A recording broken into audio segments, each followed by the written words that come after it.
or whether the leftists and the progressive or the stabilist. Well, we'll debate that right after this break. Our last break before we come back in the run-up to the Finance Minister's budget. Stay tuned.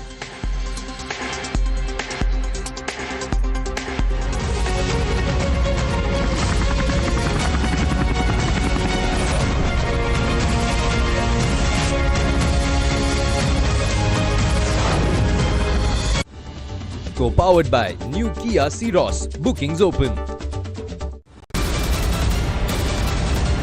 The biggest news break of the day. Exclusive that set the primetime agenda. Bringing you stories that matter. News breaks that shake up the system. Join us for the biggest revelation on Blueprint Explosive Exclusive weekdays at 6 p.m. only on Times Now.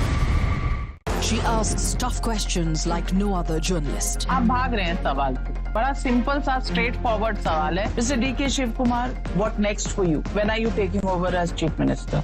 She takes on the masters of Indian politics like no one else can. How do you see skill census versus caste census if you would want to respond to the current political climate? कहीं भी चले जाओ, कहीं भी आ जाओ. अजीत पवार जी भी कभी भी शरद पवार जी के पास चले जाएंगे, कभी भी इधर आ जाएंगे. क्या ऐसी पॉलिटिक्स है? Because she speaks for you the way no one else can. What's the chemistry between Prime Minister Modi and Democrats? The profile of India as a country, has it grown? Are you going to get onto a SpaceX spaceship anytime soon? Because your voice must be heard, your questions answered, above all else. Frankly Speaking with Navika Kumar.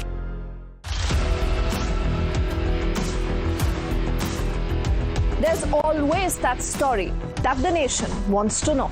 There are always questions that we want answers to.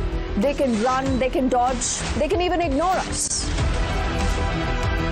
But we will repeatedly keep asking those questions and bring out the real facts. Because the nation will always want to know. Weekdays at 7 p.m.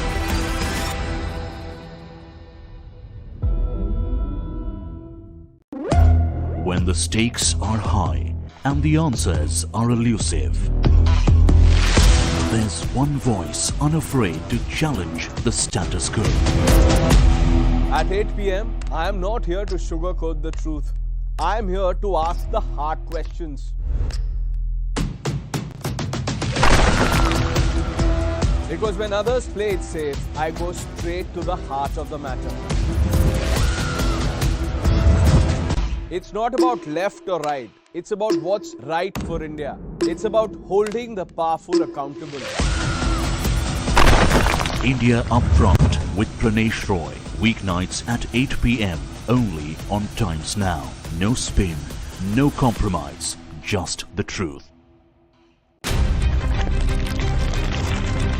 For over 30 years, my journalism has been relentless, fearless, and uncompromised.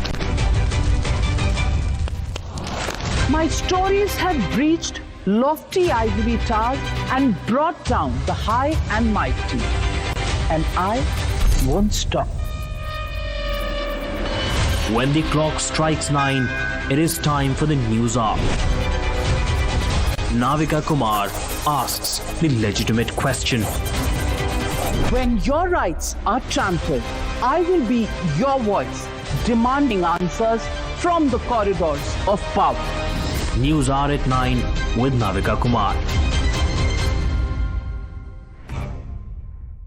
Journalism is a mission, not just to seek accountability or a fight for justice, but for honesty and integrity. Voicing citizens' concerns and using the truth to demand answers, ensuring that you come first on agenda.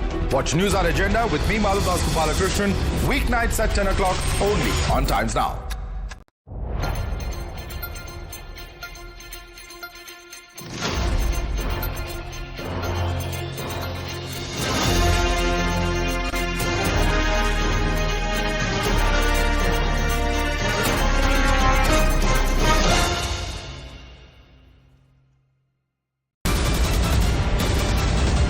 The biggest news break of the day. Exclusive that set the primetime agenda. bringing you stories that matter, news breaks that shake up the system. Join us for the biggest revelation on Blueprint exclusive weekdays at 6 p.m. only on Times Now. She asks tough questions like no other journalist. आप भाग रहे हैं सवाल से। बड़ा simple सा straight forward सवाल है। Mr. D.K. Shivkumar, what next for you? When are you taking over as Chief Minister? She takes on the masters of Indian politics like no one else can. How do you see skill census versus caste census if you would want to respond to the current political climate? कहीं भी चले जाओ, कहीं भी आ जाओ। अजीत पवार जी भी कभी भी शरद पवार जी के पास चले जाएंगे, कभी भी इधर आ जाएंगे। क्या ऐसी पॉलिटिक्स है? Because she speaks for you the way no one else can. What's the chemistry between Prime Minister Modi and Democrats? The profile of India as a country, has it grown? Are you going to get onto a SpaceX spaceship anytime soon? Because your voice must be heard, your questions answered above all else. Frankly Speaking with Navika Kumar.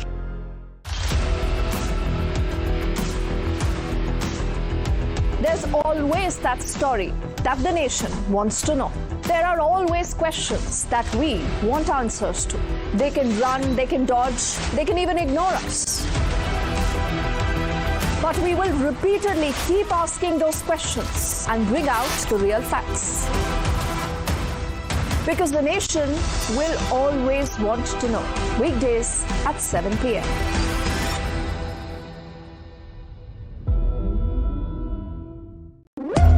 When the stakes are high and the answers are elusive, there's one voice unafraid to challenge the status quo.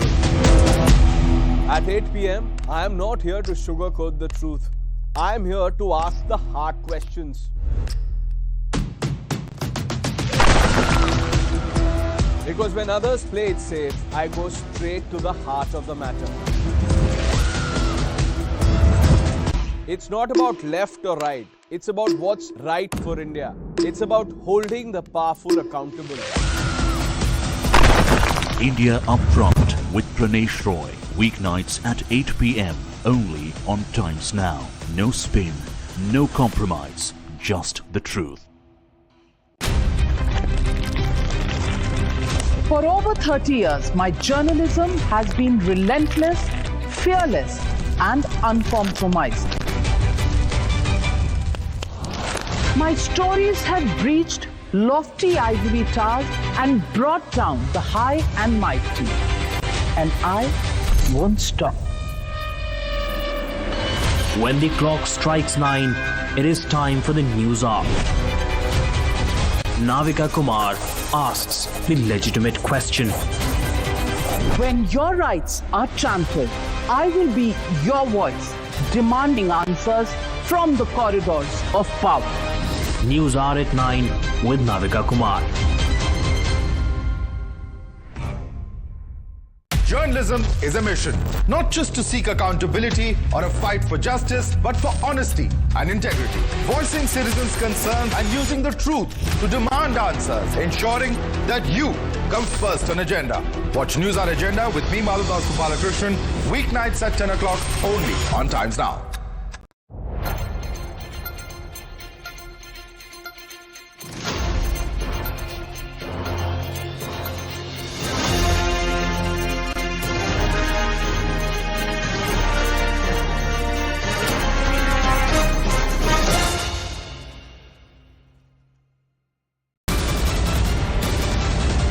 The biggest news break of the day. Exclusive that set the primetime agenda. Bringing you stories that matter. News breaks that shake up the system. Gemini.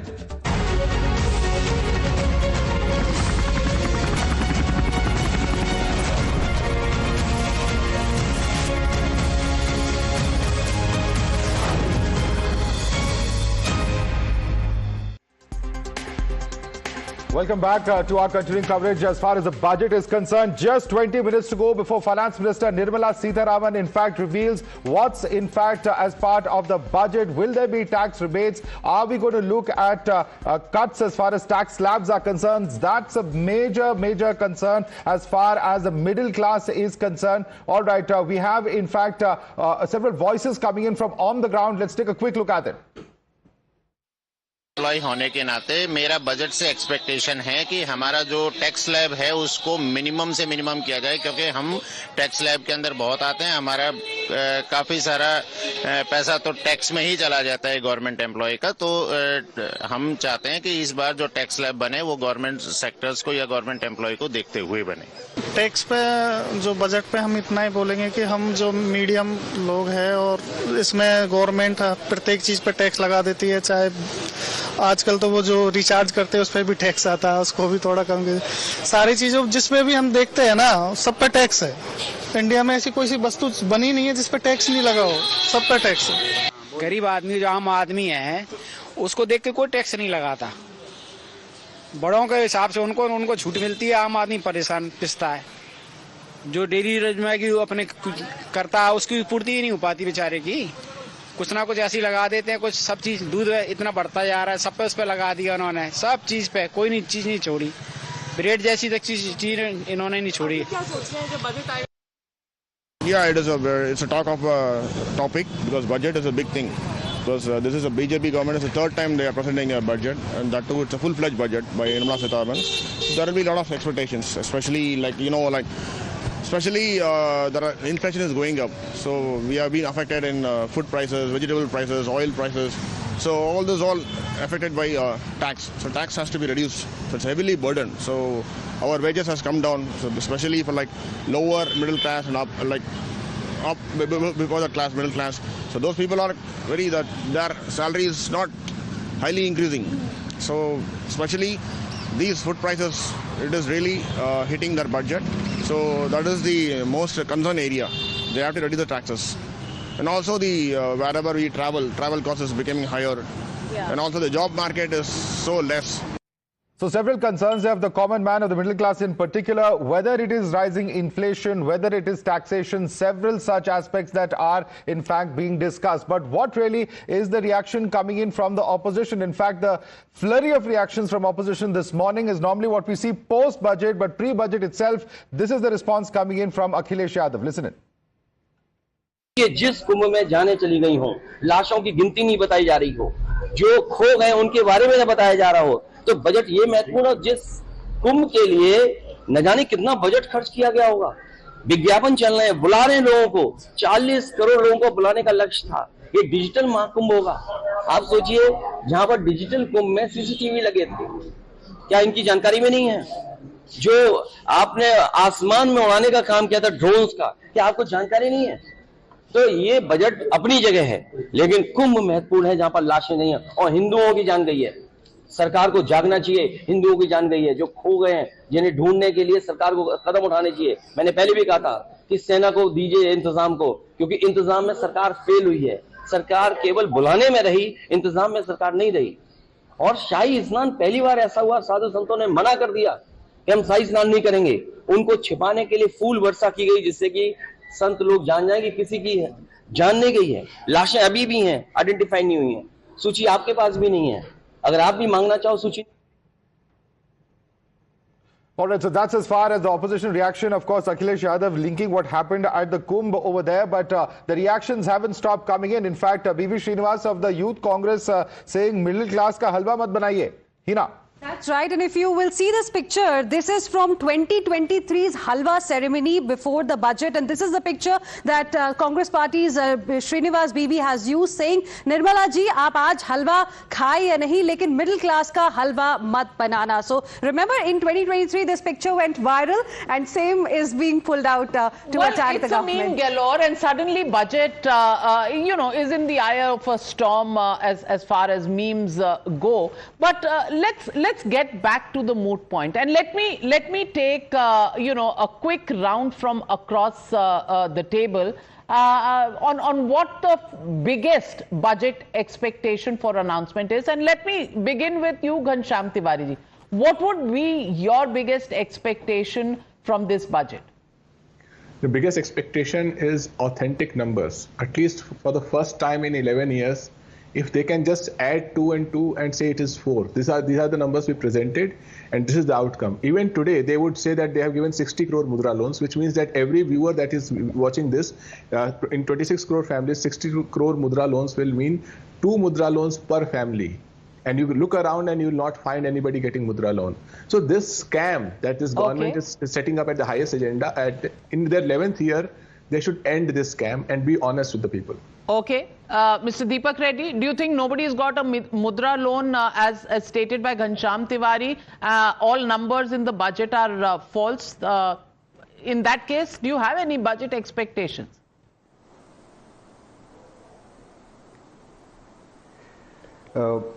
Yeah, Navika, the facts and the expectations, yeah, there is a gap between there.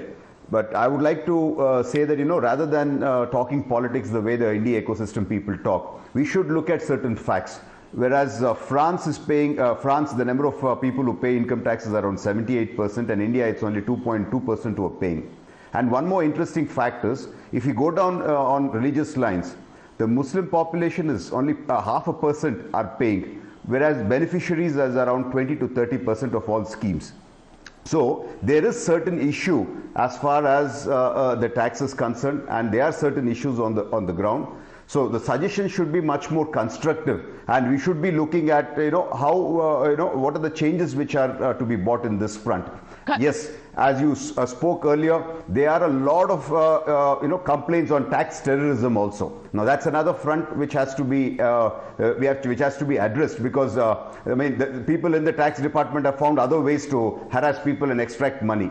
Yeah, there is a lot of expectation, and we are all eager, and we think Nirmala Sitharaman ji is going to be a little more sensitive to the expectations of the people this time. Well, Ghanshyam Tiwari, would you want to respond to Deepak Reddy's tax versus scheme contribution by different segments of the society? Deepak is basically right from the very beginning. My friend Deepak is saying there is tax terrorism and government should be cautious. Who is he telling to? Who is this he's saying to? When you want the entire government to be, for one or two crony capitalists, there will be tax terrorism on everybody. No one in this panel possibly will be able to say what a liter of milk today is in Delhi. Whether it is a biologist or whether it's an economist, they will have to look at these numbers. A poor person is not able to afford milk and bread. MSME is not able to face tax terrorism. And one or two crony capitalists are trying to become the richest people in the world. Anand Ranganathan, the ball is back in the court of the biologists and the scientists. I love this. When you can't rebut on facts, you kind of allege and abuse the person from where the facts are coming from, be that as it may. Look, the fact of the matter is, as I said, for some the glass is brimming, for some the glass is half empty, for some the glass doesn't exist, the water isn't there. Now, Ghanshyam, my good friend, is doubting all the numbers coming from the government, as he says, except the second quarter GDP. I challenge him to say that is wrong. Let him say that is not 5%. Ghanshyam Tiwari, second quarter GDP numbers are also wrong. That's the problem with biologists. I didn't doubt all the numbers. I just said 60 crore mudra loans. Can Anand say that in this country 60 crore mudra loans have been given? Can he name 5 people who got mudra loans? This nonsense of mudra loan as a way to cover up the mass unemployment that people like Anand are easily able to cover, and people like Deepak will meekly question, has to be called out. This is a scam on the future of the youth of the country. Rohan Gupta. Navika ji.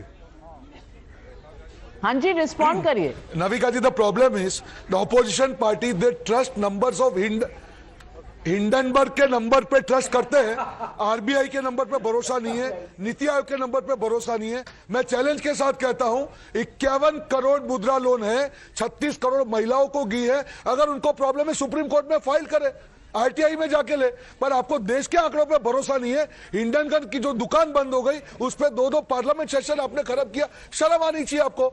If you read the economic survey yesterday, it has outlined all the numbers. Let me tell you, Navika, as of now when we are talking, we are number 1 in two-wheeler manufacturing.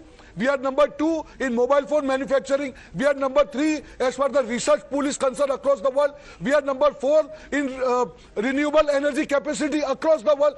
Can Mr. Ghanshyam Tiwari or opposition party question these numbers? I am challenging it. In digital transactions, can you question these numbers? Very quick, let me appeal to the common sense of every viewer and everyone on the panelist, whichever side you are. The BJP national spokesperson, 36 crore women in India have gotten mudra loan. What is the working women population in India? How many of them are in employment? This is the scam that BJP pulls off. When in a How country can you compare these numbers one at a time? One at a time. There is a kind of a category of people, we call them the flat earthers, which means they think that the earth is flat and they will bring data to prove it. That's all that I want to say on this whole data argument. That flat earthers. Its data is being debated. Let me just give me 1 minute. I'll quote you some data from the government. Thoda 40 seconds. Daily wage rate, real wage rate had increased between 19 to 30.1 during UPA. It has remained constant 32 currently under NDA. Same thing holds true for the rate of growth in investment. It was 11.5, then it's 4.8 now. Government data, I'm not good. So if it is about data, take the data exactly as it is. Why are you making a story when the data does not tell the story that you want to tell? This is from the government. What the data doesn't have is you get 5 kg of free rice and so many other things. So if you say only wage, you have to take the wage goods that you're getting free. So if you add that actually proves the point further that if the growth is happening everywhere and it's all hunky-dory, why is the government extending the PMGKAY, a long acronym, 81.35 crore beneficiaries for 5 more years? If people are better off, during COVID. That started during COVID. Why? It's a great question. I have a response. In fact, Shamika Ravi did some studies on it, and she found out that the people who are getting extra grain, they are spending more on fruits. So it is actually they're getting more nutrition. They get and I'm against it, by the way, because I believe this is just extending this thing about making more and more ambassadors and basically ruining the ecology of India, the environment of India, draining more water, using the same agricultural practices to But what do you say about this data? But what do you say about because there's breaking news coming in. Hina, market seems to be up by 900 points. What are 200 points. What are they seeing? What are they seeing? So right now, Sensex is at 77,724, 223 points up. Remember, you got worried initially when it went into red, but now it's back in green again. There are 4 key expectations that markets have from the finance minister. 1, capital gains tax should be reduced. 2nd, income tax rates should be reduced. The government should be able to meet its fiscal deficit target, and the capital expenditure should be hiked by at least 15%, Navika. So this is what markets are looking forward to, and given the kind of commentary that has come from the government so far, the data that Eco Survey presented yesterday, they seem to be optimistic. All right. We also have Mr. Khambata, the chairman of Rasna, joining this debate, and joining us from the CII Electronics Manufacturing Council is Mr. Vinod Sharma. First to you, Mr. Khambata. Mr. Khambata, how do you see the budget? What are the expectations of corporate India? And are you looking at the budget addressing the issue of somewhat low confidence at the moment that we're seeing in the Indian economy? Let me come to the confidence bit. I think Indian economy is doing much better than many countries in the world. And I was in Davos just last week. I think the confidence of people outside India is much more than the confidence of Indians here. I think the world now is seeing India in a very different way, and they are very confident of Indian government policies, they are very confident of Indian corporate sector, and we are all confident of growth. So I definitely believe we are in a sweet spot, and I think the India time has come. My personal feeling is that forget 47, we can become a Vikshit Bharat much before that. And I think this economic survey yesterday which was announced actually gives a roadmap, a prescription towards that. I only hope that parts of it are really actioned in this budget itself and in a very timely manner. To give 2-3 examples just very quickly is the whole overall of the custom duty structure. Because in many areas we see the finished goods are today actually at a lower tax than the raw materials. So there is an inverted duty structure. Now that is not for any manufacturing economy. Forget US or any other country, even India also. So are you worried? Are you worried about the threats coming from Donald Trump? And do you think the finance minister needs to address any of those concerns? I think if you ask me, that is a slightly different matter, but I definitely believe that the way the geopolitics advantage, because I think a lot of manufacturing which was being only targeted to one country will be shifting to countries like India. And I think there is a huge advantage which India carries today in the world, and a lot of companies are looking at having, let us say, alternate manufacturing, and India definitely is a destination.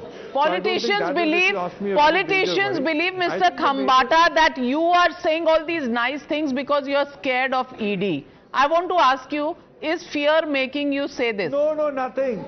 nothing, if you ask me. No. I think this is a myth. Because I'll tell you, industry is doing well than it was ever. So why is industry doing well? Across, if you see the corporate results, forget one or two companies. It is not one or two companies. Across corporates, the results are good. Across corporates, growth is there. If you see in any industrial areas, the land prices have become double. There are no employees available. The employee cost has gone up. I think we can see development happening. So I don't need to talk about it. I'll get in Ghanshyam Tiwari on that, but I also want, since I'm the sari person, I also want to talk about the handloom sector and Nirmala Sitharaman's choice of saris. 8th budget, record budgets, and look at the way she started. 25, it's a Madhubani sari. In 24, she had a white silk sari with a magenta border. Then also the budget before elections, she was wearing a kantha silk, a temple sari in 2023. Traditional South Indian. Odisha, Bomkai blue sari, brown sari was in 2022, Ikat silk in 21, gold silk in 2020 and Mangalgiri sari in 2019. This is the difference. Compared to that, Chidambaram wore only white veshti all 6 years. No, I have an important question for Mr. Khambata. He said things are going so well, we might attain Viksit Bharat much before 2047. Just a small query. Mr. Khambata, according to you, what should be in US dollars the GDP per capita of Viksit Bharat? No. See, definitely it should be much higher than what it is today. But we have to see, not in dollar terms, we are spending in Indian rupees, so we have to see in Indian rupee terms, okay? But I honestly believe that when economics, if you go too much into this notional, we are talking of the reality, what I call money in the people's hands. And definitely we need to ensure that the per capita income goes up.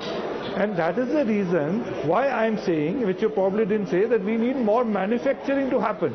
We need to create more manufacturing jobs, not only jobs in the services sector, because the jobs in the services sector will only benefit a certain part. I always have been saying that we should do for food processing what IT has done for urban India, because if food processing and agriculture develops, urban India develops. We need to have more money in the hands of the rural man. We need to. That's why in my opinion, this budget, which we are just going to see, should really focus on MSMEs, manufacturing, export-led economy, and agriculture. If we do that, definitely the cost will go up.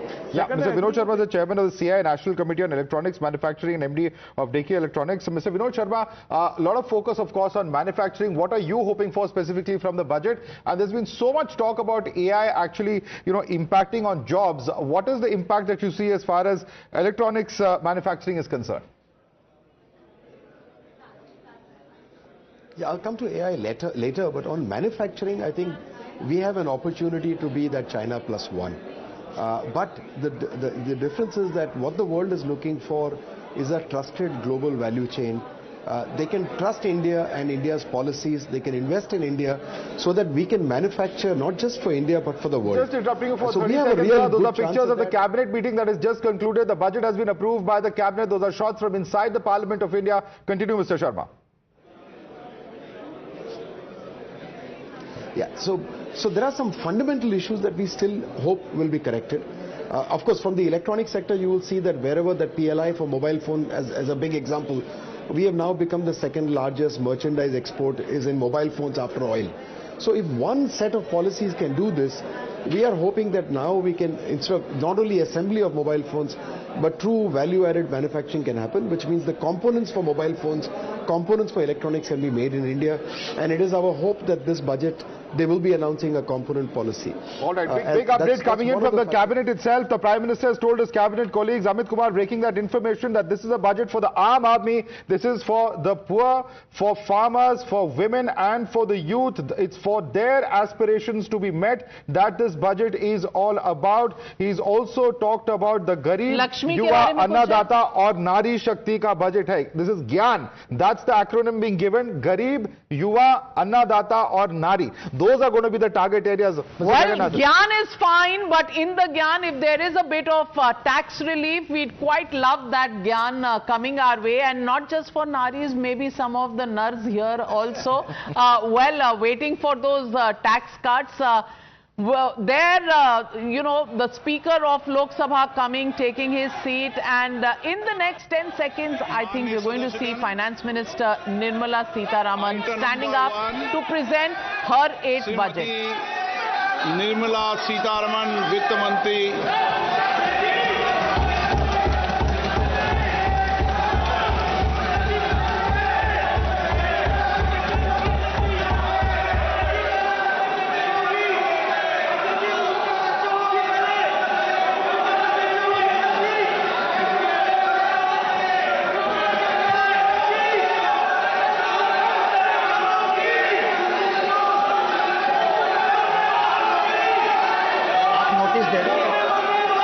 सदस्यगण, budget के बाद राज्यपाल अभिभाषण में आपको पर्याप्त अवसर दूंगा।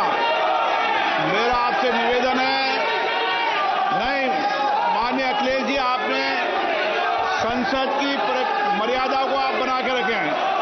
कभी बजट भाषण के अंदर इस तरीके का नहीं हुआ, ये उचित नहीं है, ये उचित नहीं है। अखिलेश जी प्लीज, मैं आपको मौका दूंगा राज्यपाल अभिभाषण पे, प्लीज।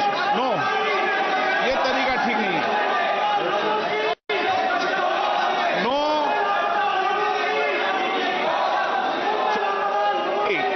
राज्यपाल अभिभाषण पर चर्चा होगी। नो तरीका। Honorable Speaker, I present the budget for 25-26. This budget continues our government's efforts to A. Accelerate growth, B.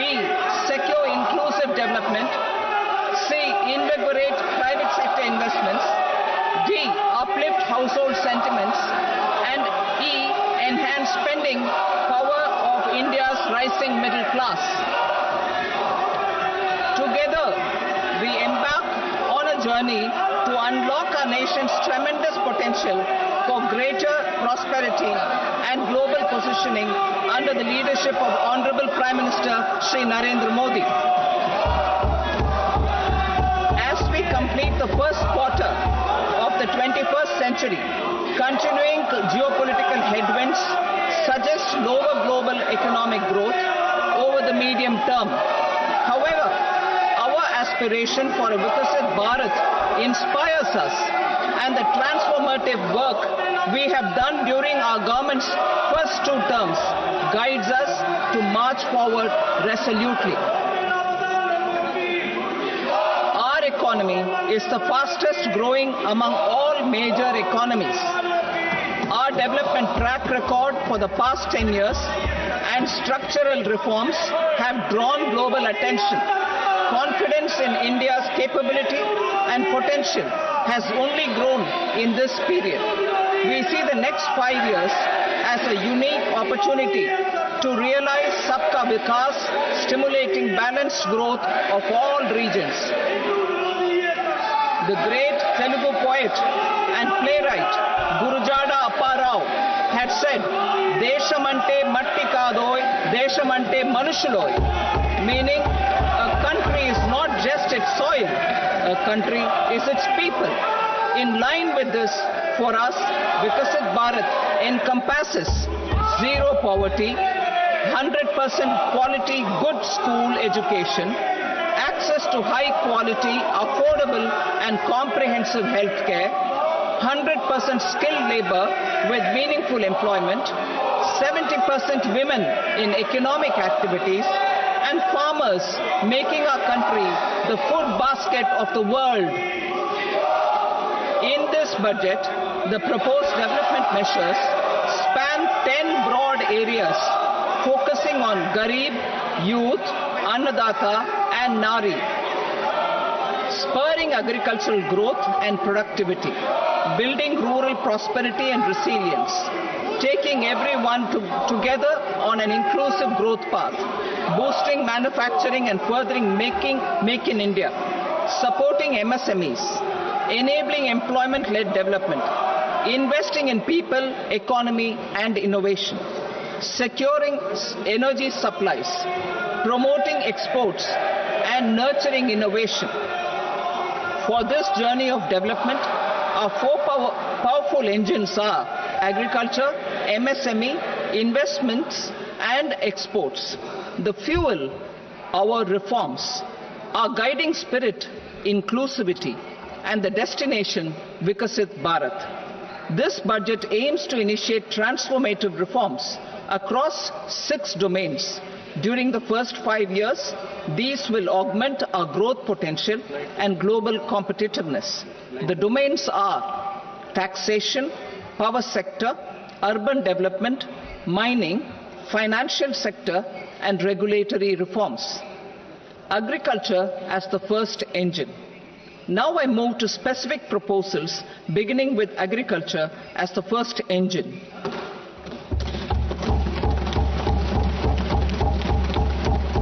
Prime Minister Dhan Dhanya Krishi Yojana, Developing Agri-Districts Program. Motivated by the success of the Aspirational District Program, our government will undertake a Prime Minister Dhan Dhanya Krishi Yojana in partnership with states. Through the convergence of existing schemes and specialized measures, the program will cover 100 districts with low productivity, moderate crop intensity, and below average credit parameters. It aims to 1. Enhance agricultural productivity, 2. Adopt crop diversification and sustainable agricultural practices, 3. Augment post-harvest storage at the panchayat and block level, 4. Improve irrigation facilities, and 5. Facilitate availability of long-term and short-term credit. This program is likely to help 1.7 crore farmers.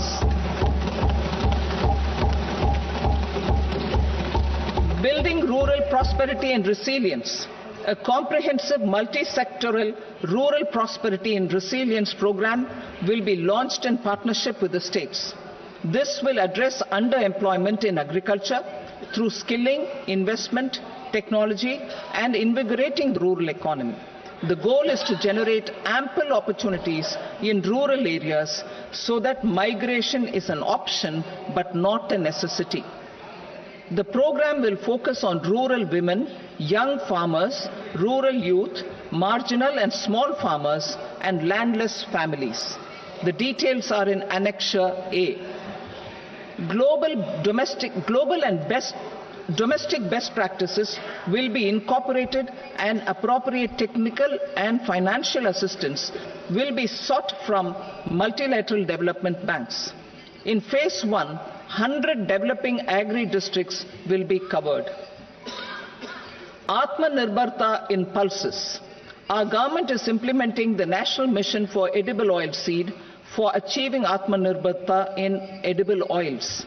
Our farmers have the capability to grow enough for our needs and more. 10 years ago, we made concerted efforts and succeeded in achieving near self-sufficiency in pulses. Farmers responded to the need by increasing the cultivated area by 50%, and government arranged for procurement and remunerative prices. Since then, with rising incomes and better affordability, our consumption of pulses has increased significantly. Our government will now launch a 6-year mission for Atmanirbharta in pulses with a special focus on Tur, Urad and Masood.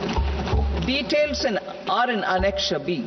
Central agencies such as NAFED and NCCF will be ready to procure these 3 pulses as much as offered during the next 4 years from farmers who register with these agencies and enter into agreements.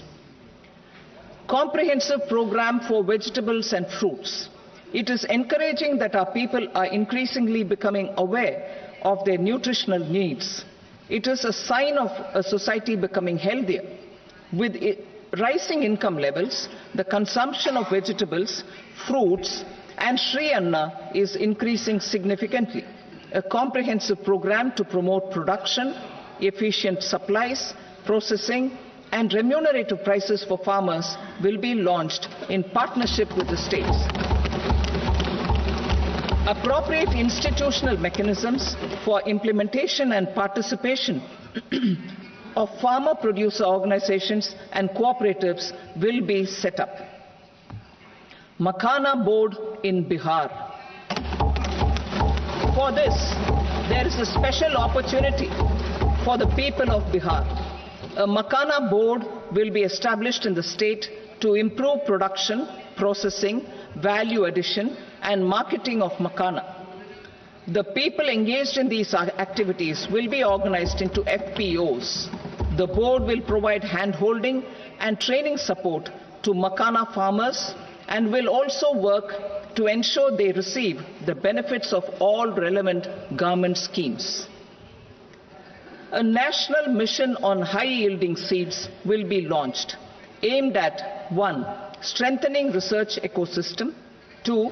Targeted development and propagation of seeds with high yield, pest resistance, and climate resilience, and 3. Commercial availability of more than 100 seed varieties released since July 2024. India ranks 2nd largest globally in fish production and aquaculture. Seafood exports are valued at 60,000 crore rupees.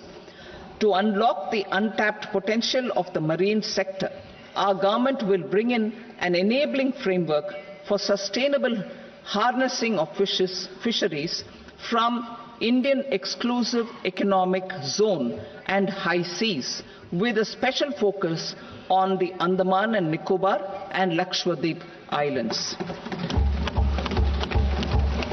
For the benefit of lakhs of cotton growing farmers, I am pleased to announce a mission for cotton productivity.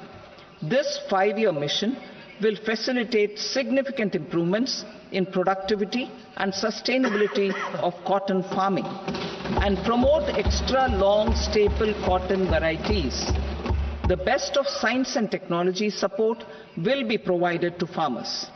Aligned with our integrated 5F vision for the textile sector, this will help in increasing incomes of the farmers and ensure a steady supply of quality cotton for rejuvenating India's traditional textile sector.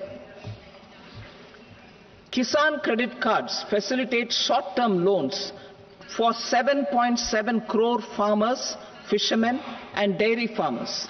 The loan limit under modified interest subvention scheme will be enhanced from 3 lakh rupees to 5 lakh rupees for loans taken through the KCC. For Atmanirbharta in urea production, our government had reopened 3 dormant urea plants in the eastern region. To further augment urea supply, a plant with annual capacity of 12.7 lakh metric tons will be set up at Namrup in Assam.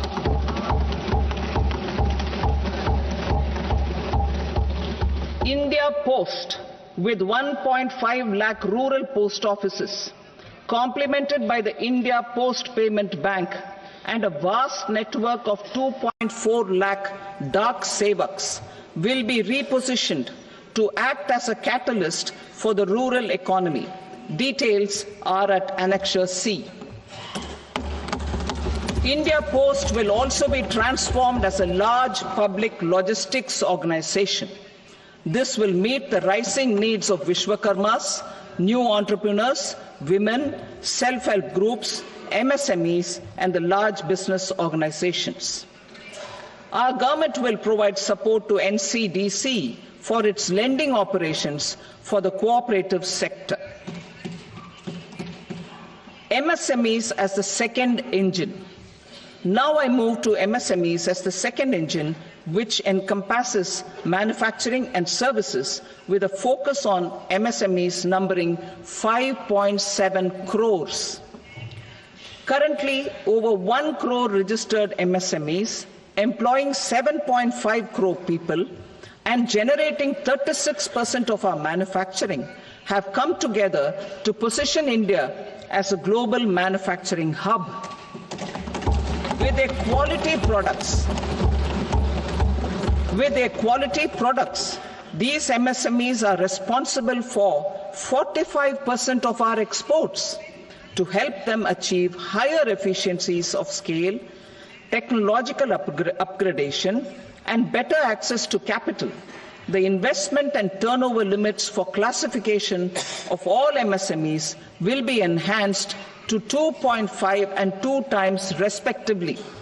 This will give them the confidence to grow and generate employment for our youth. The details are given in Annexure D.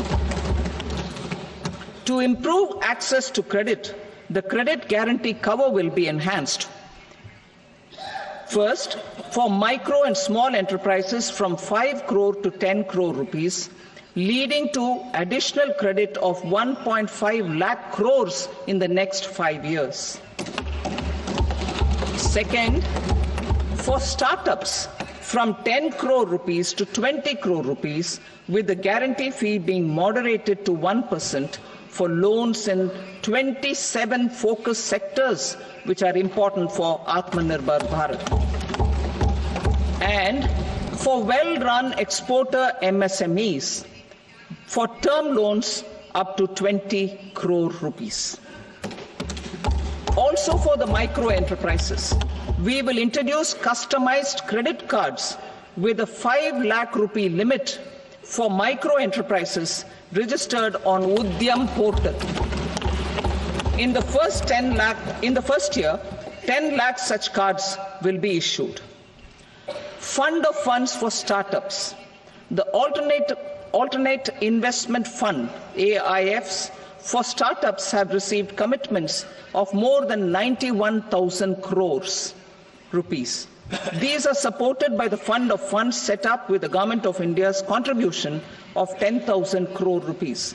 Now, a new fund of funds with expanded scope and a fresh contribution of another 10,000 crore rupees will be set up. A new scheme will be launched for 5 lakh women, scheduled castes and scheduled tribes, first-time entrepreneurs. This will provide term loans up to 2 crore rupees during the next 5 years. The scheme will incorporate lessons from the successful Stand Up India scheme. Online capacity building for entrepreneurship and managerial skills will also be organized. Measures for labor-intensive sectors. To promote employment and entrepreneurship opportunities in labor-intensive sectors, our government will undertake specific policy and facilitation measures. To enhance the productivity, quality, and competitiveness of India's footwear and leather sector, a focused product scheme will be implemented.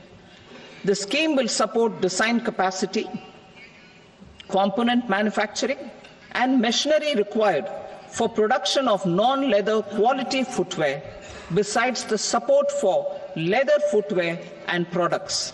The scheme is expected to facilitate employment for 22 lakh persons, generate over 4 lakh crore rupees, and exports of over 1.1 lakh crore rupees. Measures for the toys sector. Building on the National Action Plan for Toys, we will implement a scheme to make India a global hub for toys. The scheme will focus on development of clusters, skills, and a manufacturing ecosystem that will create high-quality, unique, innovative, and sustainable toys that will represent the Made in India brand. Support for food processing.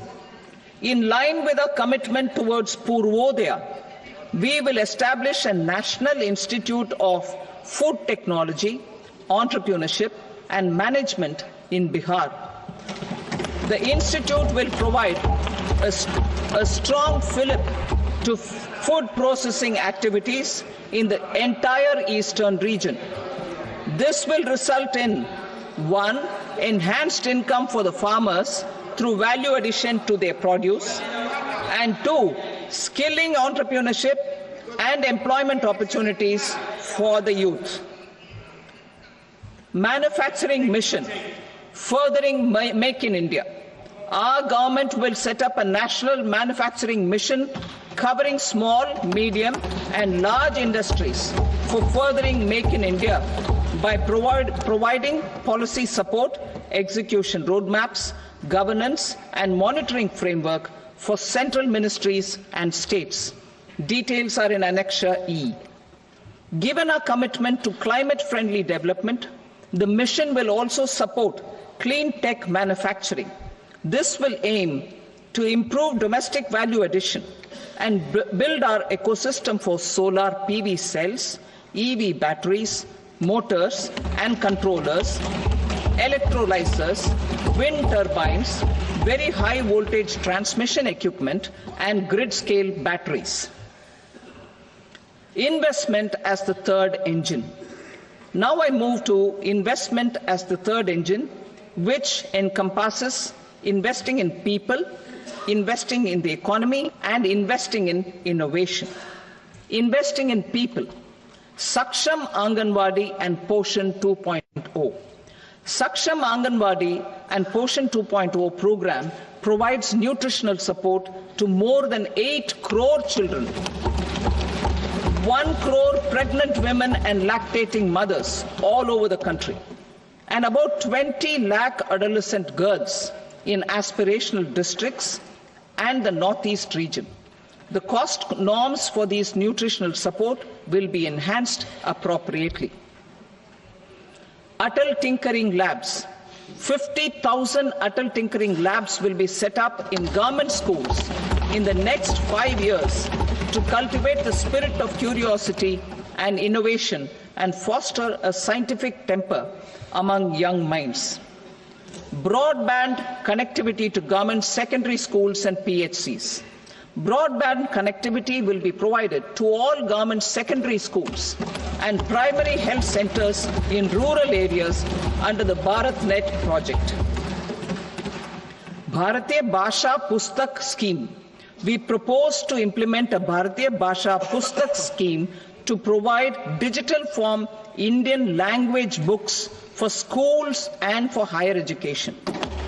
This aims to help students understand their subjects better and in their language. National Centers of Excellence for Skilling. Building on the initiative announced in the July 24 budget, 5 national centers of excellence for skilling will be set up with global expertise and partnerships to equip our youth with the skills required for Make for India, Make for the World manufacturing. The partnership will cover curriculum design, training of trainers, and a skills certification framework and periodic reviews. Expansion of capacity in IITs. Total number of students in 23 IITs has increased 100% from 65,000 to 1.35 lakh in the past 10 years.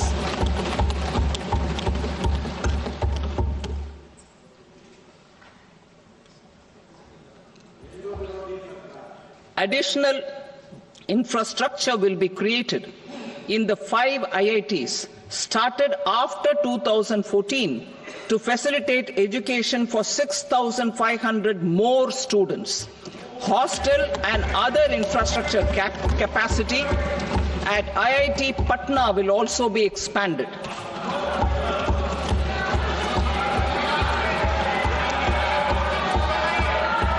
Center of Excellence.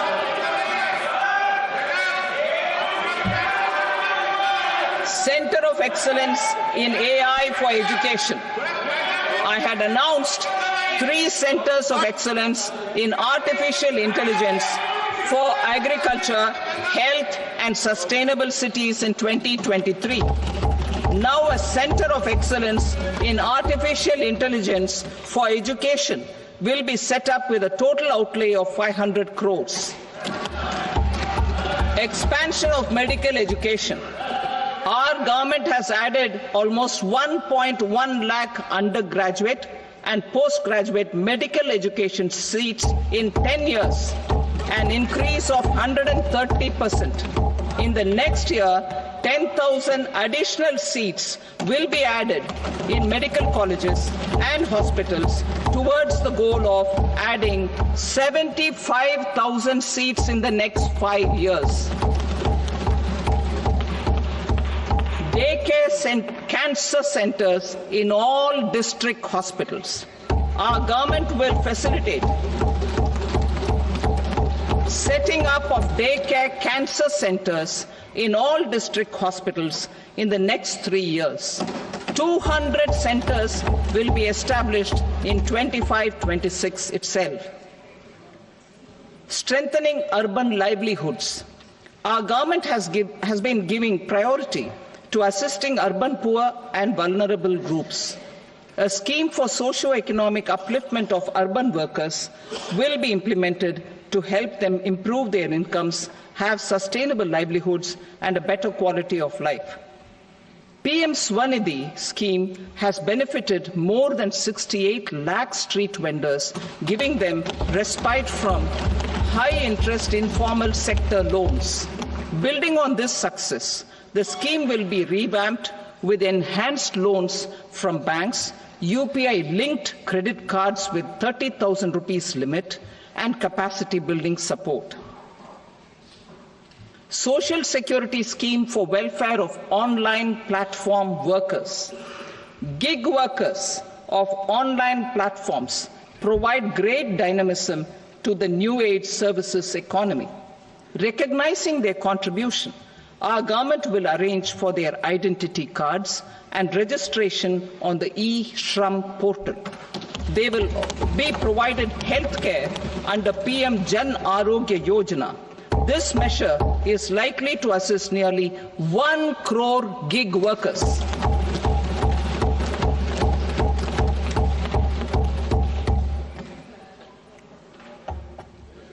Investing in the economy. Public-private partnership in infrastructure. Each infrastructure-related ministry will come up with a 3-year pipeline of projects that can be implemented in PPP mode. States will also be encouraged to do so and can seek support from the India Infrastructure Project Development Fund, which is a scheme to prepare PPP proposals. Support to states for infrastructure. An outlay of 1.5 lakh crore is proposed for the 50-year interest-free loans to states for capital expenditure and incentives for reforms. Building on the success of the first asset monetization plan announced in 2021, the second plan for 2025 to 30 will be launched to plow back capital of 10 lakh crore in new projects. Regulatory and fiscal measures will be fine-tuned to support the plan. Jal Jeevan Mission. Since 2019, 15 crore households, representing 80% of India's rural population, have been provided access to portable tap water connections. To achieve 100% coverage, I am pleased to announce the extension of this mission until 2028 with an enhanced total outlay. The mission's focus will be on the quality of infrastructure and O&M of rural piped water supply schemes through Jan Bhagidari. A separate MOU or separate MOUs will be signed with the states and union territories to ensure sustainability and citizen-centric water services delivery. Urban sector reforms. Building on the July budget proposals, urban sector reforms related to governance, municipal services, urban land and planning will be incentivized. Urban Challenge Fund.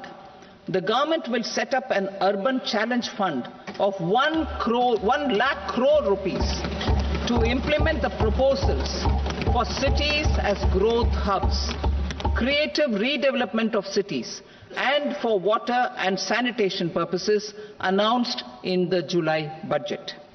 This fund will finance up to 25% of the cost of bankable projects, with a stipulation that at least 50% of the cost is funded from bonds, bank loans and PPPs.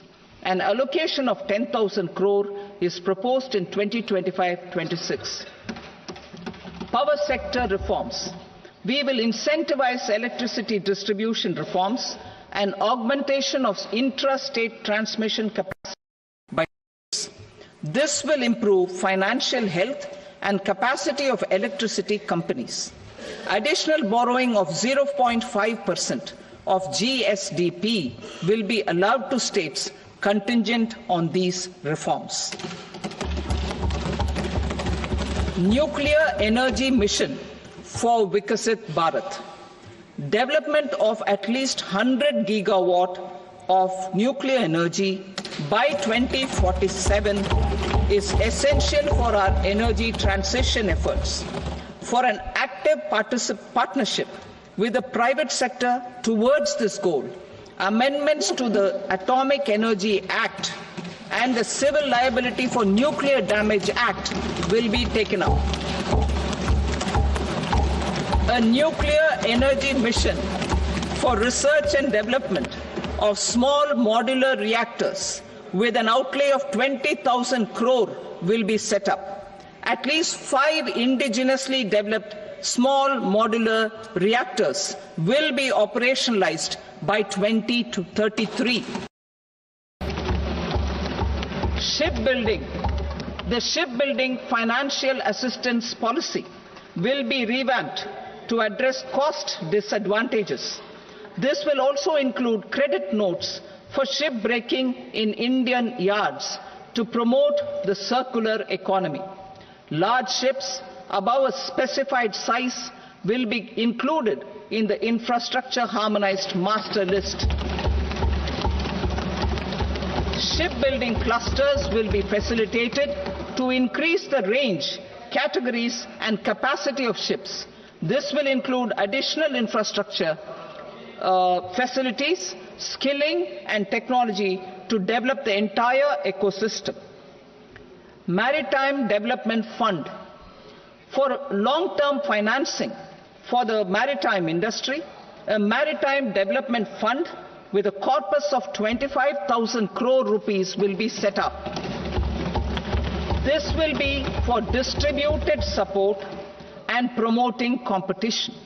This will have up to 49% contribution by the government, and the balance will be mobilized from ports and from private sector. UDAN regional connectivity schemes. UDAN has enabled 1.5 crore middle-class people to meet their aspirations for speedier travel. The scheme has connected 88 airports, and operationalized 619 routes. Inspired by that success, a modified UDAN scheme will be launched to enhance regional connectivity to 120 new destinations and carry 4 crore passengers in the next 10 years. 4 crore additional passengers in the next 10 years. The scheme will also support helipads and smaller airports in hilly, aspirational and northeast regional districts. Greenfield airports will be facilitated in Bihar to meet the future needs of the state. These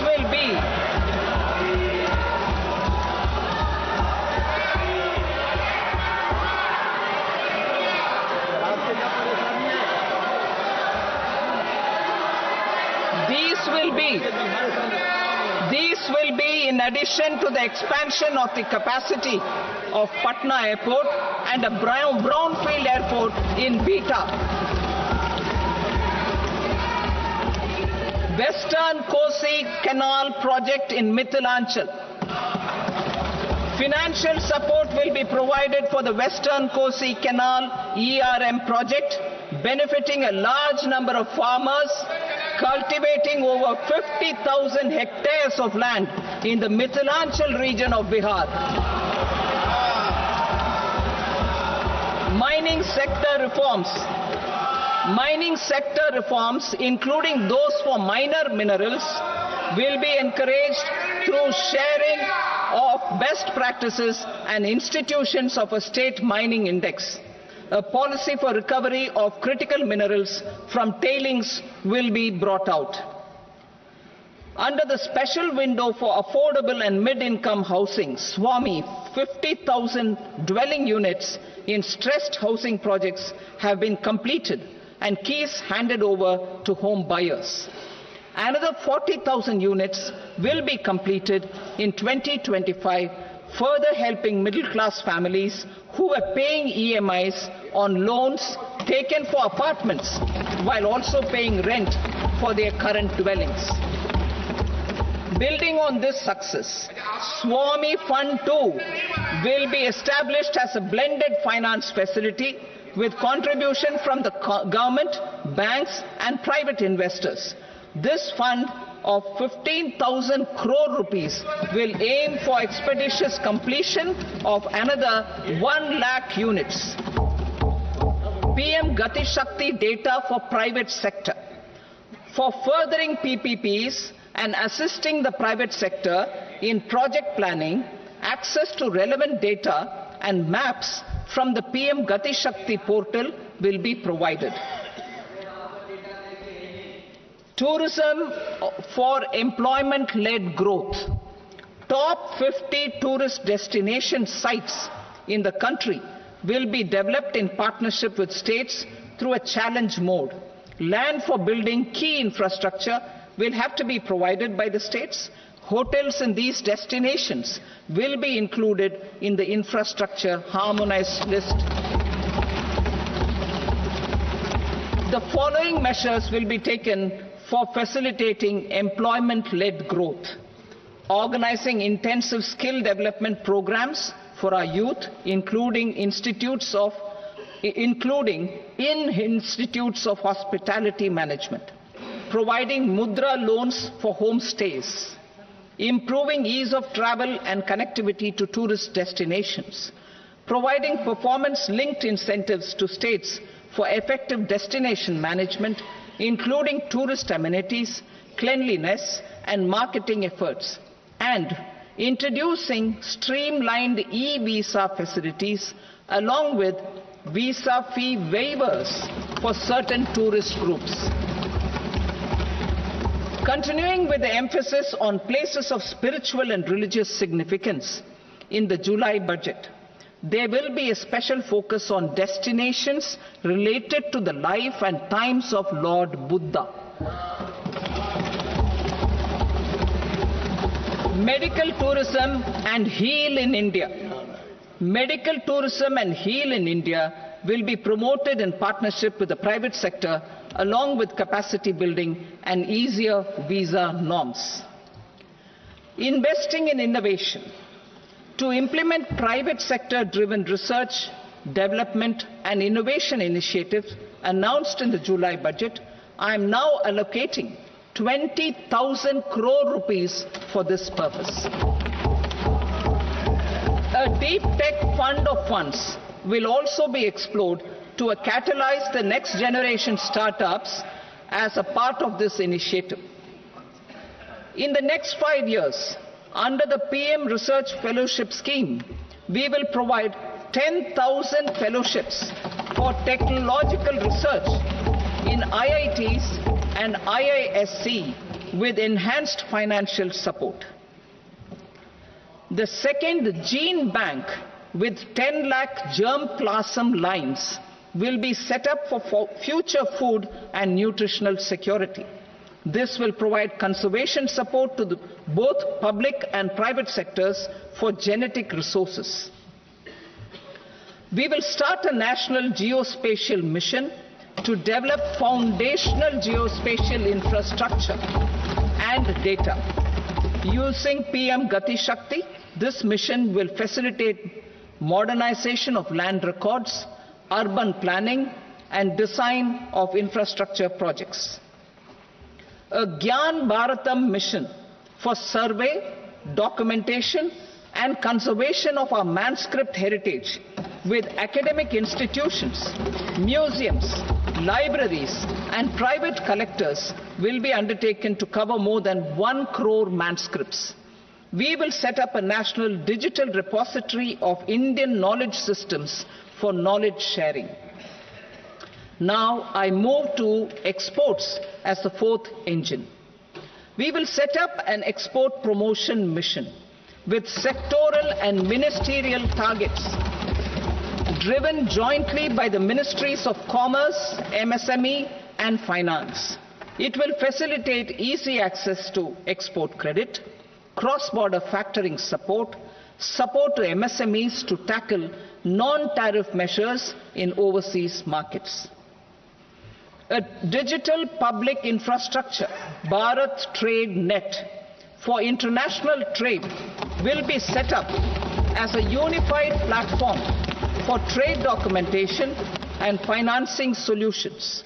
This will complement the Unified Logistics Interface platform. The BTN will be aligned with international practices. Support will be provided to develop domestic manufacturing capacities for our economy's integration with global supply chains.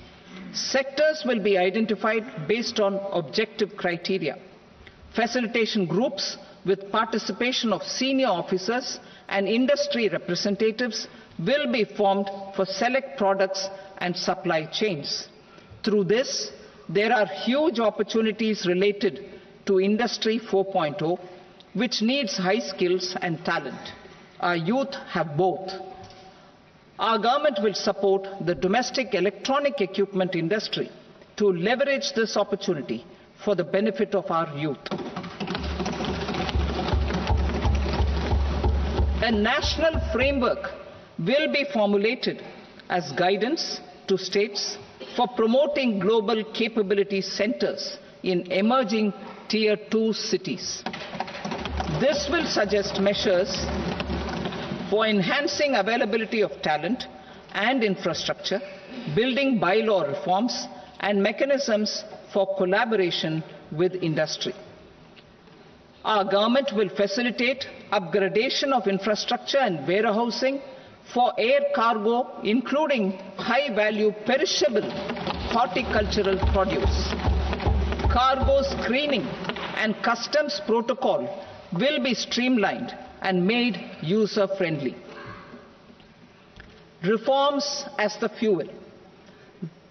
Over the past 10 years, our government has implemented several reforms for convenience of taxpayers, such as faceless assessment, 2, taxpayer charter, 3, faster returns, 4, almost 99% returns being on self-assessment, and 5, Vivad Se Vishwas scheme.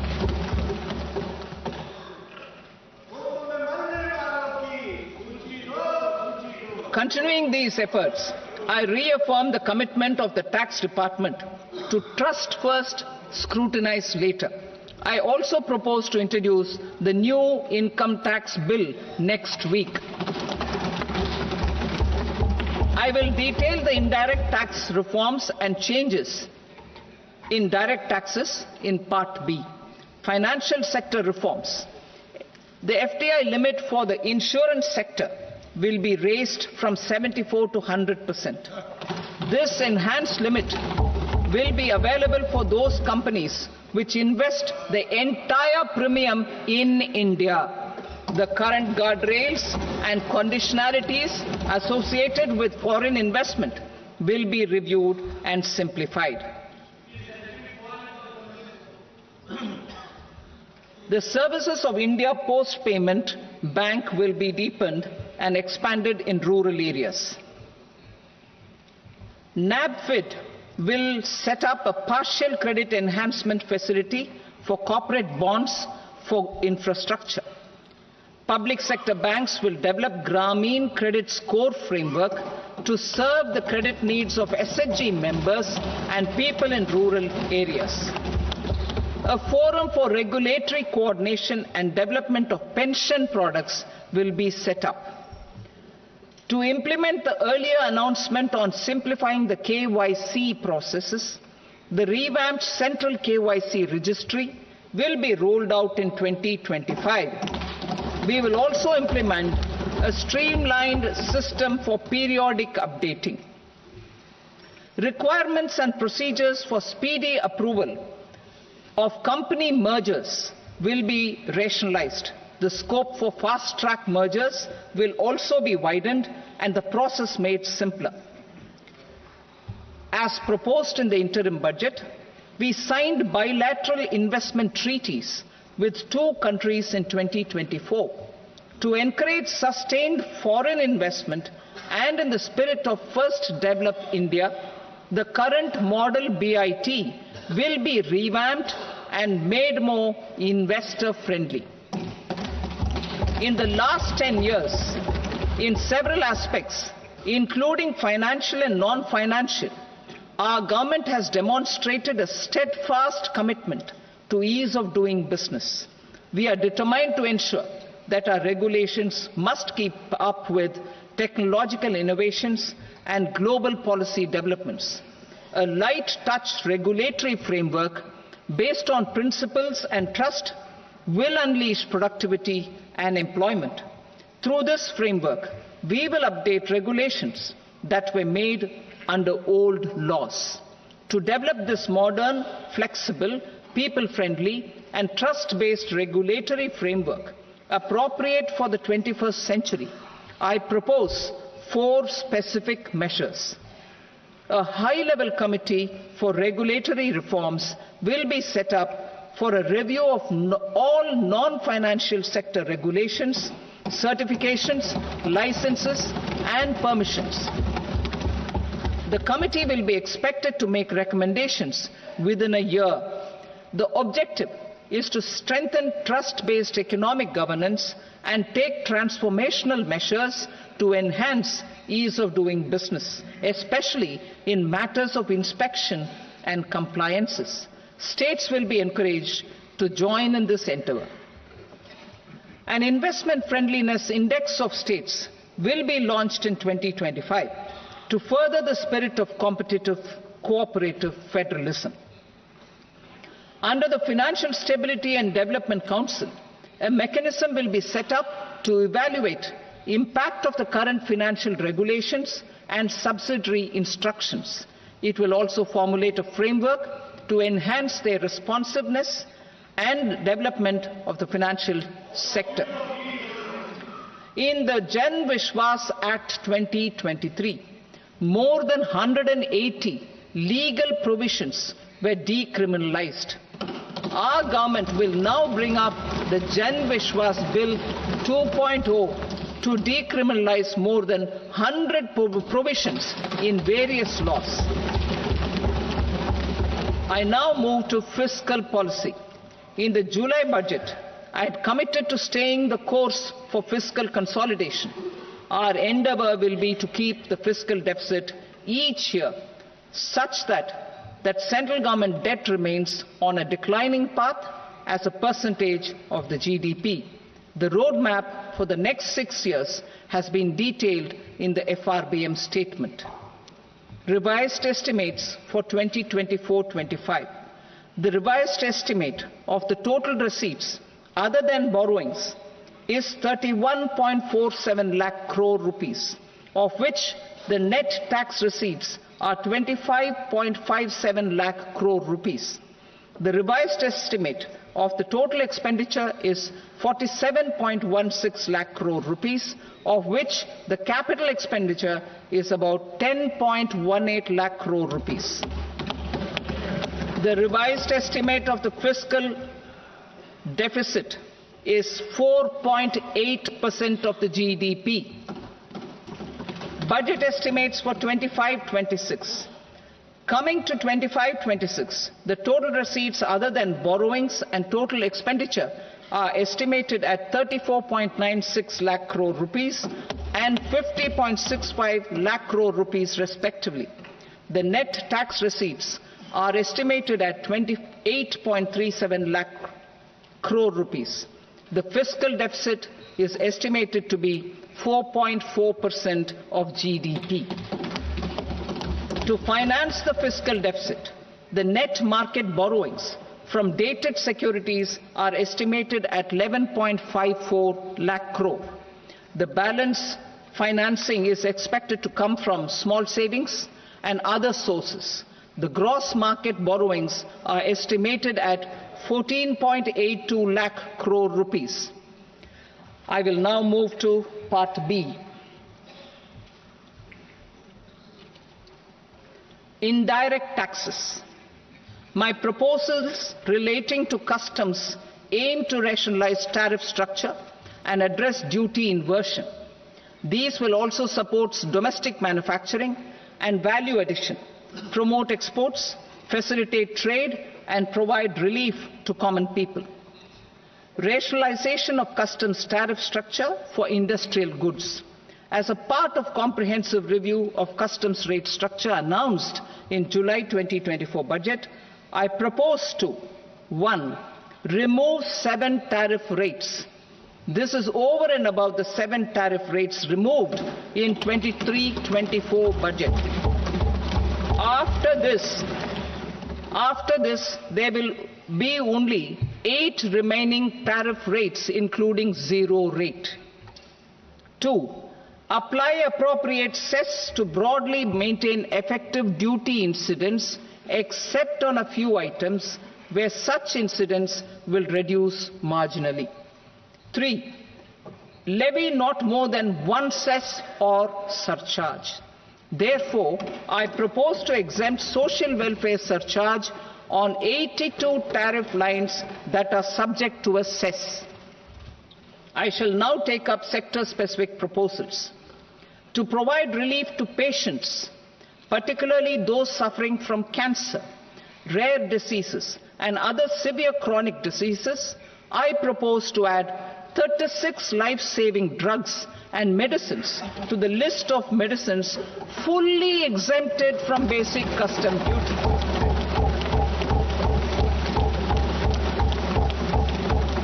I also propose to add 6 life-saving medicines to the list attracting concessional custom duty of 5%. Full exemption and concessional duty will also respectively apply on the bulk drugs for manufacture of the above. Specified drugs and medicines under patient assistance programs run by the pharmaceutical companies are fully exempt from BCD, provided the medicines are supplied free of cost to the patients. I propose to add 37 more medicines along with 13 new patient assistance programs. Support to domestic manufacturing and value addition. Critical minerals. In the July 2024 budget, I had fully exempted BCD on 25 critical minerals that are not domestically available. I had also reduced BCD of 2 other such minerals to provide a major fillip to their processing, especially by MSMEs. Now, I propose to fully exempt cobalt powder, and waste, the scrap of lithium-ion battery, lead, zinc, and 12 more critical minerals. This will help secure the availability for manufacturing in India and promote more jobs for our youth. To promote domestic production of technical textile products such as agro-textiles, medical textiles, and geotextiles at competitive prices, I propose to add 2 more types of shuttle-less looms to the list of fully exempted textile machinery. I also propose to revise the BCD rate on knitted fabrics covered by 9 tariff lines from 10 or 20 to 20% or 115 rupees per kg, whichever is higher. Electronic goods. In line with our Make in India policy and to rectify inverted duty structure, I propose to increase the BCD on interactive flat panel display from 10% to 20% and reduce the BCD to 5% on open cell and other components. In 23-24 budget, for the manufacture of open cells of LCD, LED TVs, I had reduced the BCD on parts of open cells from 5% to 2.5%. To further boost the manufacture of such open cells, the BCD on these parts will now stand exempted. Lithium-ion battery. To the list of exempted capital goods, I propose to add 35 additional capital goods for EV battery manufacturing and 28 additional capital goods for mobile phone battery manufacturing. This will boost domestic manufacture of lithium-ion batteries, both for mobile phones and for electric vehicles. Shipping sector. Considering that shipbuilding has a long gestation period, I propose to continue the exemption of BCD on raw materials, components, consumables, or parts for the manufacture of ships for another 10 years.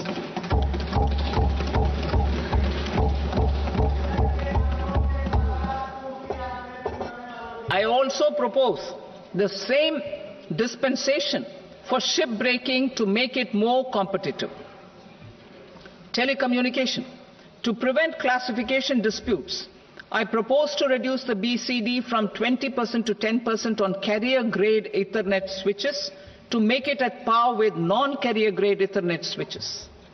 Export promotion. To facilitate exports of handicrafts, I propose to extend the time period for export from 6 months to 1 year, further extendable by another 3 months if required. I also propose to add 9 items to the list of duty-free inputs. Leather sector. I propose to fully exempt BCD on wet blue leather to facilitate imports for domestic value addition and employment. I also propose to exempt crust leather from 20% export duty to facilitate exports by small tanners. Marine products. To enhance India's competitiveness in the global seafood market, I propose to reduce BCD from 30% to 5% on frozen fish paste, surimi, for manufacture and export of its analog products.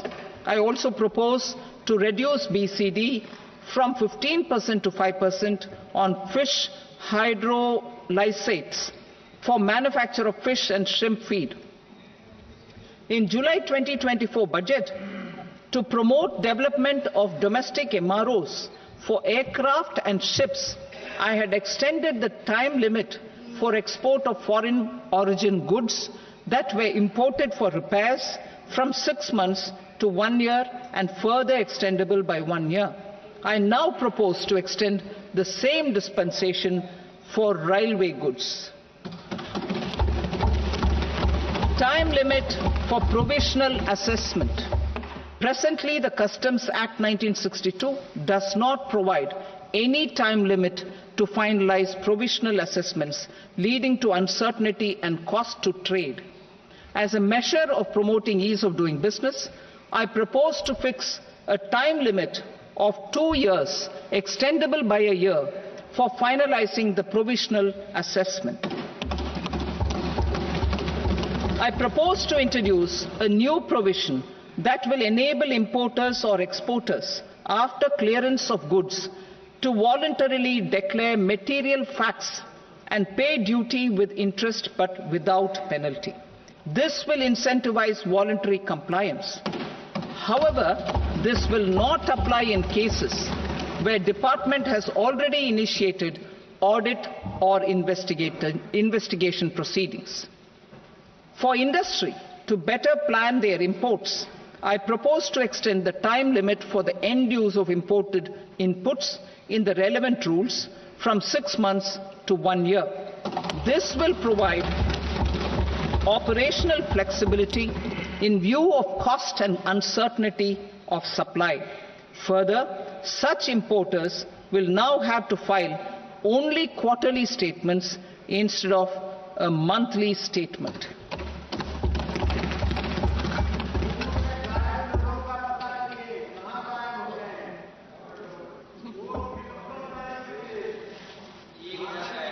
I now come to my direct tax proposals. In Part A, I have briefly underlined taxation reforms as one of key reforms to realize our vision of Vikasit Bharat. In respect of criminal law, our government had earlier ushered in Bharatiya Nyaya Sanhita, replacing Bharatiya Danda Sanhita. I am happy to inform this august House and the country that for new income tax bill will carry forward the same spirit of Nyaya in its drafting as well. The new bill will be clear and direct in text, with close to half of the present law in terms of both chapters and words. It will be simple to understand for taxpayers and tax administrators, leading to tax certainty and reduced litigation. Reforms, however, are not a destination. They are means to achieve good governance for our people and economy. Providing good governance primarily involves being responsive. The Tirukural captures this in verse 542, which reads, "Vaanokki vaazhum ulagallam, mannavan kol nokki vaazhum kudi," meaning, just as the living beings live expecting rains, citizens live expecting good governance. Our government is committed to keeping an ear to the ground and a finger on the pulse and responding while balancing our national building efforts.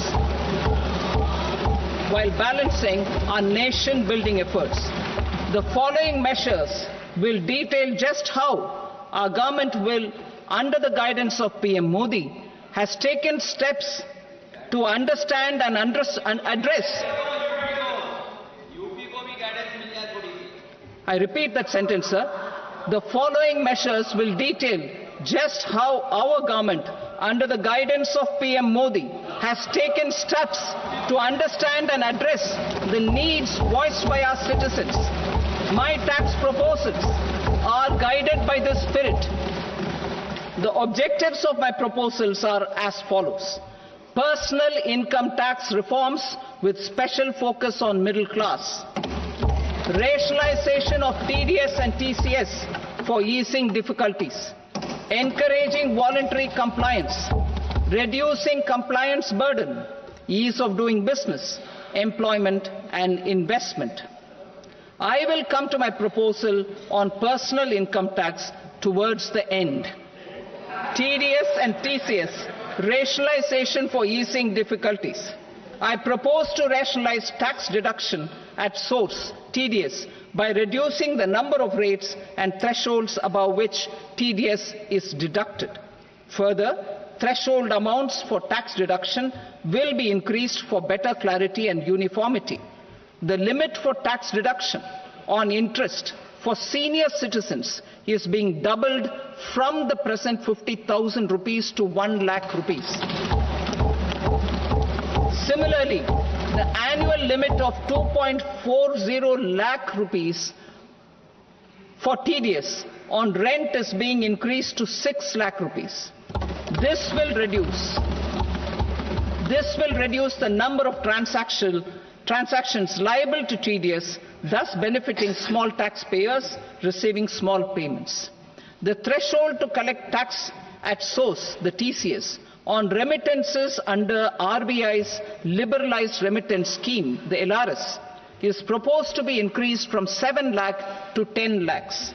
I also propose to remove TCS on remittances for education purposes, where such remittances is out of a loan taken from a specified financial institution.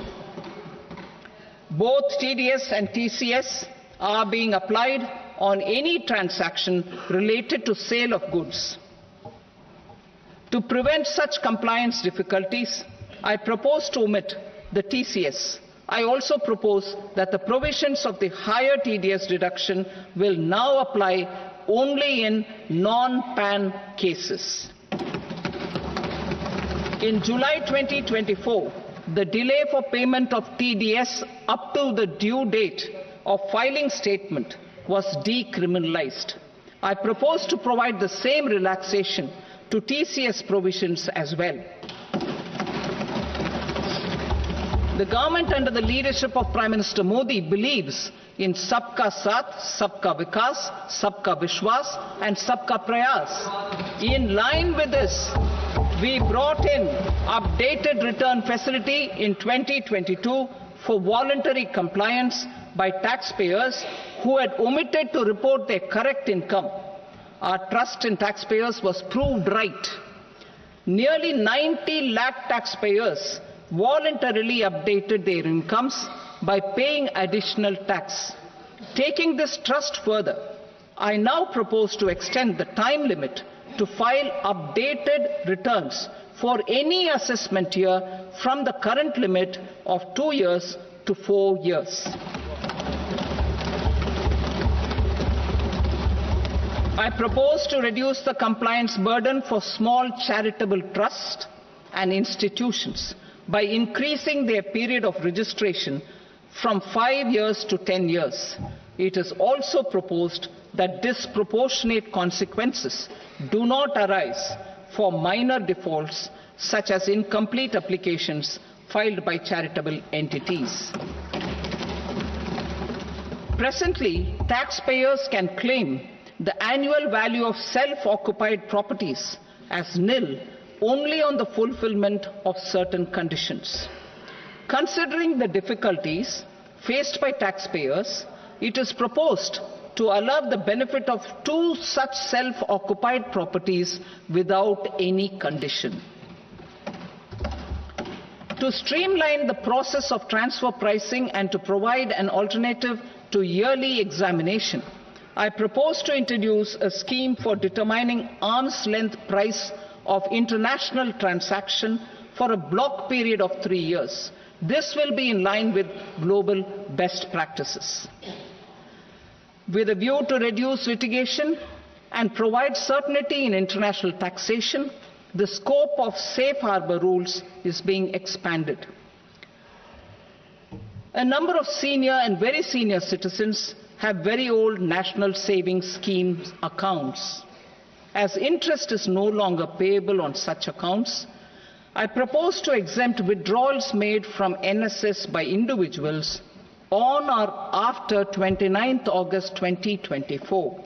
I am also proposing to allow similar treatment to NPS Vatsalya accounts as is available to normal NPS accounts subject to overall limits. In my speech in July 2024, I had promised that all processes, including giving effect to appellate orders, shall be digitalized and made paperless over the next 2 years. So I'm happy to announce that digitalization is being made operational now.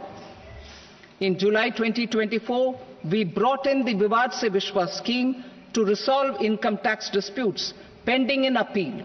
The scheme has received a great response, with nearly 33,000 taxpayers having availed of the scheme to settle their disputes. I have a few proposals to promote investment and employment. It is proposed to provide a presumptive taxation regime for non-residents who provide services to a resident company that is establishing or operating an electronics manufacturing facility. I further propose to introduce a safe harbor for tax certainty for non-residents who store components for supply to specified electronics manufacturing units. Presently, the tonnage tax scheme is available only to sea-going ships. The benefits of existing tonnage tax scheme are proposed to be extended to inland vessels registered under the Indian Vessels Act 2021 to promote inland water transport in the country. Extension for incorporation of startups. We continue to support the Indian startup ecosystem. I propose to extend the period of incorporation by 5 years to allow the benefit available to startups which are incorporated before 1/4/2030. In order to attract and promote additional activities in the IFSC, I am inter alia proposing specific benefits to ship leasing units, insurance offices, and treasury centers of global companies which are set up in IFSC. Further, to claim benefits, the cut-off date for commencement in IFSC has also been extended by 5 years to 31/3/2030. Category 1 and Category 2 AIFs are undertaking investments in infrastructure and other such sectors. I propose to provide certainty of taxation to these entities on the gains from securities, to promote funding from sovereign wealth funds and pension funds to the infrastructure sector. I propose to extend the date of making an investment by 5 more years up to 31st March 2030.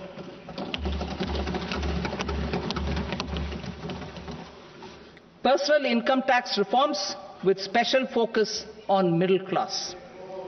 Democracy, demography, and demand are the key support pillars in our journey towards Vikasit Bharat.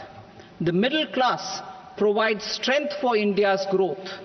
This government, under the leadership of Prime Minister Modi, has always believed in the admirable energy and ability of the middle class in nation building. In recognition of their contribution,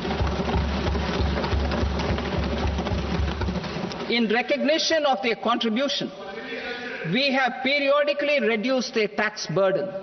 Right after 2014, the nil tax slab was raised to 2.5 lakhs of rupees, which was further raised to 5 lakh rupees in 2019 and to 7 lakh rupees in 2023.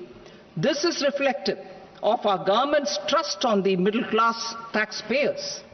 I am now happy to announce that there will be no income tax payable up to income of 12 lakh rupees.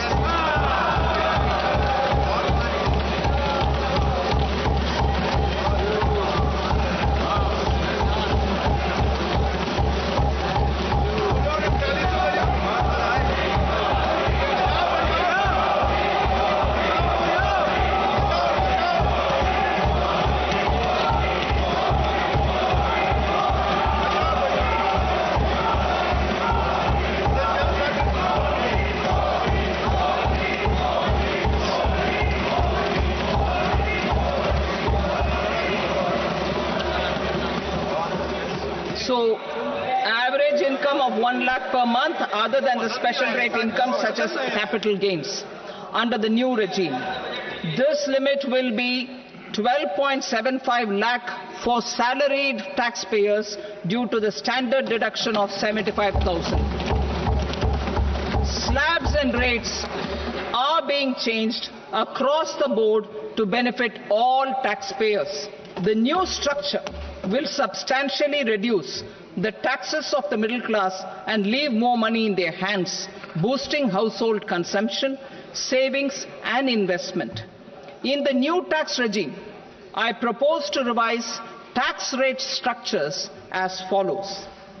0 to 4 lakh rupees nil, 4.8 lakh rupees to 4 to 8 lakh rupees 5%, 8 to 12 lakh rupees 10%, 12 to 16 lakh rupees 15%, 16 to 20 lakh rupees 20%, 20 to 24 lakh rupees 25%, and above 24 lakh rupees 30%. To taxpayers up to 12 lakh of normal income other than special rate income such as capital gains. I read that again. To taxpayers up to 12 lakh of income other than special rate income such as capital gains, tax rebate is being provided in addition to the benefit due to slab rate reduction in such a manner that there is no tax payable by them. The total tax benefit of slab rate changes and rebate at different income levels can be illustrated with a few examples.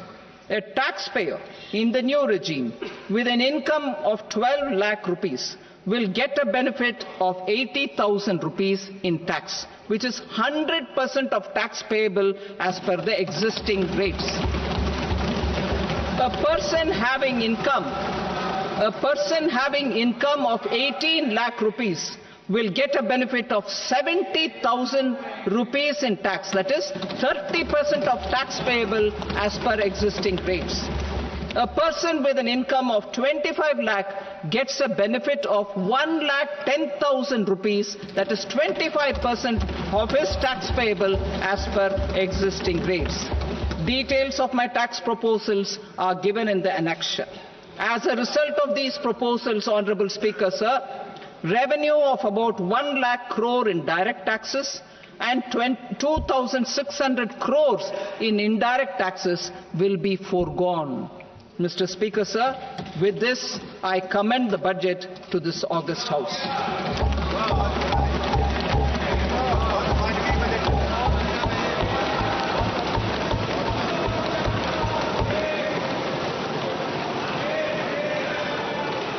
Item number 2, Srimati Nirmala Sitharaman.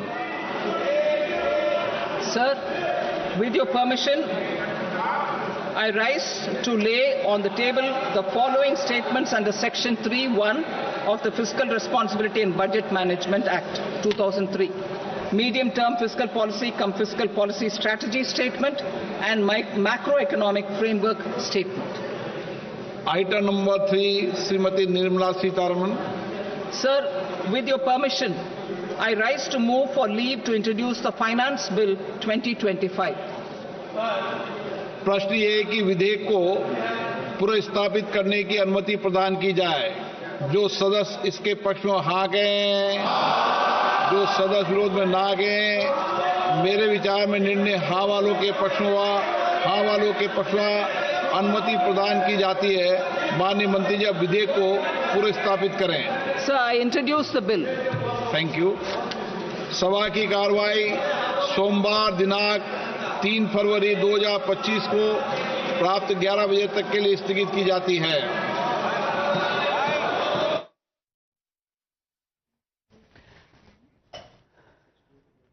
Welcome, ladies and gentlemen. That's a big bang budget that we heard from Nirmala Sitharaman, and the biggest news that we were waiting for, well, that's come true. Tax slabs have seen a major change. In fact, if you look at, there is going to be no income tax levied if you have an income of up to 12 lakh rupees. Above 12 lakh is where the income tax will kick in. And we have Sumit Singhania and Monica Hallan to break that down for us. Sumit Singhania, what does this really mean for the common man? How are the tax rates and tax slabs going to work now? So, Navika, in the pre-budget show that we were talking about, this is the most significant change that common man could have expected, right? And I would go ahead and say this is the best that they have ever seen in any budget in the last 30, 40 years. So, having a tax exemption limit raised from 3 lakh to 12 lakhs is just massive. It's super big, right? Even for the taxpayer whose income is much above 12 lakhs, there is substantial decrease in the overall tax liability, right? If your income is... Sumit, if you can just put your mic on in your pocket and come and explain. Right now, 4 to 8 lakh slab, there was a 5%. Now up to... No, the other way. The other way. It's the opposite. So far, that is what it was. No, this is the current one, Navika. This is current. Okay, this is the previous. So now we come here. And 4 to 8 lakh slab. If you Navika, have... can I explain? Yes, please. Okay, so very simply, the regime... No, I'm fine here. The regime till now is that 0 to 3 for the new tax regime, it's zero tax. Should you have an income of 7 lakh and no more, you are zero tax. Okay. Okay, that is today. What they have done is this 7 is now 12. So if you are earning 12 lakh and no more, then you pay no tax. If you earn more than 12 lakh, then you are taxed in these. Yes, so that 3 lakh becomes 4. Okay. And at the top marginal rate, you were paying 30% tax at 15 lakh. Now you're paying at 24 lakh. So this is big. This is very, very big bang. It is really good for this middle class, which we've been talking about all this while. They have got something major in this budget. So this is for those people who are earning more than 12 lakhs. This is how the slabs will kick in. If you earn only 12 lakh rupees as your income, then there is zero tax. But if you earn more than 12 lakhs, that is more than 1 lakh rupee a month, then the first 4 to 8 lakhs will be at 5%. Up to 4, there is zero tax. Earlier on, this limit was at 3 lakhs. So you get relief here. You get relief in the slabs, because earlier above 15 lakhs you were paying 30%. Now you will pay only above 24 lakhs the 30% rate. So you get some relief in these slabs even here. And Sumit Singhania, if you can actually explain this once again to our viewers. Right, so Navika, like you said, this is massive, right? So having a tax exemption going up from 3 lakhs to literally 12 lakhs, 4 times exemption growth. Then if you look at even the people who are in studio or outside studio who are earning, let's say, even 1 crore rupees of income, having the 25% reduction in the tax liability up to 25 lakhs is massive, right? Okay. So it puts more money in the hands of everybody, not only the middle class. So even if you are earning 1 crore rupees a year, you get a tax relief. There is a substantial tax relief that happens because of the change in the tax Superb. So that is where Lakshmi is smiling. Rohit Azad, are you smiling? Is this what you expected? And do you think you will today give a thumbs up to this budget? So in terms of the middle classes, definitely they are going to be happy. But we need to be clear in terms of what this represents. So it's not 3 to 12, it's 7 to 12 in terms of exemption. Yes. Those who had it earlier for 7, that has gone up to 12. Oh. Of course, it will benefit those people who are between 7 and 12. But beyond 12, there is a slab decrease which has taken place. So disposable income would rise. But I would just like to add to that, that is going to benefit the middle classes. If along with that, the fiscal deficit is coming down, then it effectively means expenditure is going to come down. So the money is going to go to the middle classes, but money is going to be taken away from the poor and the working classes. So that's where the contradiction would be. Let's see how this would play out. Now, guys, that this leaves more money in the hands of the common spender, and that's going to have a multiplier effect in the economy. Well, Anand Ranganathan. Okay, Tata khatam, bye-bye for the next 10-15 years. As far as middle class grouse is concerned, they are pro-Modi now. But well, they needed to be, because for the last 10 years, sabka badla 10 saal 40, people are saying in 40 years, in a one-time stroke, this kind of tax relief hasn't happened. Here is the catch. There is only one ghada from where you can pick up stuff and distribute. Now, if you've given so much to the middle class, where have you taken it from? That's the question. What's the answer there? And what's the answer there? Sorry. No, you please go. Single word answer. The answer is this will all show up in higher GST collections, because this money is going to be spent. Correct. It's not like they're going to put it all in the piggy bank and sit at home, right? All discretionary spends will go up because your disposable income comes.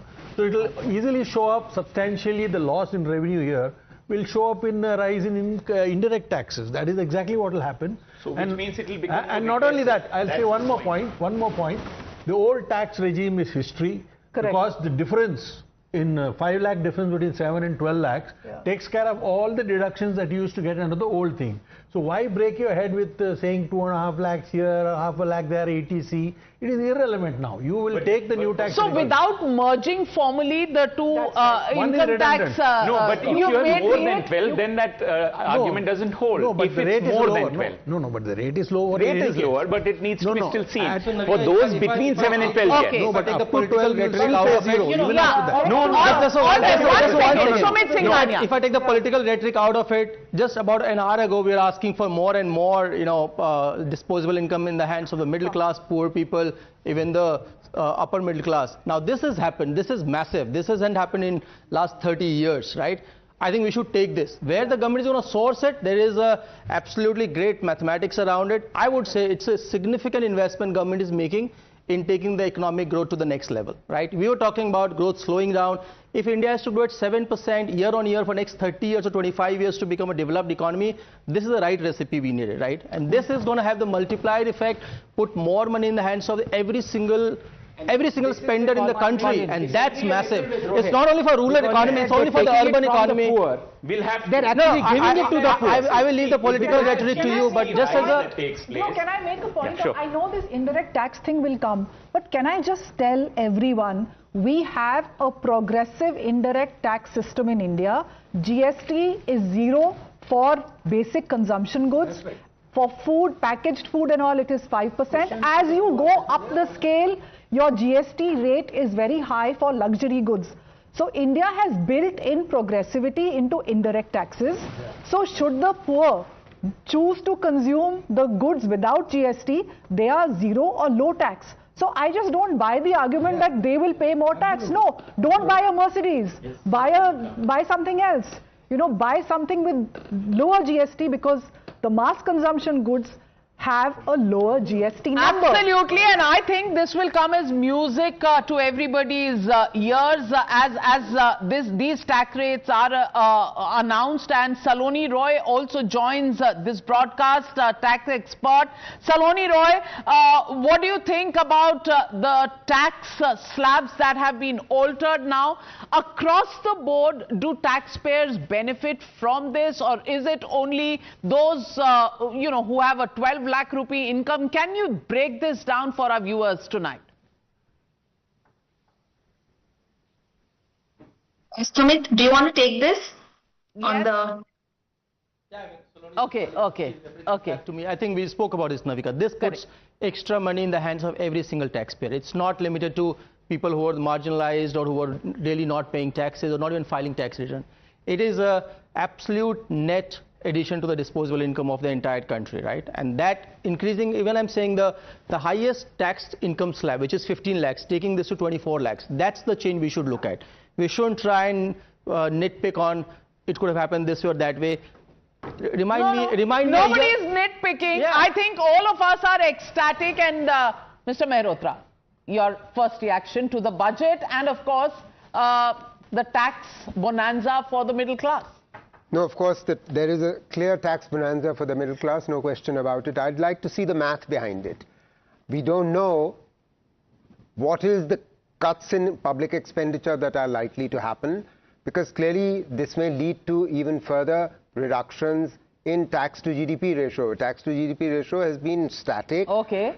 Personal income tax share in will it push growth, consumption? It might increase. Of course, it will increase consumption in the middle class, but middle class accounts for no more than 15 to 20% of India's population. So we need to keep the facts in mind also.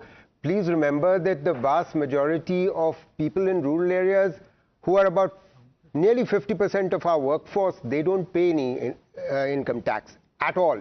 So they're not impacted by this at all.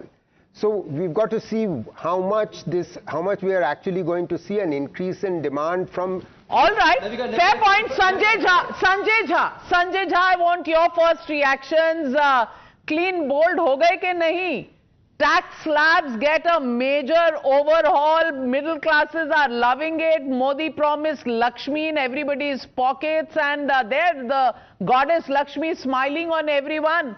अब क्या कहेंगे parliament से बाहर निकल के? The walkout happened, the symbolic walkout and walk-in happened in parliament.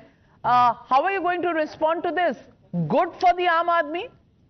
Navika, let me answer you very quickly with facts.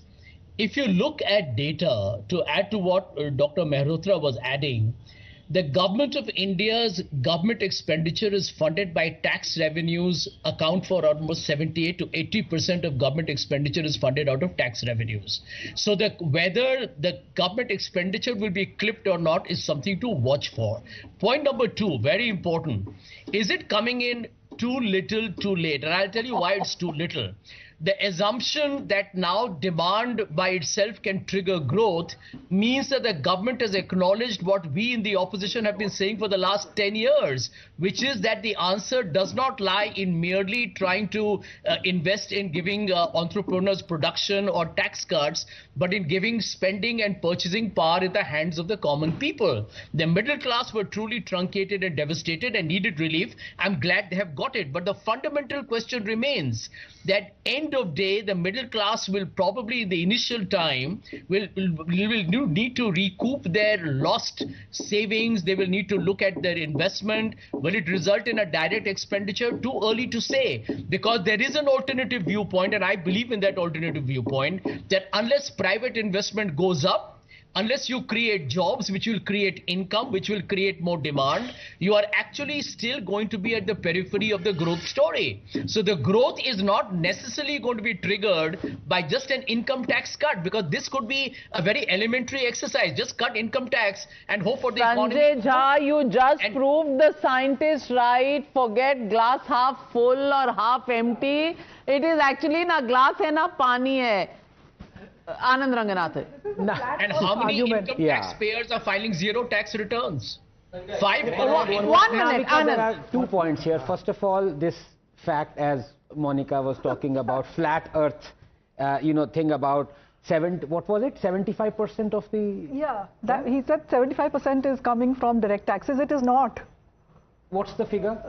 So in corporation tax is 17% of the budget, 19% is income tax, GST is 18, customs is 4, excise is 5. This is last year 24. It will have marginally shifted this time. No, it cannot change by too much. So पहली बात तो facts पे गलत.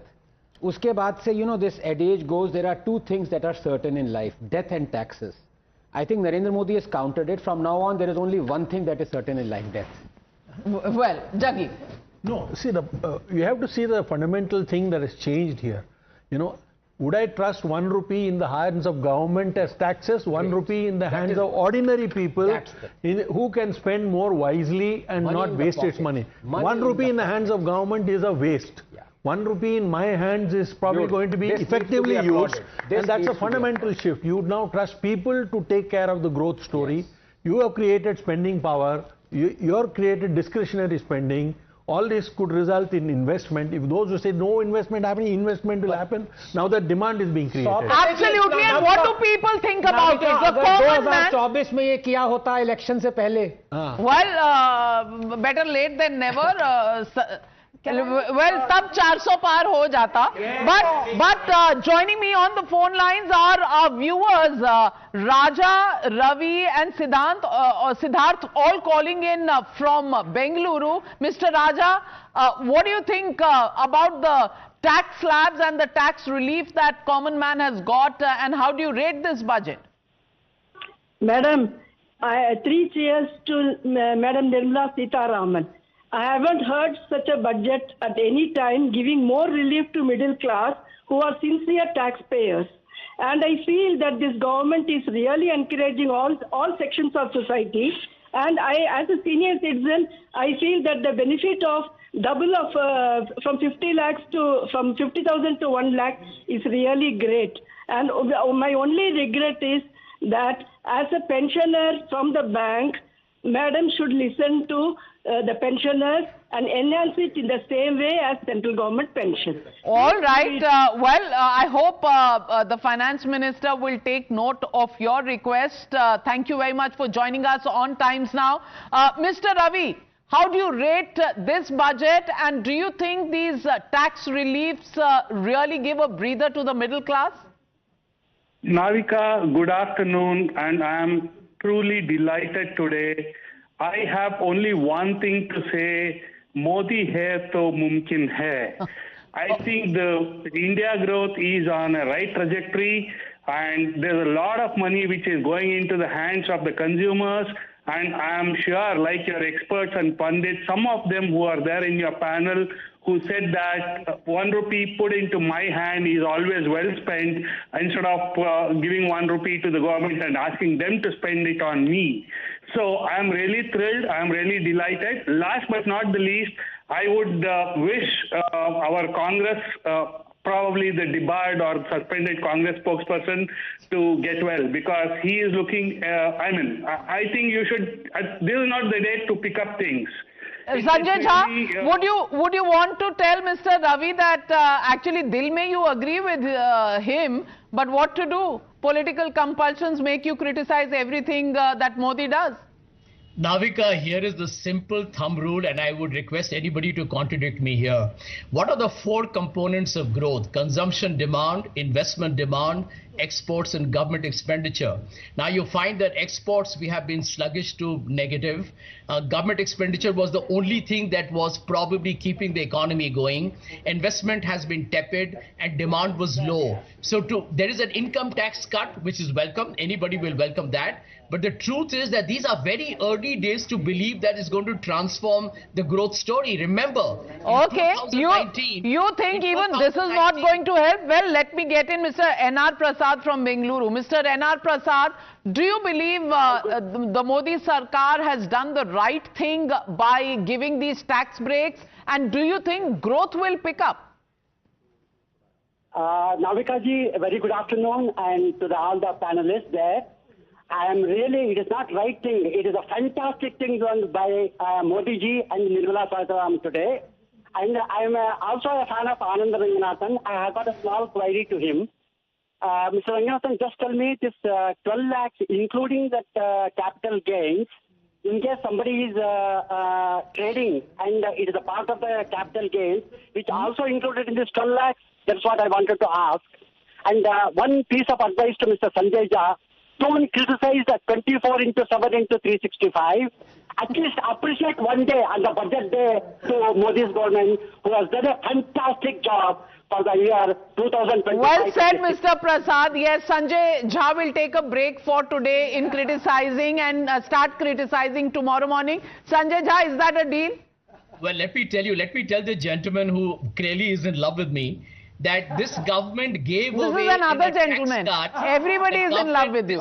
The Modi government in a tax cut gave away 1,50,000 crores since 2019 to the corporate sector on the promise of jobs and growth that never happened. So please, you have already given away 10 lakh crores that were due to you.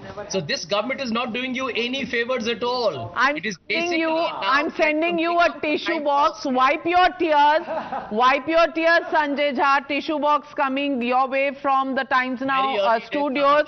But also joining me is Makran from Kolhapur. Makran ji, what do you think about the budget announcement and the tax relief? Hello. Good morning to all. Navika and the fellow panelists. Really, it's a bonanza for the taxpayers.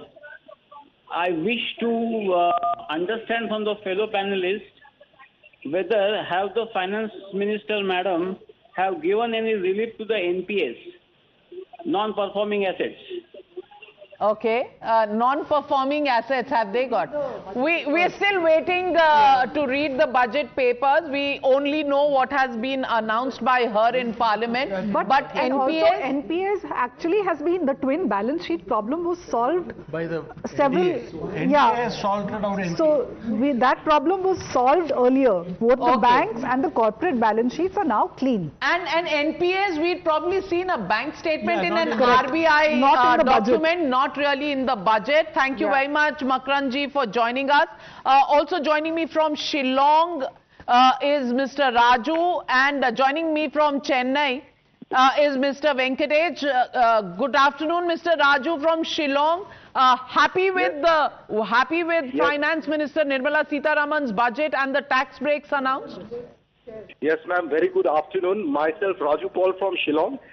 Ma'am, last budget I have given you a call, and I was very on the forefront. I told that the middle class required much relief from the government. I am thrilled. India is thrilled because Modi government has delivered on the need of the middle class, because middle class were really in the need for the relief in the income tax slab. Do you think just done it? Do you think if he had delivered this earlier, 400 par ho jata? Yes. Yes. Ma'am, maybe, yes, it was much needed. Yes, everything was possible. Modi hai to mumkin hai. Yes, but nevertheless, if it has come this year also, 400 par abhi bhi baki hai, 29 is still left. We can hope for the best. Well, I hope the middle classes will remember this till 2029, because I don't see many income tax slab reductions happening between now and then. But joining me this afternoon is Sunil Kant Munjal. Thank you very much for joining me. And how do you rate this budget? While middle classes are ecstatic, is the industry going to give the regular 9 on 10 to Nirmala Sitharaman, Sunil Kant Munjal? Frankly, I've never given any number or rating, but I think it's a very comprehensive budget. She's covered all the way from agriculture to technology, to education, to skilling, to healthcare, with some support and some encouragement. Also on MSMEs, startups and export as an activity. I think overall there is a very well spread, comprehensive support to the overall economy. But as you're right, the one big announcement was the exemption up to 12 lakhs, which has 2 or 3 salutary impact. One, of course, it's a great support for a large section of the middle class of India, leaving more money in their hands, thereby potentially increasing consumption, which is something that we've been talking about for a while, that the investment from private sector has not been sufficient. Then the government infrastructure spend has primarily been supporting the growth in the economy. This availability of surplus in individual and families' hands should encourage their both spending and also saving, and the spending would therefore result in higher consumption and therefore higher production and potentially more investment in capex and creation of additional jobs. So all of it has a multiplier. So I think it's a wonderful welcome announcement. 2 other announcements I think which were very critical. One, the setting up of an empowered group to look at all non-financial regulation and rules to draw up a completely new set. Because for a long time now we've been talking of easing, creating better ease of living, ease of doing business by tinkering with the existing set of rules. And these rules have been very, very cumbersome, many of them designed over 100 years ago. So this is a very welcome move. I hope we can do something productive and quickly. And the second, of course, we look forward to the new direct tax bill, which should come in next week. It'll get tabled next week. And from what she said, directionally it sounds like it'll be good. If it's half the size of the present one, I hope she had said it would be even smaller, but half is a big welcome forward move. Well, let me also ask you, Mr. Munjal, let me also ask you the big question. Yeah. With this consumption growth that we are expecting coming in from tax breaks, is it enough to spur growth, in the economy where we see signs of cooling off, number one, and number two, the investment rating index for states? Do you think this is going to be a tool for, actually encouraging investments, or is it going to be a political tool which will be used more in elections rather than by the private sector in terms of pushing investments in states? How do you see these? See, for a leader or a politician to make this announcement is, of course, very, very important. But the reality is, you have let go of 1 lakh crores of cash that was collected in direct taxes. So that money will be available with individuals and families, and that eventually does result in either investment or saving or consumption. That's the only 3 places you can only 3 things you can do with the money, and which is why. And the second one was encouraging states to also spend. She announced 2 or 3 different schemes where states will get be part of the spend of infrastructure. She did not, however, announce an overall infrastructure spend by the government as she always does, she always has in previous years. But she scattered it in a number of different areas. So I've not been able to add up those numbers yet because I've not seen the details of the actual budget. I'm hoping it is significantly higher than last year because we still knew it, and to your point, consumption does not take off in one day. It will take a little bit of time for consumption to pick up, and this time the globe is in a very uncertain place, especially with the new leadership in the US talking of tariffs and a whole host of changes. There is nervousness across the globe. So as a country, we need to better equip ourselves, we need to strengthen ourselves, which is why both the Make in India and the push on innovation, research and new knowledge within India alongside skilling becomes very, very critical for us. So as a combination of these, one can certainly see in over a period of time this will improve. But how much impact will have in the very short term, time will tell. We'll have to wait and watch, but yes, all eyes. Sensex is up by 556 points. Well, compared to yesterday, yes. And today is a holiday. So No, markets are open today. Markets are open Markets today. are open today. Well, we'll get the clarification on the Sensex. Our numbers are showing a downward trend, but we have callers calling in. Thank you very much, Mr. Munjal, for joining me. Rajesh Shekharan joining me from Bengaluru. Also joining from Mumbai is Mr. Krishna. Mr. Rajesh Shekharan, what do you think about the tax reliefs? Do you think it's a time, apna time aayega, middle class was saying, and now time aa gaya? Yes, madam. Good afternoon, madam, to you and all the panelists. It is, according to me, it is a very good budget, madam. Thanks to Modi and thanks to Sitharaman. I would only politely request Sanjay Jha. He is always criticizing BJP government. That is not good. Maybe to some extent. I am also praising BJP for everything. It should not be like me. He should not do like that. But I generally appreciate Anand Ranganathan. Generally, his speeches are very good and I appreciate him. Overall, madam, I appreciate this budget. Thank you. I will convey your wishes to the Finance Minister, and Anand Ranganathan is saying a big thank you to you. Let's go across to a caller from Mumbai, Mr. Krishna. Mr. Krishna, how do you rate this budget? It is 10 out of 10. And see, when the tax is reduced, more money is left with the taxpayer. The purchasing power is increased and indirect taxes are increased. So this is a very good budget and people are now very happy about it. And the Harvard-educated finance ministers will always say negative about whatever the budget is given by the. Okay, who's a Harvard-educated? Sensex. Okay. So Sensex going up, but down. Sensex is going down. And our numbers there showing the decline, but I don't know why it's going down. Maybe Sensex doesn't reflect the middle class mood. But Rajesh calling in from Mumbai. Good afternoon, Mr. Rajesh. How do you rate this budget? Dil mange more, or are you happy for today? Good afternoon, ma'am, and a very good afternoon to all your panelists. I would give 8 and 8.5, maybe 9 out of 10 to this budget.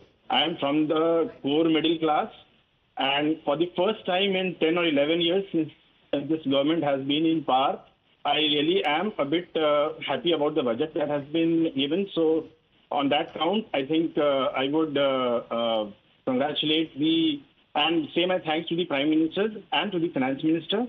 That's one. Second, ma'am, since the last 11 years, I have not had really any good things to say about this government, and so has Mr. Sanjay Jha. Sanjay Jha in the panel. So his still looks very glum. So maybe for once I would request him to give the Finance Minister a pat on the back. Well said, Mr. Krishna. But Sanjay Jha, 11 years, even he has not been happy about this government. Today he is. He's asking you, aaj ke din you need to pat the Finance Minister on the back. Would you make a change, Sanjay Jha? Navika, I'll tell you, one has to read the fine print very carefully. Let's go back to the... First read the bold print. First please read the bold print, and in the bold print, exemption limits are up to 12 lakh rupees. Navika, in all fairness, give me a chance to respond. At one point, I don't have to explain to each and every caller.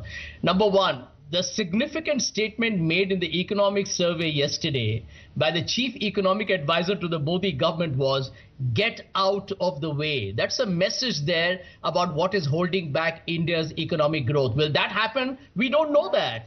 They have said business as usual won't work, which means get this CBI, ED income tax off the back of Indian industry. Then they talked about trust deficit. You think trust deficit evaporates by reducing the income tax rate on the middle class? These are fundamental structural problems that are not going away anywhere. And until jobs are created, the India story remains extremely susceptible to volatility. And we are not even talking about the currency war or the tariff war and the implications on our exports in the global economy. So I think let's not So let me give you a sense of get out of the way what all the government has done. And there are several announcements. A committee has been set up to look at the reforms, the regulations in the non-financial sector.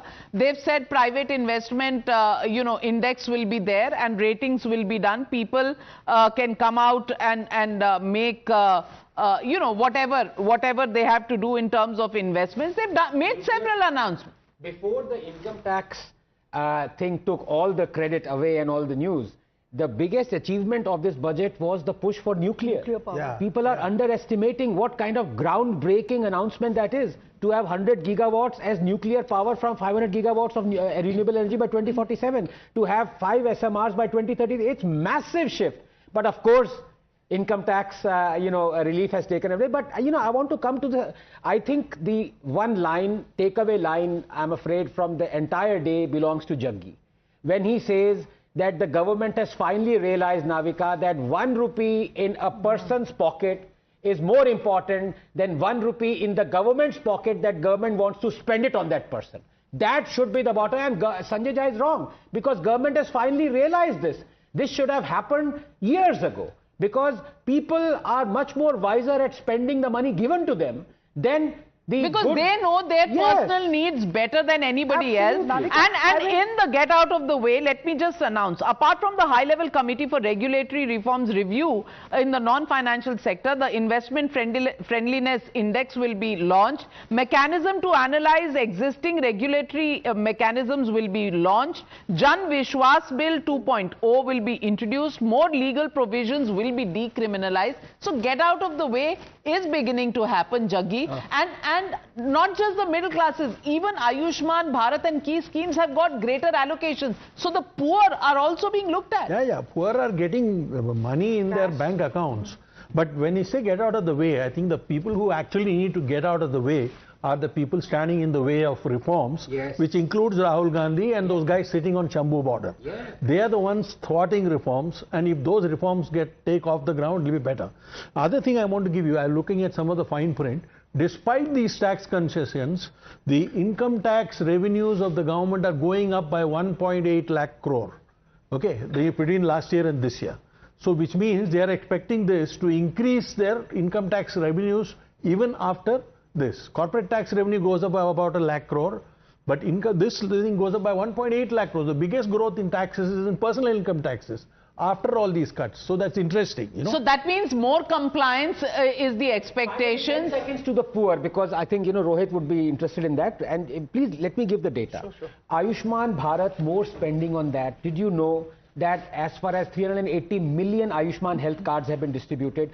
Out-of-pocket expenditure, that was the fastest way for Indians to go into poverty. Correct. For health reasons, has been slashed by 21%. So it is wrong to say that this government is doing now only for middle class and not for poor. It wants to spur growth. It wants equal development. The point is, as Jaggi said, the real government that is entrenched in a lot of policies, the opposition wants the government not to get out. For example, opposition doesn't want privatization. Opposition doesn't want farm rules. So yes, more money in the pocket of individuals is great. But the government sooner or later has to come out of what it must come out of, which is the entrenched public sector mentality. Absolutely. This point that Jaggi made, and correctly so, there is a lot of kite flying happening here, because 1.8 lakh crore increase on top of a fall. So there has been actually, if you look at budget estimate versus revised estimates, the current one which has been placed, 31 lakh crores was the revenue receipt announced at budget estimate. It has gone down. So to propose it to increase, there needs to be some justification for that. I may calculate and say that this is what the tax revenue is going to be, whereas in actual, their own data shows that the tax revenues have gone down. You can check that.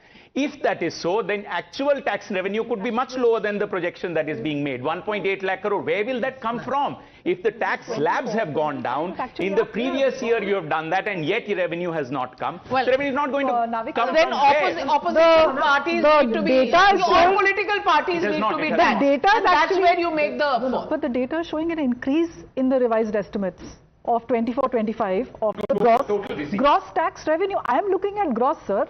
Gross is up in the revised estimates from budget estimates.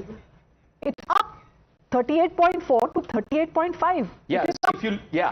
So if you were to look at the corporation tax there, the revenues have come down, right? Right. So the projection that is being made, just one second. Yeah. So there were certain tax rates previously, and all of us agree that the tax rates have come down. Correct. Right? Across the board, especially for the middle class.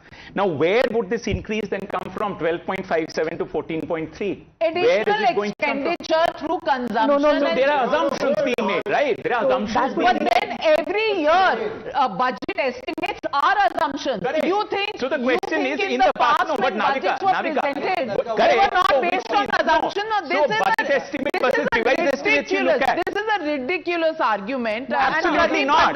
You can't call it a ridiculous argument. No, Pradeep Bhandari, our friend, the economist, Rohit Azad says that budget estimates are carrying a lot of assumptions. Of course, they always did. No? Correct. So then you look at the past of what they have done. We don't know about their assumptions, what they are. We don't know yet.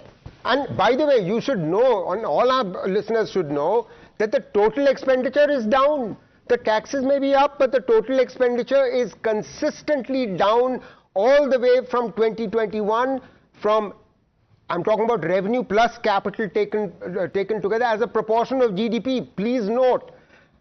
Well, in RE, it is down from 15% to 14.6 in 24-25, and in budgeted, it's down from 14.6 to 14.2. So let me are just down, say, as far as down. gross tax revenues are concerned, the budget estimate was 38 lakh. Absolute number में नहीं होता है. You have to do this estimate as a proportion of GDP. तो आपको ये देखना होगा कि आप इस साल में किस GDP को प्रोजेक्ट कर रहे हो और नॉमिनल जीडीपी आपकी क्या ये सब प्रोजेक्शंस हैं बजट में no I agree with everything you say, but when you say that we will have to see, then we would have had to see even in all the previous budgets, and all of them are assumptions. But let me get in Pradeep Bhandari. For those who don't see anything positive even in today's budget announcement, इनके लिए कौन सी दवा है वो बता दीजिए. Well, Bernal is the answer for them, Navika ji, and I can understand the meltdown. The people on the ground, and in fact the middle class, is celebrating the historic budget because the amount which Prime Minister Narendra Modi has done for the middle class, no Prime Minister in the past has done. And I will reiterate, when Prime Minister Narendra Modi had come into government, the income tax slab for the middle class to pay the tax was 2.5 lakh. Consecutively, whether it is in 2023 where we increased it to 7.5 lakh, and now where there is no income tax for 12 lakh. Even if you have an annual income of 18 lakh, there is a tax rebate. Even if your annual income is of 25 lakh, there is a tax rebate. So what the government has done, it has resonated with the sentiment of the middle class on the ground. Along with that, there is absolutely steps taken in order to ensure that the compliance cost for taxes also come down. So this is a holistic budget. This is a budget which is pro-middle class budget, and I can understand the Congress party and its supporters and analysts having a meltdown because they did not expect this to happen. They did not got any brown brownie points. Point number one. Point number two, on the part of the expenditure, if you see the budgetary estimate for 25-26 is 15 lakh crores of capital expenditure. The Congress party did not even spend 4 lakh crore on the capital index expenditure, and the revenue expenditure for 25-26 is 39.4 lakh crore. So both the revenue expenditure and the capital expenditure to what the UPA had spent has gone up substantially. Along with this, if you see, there is a big thing which is happening. The government has ensured that the consumption and the demand goes up, but the shining spot has also been the way the out-of-pocket expenditure of the rural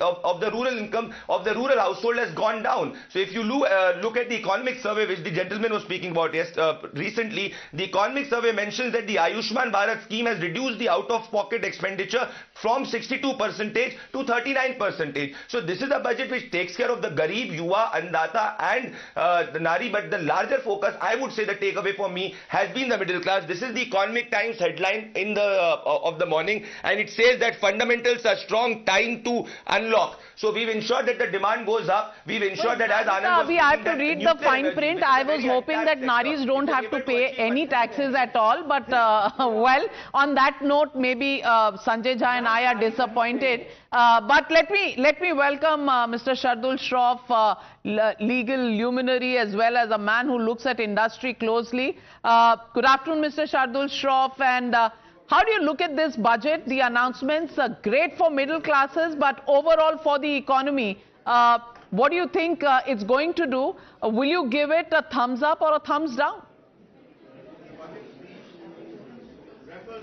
I would give it a thumbs up for the reason that the amount of tax which has been released by moving the tax exemption from 7 lakhs to 12 lakhs, which is almost 80% of the exemption given to the middle class, that amount of money being released is significant because it will go into the consumption industry, it will go into the capital products industry, and that will therefore kick off its own virtuous cycle of growth.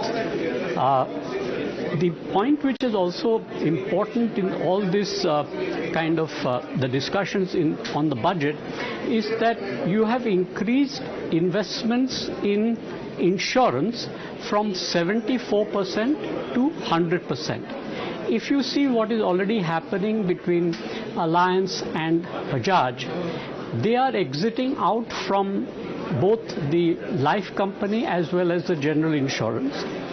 And that will be an additionality of income. Now that they see such a change, perhaps they may set up the industry of their own. They may not tie up with Jio, and they may see the additional money that they need to invest for 100% venture in insurance. So there will be spin-off effects of this kind of growth.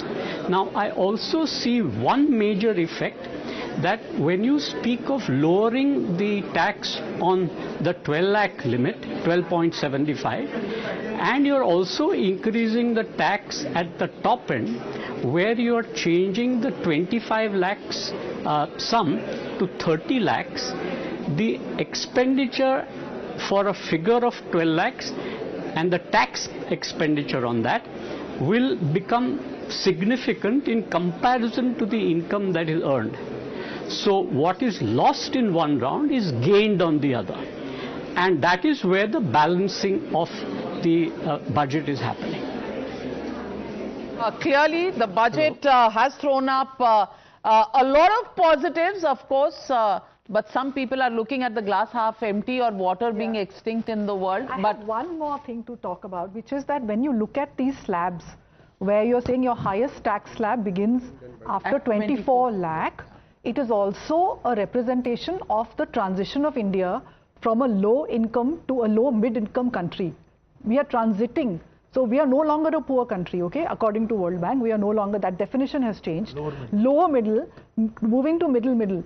So this is representative of a transforming India. I just wish everybody would understand that we are actually transiting. We are no longer, we are not importing food anymore. We are not importing basic things. We are all, it's happening here. And these new rates, these new slabs, can I just finish? These new rates are symbolic of this transition of the country to a middle income country. Transition has gone on for 15 years, right? 18 years. 2007 we became a middle income country. LMIC, a low middle income country. Okay. And then from 2014 we became poor again. I'm not saying so. I'm asking. I'm telling you what the World Bank categories are. We are being, informed about when we have become middle income. We are already low middle income country. We are the only low middle income country in the G20. Low middle to middle. No, we are nowhere close to upper middle. Upper middle is at $4,000. Say upper middle. There's no such category as middle. You can say middle, upper middle. You can create all kinds of categories. Usme kya dikkat hai? Well, is the budget first class or not? Is the big question. Sanjay Jha, do you want to revise your opinion? Any revised estimates coming from you? Yeah, well, I want to respond to what I think the lady just spoke about, the middle income status. I don't know whether she's aware, but in the G20, India ranks lowest by a big margin on per capita income. And if you look at India's per capita income today at market prices, we are approximately $2,400 to become, by the way, into what Mr. Modi calls a Viksit Bharat. India's per capita income has to be close to $12,500 or $13,000. We are far from anywhere at the moment of even becoming a middle income country. I think it's about time we took a deep breath and stopped spreading fake news on the program. Monica Halan is a very celebrated author, and Sanjay Jha, let's give credit where it is due. The Congress party may not be the only repository of knowledge, but Monica Halan in her own right is an award-winning author. Personal finance, I think many in the country and outside it look at her views and read her views and take tips from her. So to completely dismiss anybody who doesn't quite agree with you or who you don't agree. Can I wrongly interpret what she said? She did not say middle income economy. She knows what middle income or lower middle income is. I mean, nobody would know it better than her. But, Monica, since you've been named, would you want to rebut? No, so the per capita argument was earlier, sort of debunked to say that, is this the dollar number that we want to look at? Yeah, that's right. Or the, the PPP number. So when you look at the two numbers, it's very, very different. So one is that you keep, cherry picking on some number and saying that, look, we are so poor. Look, nothing has happened. So for every data that you can pick, I can pick a separate data.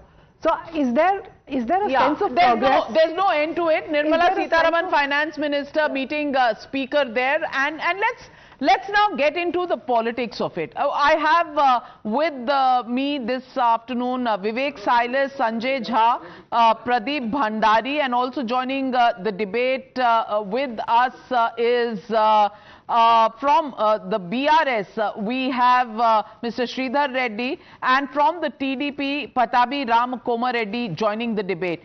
Vivek Silas, to you, may I ask, are you as pessimistic on the outlook of the budget as Sanjay Jha? Ya kuch acha laga?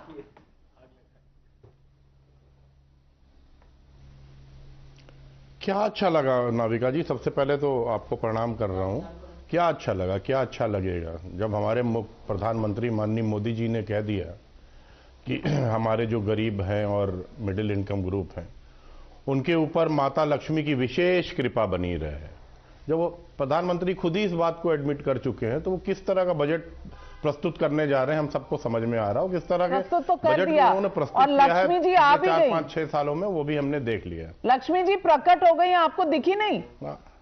Lakshmi ji आ गई हैं, माता लक्ष्मी हमारे पास तो नहीं प्रकट हुई नाविका जी, और कहीं अगर गरीबों पे या मिडिल इनकम पे कुछ अनुकंपा हुई होगी तो उसके बारे में मुझे जानकारी नहीं है। शायद तो विश्वास की कमी है, इसीलिए दिखता नहीं है। प्रकट हो चुकी है, लोगों को दिख चुकी है। Callers have called up and said they are very happy. आपको नहीं दिख रही है। प्रदीप भंडारी, इसका क्या उपाय है? जो टैक्स देता है उसको दिखी है। Navika ji, as I said, that the Indian opposition today is a meltdown mode because they also know deep inside their heart that this is a budget which is a huge transformative pro-middle class budget.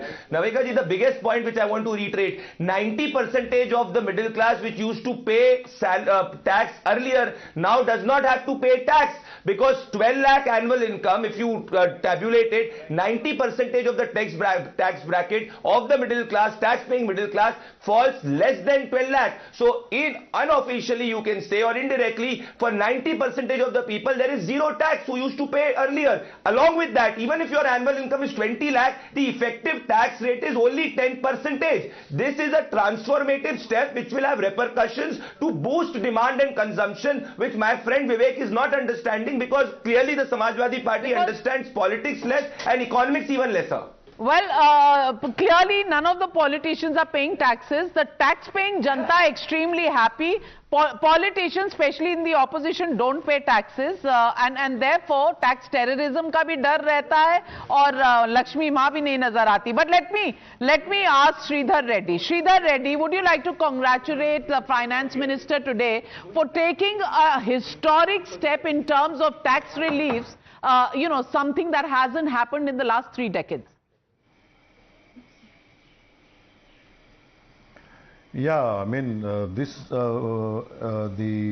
measures taken in the income tax is certainly good news to the middle class. There is no doubt about it. But you need to get the clarity in it because for up to 4 lakhs, absolutely there is zero. After that, we have to see the further clarity in it. Now, blatantly, straight away, we cannot say 100% zero tax and 12 lakhs. You will need more clarity, though she has specified on the floor of the House. We still need some more clarity on this. Except this good news, there is nothing much to be seen for the middle class also in this. Secondly, all non-BJP ruled states are ignored and completely out of it. For the last 10 years, Telangana, being a new state, we got a raw deal in many issues. Even this year, for some important projects, our state government, though Congress is in rule now, they too have proposed some projects to be taken up in the state at various levels, whether it is Metro Rail Phase 2 to Hyderabad, then flexibility in Mahatma Gandhi, NREGS and Backward Regional Grants Fund and all. There are many things close to 1.5 lakh crores they have proposed for various projects. Not even a single project have been considered. I have not seen anywhere in that. So as far as Telangana is considered, we are once again disappointed, and the stepmotherly treatment is being continued by the central government. This is a national budget. A lot of stuff is there in the fine print. Maybe we all need to read it. But first reaction coming in from Union Home Minister, Mr. Amit Shah, while he's praised the visionary budget and talked about everything for the Kisan, Garib, middle class, Mahila and children and the youth, he says middle class is always in the Prime Minister's heart. Zero income tax till 12 lakh income. The proposed tax exemption will go a long way in enhancing the financial well-being of the middle class. Well, so the middle classes, they're being applauded. Mr. Koma Reddy, Mr. Sridhar Reddy and Mr. Sanjay Jha, Vivek Silas, all very disappointed with the budget. How do you see the budget, and can you see any positive green shoots coming from it? Ki sab kuch, everything is dark and black. Navika, good afternoon. See, it is very much common for the opposition, to cut a sorry face, to express their disappointment. So that is not something which surprises me. But, keeping aside politics, if you look at the budget, it is a very progressive budget. It is a budget which will enhance the growth of this country. It is a budget which had addressed various sectors. For example, you take the PM Dhandanya Krishi Yojana, which is a scheme which is going to cover 100 districts currently which have low productivity in agriculture and which is going to benefit 1.7 crore farmers.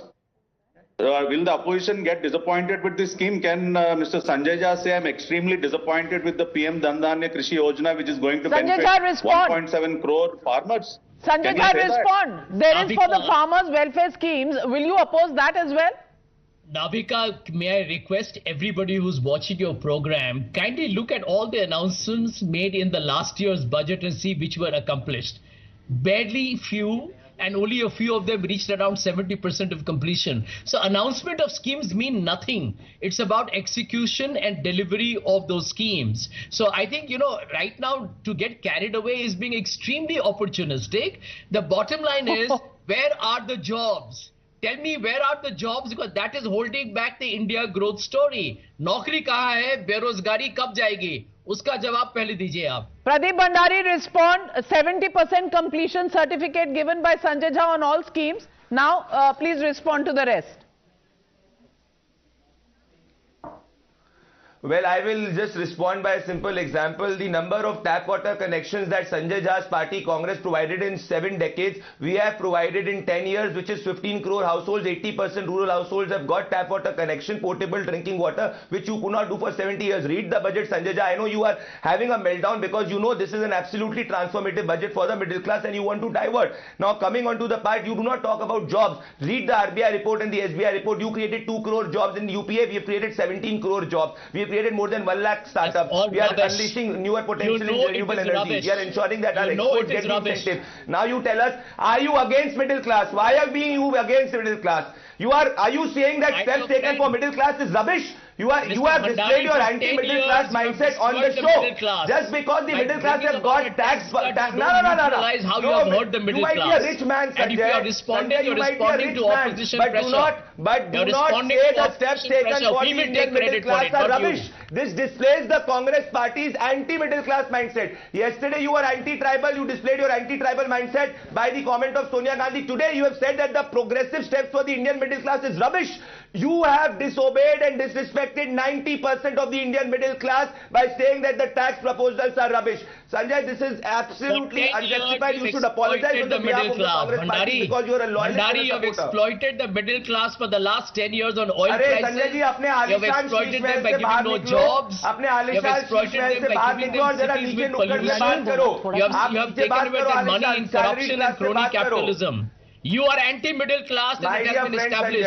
And you have been forced to make the changes because we put the pressure on you. I ask you, that's it. Go down from your lavish apartment and ask 5 people. In fact, ask 5 people, why are you against the tax proposals of 12 lakh zero exemption? Why are you getting so rattled? You should celebrate because we are asking you, I hope you are not taking the money away from other expenditure.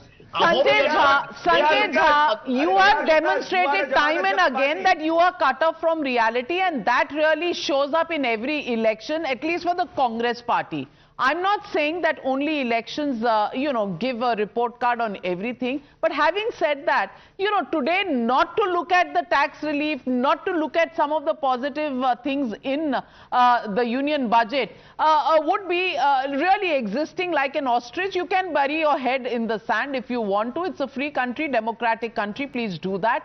Otherwise, wake up and smell the coffee because people are applauding the budget. There is a sense of jubilation, not just in the tax slab relief, but also in the, certain relief that comes in from tax, from housing rentals, where the tax slabs have also gone up. And that for the middle class is a huge relief. But joining me this afternoon is Shobna Kaminini, joining me live from CII. The health sector, and she of course looks at the Apollo hospitals. And Ms. Shobna Kaminini, I want to ask you, how do you rate this budget? The middle class is ecstatic, but how does India Inc. look at the budget? Does it have the makings of a growth-oriented budget, which is the need of the hour?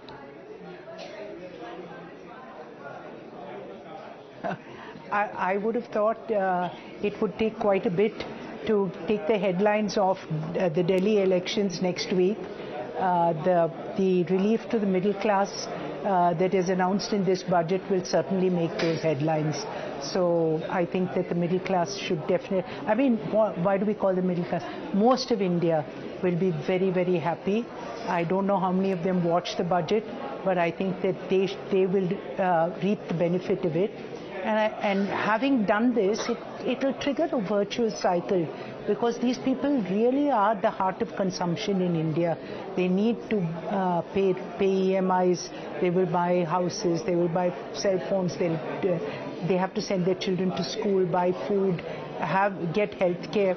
And putting more money back in their hands, I think, was a really powerful move. So on behalf of India, I want to thank the Finance Minister for that. How do you look at the green shoots as far as growth is concerned? Because the second quarter numbers have put everybody in a bit of a spot. Do you think this one single step is going to actually have a multiplier impact on growth and investment, the virtuous cycle that you're talking about? It's a start. It's really a start. But for me, my worry is that we need growth of more than 7+%, because in the sixes, even the high sixes, this K-shape will still remain. That whatever we put, the wealthier will benefit. There'll be more premiumization. But when you have this entire middle class winning, and for that a 7% growth, I'm not sure how much this will do to it, but definitely there'll be some green shoots. But there's so much more, and why do we expect just the budget to make this happen? There'll be GST, there'll be private sector putting investments in, there'll be more education, skilling, job creation. I think that's fundamental. Wherever we have those sectors for job creation, I think we need to find those levers.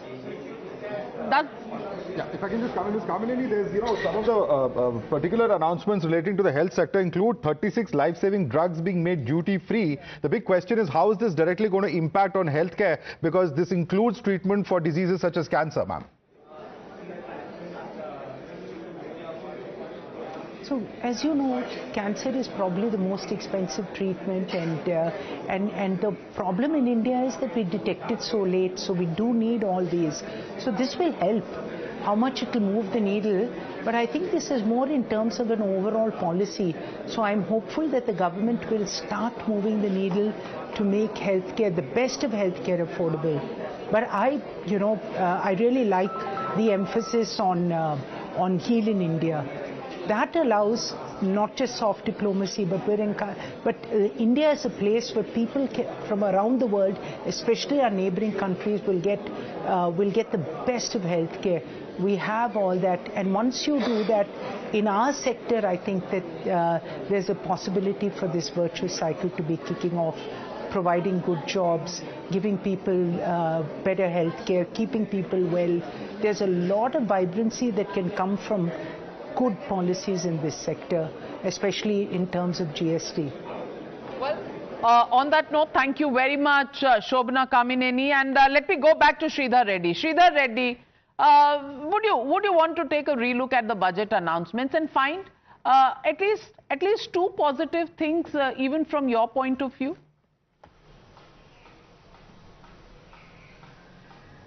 See, this announcement in the income tax definitely is a good thing, and as you are now speaking about the reduction of prices for the cancer and other treatment and all that, there are some things that are very, very regular that they have done even in the past also. But there are some decisions which need to be changing the course of some industry or something not missing in this budget. Rather, it is one should say it's a flat budget. And as far as states are concerned, again I'm going back to the same. You speak about Bihar, you speak about Andhra Pradesh, or in the last budget again you speak about BJP ruled states, whether it is Gujarat or some other state. Why not South Indian states basically? Because you are in Andhra Pradesh, yes, you would have made some statements or taken the name. Why not Telangana? Why not Tamil Nadu? Why not Kerala? Why not Karnataka? So once again the same. Are these states are not contributing to the nation's kitty? Again, time and again, important projects for cities like Hyderabad and cities like Chennai and all, these requests were always ignored in the budget. And the answer is Pradeep Bhandari wants to counter you. There's something for every state, he says. Pradeep Bhandari, Telangana has got nothing, Kerala has got nothing. Would you want to counter Mr. Reddy? Well, yeah, Mr. Reddy is factually wrong, Navika ji, because during the time of the Congress party, here's the data, the transfer to the states was roughly less than 7 lakh crores. What we are now transferring to the states, which is more than 25.60 lakh crore. So there is more devolution which is happening to the states. In fact, this budget incentivizes states 0.5% to GSDP in order to loan for capital expenditure. So what Mr. Reddy is saying is absolutely wrong. No, sir. The devolution which the Congress used to do was less than 8 lakh crores. What we are devoluting to the states is more than 25 lakh crore. This is not what I am cooking up a data. This is actually the data which is there. You can also Google and check. So what you are saying that we are not devoluting the states, we are devoluting more. In fact, 15 lakh crore more than what Congress used to devolve to states, which includes Telangana, which includes every state. So do not lie on the show. Well, let me also get in Sumit Singhania, because there's one point. In an additional tax relief, there is a clause allowing relief for self-occupied property. A self-occupied house property is used for one's own residential purposes. The other, you can claim 2 properties as self-occupied and the remaining house as a let-out for income tax purposes.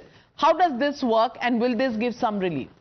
So this basically, if you look at the way the taxes will be calculated for if you got 2 houses, one is exempt, the other is in a concessional way, you compute the taxable income. On a net income basis, it's not a tax rate play, right? It's only about how the taxable income will be computed. So this ultimately will lead to the lower tax income, but it doesn't sort of play out with the tax rate. The headline here is the rate cut. Headline is not 4 to 6 lakhs. 4 to 6 lakhs, so in fact going all the way to 12 lakhs for the lower income category, right? For let's say somebody... No, in the property, there's a separate break. So I have not picked up that piece, Navika, but all I'm saying, this provision still exists even today, right? So you have the benefit of the 2 house properties, concessional income, etc. But it may be a marginal benefit, so I'm still to pick up. But I think the headline news still is that now it is, earlier there were some conditions applied, correct. Now there are no conditions applied, correct. Yeah. So that is also there, but let's go back. Let's go back to the income tax rate. This is where it really boils down. This is the big headline, as he was saying, and this is how it will make a big difference. If your income is 8 lakh rupees, as per the old regime, you would have to pay 30,000 rupees as tax. The tax now is 0. Therefore, a direct saving of 30,000. Let's get the next slab in. It is 9 lakh rupees of income annually, and now the old tax, which was 40,000 rupees, comes down to again 0, therefore a saving of 40,000. Again for the 10 lakh category, the old tax of 50,000, the tax now is 0, a saving of 50,000 for those households or those persons who are earning at that level of 10 lakhs. 11 lakhs, again the same story. 65,000 would have been the old tax paid. The tax now stands at a 0 here. Direct saving of 65,000 at 12 lakh rupees. And this is the interesting one. 80,000 rupees, close to a lakh, that is going to be saved by these persons as well. In fact, so that's a significant amount that we're talking about. Now, as far as 16 lakhs, this is where it gets interesting. The old tax was 1.7 lakhs. Here the tax, in fact, that is now going to be paid is 1.2 lakhs. The saving here is 50,000 as well. Income tax of 20 lakh rupees. The old tax would have been 2.9 lakhs. This comes down to 2 lakhs, almost a lakh here as well. That saved a saving of 90,000. Income tax of 24 lakhs, and this is of course the old tax of 4.1 lakh rupees. Tax now at 3 lakh, over a lakh saved at 1.1 lakhs over there. Now, if your income tax is 50 lakhs, the old tax is 11.9 lakhs. The tax now is 10.08 lakhs, and even at a 50 lakh, there is a saving of 1 lakh rupees. Very, very interesting set of statistics. And you know, in fact, Mr. Singhania, you can come in on this. This is going to make a huge difference as far as all middle classes are concerned. We need to move away from the middle class narrative and say that this actually saves. You saw the number from 16 lakhs to all the way to 50 lakhs. It still saves for every single taxpayer 1.1 lakhs. So it cuts across the entire swath of middle class. I think the narrative was that is the most important part, that every tax slab, whether you are are at 12 lakhs or you are at 20 lakhs or at 40 lakhs, you have some savings of income tax. So it's not a middle class budget or a poor class budget, it's a budget for all taxpayers in India. Absolutely. The definition of middle class in India, somebody who earns 40-50 lakhs will also consider himself middle class. He will not call himself a rich man, even though the government definitions are that. You may be the rich man, we are all We are definitely not. We are definitely not. But that's the whole point that I'm making, that everyone who's in these salaried brackets will call themselves middle class. Siddharth Sharma of Aam Aadmi Party is joining this broadcast. And Siddharth Sharma ji, Modi ji ko namaskar kar dijiye. उन्होंने तो middle class को इतना बड़ा tax relief दे दिया. Would you want to congratulate him today? Yeah, obviously we would like to congratulate, because when the income tax slabs were brought down, if you remember, just a week ago Arvind Kejriwal had asked for that, and we feel that it is a vindication of Arvind Kejriwal's demand. And in fact, he made six other demands. So vindicating one and not taking up all the six, it's a bit Mr. Siddharth Sharma, I want to ask you, कहीं BJP और आम आदमी party मिली तो नहीं हुई है? क्योंकि कांग्रेस तो यही कह रही है. हाँ, मैं आपको बताता हूँ कैसे ये आप दिखा रहे थे in your show. You were showing that different tax slabs, the minimum benefit somebody is getting is 30,000 and the maximum somebody is getting is 1 lakh. So between right now your graphics are showing that 30,000 saving, 50,000 saving. So in fact you are showing it's a good thing. That's what Arvind Kejriwal had demanded. Now just to juxtapose it, Aam Aadmi Party, voting for Aam Aadmi Party in Delhi means 25,000 rupees a month of saving. That works out to 3 lakh rupees, 3 lakh saving per year. So since it is everything is money and in thousands, I am saying that Modi ji is giving a benefit, just income tax benefits to the tune of thousands, whereas a vote to Aam Aadmi Party means a saving of nearly 3 lakh rupees. Now, second thing, I think before me, somebody from CII was speaking about healthcare. It's strange that 2% healthcare, we were asking for 10% healthcare. 2% healthcare, how can you expect a nation of 150 crore people to manage at 2% healthcare? The example here being that Delhi is spending... आप पहले आयुष्मान भारत तो apply कर दो दिल्ली में. हाँ, 13%. आता हूँ ना नविका जी, आप कभी तो बुलाते हैं, बोलने का मौका देते हैं, बीच में आप काट देंगे तो फिर मैं कैसे बोल पाऊंगा? अरे छोटा बालक हो, थोड़ा सा मार्जिन दे दीजिए ना. छोटे बालक है तो तो देखिए, Delhi is giving 13% health, assigning 13% health care. The result is an average Delhi wala's life expectancy is 68 years. Next door Noida, it is 63 years. So you have to spend on people. The third very important thing that is coming up, due to Bihar elections, they are giving SOPs to Bihar, which is welcome. But strangely, Delhi is also going through an election. They are not giving any SOPs to Delhi. Imagine what they will deliver all middle later. Classes have got exemptions. In Delhi, there is a 67% people in Delhi are middle class people. They are very happy, and that is why probably थोड़ा सा आपको चिंता हो रहा है. I will come back to you. Amitabh Kant, who's the G20 Sherpa, former Niti Aayog CEO, joins me on this broadcast. Amitabh Kant, good afternoon. Thank you very much for joining us. And good cheer budget for the middle classes. Most people worried about whether public expenditure will take a hit, infrastructure building will take a hit. What do you think about this budget? While it gives some relief to middle classes, do you think overall it is a growth-oriented budget? Well, Navika, let me say that this is a budget which aims to drive, take India into close to about a 8% plus growth story for India on the long run, because it gives a fillip to demand. It puts money in the hands of the consumer, which is very critical at this point of time. For a finance minister to put out about 1 lakh crores in the hands of the middle class and another 2,600 crore from indirect taxes is a big deal. But she's done this in a very fiscally responsible manner, because the fiscal deficit for this year was about 4.8%. She's targeting for 4.4% in the coming year, which shows that she's worried about, she's taken all aspects of macroeconomic stability into consideration, which is very important. Otherwise, you'll have the challenge of inflation. But the big beneficiary in this whole India story is, of course, the middle class of India. And secondly, this budget lays a lot of emphasis on job creation in certain labor-intensive sectors. I've never seen so much of emphasis on tourism, on textiles, on footwear, on leather, and these are critical sectors which are job creating in a very, very big way.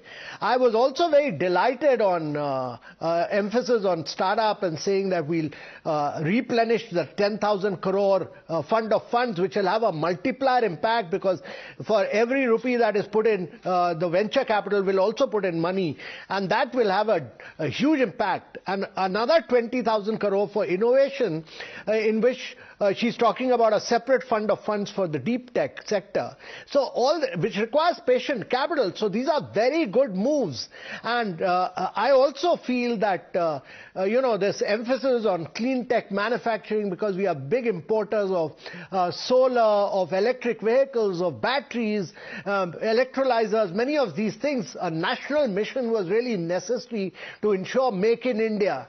And many people, I mean, you're also emphasizing this aspect about infrastructure creation. Let me say that there's putting asset monetization pipeline of 10,000 crores, from 25 to 30 means that every ministry will have to do asset monetization. Private sector will come in, do better management, better operation. And she said that there'll be a private-public partnership which every ministry will create projects for the next 3 years, which will be driven by the private sector. So these are big ticket announcements. And in addition to this, my personal view is that there's a huge emphasis on doing away with regulatory cholesterol, ease of doing business, scrapping rules, regulations, having a committee which will come out with its final recommendations, because you need to take the states on board.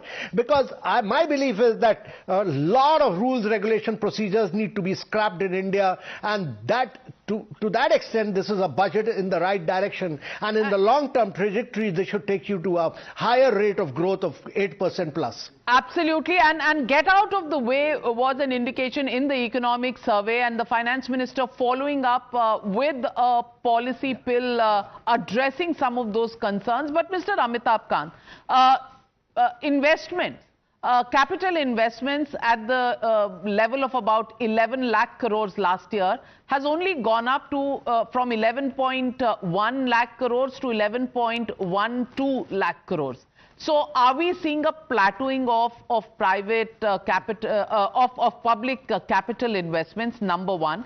Number two, the issue of creating, investment-friendly index.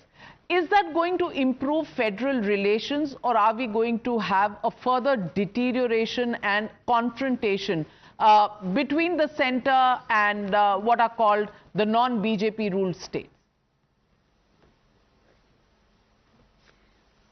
So, Navika, the actual expenditure was about, on infrastructure was about 10 lakh crores.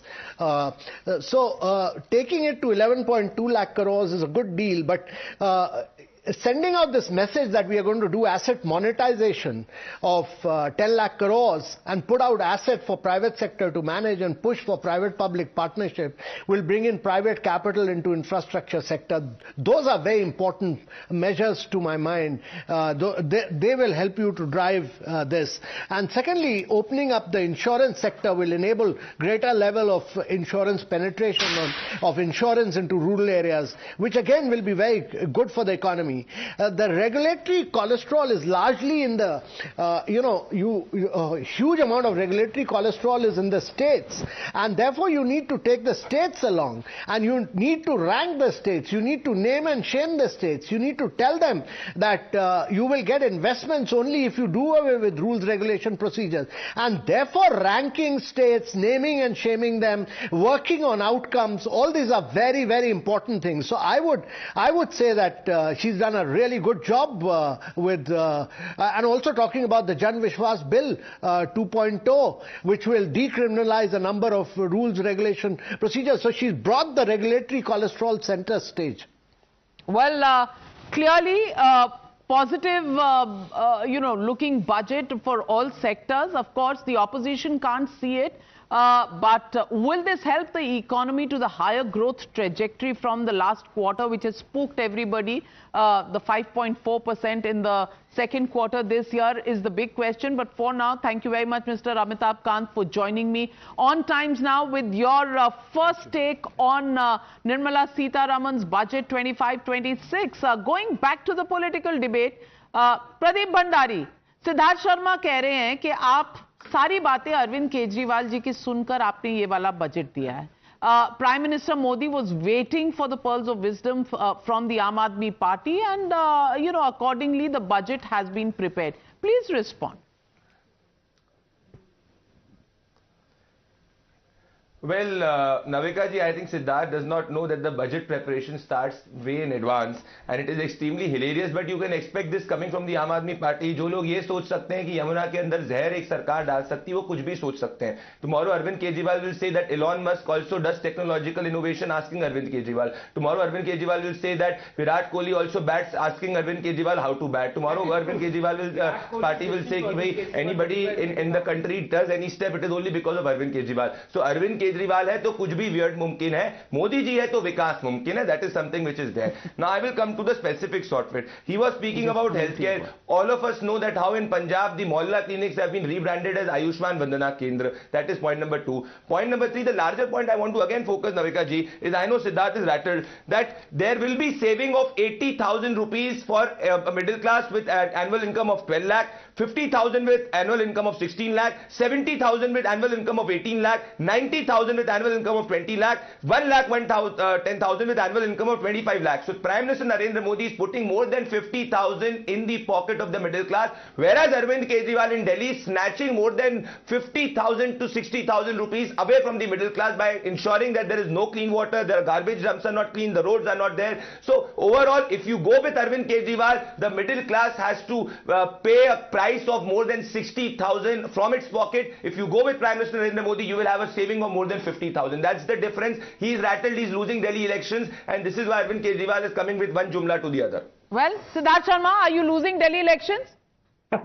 I completely agree. When I think it's for Pradeep Bhai was saying that Modi ji is giving benefits to the tune of thousands. I completely agree with him. The only difference here is that Modi ji is giving a benefit of thousands, and a vote to Aam Aadmi Party means a net benefit of 3 lakh rupees per year per annum. आप vote खरीद रहे हैं लाखों देकर. Well, Anand Ranganathan, respond to Siddharth Sharma. Navika जी, प्रदीप बोल रहे थे, प्रदीप ने शुरू किया ना, प्रदीप 1000 की बात कर रहे हैं तो हम लाख की बात कर रहे थे, शुरू तो उन्होंने किया था ना. Anyway, I think I'll come to a very substantive part, Navika ji. You were speaking about the economic survey. I think the economic survey of the BJP government presented in the parliament. Elections के बाद जाके आपको कुछ नहीं मिलेगा. अरे sir, मत कीजिए ना. आप बड़े भाई हो यार. जितना बड़ा पूरा देश का बजट बना रहे हो. मैं एक छोटे राज्य के आदमी हूँ. 2 मिनट के लिए बोलूंगा, चला जाऊंगा. इतना मत गरियाओ मेरे ऊपर. आज बजट का दिन है. सबके लिए अच्छा है. सबके घर में रसगुल्ले बटेंगे. अच्छी बात है. I think, Navika ji, what you said about the economic survey of India, it reveals 2 very important things. One is that food has become expensive. The second is that the salary of the common man still is the same as before COVID, while corporate earnings have increased 15%. Both of these show that the policies of Modi government are helping the rich move at the speed of an aeroplane, while the average middle class is moving at the speed of a scooty. No, I think that's why per capita income of the middle class, why not introduce subsidies for higher education? No, you are again wrong on data, my dear friend. To middle class. Why isn't health budget increased to 10%? The per capita income of the middle class at PPP terms has doubled in the last 10 years. The disposable income of the poor has gone up. That is why they are spending less on cereals and spending more on fruits and vegetables. थोड़ा पढ़ के आइए. भाई ग्रामीण लोगों की disposable income बढ़ रही है और साथ में middle class की per capita income बढ़ रही है. I think the Delhi Dangal results are going to come today over the budget only. But Anand Ranganathan, you wanted to come in. From the politics, because that will go on between the two parties, I wanted to make a substantive point on the cancer point. I think it's great that the government has removed the duties on the essential drugs, but this is the vagary of the Indian state. It was a crime that the duties were put on the first place. body parts are not car parts. You know, you can have an Indian car, and if you want to drive a foreign-made car, then yes, legitimately you pay duty on it. But then if you have a life-threatening disease, you're dying of cancer, to have a 10% duty or 15% duty on a drug that would save your life. It was criminal for people who did that. So I think, yes, it is, I must thank the government that they've corrected this step, but the government must find out who are the people who had actually put this step in the first place, and heads must roll for this. All right. Point well made. The elephant in the room, which is not there on the chart anymore, is why is the stock market down? And I think the stock market, I would wager, has actually taken into account a little bit of kite flying that has happened in this budget. I'll just quote one figure. Despite all the benefits that you've correctly made here about the middle class, the tax expectation of the government is up by 1.8 lakh crores. Where is that going to come from? Compliance? With this kind of a fall? Simple maths. It's not, unfortunately it won't. If it doesn't, 1.8 lakh crores. Where? I'm coming to you. Monica. I just think compliance will be better because the the rates have gone down, the slab rates have increased. I just think compliance will be better, and there is the pressure on increasing the tax net. I would imagine that they will push the pedal very hard because we've got numbers to show how many are outside of the tax net. And that's a huge number. Sumit Singhania. I would say the BSE this is probably yesterday's from BSEindia.com. Yeah. No, I would not go by it's down. So, Navika, It's down. It's down. Yes, Sumit Singhania. Navika, if I look at the tax, latest second. 1 minute, yeah, if you just look at the tax economics, I don't think it should be a concern that government has reduced the tax slab on one hand, given 1 lakh crore to the middle class in the taxpayers' hands. But at the same time, the expectation is that tax revenue next year will grow by 12%. That actually underlines how the government is going to improvise the ease of doing business, how they're going to do the compliance reform, so that more and more taxpayers will be filing the tax return. So that's the play. I don't think. Yeah. Well, let's look at the stock market numbers. It's a little down and it's a little up. These are live numbers. I don't know if you're looking at the live data, but it's in the range of +5 to -10. That's the range. So pretty much flat stock market. But maybe it's a Saturday and then of the budget success or the growth plan. Absolutely, right? The stock markets cannot be seen, and suddenly it's up 10 points. So Anand Ranganathan, it's in the green now. But if you compare it to where it was, it has actually fallen. That's true. But anyway, the point is. Well, the point at the end of the day is it a budget that brings cheer? Well, public investment in capital has remained same. As Amitabh Kant said, 11.1 was the budget estimate. Actual expenditure was at 10 lakh crores. Now it's 11 lakh crores again this year. No, so it's a repeat. It's more than 11. It's in the region of 13. 11.1. No, 13. 11.11 was the budget estimate. And it's not got to that level, but another 11.2 lakh crores has been put aside for capital investment in the current year. So jobs, infrastructure, investments all that is on track. For farmers, for the poor, there is enough that has been rolled out. For the middle class, there is a bonanza. There is the recognition of the fact that the middle class, and it was clear in the voting patterns, the middle class had not come out in big cities, had not voted, and they were a little jaded. They have voted Modi back to power, but there was a little bit lesser support than the earlier two elections, and that has been recognized, and Modi has responded in equal measure, maybe more, to say, "Aap hamare dil mein hai," and the middle class today applauding that effort. Will that now result in higher consumption? Will that result in higher demand? Will that rev up the economy? Will we see a higher growth rate? These are issues that we will have to wait and watch out for. But for now, to begin to think that this budget actually solves every problems from 5,000 years BC till maybe 5,000 AD would be rather unfair. For the moment, what an annual budget can do, does this budget give you the vision and the roadmap for that? Many people today are saying yes, it does. Well, the naysayers will always be the naysayers. But are they people who people of India believe in? That question hangs out for you, the viewer, because you are the final judge. For now, we'll take a short break. Thank you very much, viewers, and thank you to our panelists. More news, more analysis comes up after this break. Don't go anywhere just yet.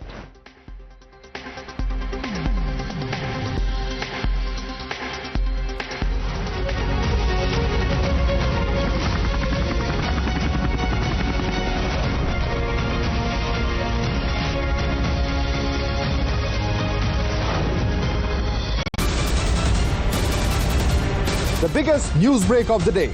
Exclusive that set the primetime agenda.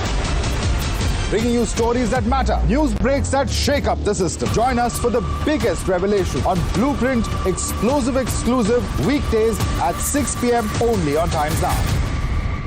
She asks tough questions like no other journalist. आप भाग रहे हैं सवाल से। बड़ा simple सा straight forward सवाल है। Mr. D.K. Shivkumar, what next for you? When are you taking over as Chief Minister?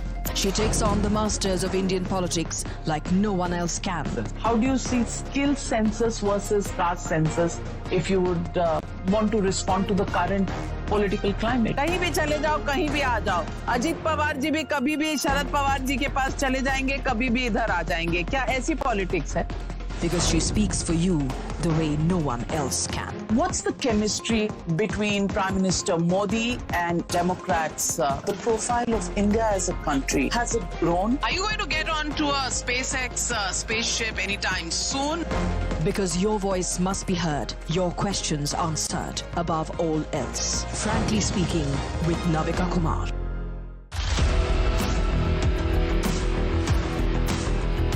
There's always that story that the nation wants to know. There are always questions that we want answers to. They can run, they can dodge, they can even ignore us.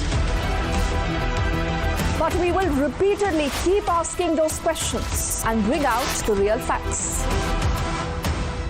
Because the nation will always want to know. Weekdays at 7 p.m.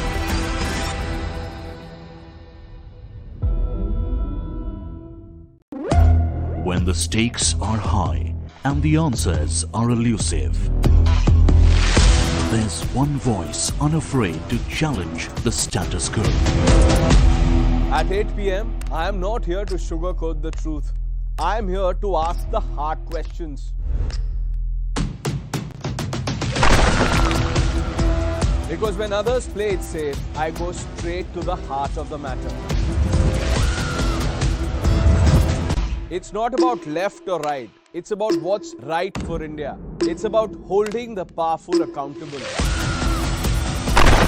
India Upfront with Pranesh Roy. Weeknights at 8 p.m. only on Times Now. No spin, no compromise, just the truth. For over 30 years, my journalism has been relentless, fearless, and uncompromised. My stories have breached lofty ivory towers and brought down the high and mighty. And I won't stop. When the clock strikes 9, it is time for the news hour. Navika Kumar asks the legitimate question. When your rights are trampled, I will be your voice, demanding answers from the corridors of power. News Hour at 9 with Navika Kumar. Journalism is a mission, not just to seek accountability or a fight for justice, but for honesty and integrity. Voicing citizens' concerns and using the truth to demand answers, ensuring that you come first on agenda. Watch News Hour Agenda with me, Madhudas Gopalakrishnan, weeknights at 10 o'clock only on Times Now.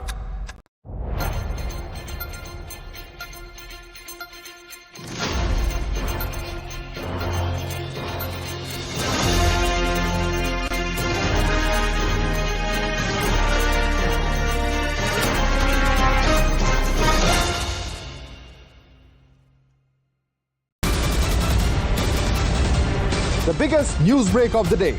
Exclusive that set the primetime agenda. Bringing you stories that matter, news breaks that shake up the system. Join us for the biggest revelation on Blueprint Explosive Exclusive weekdays at 6 p.m. only on Times Now. She asks tough questions like no other journalist. आप भाग रहे हैं सवाल से. बड़ा simple सा straight forward सवाल है. Mr. D.K. Shiv Kumar, what next for you? When are you taking over as Chief Minister? She takes on the masters of Indian politics like no one else can. How do you see skill census versus caste census if you would want to respond to the current political climate? कहीं भी चले जाओ, कहीं भी आ जाओ. अजीत पवार जी भी कभी भी शरद पवार जी के पास चले जाएंगे, कभी भी इधर आ जाएंगे. क्या ऐसी पॉलिटिक्स है?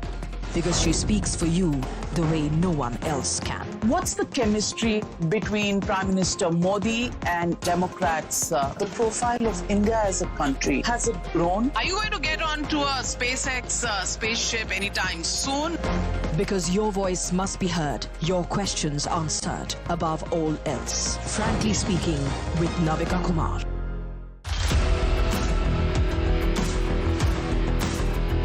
There's always that story that the nation wants to know. There are always questions that we want answers to. They can run, they can dodge, they can even ignore us. But we will repeatedly keep asking those questions and bring out the real facts. Because the nation will always want to know. Weekdays at 7 p.m.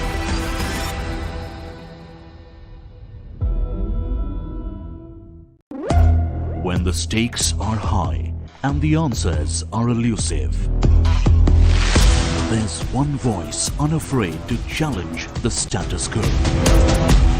At 8 p.m., I am not here to sugarcoat the truth. I am here to ask the hard questions.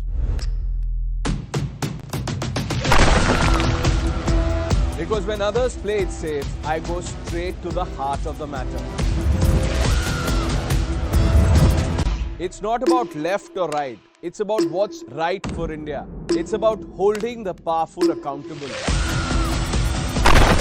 India Upfront with Pranesh Roy. Weeknights at 8 p.m. only on Times Now. No spin, no compromise, just the truth. For over 30 years, my journalism has been relentless, fearless, and uncompromised. My stories have breached lofty ivory towers and brought down the high and mighty. And I won't stop. When the clock strikes 9, it is time for the news hour. Navika Kumar asks the legitimate question. When your rights are trampled, I will be your voice, demanding answers from the corridors of power.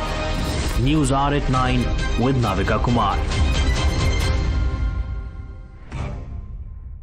Journalism is a mission, not just to seek accountability or a fight for justice, but for honesty and integrity. Voicing citizens' concerns and using the truth to demand answers, ensuring that you come first on agenda.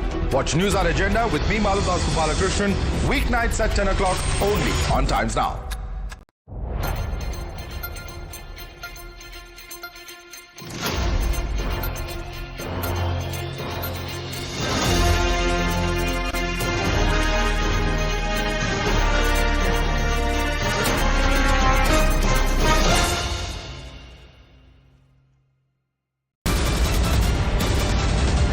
The biggest news break of the day.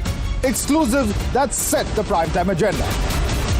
Bringing you stories that matter, news breaks that shake up the system. Join us for the biggest revelation on Blueprint Explosive Exclusive weekdays at 6 p.m. only on Times Now.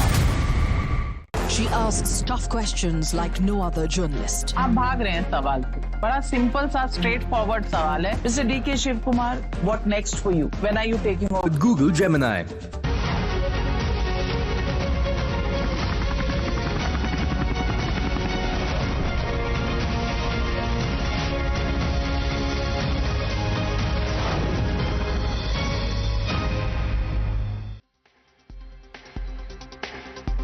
Hello and welcome, and continuing coverage of Viksit Bharat budget that we are discussing here on Times Now. I'm Madhadas Gopalakrishnan. My colleague Hina Gambhir is also with us. We're going to be breaking it down. What does it mean for the middle class? The massive takeaway from the budget, of course, is the tax slab changes. But first up, a quick look at the headlines. Finally, the prayers of middle class answered. Mega budget announcement. Taxpayers with salaries up to 12 lakh rupees won't have to pay tax under the new tax regime. It's a big push to strengthen the MSME sector. Credit guarantee cover for micro enterprises has been raised from 5 crore rupees to 10 crore rupees. Additional 1.5 lakh crore credit cover over the next 5 years. Big fillip to medical tourism. Finance Minister Nirmala Sitharaman announces the promotion of Heal in India initiative. Customs duty exemption on 36 cancer and other rare disease medications duty exemption. Bihar gets a big pie of Modi Sarkar's budget 2025. Makhana board to greenfield airports to the canal project. The significant gifts for Bihar come months before the assembly elections. From some cancer and chronic diseases, medications to leather jackets, shoes and belts, many items are set to get cheaper, while TVs and mobile phones are set to cost you more as the basic customs duty on flat panel displays has been increased. The opposition, however, is quite unimpressed with the budget for Viksit Bharat. TMC alleges stepmotherly treatment towards Bengal and says that the budget is tailored while keeping Bihar mandate in mind.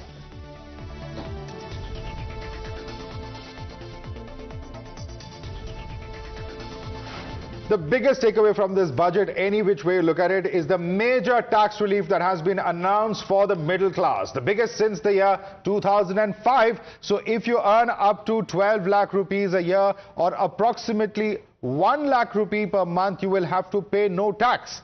Finance Minister Nirmala Sitharaman has made the big bang announcement during her budget speech, where she said that income slabs and rates are being changed across the board to benefit all taxpayers. What does this essentially mean? This means the middle class will have more money in their hands. This will help them save more and even spend more, and will also spur household consumption. Hina. Well, absolutely, Madhav, and let's now take a look at the tax slabs. In fact, income up to 4 lakh rupees per annum, there is going to be no tax. So this threshold limit has actually been increased to 4 lakh. It was 0 to 3 lakhs earlier. Apart from that, from 4 to 8 lakh rupees, there's going to be a tax of about 5%. Now, this is under the new tax regime. Between 8 to 12 lakh rupees, now it's going to be, around 10% as far as the tax is concerned. Between 12 to 16 lakh rupees, 15% tax, and between 16 to 20 lakh rupees, 20% tax rate, and between 20 to 24 lakh rupees, 25% tax rate, and above 24 lakh rupees, 30%. But this 12 lakh exemption, in fact, one can say that has come for people earning up to 12 lakh rupees. It's actually going to benefit almost all tax slabs, not just those who are earning 12 lakh rupees annually. So about 1 lakh rupees is perhaps the amount that could be saved across the various slabs. We'll break that down. We'll also look at what it means in terms of standard deduction, what it means for those who are the salaried class. But first up, let's get a sense from the ground. What's the response to this budget? We have our reporters across the country who are in fact joining us at the moment. Let me begin with Chennai. Varshini is joining us. Varshini, I believe you have some taxpayers, some citizens with you. What's the response to the Viksit Bharat budget, as we're calling it here on Times Now?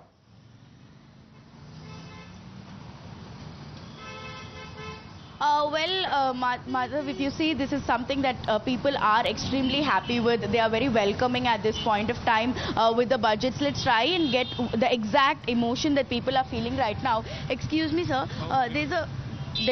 So the people who I have spoken to so far say that they're very happy. Martin, I'm going to let you round up a few people around where you are. I believe Imran has some people with him. Imran, over to you. What's the response on ground in Bengaluru?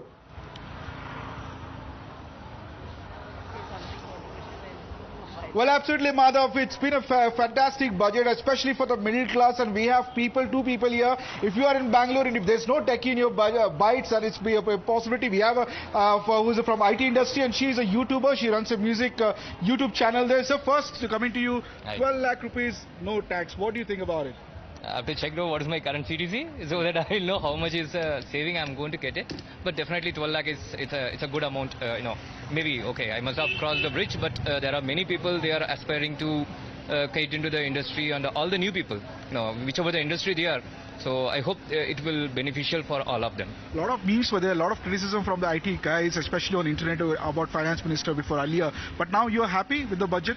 I have to see that one the fine print because yes, definitely I'm happy on the very top level, but as I said that one only at the end how much exactly I'm going to get saved. So that is going to really give me whether I have to meme myself or I have to meme whomsoever it is. Details, fine prints, what you're saying. You run a YouTube channel, a successful YouTube channel about music. What do you think about the budget? What is your take on it now? Yes, this should be a good breather for all of us. Right. So I have started this channel in 2020. So I'm yet to get this monetized. So I will not be able to give the after effect of this. But definitely it's a good move by the government. Thumbs up to the finance minister from Bangalore, both from the IT sector, people in the entrepreneur, for the finance on the budget, Madhav.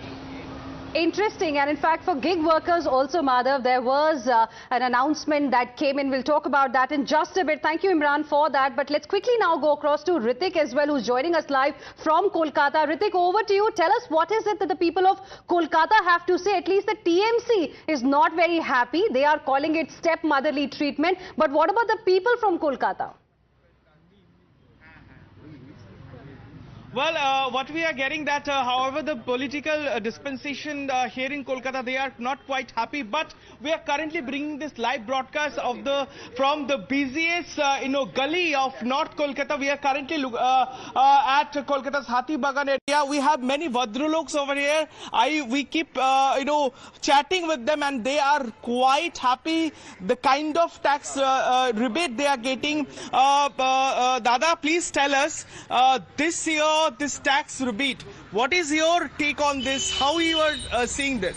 Yes, after a long years, middle class got a huge tax relief, and we are really happy about that. It was a long pending demand of our middle class section that we are not getting earlier. But as a senior citizen and as a pensioner, I also expect some relief from the pension part that would be exempted, but that was not announced. Anyway, I am very much happy. All eyes were fixed today's budget. What is your take on this? The kind of middle class will be benefited by today's, budget. It is no doubt to that this type of budget, this type of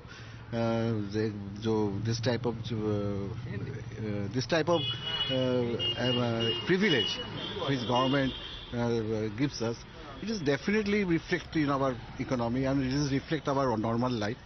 I hope it will. Let me quickly move on to Mumbai, where Nilesh is also joining us. Nilesh, over to you. What are residents of Mumbai saying?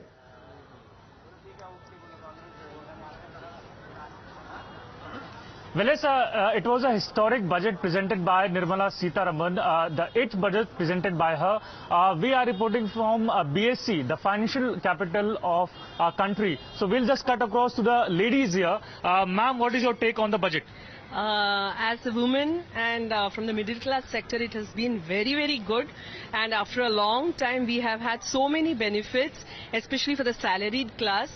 So we are hoping that this will be the budget in the years to come also, and because of this budget we have a lot of cash at disposal to run our household and for other purposes also. So we are very happy about it, and a great budget for us. A great budget. Ma'am, what is your take? Middle class for long have been waiting for tax exemption. Finally your demand has been met. Yeah, it's a great budget as a significant benefit for a middle class family. The increase in the limit of the exemption is 12 lakh.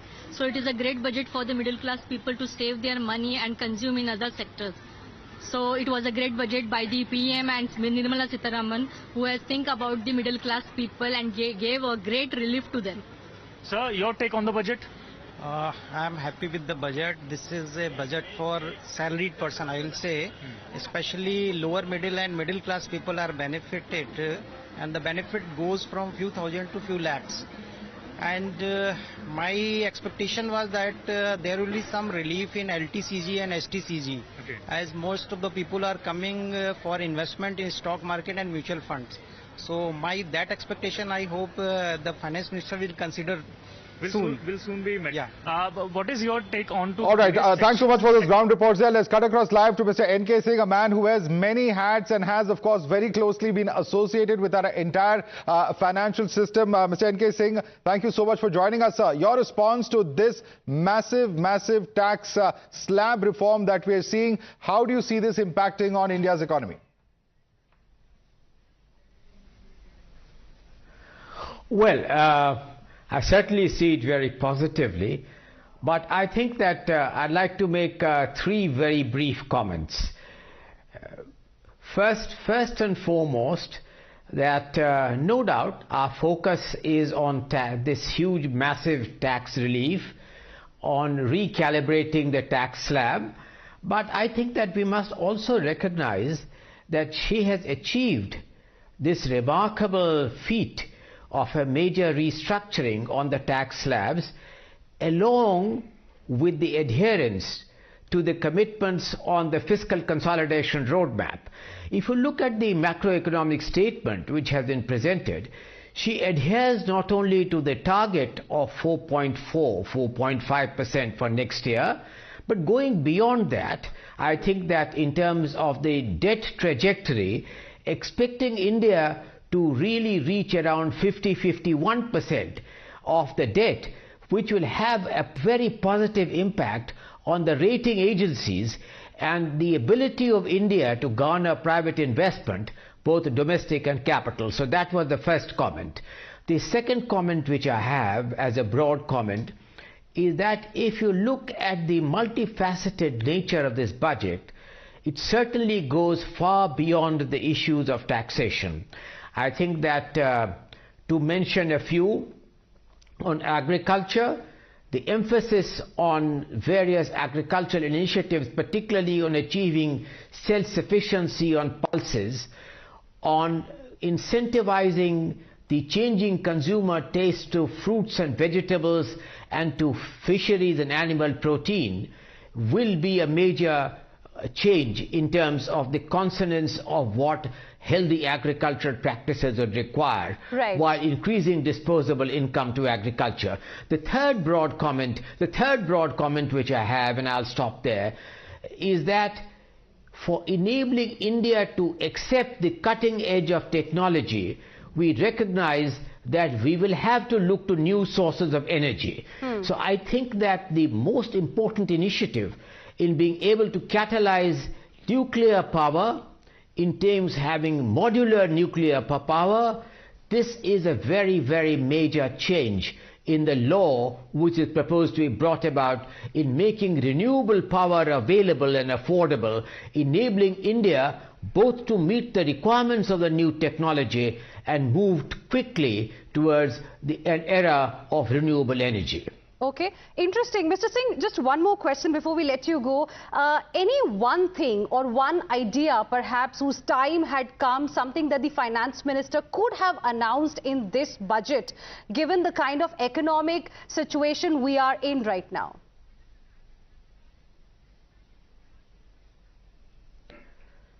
So I think that perhaps we must view the budget in conjunction with the economic survey which was presented yesterday, namely the response patterns in the light of geopolitical uncertainties. Namely, although it is impossible to predict the uncertainties, what should be India's policy response to the higher tariff increase and to other kinds of announcements being made by some important centers? What could have been the response pattern to mitigate and minimize the risk? Perhaps could have deserved some mention by the finance minister, even though I must say, and I will end with that, is that Trump may have thought of making America great again by tariffs. Modi had thought of it earlier by the clarion call for Atmanirbhar Bharat in multiple ways.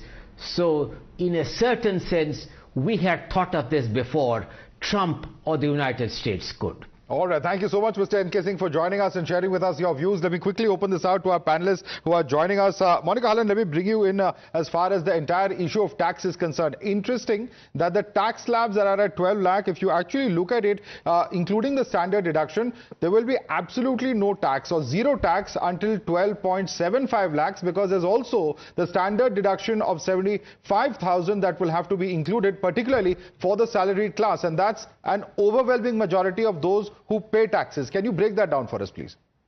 No, absolutely. Look, the increase in the slab is something which, because of the way inflation has been for the, it's an annual thing, these slabs hadn't really substantially changed.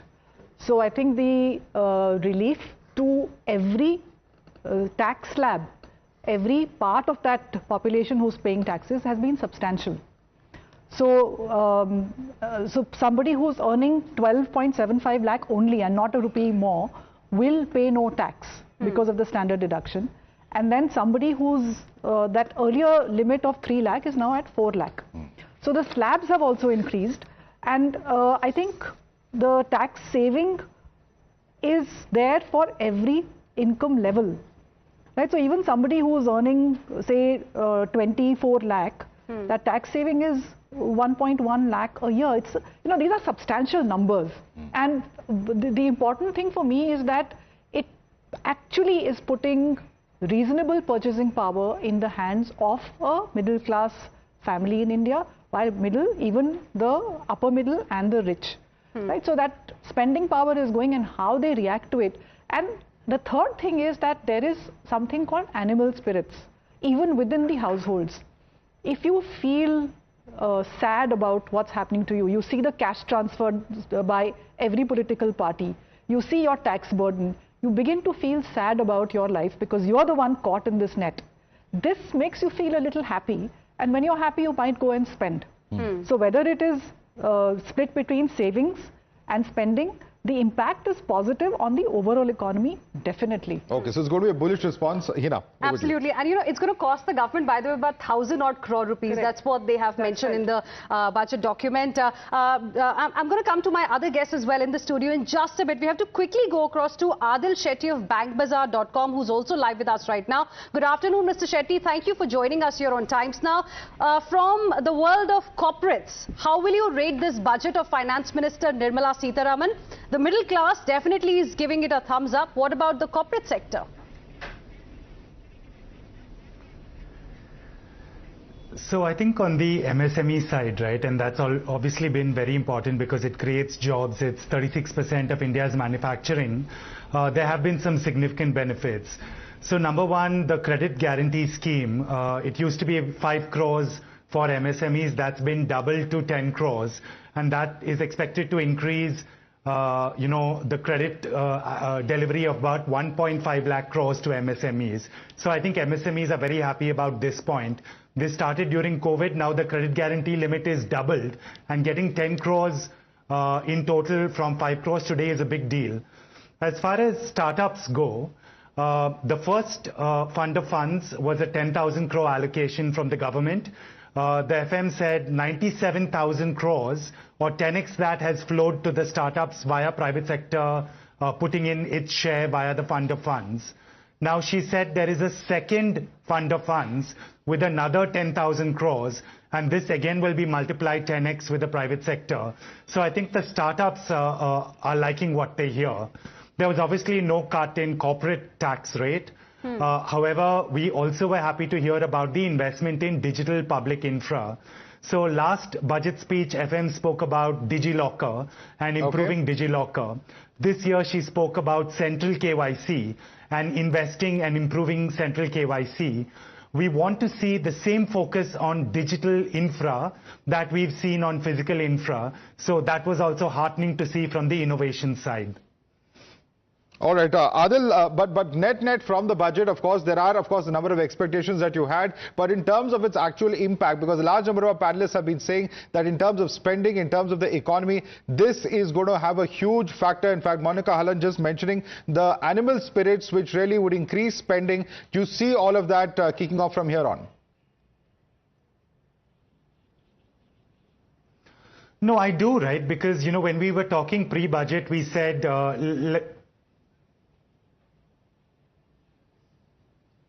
let's, do one of the three things. Let's increase the slab, let's reduce the rate, let's increase the rebate. And all three happened. So I think that's what everyone is excited about. The slabs went up by inflation. The rates have effectively gone down and the rebates have increased. Now 1.1 lakh in my hand on a 25 lakh salary is a 5% increment. That's great. The government of India has given us 5% more in our pockets, which is a big deal. Thank you so much, Adil, for joining us. Let's also cut across live to Mr. Chandrajit Banerjee, who's the DG of CII. Mr. Banerjee, thank you so much for joining us. Massive impact of this huge tax slab change that's going to be felt. What are your first takeaways from this? Because that's clearly the biggest announcement in this budget. Yes, indeed, and that was also the biggest expectation, and I would think that the expectation has been more than fulfilled when we look at the bolstering of consumption, consumption, as you know, is a major part of our economy, and that also leads to a phenomenal relief to the middle income group, the lower income brackets, relief, plus also saving and consumption. All these leads to a very stronger, very much stronger economy, which is very encouraging. And I see that to be one major takeaway from the budget. But there are so many other areas which the budget has touched. Okay, interesting. Mr. Banerjee, like you started by saying expectations have been more than fulfilled. So I want to ask you, as the Eco Survey also suggested, that, when it comes to infrastructure development, which is very important for us to meet this goal of Viksit Bharat by 2047, the funding from the government side alone is not going to be enough. It needs support from the private sector. So with the announcements coming in today, especially this boost for the middle class as well, do you think the private sector will also begin losing its purse strings and will also start looking at expanding their capacities? Yes, of course. There are, of course, we've seen this with the rise in the consumption and consumption demand. Automatically, there will be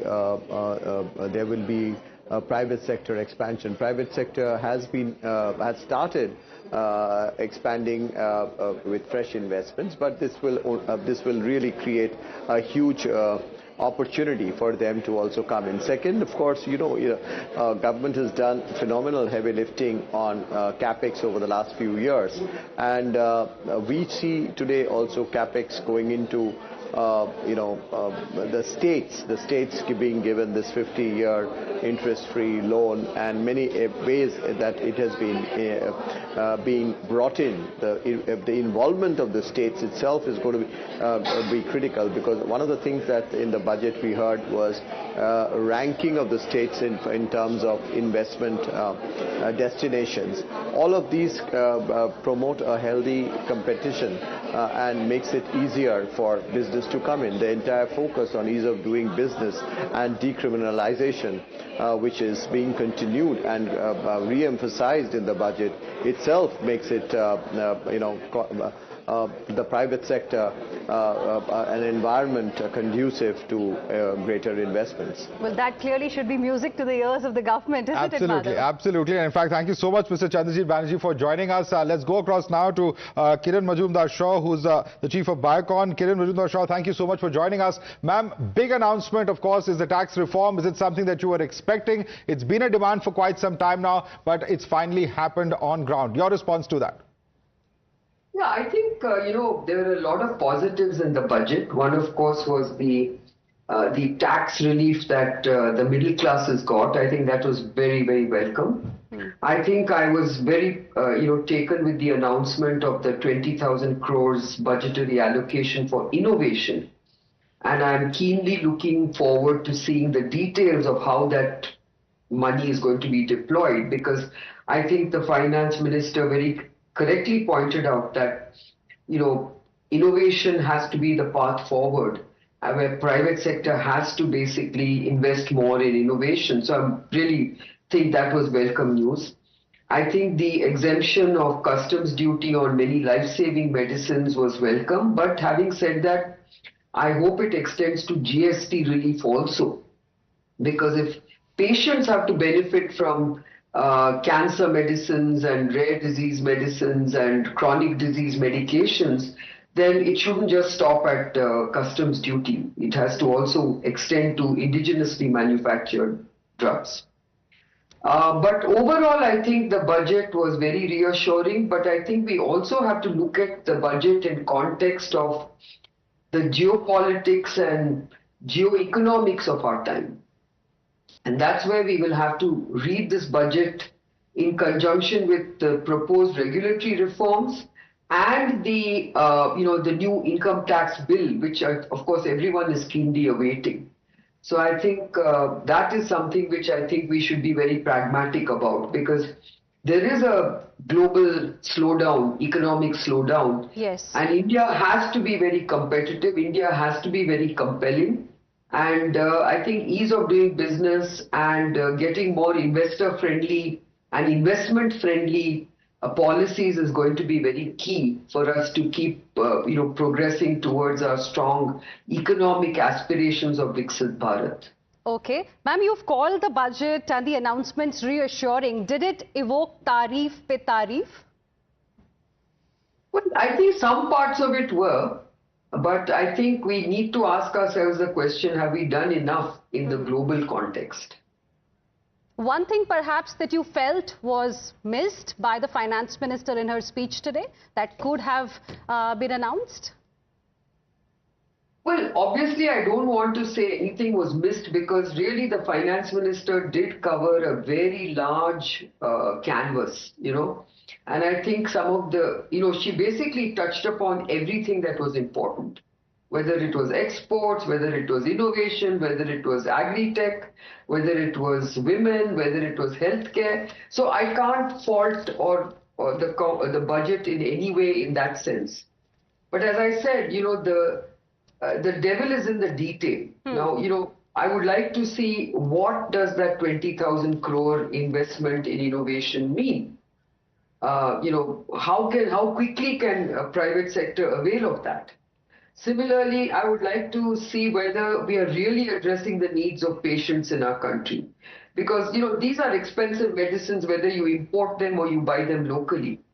So, has GST on these kind of medicines been missed? I have to read the fine print. So, I think that's the way I look at it, but I welcome many aspects. For instance, this whole notion that mini nuclear plants can be developed in the private sector is a very interesting thought for energy. And of course, the focus on medical tourism, health tourism, we need to really think about this in a very different way, because India must position itself as a very strong member of global supply chains and a very strong investment destination for anything that we are really positioning ourselves for. All right, Ms. Kiran Mazumdar, appreciate you joining us here on Times Now and sharing with us your perspective. Let's also, Madhav, go across to Anuj Bali, the tax expert who's been patiently waiting with us here in the studios. What is your first reaction to the announcements that were made by the finance minister? One thing you liked and one thing you perhaps didn't like? Job, I would not like to criticize the budget much, because there is less to criticize here, right? Because see, what I observed after the budget is that people tend to look at Sensex and Nifty and how the investors have reacted. Now, what we need to understand is that India is changing. There is a large part of startups and MSMEs and the middle class guy who cannot react. You don't have an index to tell you how happy the middle class is. You don't have an index to tell you how happy the startup investors are. right? An allocation of say 10,000 crores for a fund for startups. I think this is also for the middle class. At the end of the day, this is going to create more jobs, right? So I would say that this is a very good budget, and it's a very balanced budget. It might not have things for the big players or for the Sensex to indicate that there's a good budget for the investors. But I feel that it's a very good budget. It gives more disposable income to the middle class, and that's what I think really matters from a GDP perspective, because the more disposable income you have, the more you can spend. It also increases the GDP. So I think it's a well thought out plan, and I find it to be good. All right, before I go across to our political panelists, thanks so much, Anuj, for joining us. Mr. Jagannathan, many would actually wonder whether this is something that was possible, whether it will actually happen. There's a lot of buzz about it, not just this budget, but for the past several budgets, whether there's going to be a big change as far as our tax structure, tax slabs are concerned. What do you think has driven this? Because many were also skeptical, thinking so early in this Lok Sabha, making such an announcement. Of course, Delhi elections are on, Bihar is there. Next year, there is, of course, Kerala, Tamil Nadu, West Bengal, several states. But is this something that is aimed at political positioning? Is it something that is aimed as far as economy is concerned? Is it about elections? What do you have to say about the timing of this? I think no budget lacks a political element in it, and the Delhi elections are 4 days away. So obviously, and Delhi is the very big middle class city, so giving something makes a lot of sense. But what the finance minister is actually doing is that there have been several years where tax rebates, the tax threshold has lagged behind inflation.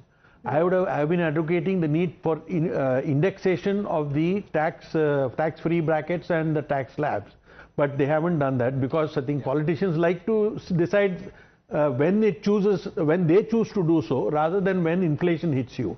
So that is the main thing I see. But there's one more point I'd like to make. This is a very good thing for the economy for one simple reason.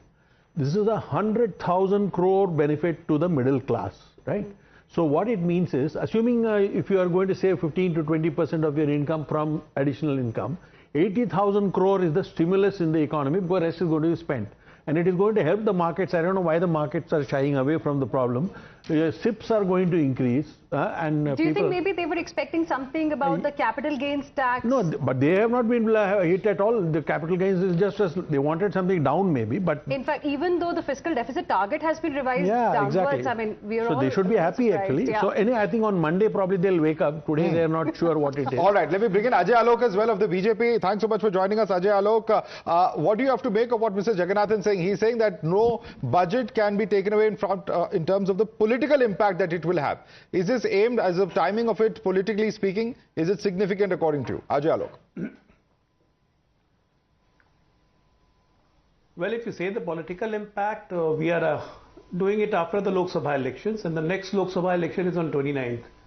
And if you say that Delhi elections are around near, so the middle class relief, no. That's not the case. It has been in the pipeline. See, whenever the government makes a budget, we are always focused on how to create a Viksit Bharat by 2047. And the three most important components were demography, democracy, and the demand. And you have to incorporate all these three components together. And this budget is a complete reflection of the need for our demography, for strengthening our democracy, and of course to increase the demand, because the more the demand is, the more the GDP goes, the more the economy grows, and that's how come the Viksit Bharat. There are different components altogether.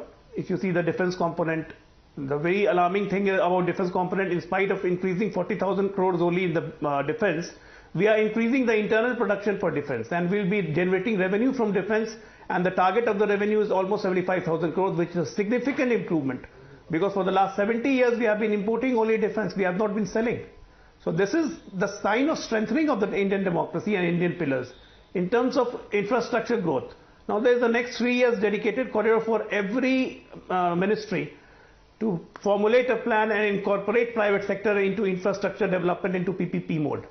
So automatically the capex inflation of the country grows by many folds if we have kept it last year at 12.5 lakh crore. By doing this, we aim that with the help of the private sector, we can increase it up to maybe 20 lakhs crores. So these are all signs where you want to take India in 2047. Okay, let me bring in Tehseen on that note. Tehseen, the big tax slab announcement, capex is going to continue to be high, says the BJP spokesperson. It's a budget that is for a Viksit Bharat. Your response? Naturally, friends from the BJP and all middle-class Indians are cheering the tax cuts, something I've been talking regularly on Times Now. So congratulations to the Honorable Finance Minister on that. That will put money in the common man's hand. But I am slightly right of the economy. I'm the only opposition guy who's slightly right. I would have wanted more tax cuts. I'm disappointed the corporate tax is not being cut. If you actually want manufacturing to go up, you actually want investment. The investment climate in India is not that good. In fact, we're seeing money leaving India. If you want Indians to invest in India, you should actually have a corporate tax cut. So your highest income tax slab should be in line with your Many corporate heads tax. shaking over there. Now, Vivek Srivastava doesn't agree with you. Vivek Srivastava? If they are relegated to JNU, I'm not going to let him. I'm not left. I am right to the Quick center. response from Vivek Srivastava. Quick response before we toss across to Navika. Vivek. All right, Navika Kumar is joining us. I believe she has a union minister with her. Over to you, Navika. Thank you very much. And joining me this afternoon is Union Minister Mr. Hardeep Singh Puri. Mr. Hardeep Singh Puri, finally middle classes are saying apna time aayega se apna time aa gaya hai. To what do we owe this tax bonanza? In the elections of Lok Sabha, there was high expectation that there would be some tax cut. Didn't quite happen. Delhi elections, so very important for the BJP that the middle class gets an across-the-board bonanza.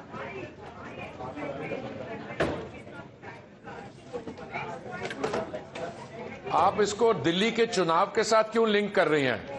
आप इसको देखिए overall journey में। जब मोदी जी ने दायित्व संभाला था 2014 में, उस समय जो एग्जेम्पशन थी 2.5 लाख थी। अभी हमने इसको 5 गुना करके मोदी जी ने इस बजट में उसको 12 लाख पे ले आया। तो मैं समझता हूं दिल्ली के चुनाव के साथ लिंक करना is not entirely fair. The fact is Delhi चुनाव हो रहा है, पर उसमें दिल्ली के चुनाव में देख रहा हूं पे कमीशन भी अपॉइंट हुई है। अभी कैबिनेट ने पे कमीशन को अपॉइंट करने का निर्णय लिया था। दूसरा, मैं उससे ज्यादा, अब वो कह रहे जी बिहार के बारे कुछ इसमें अनाउंसमेंट्स हुई हैं। अरे भाई, जब तक वन कंट्री वन पोल नहीं होता, कहीं ना कहीं तो चुनाव होता रहेगा। अरे आपने बिहार के अलावा और किसी स्टेट के लिए नहीं किया, कैसे बोलते?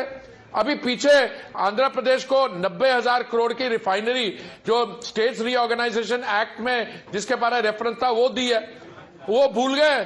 बाकी जगह भी हम भूल गए। अब ऐसा है, ये एक बहुत शानदार बजट है।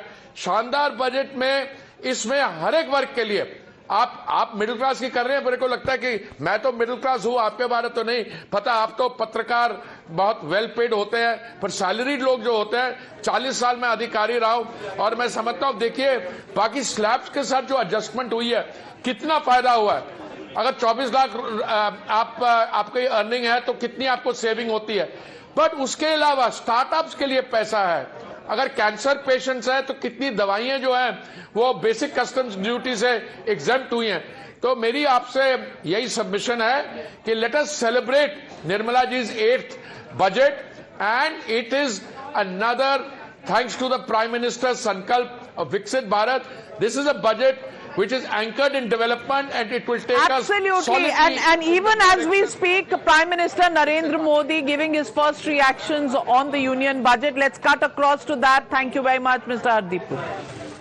ये बजट सेविंग्स को बढ़ाएगा, इन्वेस्टमेंट को बढ़ाएगा, कंजम्पशन को बढ़ाएगा और ग्रोथ को भी तेजी से बढ़ाएगा। मैं वित्त मंत्री निर्मला सीतारमण जी और उनकी पूरी टीम को इस जनता जनार्दन का बजट, पीपल्स का बजट, इसके लिए बहुत बहुत बधाई देता हूं। साथियों, आमतौर पर बजट का फोकस इस बात पर रहता है कि सरकार का खजाना कैसे भरेगा, लेकिन ये बजट उससे बिल्कुल उल्टा है। लेकिन ये बजट देश के नागरिकों की जेब कैसे भरेगी, देश के नागरिकों की बचत कैसे बढ़ेगी और देश के नागरिक विकास के भागीदार कैसे बनेंगे, ये बजट इसकी एक बहुत मजबूत नींव रखता है। साथियों, इस बजट में रिफॉर्म की दिशा में महत्वपूर्ण कदम उठाए गए हैं। न्यूक्लियर एनर्जी में प्राइवेट सेक्टर को बढ़ावा देने का निर्णय बहुत ही ऐतिहासिक है। ये आने वाले समय में सिविल न्यूक्लियर एनर्जी का बड़ा योगदान देश के विकास में सुनिश्चित करेगा।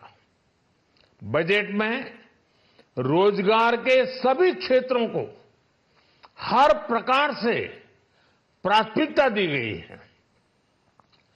लेकिन मैं दो चीजों पर ध्यान आकर्षित करना चाहूंगा। उन रिफॉर्म्स की मैं चर्चा करना चाहूंगा जो आने वाले समय में बहुत बड़ा परिवर्तन लाने वाले हैं।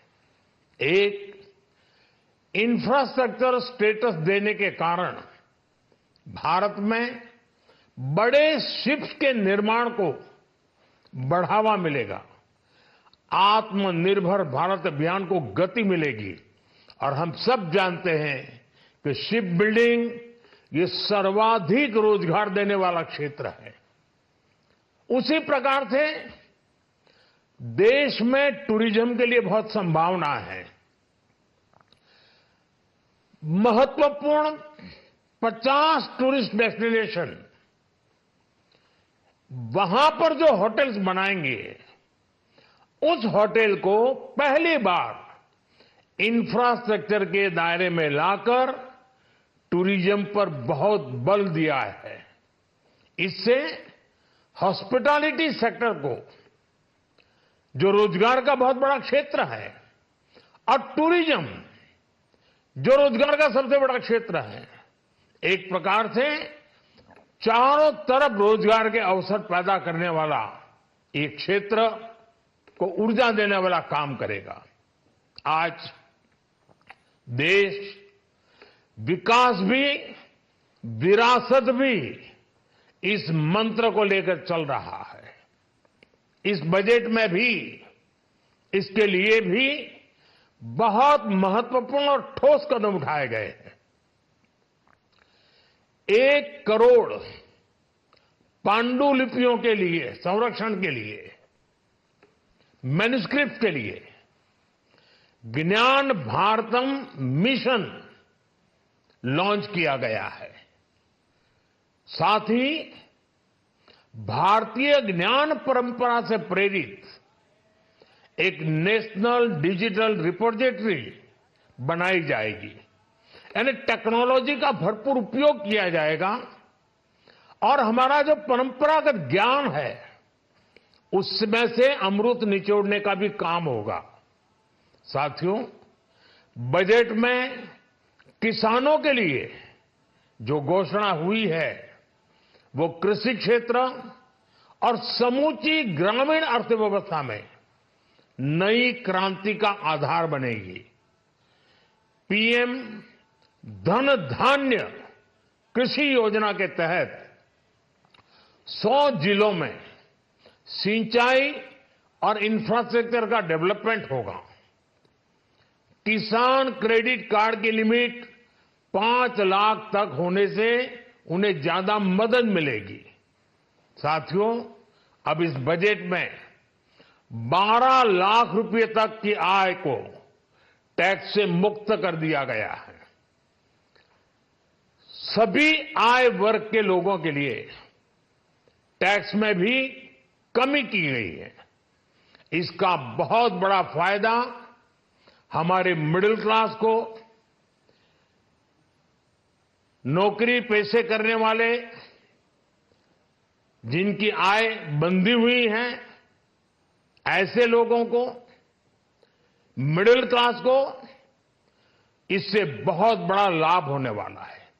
उसी प्रकार से जो नए नए प्रोफेशन में आए हैं, जिनको नए नए जॉब मिले हैं, इनकम टैक्स की ये मुक्ति उनके लिए एक बहुत बड़ा अवसर बन जाएगी। साथियों, इस बजट में मैन्युफैक्चरिंग पर 360 डिग्री फोकस है ताकि एंटरप्रेन्योर्स को, एमएसएमईज को, छोटे उद्यमियों को मजबूती मिले और नई जॉब पैदा हो। नेशनल मैन्युफैक्चरिंग मिशन से लेकर clean tech, leather, footwear, toy industry जैसे अनेक सेक्टर्स को विशेष समर्थन दिया गया है। लक्ष्य साफ है कि भारतीय प्रोडक्ट्स ग्लोबल मार्केट में अपनी चमक बिखेर सके। साथियों, राज्यों में इन्वेस्टमेंट का एक वाइब्रेंट कॉम्पिटिटिव माहौल बने, इस पर बजट में विशेष जोर दिया गया है। एमएसएमईज और स्टार्टअप के लिए क्रेडिट गारंटी को दोगुना करने की घोषणा भी हुई है। देश के एससी, एसटी और महिला जो नए उद्यमी बनना चाहते हैं, उनको 2 करोड़ रुपए तक के लोन की योजना भी लाई गई है, और वो भी बिना गारंटी। इस बजट में न्यू एज इकोनॉमी को ध्यान में रखते हुए गीग वर्कर्स के लिए बहुत बड़ी घोषणा की गई है। पहली बार गीग वर्कर्स का ई श्रम पोर्टल पर रजिस्ट्रेशन किया जाएगा। इसके बाद इन साथियों को स्वास्थ्य सेवा और दूसरी सोशल सिक्योरिटी स्कीम्स का लाभ मिलेगा। ये डिग्निटी ऑफ लेबर, इसके प्रति, श्रम एव जयते के प्रति सरकार के कमिटमेंट को दर्शाता है। रेगुलेटरी रिफॉर्म से लेकर फाइनेंशियल रिफॉर्म्स, जन विश्वास 2.0 जैसे कदमों से मिनिमम गवर्नमेंट और ट्रस्ट बेस्ड गवर्नेंस के हमारे कमिटमेंट को और बल मिलेगा। साथियों, ये बजट न केवल देश की वर्तमान आवश्यकताओं को ध्यान में रखता है, बल्कि हमें भविष्य की तैयारी करने में भी मदद करता है। स्टार्टअप के लिए deep tech fund, geospatial mission और न्यूक्लियर एनर्जी मिशन ऐसे ही महत्वपूर्ण कदम है। मैं सभी देशवासियों को एक बार फिर इस ऐतिहासिक पीपल्स बजट की बधाई देता हूं, और फिर एक बार वित्त मंत्री जी को भी बहुत बहुत बधाई देता हूं। बहुत बहुत धन्यवाद।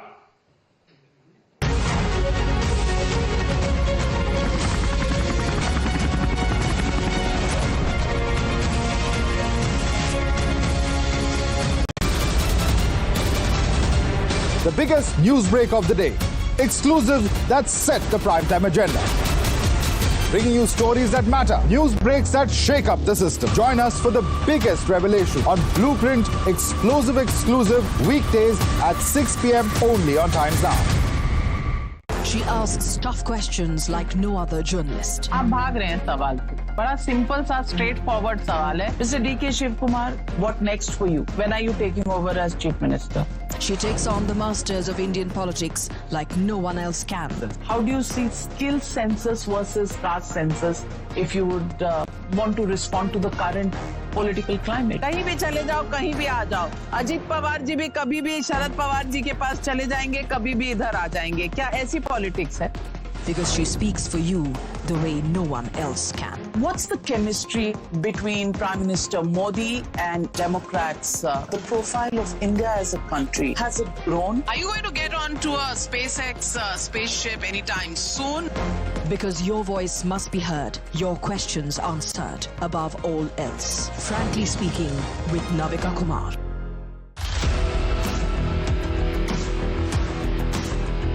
There's always that story that the nation wants to know. There are always questions that we want answers to. They can run, they can dodge, they can even ignore us. But we will repeatedly keep asking those questions and bring out the real facts. Because the nation will always want to know. Weekdays at 7 p.m.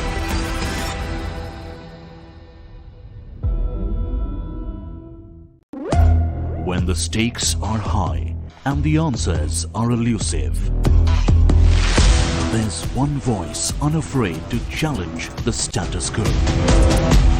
At 8 p.m., I am not here to sugarcoat the truth. I am here to ask the hard questions. Because when others play it safe, I go straight to the heart of the matter. It's not about left or right. It's about what's right for India. It's about holding the powerful accountable. India Upfront with Pranesh Roy. Weeknights at 8 p.m. only on Times Now. No spin, no compromise, just the truth. For over 30 years, my journalism has been relentless, fearless, and uncompromised. My stories have breached lofty ivory towers and brought down the high and mighty. And I won't stop. When the clock strikes 9, it is time for the news hour. Navika Kumar asks the legitimate question. When your rights are trampled, I will be your voice, demanding answers from the corridors of power. News Hour at 9 with Navika Kumar.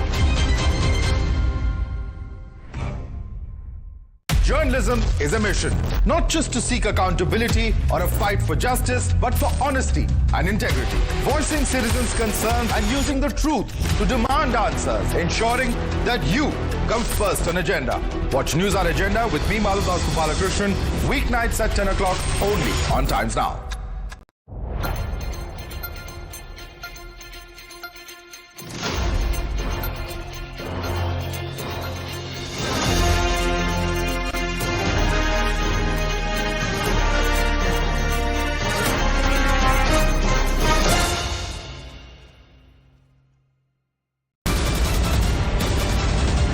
The biggest news break of the day. Exclusive that set the primetime agenda. Bringing you stories that matter. News breaks that shake up the system. Join us for the biggest revelation on Blueprint Exclusive weekdays at 6 p.m. only on Times Now. She asks tough questions.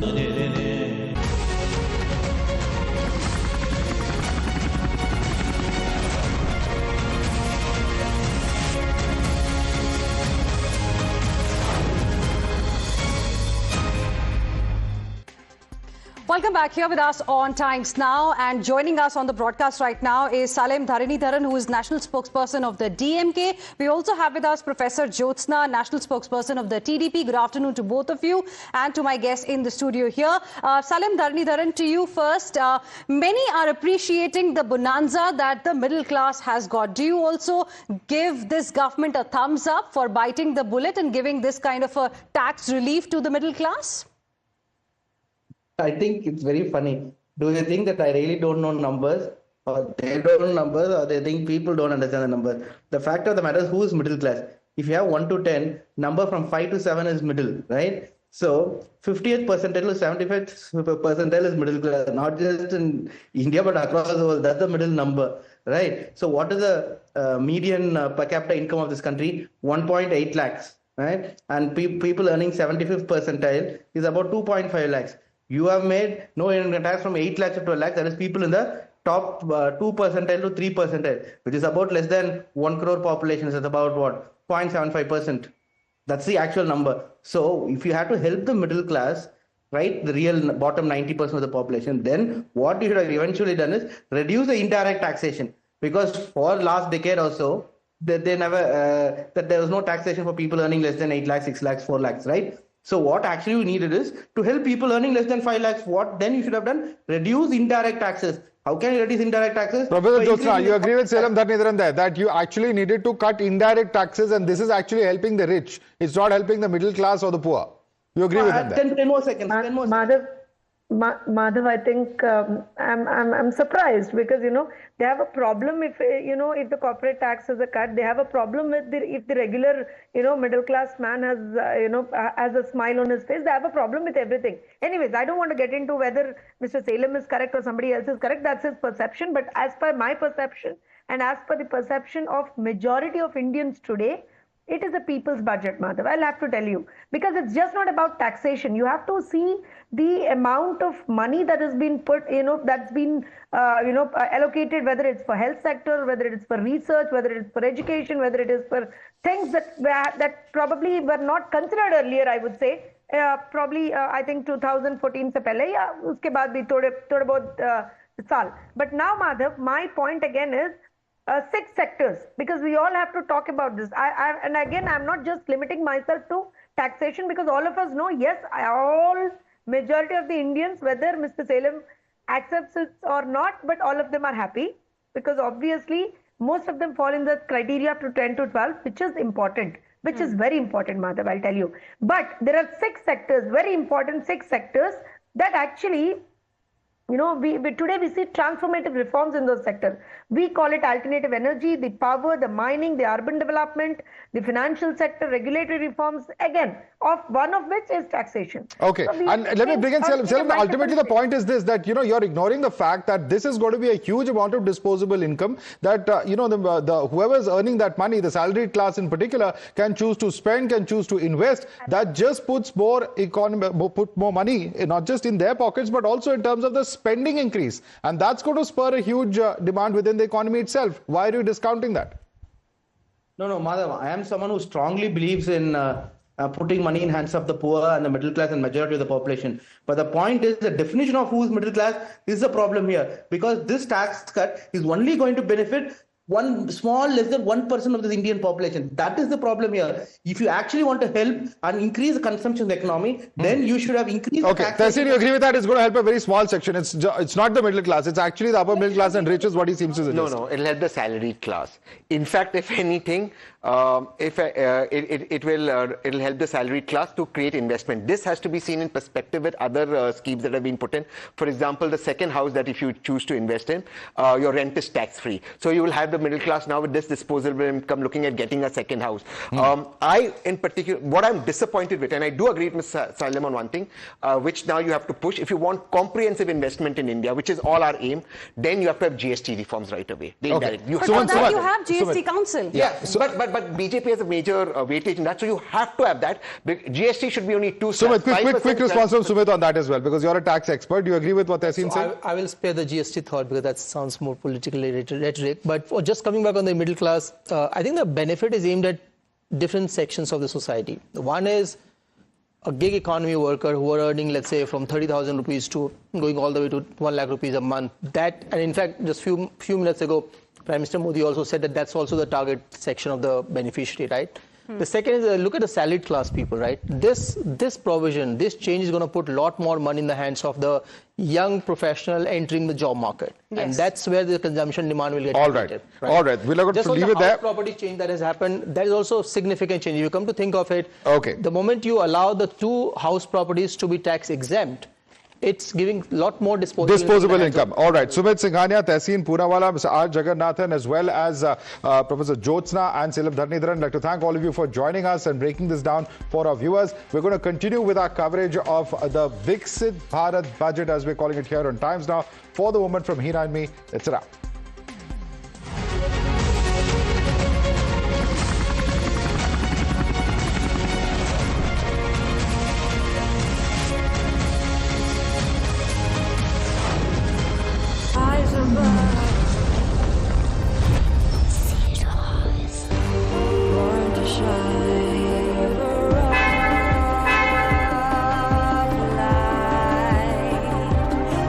Presenting Kia Ceron. The biggest news break of the day. Exclusive that set the primetime agenda. bringing you stories that matter, news breaks that shake up the system. Join us for the biggest revelation on Blueprint exclusive weekdays at 6 p.m. only on Times Now. She asks tough questions like no other journalist. आप भाग रहे हैं सवाल को। बड़ा simple सा straight forward सवाल है। Mr. D.K. Shivkumar, what next for you? When are you taking over as Chief Minister? She takes on the masters of Indian politics like no one else can. How do you see skill census versus caste census if you would want to respond to the current political climate? कहीं भी चले जाओ, कहीं भी आ जाओ। अजीत पवार जी भी कभी भी शरद पवार जी के पास चले जाएंगे, कभी भी इधर आ जाएंगे। क्या ऐसी पॉलिटिक्स है? Because she speaks for you the way no one else can. What's the chemistry between Prime Minister Modi and Democrats? The profile of India as a country, has it grown? Are you going to get onto a SpaceX spaceship anytime soon? Because your voice must be heard, your questions answered, above all else. Frankly Speaking with Navika Kumar.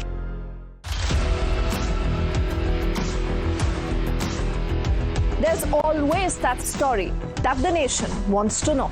There are always questions that we want answers to. They can run, they can dodge, they can even ignore us.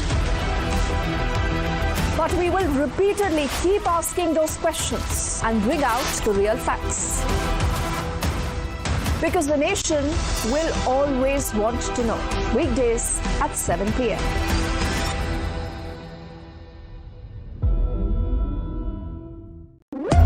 When the stakes are high and the answers are elusive, there's one voice unafraid to challenge the status quo. At 8 p.m., I am not here to sugarcoat the truth. I am here to ask the hard questions.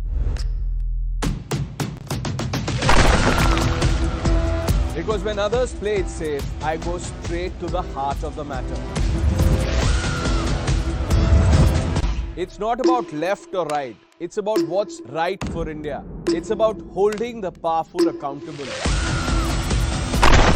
India Upfront with Pranesh Roy. Weeknights at 8 p.m. only on Times Now. No spin, no compromise, just the truth. For over 30 years, my journalism has been relentless, fearless, and uncompromised. My stories have breached lofty ivory towers and brought down the high and mighty. And I won't stop. When the clock strikes 9, it is time for the news hour. Navika Kumar asks the legitimate question. When your rights are trampled, I will be your voice, demanding answers from the corridors of power. News hour at 9 with Navika Kumar. Journalism is a mission, not just to seek accountability or a fight for justice, but for honesty and integrity. Voicing citizens' concerns and using the truth to demand answers, ensuring that you come first on agenda. Watch News Hour Agenda with me, Maludas Gopalakrishnan, weeknights at 10 o'clock only on Times Now.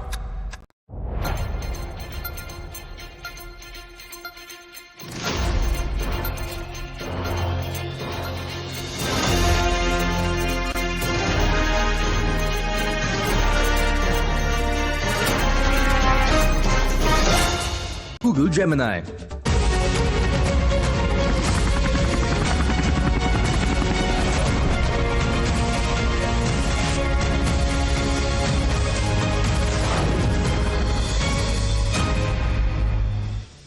I am now happy to announce that there will be no income tax payable up to income of 12 lakh rupees. Finally, the prayers of the middle class answered mega budget announcement. Taxpayers with salaries up to 12 lakh rupees won't have to pay tax under the new tax regime. Big push to strengthen the MSME sector. Credit guarantee cover for micro enterprises raised from 5 crore rupees to 10 crore. Additional 1.5 lakh crore credit cover over the next 5 years. Fillip to medical tourism. Finance Minister Nirmala Sitharaman announces the promotion of the Heal in India initiative. Customs duty exemption on 36 cancer and rare disease medications. Bihar gets a big pie of Modi Sarkar's budget. Makhana boat to greenfield airports to the canal project. The significant gifts for Bihar comes months before the assembly election. From some cancer and chronic diseases, medicines to leather jacket, shoes and belts, many items are set to get cheaper, while TVs and mobile phones are set to cost you more as the basic custom duty on flat panel displays has been increased. Centre makes a big push for artificial intelligence in education. Finance Minister Nirmala Sitharaman announces the setting up for an AI Centre of Excellence for Education with 500 crore rupees outlay in a bid to prepare a future-ready workforce. While the opposition remains unimpressed with the budget, BJP leaders, including the Home Minister Amit Shah, hailed budget for the Aam Aadmi, saying that the middle class is always in Prime Minister Narendra Modi's heart. The opposition is unimpressed with the budget for Vikasit Bharat. TMC, BRS, DMK alleged stepmotherly treatment towards Bengal and says the budget is tailored while keeping Bihar mandate in mind. Namaskar, good afternoon. I'm Swati Joshi, and it's nothing short of an budget for the middle class, with Modi government giving it a mega tax exemption, the biggest since the year 2005. So if you earn up to 12 lakh rupees a year or approximately 1 lakh per month, you will have to pay no tax. Finance Minister Nirmala Sitharaman made the big bang announcement during a budget speech where she said that income slabs and rates are being changed across the board to benefit all taxpayers.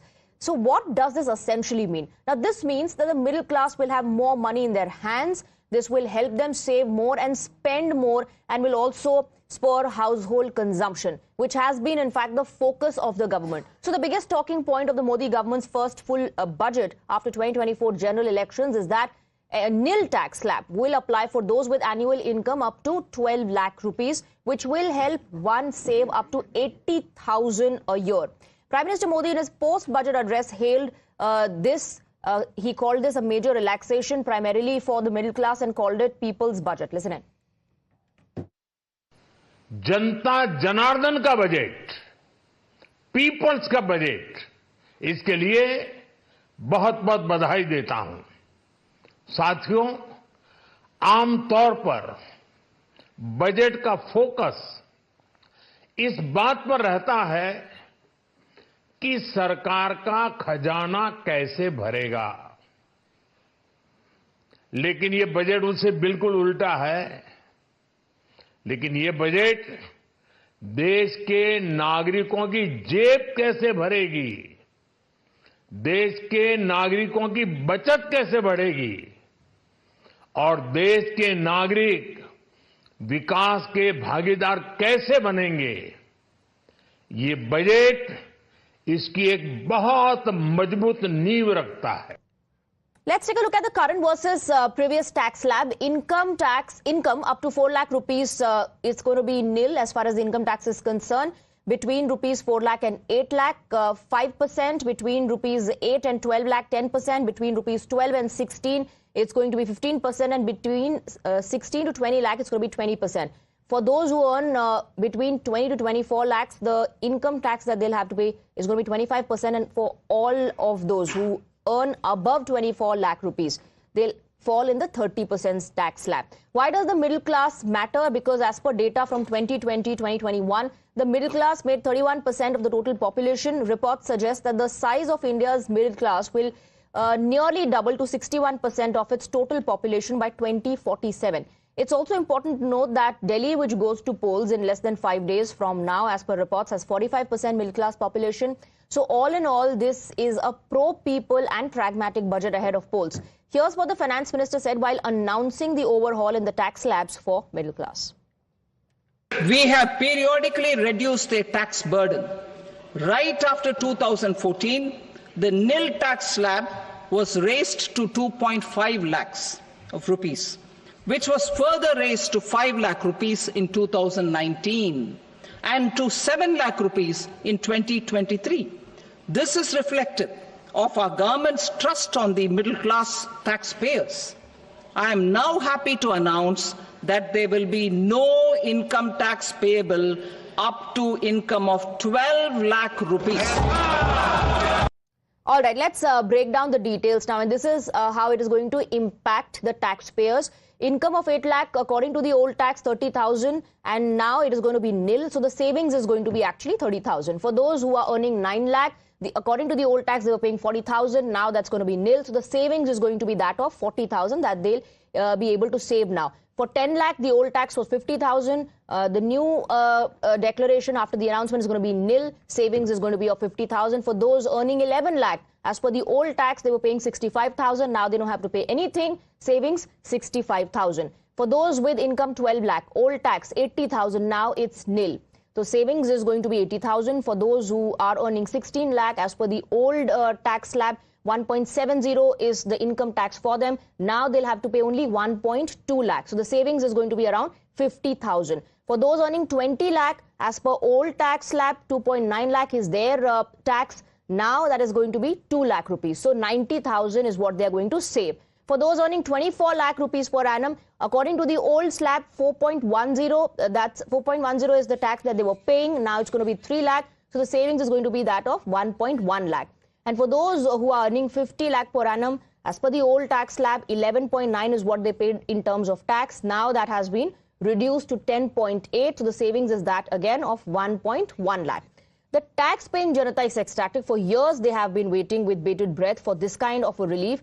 Even some leaders of the opposition who earlier accused the Modi government of crushing people under the tyranny of tax terrorism are forced to admit that this is a welcome step for the Aam Aadmi. वो तो अच्छी बात है, इसलिए भाजपा के लोग बहुत ताली बजाएं, लेकिन ये भी जानिए कि अगर आपके पास तनख्वाह है तो आप कम टैक्स देंगे, लेकिन जिनके पास रोजगार नहीं है उनके पास तनख्वाह कहां से है? और बेरोजगारी के बारे में कुछ नहीं सुना। फाइनेंस मिनिस्टर की भाषण में कहां थे बेरोजगारी, कहां थे हमारे युवाओं के रिकॉर्ड, वर्ल्ड रिकॉर्ड अनएम्प्लॉयमेंट जो है हमारे देश में, बेरोजगारी। मैं कहूंगी ये आम जनता और खास करके मिडिल क्लास की जीत है, जो उनकी लगातार मांग रही है पिछले 10 साल से, और उनकी सुनवाई नहीं हो रही थी कि वो लोग टैक्स देते हैं, इतना भारी टैक्स भरते हैं, ना सेविंग हो पाती है, ना महंगाई कम हो रही है और कोई इन्वेस्टमेंट नहीं हो पाता है, उनका खर्चा बढ़ता जा रहा है, आमदनी दुगनी अधूरी रहती है और महंगाई दुगनी होती है। तो आज उनको वो राहत की सांस मिली है, उसको तो मैं वेलकम करूंगी क्योंकि आज जनता की जीत है। Now, top leaders of the NDA are calling this a dream budget for the Aam Aadmi. Listen to the reactions. हमारी फाइनेंस मिनिस्टर निर्मला सीतारमन जी ने एक बहुत ही जबरदस्त इस प्रकार का बजट पेश किया है। विशेष रूप से इसको हमारे मध्यम वर्ग के लिए ड्रीम बजट कहा जा सकता है। ऐसा बजट उन्होंने पेश किया है, इसलिए मैं उन्हें बहुत बहुत बधाई देता हूं। विशेष रूप से इनकम टैक्स का एग्जम्पशन स्लैब जिस प्रकार से परिवर्तित किया गया है और 12 लाख रुपए तक कोई इनकम टैक्स नहीं लगेगा, ये जो घोषणा है ये निश्चित रूप से एक मील का पत्थर भारत की अर्थव्यवस्था के इतिहास में साबित होगा। वित्तीय वर्ष 2025-26 के बजट में डिफेंस मिनिस्ट्री को 6,81,000 करोड़ से अधिक का एलोकेशन किया गया है, जो पिछले साल के बजट एलोकेशन से लगभग 9.5% अधिक है। और डिफेंस फोर्सेस का मॉडर्नाइजेशन ये हमारी सरकार की प्राथमिकता रही है और इसके लिए भी 2025-26 में 1,80,000 करोड़ रुपए का कैपिटल एलोकेशन किया गया है, जो हमारी सेनाओं की क्षमता को पहले से कहीं और अधिक बढ़ाएगा। All right, let's open this up and go across to our guests. We're joined by Manish Bariyar, political analyst, Tehseen Poonawala, also political analyst, Vivek Srivastav, political analyst, joins us on the broadcast, along with Virendra Singh, MP of the Samajwadi Party. We have CA Kapil Mittal, personal tax expert, and Sunil Mathur, managing director and CEO of Siemens India. Thank you very much, gentlemen, for joining us. Let me first go across to Mr. Mathur. Your first comments on the relief that has been given to the middle class. I think I would really welcome that, particularly in the case where the consumption story had actually reduced over the last years. So there was a real need to kickstart the economy further by putting more money in the hands of the individual. That in turn will have an impact on increasing the demand, which in turn will have an impact on adding capacities and in capital expenditure. Private sector spending in capex should increase as a result, which in turn will have an impact on job creation. So I very much welcome the recent announcement of putting more money in the hands of individuals. Right. Now, after the current announcement in terms of tax relief, every income group seems to be saving a little bit of money. Would you say that you're satisfied that the government said up to 12 lakh no income tax, or they should have increased or stretched that a bit further? Well, I think, to be honest, the 12 lakhs comes as a surprise. We were not expecting it to be that high. So it's actually a welcome surprise. Whether we can always ask for more, that is a matter of wish. But I think the 12 lakhs that has been announced is already a major step forward, which comes as a very welcome surprise. Right. Who does this put the burden on now?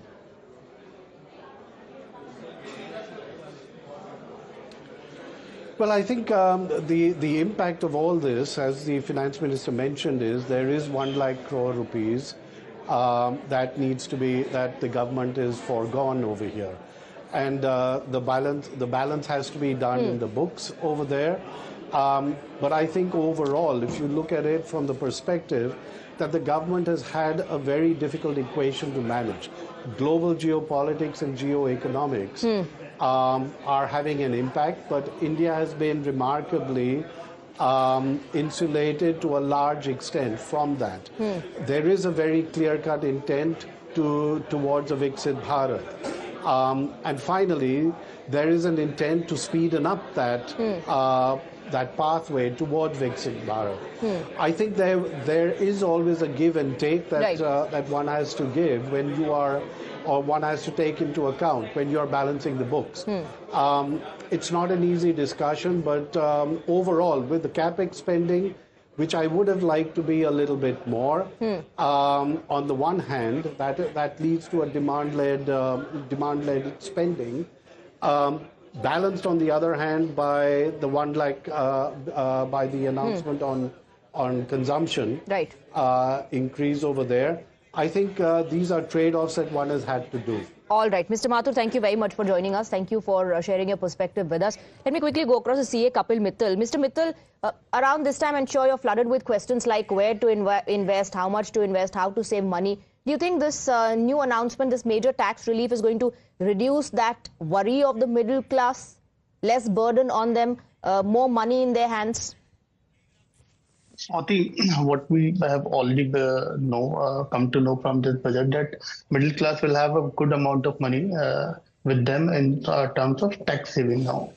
So what we are seeing from last few months or from few years also, that now Indian youth want to invest in mutual fund, want to invest in share market and all.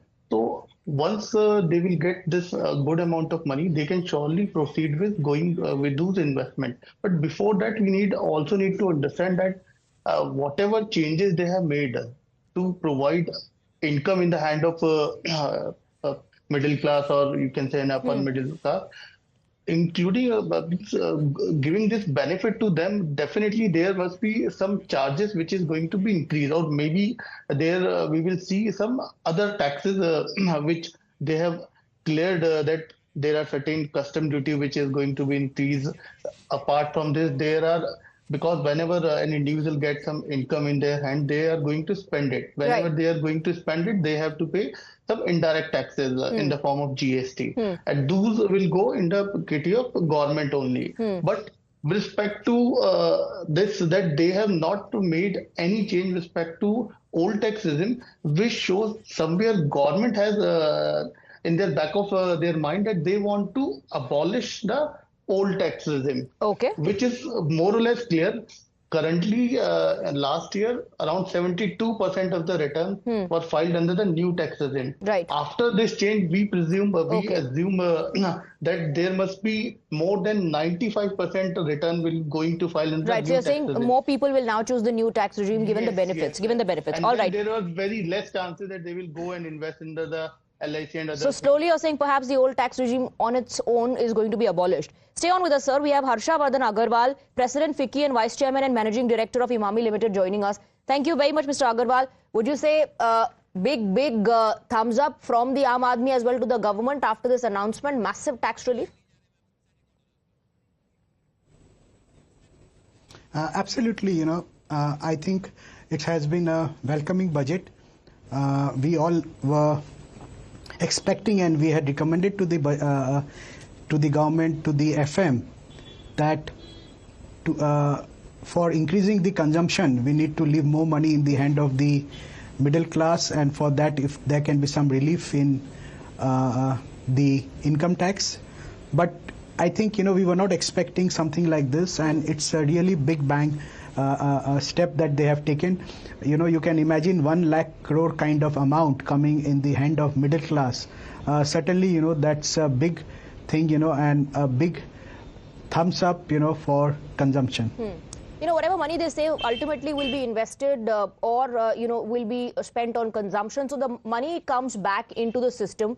Would you say this is a budget that is leaning more towards being a populist budget, or given the other measures that have been taken, it's a pragmatic budget still? I think this is a budget, which takes care of the need of the hour. The need of the hour was, that we need to look at how do we increase the GDP growth, right? So from that perspective, for that, how do we grow the consumption? And that is what they have done.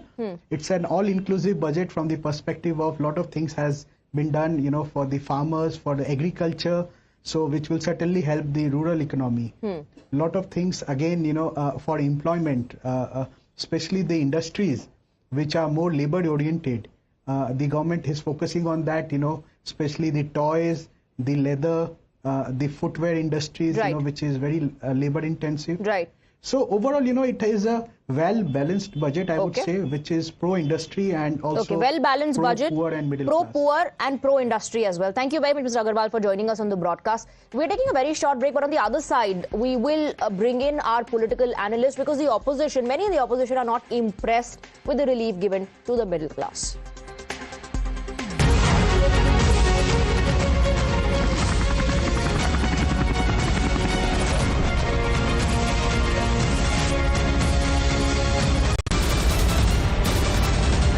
The biggest news break of the day.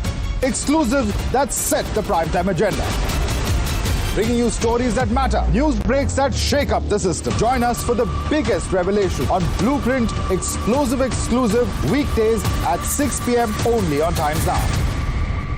She asks tough questions like no other journalist. आप भाग रहे हैं सवाल से. बड़ा simple सा straight forward सवाल है. Mr. D.K. Shivkumar, what next for you? When are you taking over as Chief Minister?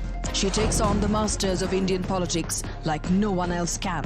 How do you see skill census versus caste census if you would want to respond to the current political climate? कहीं भी चले जाओ, कहीं भी आ जाओ. अजीत पवार जी भी कभी भी शरद पवार जी के पास चले जाएंगे, कभी भी इधर आ जाएंगे. क्या ऐसी पॉलिटिक्स है? Because she speaks for you the way no one else can. What's the chemistry between Prime Minister Modi and Democrats? The profile of India as a country, has it grown? Are you going to get onto a SpaceX spaceship anytime soon? Because your voice must be heard, your questions answered above all else. Frankly Speaking with Navika Kumar.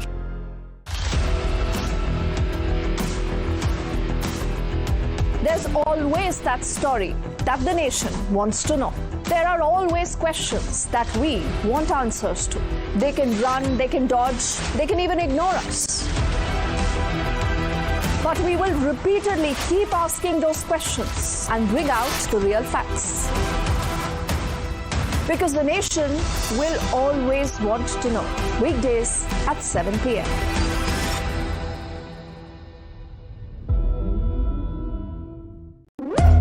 when the stakes are high and the answers are elusive.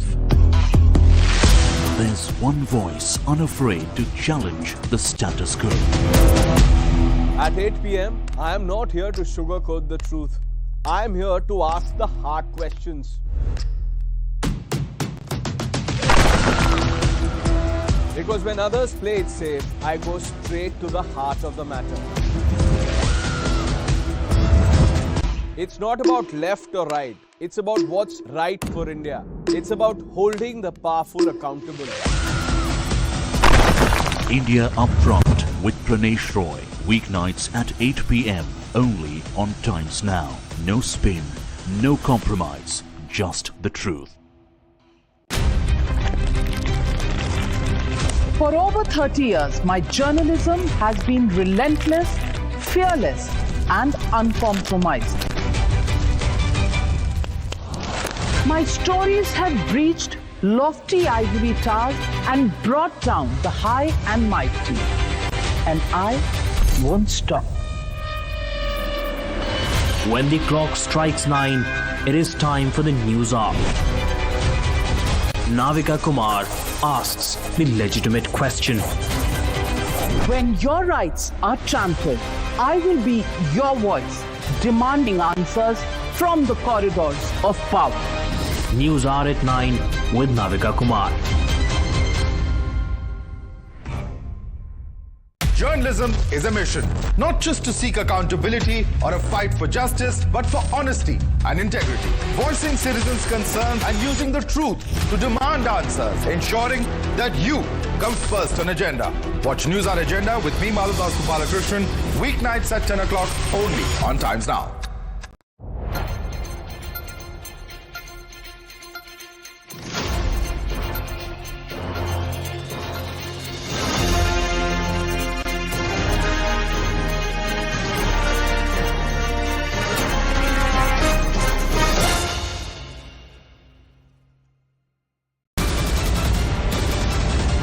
The biggest news break of the day. Exclusive that set the primetime agenda. Bringing you stories that matter. News breaks that shake up the system. Join us for the biggest revelation on Blueprint exclusive weekdays at 6 p.m. only on Times Now. She asks tough questions like no other journalist. आप भाग रहे हैं सवाल पे. बड़ा simple सा straight forward सवाल है. Mr. D.K. Shiv Kumar, what next for you? When are you taking over as Chief Minister? She takes on the masters of Indian politics like no one else can. How do you see skill census versus caste census if you would want to respond to the current political climate? कहीं भी चले जाओ, कहीं भी आ जाओ. अजीत पवार जी भी कभी भी शरद पवार जी के पास चले जाएंगे, कभी भी इधर आ जाएंगे. क्या ऐसी पॉलिटिक्स है? Because she speaks for you the way no one else can. What's the chemistry between Prime Minister Modi and Democrats? The profile of India as a country, has it grown? Are you going to get onto a SpaceX spaceship anytime soon? Because your voice must be heard, your questions answered above all else. Frankly Speaking with Navika Kumar.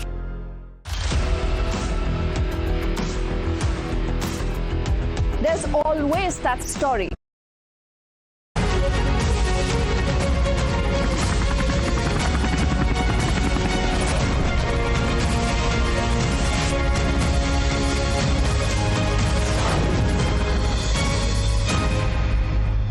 The Viksit Bharat budget has been presented with a massive relief for the middle class, the taxpayers. Now, we are also joined by L. Hanumanthaiah. He is a former MP of the Congress party, along with our other guests who continue to be with us. Tehseen Poonawalla, your view. Do you think this is a great budget for the middle class? At the onset, I would like to congratulate the Honorable Finance Minister for the tax relief and recalibrating the tax slabs. To that extent, I do believe this was one needed. I've been leading this fight on social media, etc., that tax terrorism needs to end. So to that extent, I think it's good. Many congratulations to her. I do believe with the salaried class, this will put more money in their hand, thus boosting consumption, thus helping India grow. But I have a problem, and I am slightly right of center economically, which no government is. I still wanted even simpler tax slabs. Number two, if you really want investment to come in India, your corporate tax, which is 22%, must be, and your highest tax slab, which is 30%, must be in level. So get your corporate tax down to 20%. Your highest tax slab, income tax, personal tax, should be, direct tax should be 20%. It should be equal, and get more people in the tax net. This is the first step. The next step should be in the GST Council, GST reforms. Only 2 slabs, 5%, 12%. Roti, kapda, makan, 5%, rest all 12%. This will truly boost the economy. I really want to congratulate on the nuclear policy. Nuclear power, 500 gigawatts is the need of the hour. India can only be a super partner if it has clean energy via nuclear technology, and civilian nuclear technology is the way to go forward. One peeve that I have with the budget. I'll congratulate on 100% FDI in insurance. One peeve that I have. There has been some talk about world-class AI research center, etc. That's all talk. We are too far behind. That cannot be administration and bureaucratic. The future is AI fintech. If you truly want to democratize finance, AI fintech is the way, and AI fintech is moving to Dubai. If you want to do this, have a clear AI fintech policy, clear crypto policy, clear blockchain policy, and allow investors to invest in India. Vivek Srivastava does not agree with you. To sum up what you've said, you're saying congratulations, but it's not enough. I'll open up the debate. Much more should be done. Much more should be done. Especially for the middle class. All right. I'll take reactions on that. Vivek Srivastava will take a very short break before that.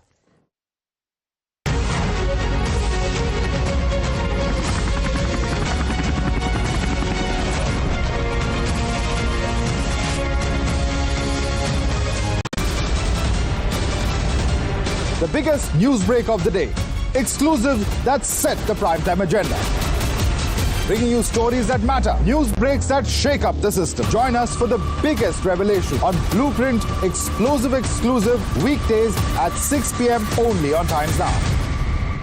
She asks tough questions like no other journalist. आप भाग रहे हैं सवाल पे. बड़ा simple सा straightforward सवाल है. Mr. D.K. Shivkumar, what next for you? When are you taking over as Chief Minister?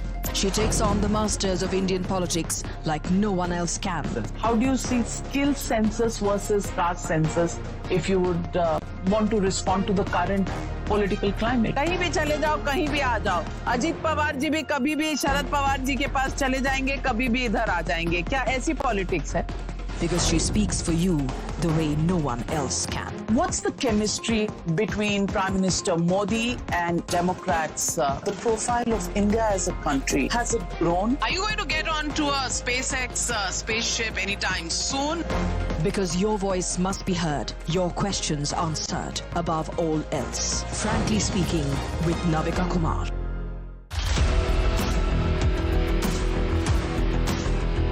There's always that story that the nation wants to know. There are always questions that we want answers to.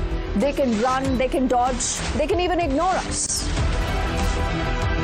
But we will repeatedly keep asking those questions and bring out the real facts.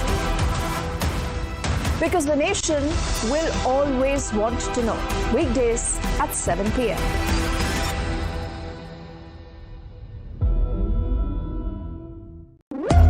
When the stakes are high and the answers are elusive, there's one voice unafraid to challenge the status quo.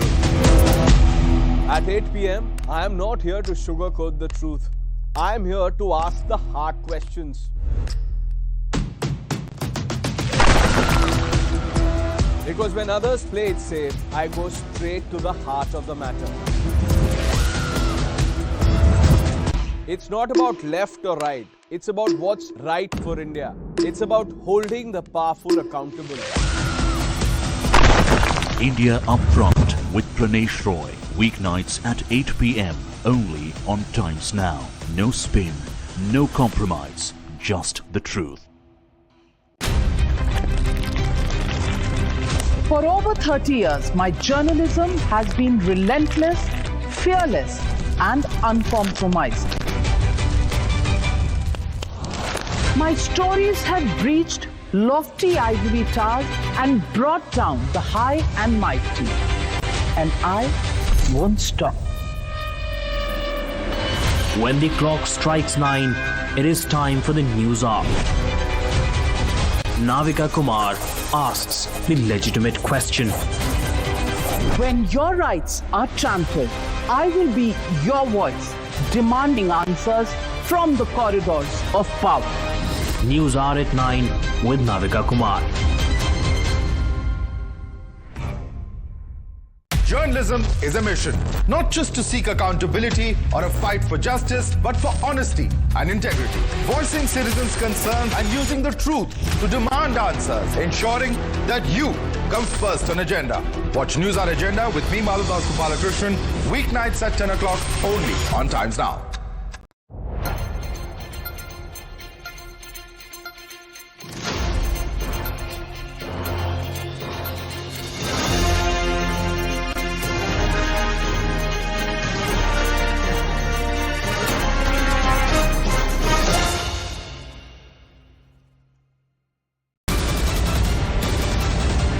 The biggest news break of the day. Exclusive that set the primetime agenda. Bringing you stories that matter. News breaks that shake up the system. Join us for the biggest revelation on Blueprint Explosive Exclusive weekdays at 6 p.m. only on Times Now.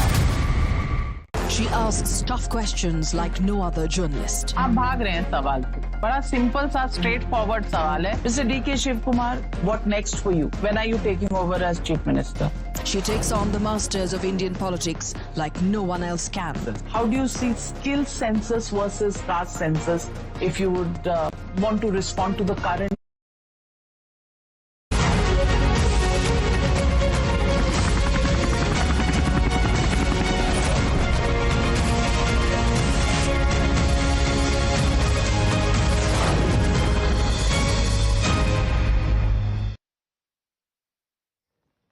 Welcome back. Let's focus a little bit on Bihar, a state that goes to polls in November this year, and today it got a big pie of Nirmala Sitharaman's budget. It was clear that Bihar will be the center of attention the moment Nirmala Sitharaman turned up in parliament wearing a Madhubani art print sari. Now, Madhubani art has origins in Bihar's Mithila region, and the sari was gifted by Padma Shri Dulari Devi to Sitharaman during her last visit to Bihar. And the Bihar imprint was visible in her Bahi Khata as well. Finance Minister announced setting up of a Makhana board, financial support for the Western Kosi Canal and support for enhancing the capacity of IIT Patna. A National Institute of Food Technology, Entrepreneurship and Management will also be set up, besides facilitating greenfield airports in the state to meet future needs. In line with our commitment towards Purvodaya, we will establish a National Institute of Food Technology, Entrepreneurship and Management in Bihar. The institute will provide a strong fillip to food processing activities in the entire eastern region. Makhana board in Bihar. For this, there is a special opportunity for the people of Bihar.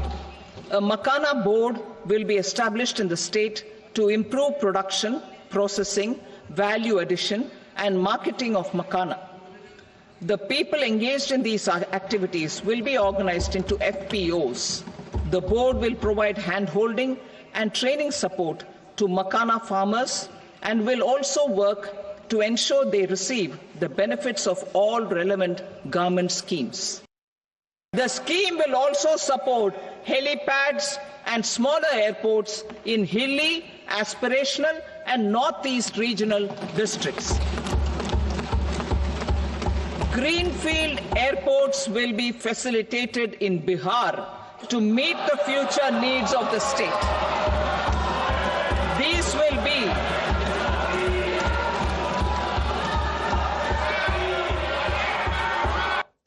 Nitish Kumar's JDU along with Chandrababu Naidu's TDP played a key role in NDA forming the government as the BJP failed to get a majority on its own in the Lok Sabha polls. Weeks later, Bihar got a bonanza with the centre announcing 26,000 crores in the 2024 budget for various road projects in the state. With the latest spree of allocations 9 months before assembly polls, opposition parties have been quick to call it a biased budget aimed at reaping political dividends. कि अगर आपके पास तनख्वाह है तो आप कम tax देंगे, लेकिन जिनके पास रोजगार नहीं है उनके पास तनख्वाह कहाँ से है? और बेरोजगारी के बारे में हम कुछ नहीं सुना। बिहार को भी बहुत कुछ मिला है। हाँ, बिहार को बहुत कुछ मिला है क्योंकि बिहार में चुनाव आने वाला, चुनावी बजट बन गया। तो ये भी आप सोच लीजिए कि जिस पार्टी कह रहे हैं कि वन नेशन वन इलेक्शन, वो लोग ऐसे दिखा रहे हैं कि अगर हर स्टेट में हर अलग अलग साल पे इलेक्शन हो तो उनके लिए अच्छा है, क्योंकि ज्यादा पैसे मिल जाएंगे उनकी बजट। मुझे ये समझ नहीं आ रहा कि ये भारत सरकार का बजट है कि बिहार सरकार का बजट है। आपने बिहार के अलावा किसी और प्रदेश का नाम सुना वित्त मंत्री जी के पूरे बजट भाषण में? तो जब आप देश के बजट की बात करते हैं तो सारे देश के लिए उसमें कुछ ना कुछ होना चाहिए। बिहार को हमेशा से मोदी सरकार ने ठगने का काम किया है, डबल इंजन की सरकार ने ठगने का काम किया है। विशेष पैकेज की बात तो कहीं नहीं, विशेष राज्य का दर्जा पता नहीं अब मिलेगा कि नहीं मिलेगा, इन्होंने तो पहले ही मना कर दिया। लेकिन चुनाव में तो बहुत ऊंची ऊंची बातें की जाती है, बड़ी बड़ी बातें की जाती है, जुमलेबाजी होती है। जो आज का बजट है, बिहार के साथ कहीं ना कहीं से खिलवाड़ किया जा रहा है, सौतेला व्यवहार किया जा रहा है। और जो पिछले बजट में जो बात आई थी उसी को दोहराने की बात इन लोगों ने किया है। So the opposition believes it's a Chunavi budget, and Tehseen Poonawalla, you earlier said congratulations, but that's not enough. Lot more needs to be done. I want to go across to Virendra Singh for more on that. Virendra Singh जी, तहसीन पूनावाला यहाँ panel पर हैं जो अमूमन Congress party की ideology और उनके political stand को support करते हैं, लेकिन आज वो कह रहे हैं कि वो मुबारकबाद देना चाहेंगे फाइनेंस मिनिस्टर को, और ये भी कह रहे हैं साथ साथ में बहुत कुछ होना चाहिए था। आपकी क्या प्रतिक्रिया?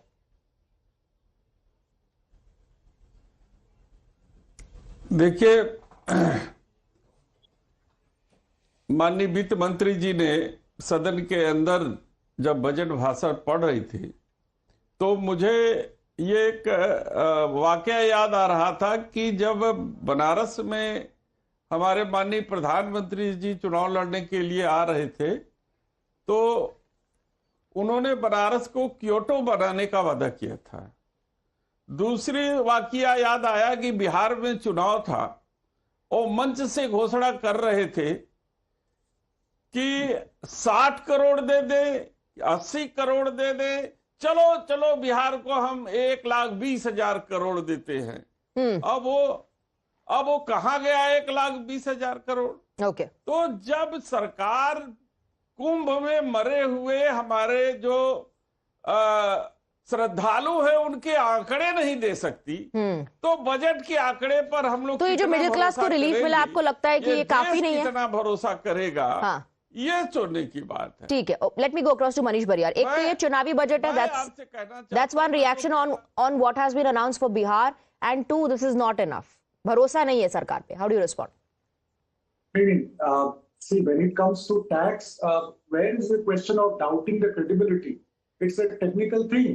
So anyone, the government, whatever it announces, has it ever happened ever in this country, in the history of country, that the government has announced something on budget in terms of tax, tax slabs going up or down, and it has not happened? So I think what he is saying is quite ludicrous. He's not serious at all. He's a honorable MP, I suppose, or a leader of SP, but he's not serious and sincere as far as this is concerned. This is one of those, you can say, I can't say dream budget, but you can say it's a game changer. Okay. For sure. One remembers Dr. Manmohan Singh's budget, or Mr. P. Chidambaram's budget was also hailed at one time. I think, we've been talking a lot about relief to middle class. That, of course, is the talking point today and is a highlighter. But there are many other things which I found Mr. Tehseen Poonawalla was pointing out to in terms of insurance. But there are many fine prints. I don't know whether, because I was not here at that time, whether you had a discussion that a lot of people from upper middle class and even, everyone, TCS has been increased for children of people who are studying abroad. And that's important. There are a lot of people whose children are studying abroad. TCS has gone up from 7 lakhs to 10 lakhs. Okay. Farmers, why are we excluding farmers? Somebody was saying that nothing has happened to farmers. But look at Kisan Credit Card. There the slab has gone up. Now interest subvention scheme is there from 3 lakhs to 5 lakhs. Right. And not only farmers, but also fishermen and people who are doing business of milk. For them it has gone up. So if you look at the fine prints, there is much more to this budget beyond this tax. tax of course would get discussed. But if Absolutely. you really start leading... Also, it was something that the middle class was expecting for a really long time, and it's a big relief, so that has also become a talking point. Stay on with us. Now, there's a defense coming in from the government on the criticism that this is a Chunavi budget. Listen in. अगर मखाना उद्योग के लिए मखाना board की बात कहा है, मखाना की खेती कहाँ होती? बिहार में होती। तो क्या मखाना बोर्ड बिहार में नहीं बनेगा तो कहाँ बनेगा? ये तो कोई बता दे। विपक्ष को तो तालियां, क्या विपक्ष को बिहार से कोई संबंध नहीं है? क्या विपक्ष को बिहार के लोगों के विकास से ऐतराज है? नरेंद्र मोदी ने जो कहा सबका साथ, सबका विकास, सबका प्रयास, उसी में पूरे देश को लिया।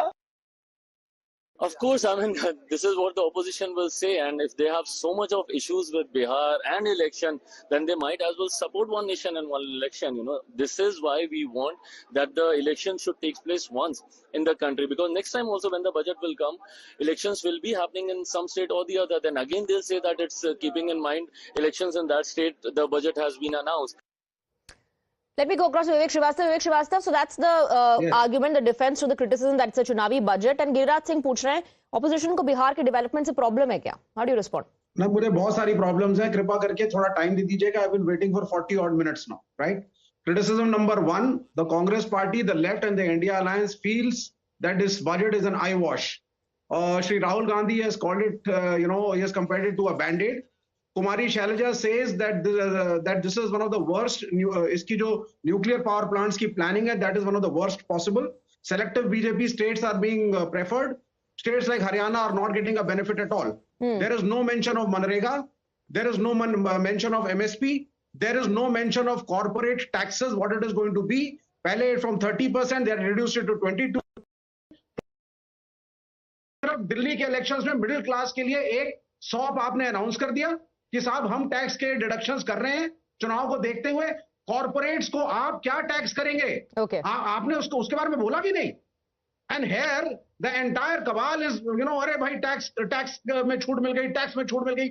There is more to budget than just simply the tax reduction in the personal life. You have to understand it. Where is Manrega? Why has it not been mentioned? Are they going to scrap it? Okay. There is no policy clear. Okay. Manish Bariyar wants to come in and counter that, and L. Almantaya also wants to. Yes, but after a break. After a very quick break.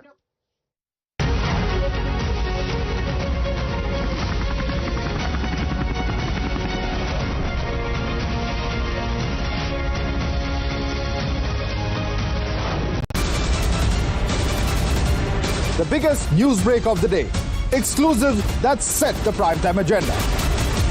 Bringing you stories that matter. News breaks that shake up the system. Join us for the biggest revelation on Blueprint Exclusive weekdays at 6 p.m. only on Times Now.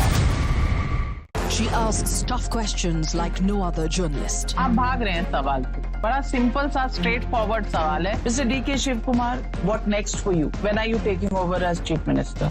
She takes on the masters of Indian politics like no one else can. How do you see skill census versus caste census if you would want to respond to the current political climate? कहीं भी चले जाओ, कहीं भी आ जाओ. अजीत पवार जी भी कभी भी शरद पवार जी के पास चले जाएंगे, कभी भी इधर आ जाएंगे. क्या ऐसी पॉलिटिक्स है? Because she speaks for you the way no one else can. What's the chemistry between Prime Minister Modi and Democrats? The profile of India as a country, has it grown? Are you going to get onto a SpaceX spaceship anytime soon? Because your voice must be heard, your questions answered above all else. Frankly Speaking with Navika Kumar.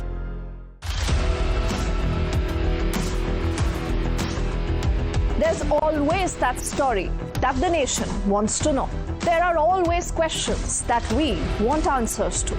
They can run, they can dodge, they can even ignore us. But we will repeatedly keep asking those questions and bring out the real facts. Because the nation will always want to know. Weekdays at 7 p.m.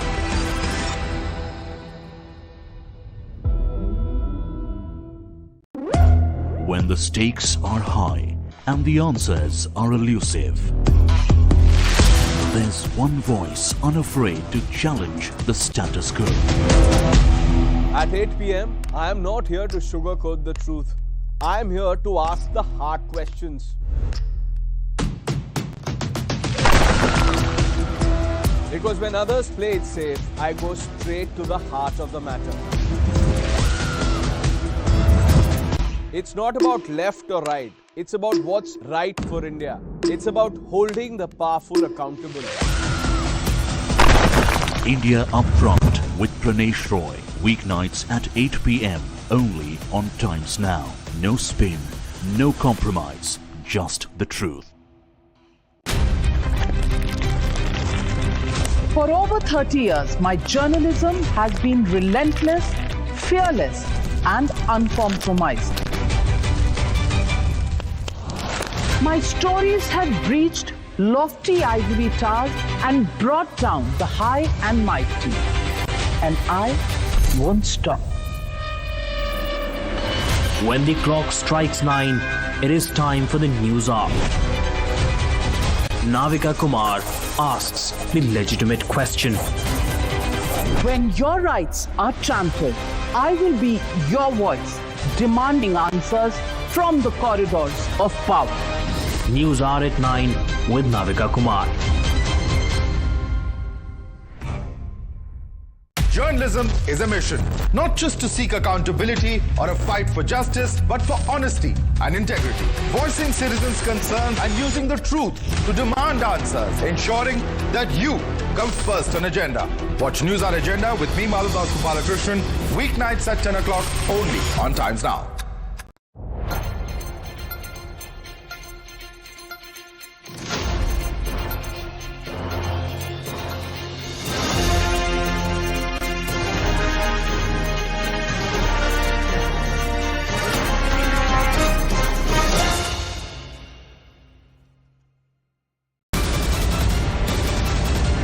The biggest news break of the day.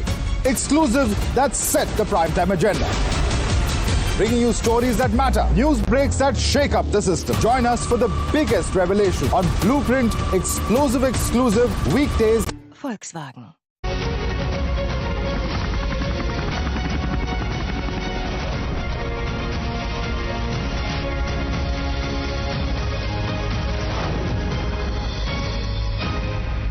Let's directly go across to our guests. Quick counter, Manish Bariyar. Yeah, so I was not privy to what was being, discussed, but where I left it off, what I can tell you is that opposition has a habit of crying. They keep crying. I don't know whether they are for the people of this country or against it. This is something really huge in terms of what has happened, right? No, Vivek Srivastava is saying Manrega was not mentioned. Why was Manrega not mentioned? You're only talking and hyping the tax relief. He has not read it. He needs to read it.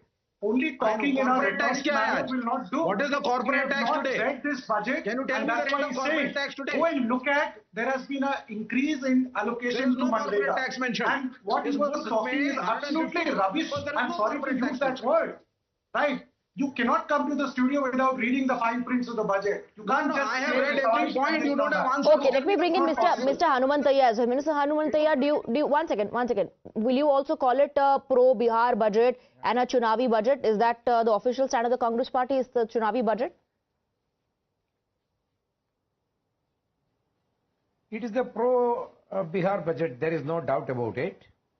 And I am worried about the majority of the section has not been addressed by this budget.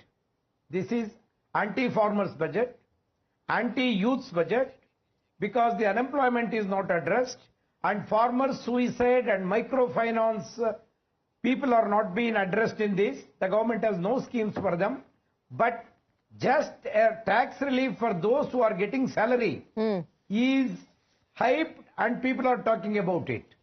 My concern is the majority of the BPL families which are living in this country with a meager earning even today, what are the measures taken by this budget to upgrade their life and living?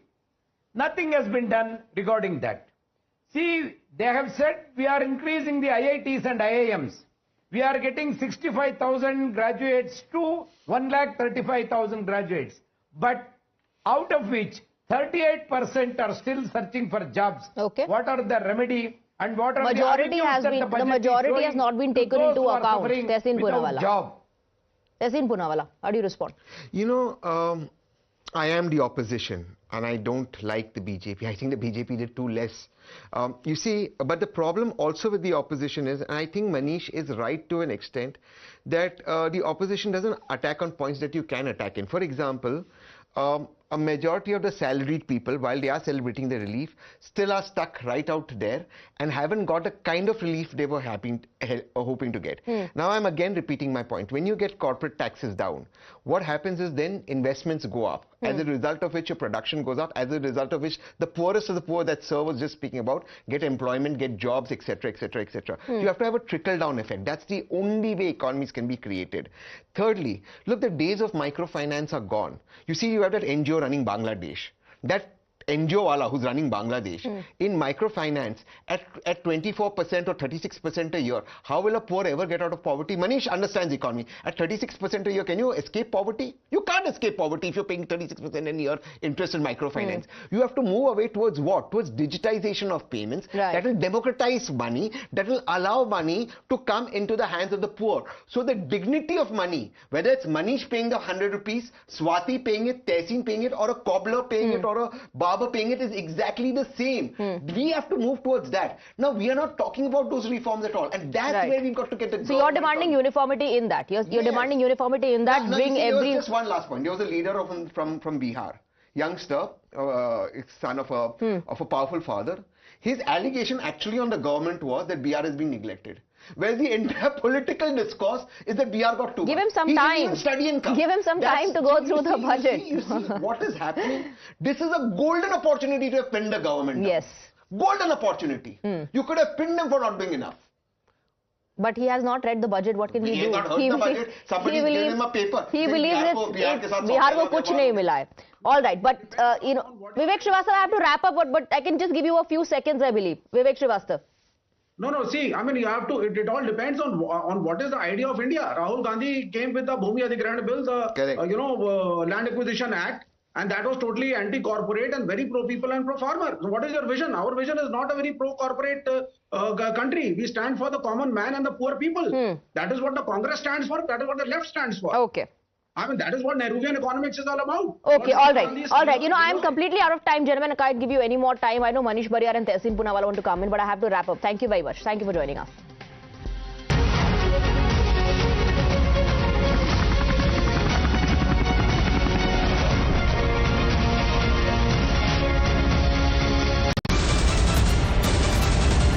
The biggest news break of the day. Exclusive that set the primetime agenda. Bringing you stories that matter, news breaks that shake up the system. Join us for the biggest revelation on Blueprint Exclusive weekdays at 6 p.m. only on Times Now. She asks tough questions like no other journalist. आप भाग रहे हैं सवाल से. बड़ा simple सा straight forward सवाल है. Mr. D.K. Shivkumar, what next for you? When are you taking over as Chief Minister? She takes on the masters of Indian politics like no one else can. How do you see skill census versus caste census if you would want to respond to the current political climate? कहीं भी चले जाओ, कहीं भी आ जाओ. अजीत पवार जी भी कभी भी शरद पवार जी के पास चले जाएंगे, कभी भी इधर आ जाएंगे. क्या ऐसी पॉलिटिक्स है? Because she speaks for you the way no one else can. What's the chemistry between Prime Minister Modi and Democrats? The profile of India as a country, has it grown? Are you going to get onto a SpaceX spaceship anytime soon? Because your voice must be heard, your questions answered above all else. Frankly Speaking with Navika Kumar.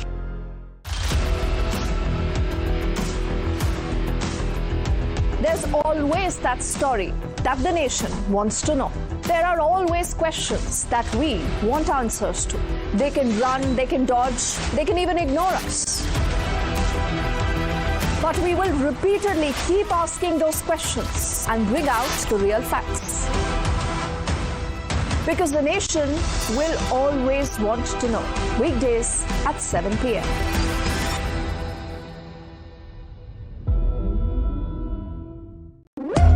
When the stakes are high and the answers are elusive, There's one voice unafraid to challenge the status quo.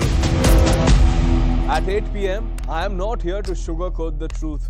I am here to ask the hard questions. Because when others play it safe, I go straight to the heart of the matter. It's not about left or right. It's about what's right for India. It's about holding the powerful accountable. India Upfront with Pranesh Roy. Weeknights at 8 p.m. only on Times Now. No spin, no compromise, just the truth. For over 30 years, my journalism has been relentless, fearless, and uncompromising. My stories have breached lofty ivory towers and brought down the high and mighty. And I won't stop. When the clock strikes 9, it is time for the news hour. Navika Kumar asks the legitimate question. When your rights are trampled, I will be your voice, demanding answers from the corridors of power. News hour at 9 with Navika Kumar. Journalism is a mission, not just to seek accountability or a fight for justice, but for honesty and integrity. Voicing citizens' concerns and using the truth to demand answers, ensuring that you come first on agenda. Watch News Hour Agenda with me, Madhudas Gopalakrishnan, weeknights at 10 o'clock only on Times Now.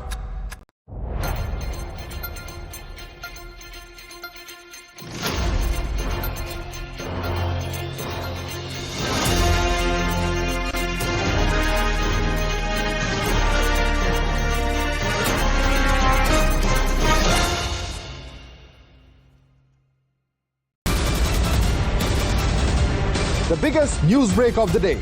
Exclusive that set the primetime agenda. Bringing you stories that matter. News breaks that shake up the system. Join us for the biggest revelation on Blueprint Exclusive weekdays at 6 p.m. only on Times Now. She asks tough questions like no other journalist. आप भाग रहे हैं सवाल पे. बड़ा simple सा straight forward सवाल है. Mr. D.K. Shiv Kumar, what next for you? When are you taking over as Chief Minister? She takes on the masters of Indian politics like no one else can. How do you see skill census versus caste census if you would want to respond to the current political climate? कहीं भी चले जाओ, कहीं भी आ जाओ. अजीत पवार जी भी कभी भी शरद पवार जी के पास चले जाएंगे, कभी भी इधर आ जाएंगे. क्या ऐसी पॉलिटिक्स है? Because she speaks for you the way no one else can. What's the chemistry between Prime Minister Modi and Democrats? The profile of India as a country, has it grown? Are you going to get onto a SpaceX spaceship anytime soon? Because your voice must be heard, your questions answered above all else. Frankly Speaking with Navika Kumar.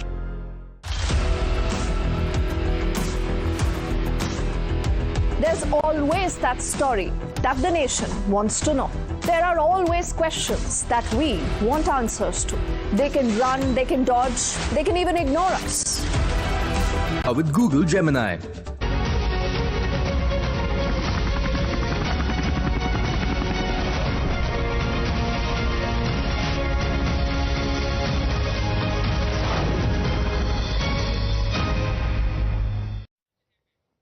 Hello, good afternoon. Thank you very much for joining us here on Times Now. I'm Hina Gambhir. Before we decode Nirmala Sitharaman's budget for you, let's quickly take a look at the headlines at this hour.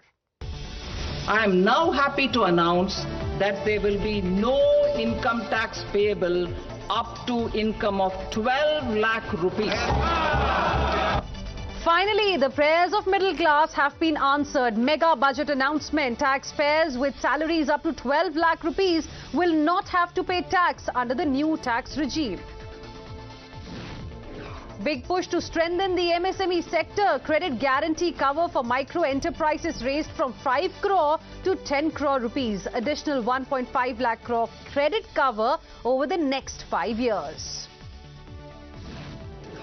Big fillip to medical tourism. Finance Minister Nirmala Sitharaman announces the promotion of the Heal in India initiative. Customs duty exemption on 36 cancer and rare disease medications. Bihar gets a big pie of Modi Sarkar's budget. Makhana bought to greenfield airports to the canal project. Significant gifts for Bihar come months before the assembly election. From some cancer and chronic diseases, medicines to leather jackets, shoes and belts, many items are set to get cheaper, while TVs and mobile phones are set to cost you more as the basic custom duty on flat panel displays has been increased. Centre makes a big push for artificial intelligence in education. Finance Minister Nirmala Sitharaman announces the setting up of an AI Centre of Excellence for Education with 500 crore rupees outlay in a bid to prepare a future-ready workforce. The opposition, however, is quite unimpressed with the budget for Viksit Bharat. From TMC to BRS to DMK, the Netas are alleging stepmotherly treatment towards Bengal and say that the budget is tailored while keeping Bihar mandate in mind. While the opposition remains unimpressed with the budget, BJP netas, including the Home Minister Amit Shah, hailed the budget for the Aam Aadmi, saying that the middle class is always in Prime Minister Narendra Modi's heart.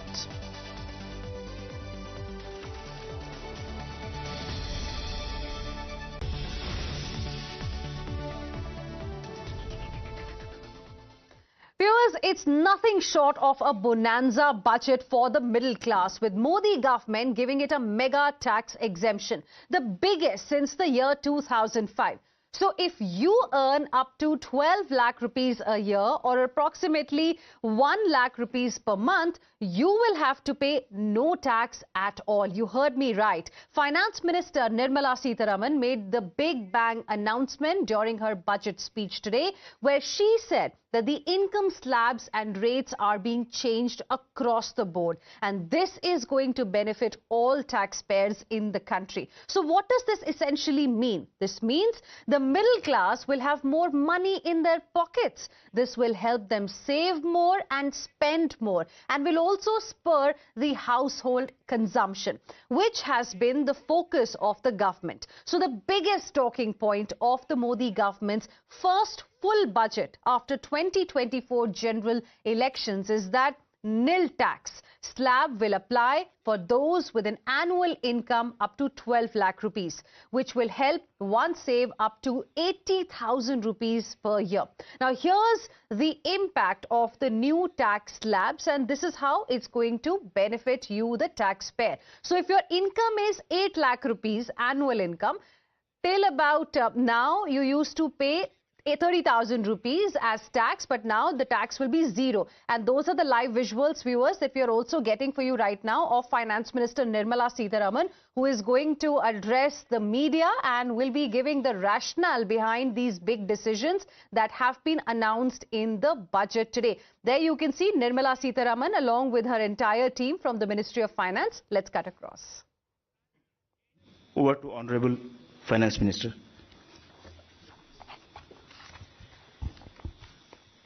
Thank you, and good evening to all of you all. I'm happy to be here. Our path towards Viksit Bharat. The budget actually says several things about our path towards Viksit Bharat. It has invested in agriculture. It has certainly looked at rural prosperity, focuses on urban development, particularly looking at urban workers, and continues to lay emphasis on reforms. 6 specified sectors have been identified, and I spoke about it in the budget. Sectors in which we will continue our reform agenda. All this, even as we have continuously been engaged with the stakeholders and interest of education and health has been prioritized. When we're talking about education, from a child in a daycare center, portion for women, lactating mothers, till the level of getting skilling done, and also for artificial intelligence and digital reading material for students in school and colleges.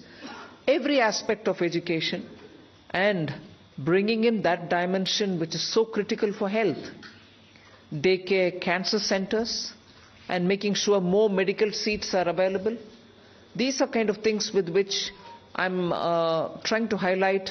The approach in this budget has been pointed on areas which definitely need immediate intervention, outlays, and action along with the states. So Vikasit Bharat is not just being described. I've given you also what we mean by Vikasit Bharat, or what is it that we expect to achieve for Vikasit Bharat. So this budget actually has given you several things on which you can understand how this economy is being planned to take forward a route towards Vikasit Bharat. Secretaries have joined me. All of them would also come in to explain or answer and give clarity and so on.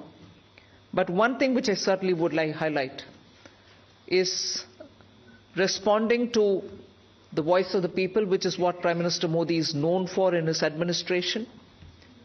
It's a very responsive government. And as a result, the income tax simplification, which I announced in July, is already completed in its works, and we shall bring the bill in the next week. So the income tax simplification, about which in July budget I have gone in detail to say, the work is completed within 6 months is what I said. Within 6 months we've brought the bill. It will be coming into the parliament next week. So if we are talking of reform inclusive of taxation, the work is done. This budget also speaks about rationalization in customs. Tariffs are being brought down. Tariffs are being simplified, and also the basket which consisted of so many different tariffs for so many different commodities are now reduced. 8 were taken off earlier, 8 has been taken off now. So whatever remains now, 7 I think remains, and that is all about India's tariff picture. So the usual narrative which goes on, saying is India being too heavy on tariffs? No, you find that we've drastically reduced and also simplified. So this budget has so many things for all of us to talk about. The more important thing about agriculture, which performed very well during COVID and which has contributed to India's food security. The proposals which are mentioned in this budget actually talk about everything to do with beej to bazaar, literally from the stage of seeds, hybrid seeds, climate resilient seeds, seeds which can give greater output, seeds which are going to be high yielding, all this together to the final point of India becoming the world's food basket. That's the definition I put in when I was talking about Vikasit Bharat. So we are making sure that India's agriculture gets the support across the board, whether it is on seeds, whether it is for skilling the farmers, whether it is rural prosperity, whether it is going to have agriculture and allied industries being set up in rural areas, and whether it is going to be farmers getting better and more loan with interest subvention, not just farmers, fishermen, and also dairy, meaning animal husbandry. So the picture for rural development and the picture for supporting agriculture is across the board, and that has been narrated. The second thing which I would want to highlight is the continued emphasis that we're giving since vote on account budget, July budget, and now on the MSMEs. Whether it is giving them sovereign guaranteed loan, whether it is support during COVID, whether the definition being changed now for better, more inclusive growth in MSMEs, access to bank credit. So MSMEs have also been given greater emphasis. Together with this, I'd like to highlight the point that energy security has had greater attention in this budget. We've highlighted in July budget how even pump storage will have greater attention. Solar and wind and renewable energy has also been taking consistently good importance in our budgets. This time we are talking about the small modular reactors. I've also announced that there shall be 2 amendments, one to the Atomic Energy Act and the other one for the civil liability. All of this is going to help us attain energy security. Insurance sector's FDI limits have been enhanced. That is another important announcement. I'll end my opening statement with 2 things. There is no reduction in the public spending on capital expenditure. Let's put that up front. We continue to place emphasis on the multiplier effect that capital expenditure done by government has shown, has sustained us. We continue on that.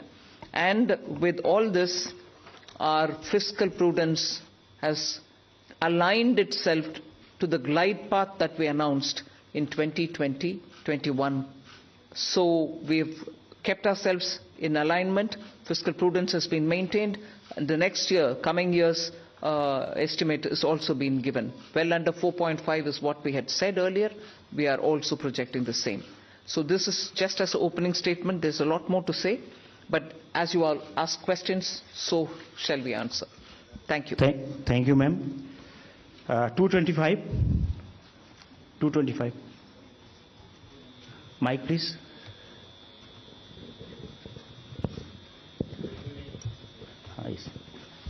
Ma'am, this is Shrimi Chaudhary from NDTV Profit.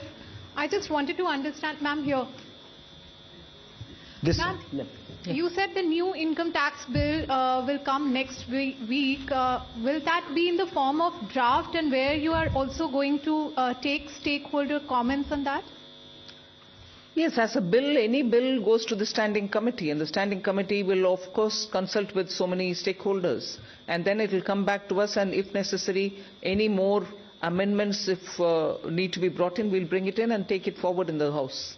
So do we expect implementation in this in the fiscal year in FY26? Do you expect what? Do we expect the implementation of? Well, let it get passed. I hope it will get passed without much of a difficulty, but it is only after its passing. Sure. Thank you. 35. Front.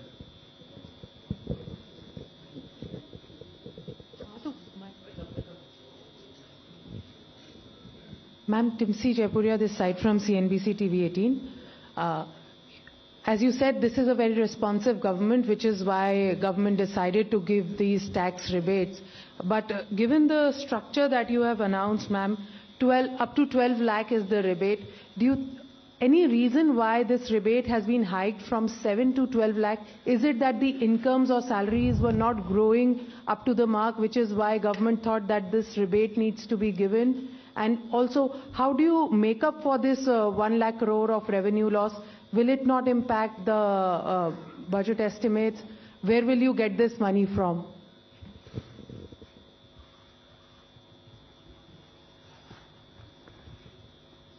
Tipsy, I think the first question is, you said that this, when the incomes are not growing. This is an income tax. Only when there is an income, then we are talking of the tax. So income has to grow to the level to discuss about the tax. Now, why from 7 to 12 lakh? It is something like, it was earlier 2.2 lakhs. When 2014, it became 2.5 lakh, nobody is going to pay tax. Then there was a 2019 that, we said 5 lakhs, nobody is going to pay tax. Then we said it was raised to 7 lakhs.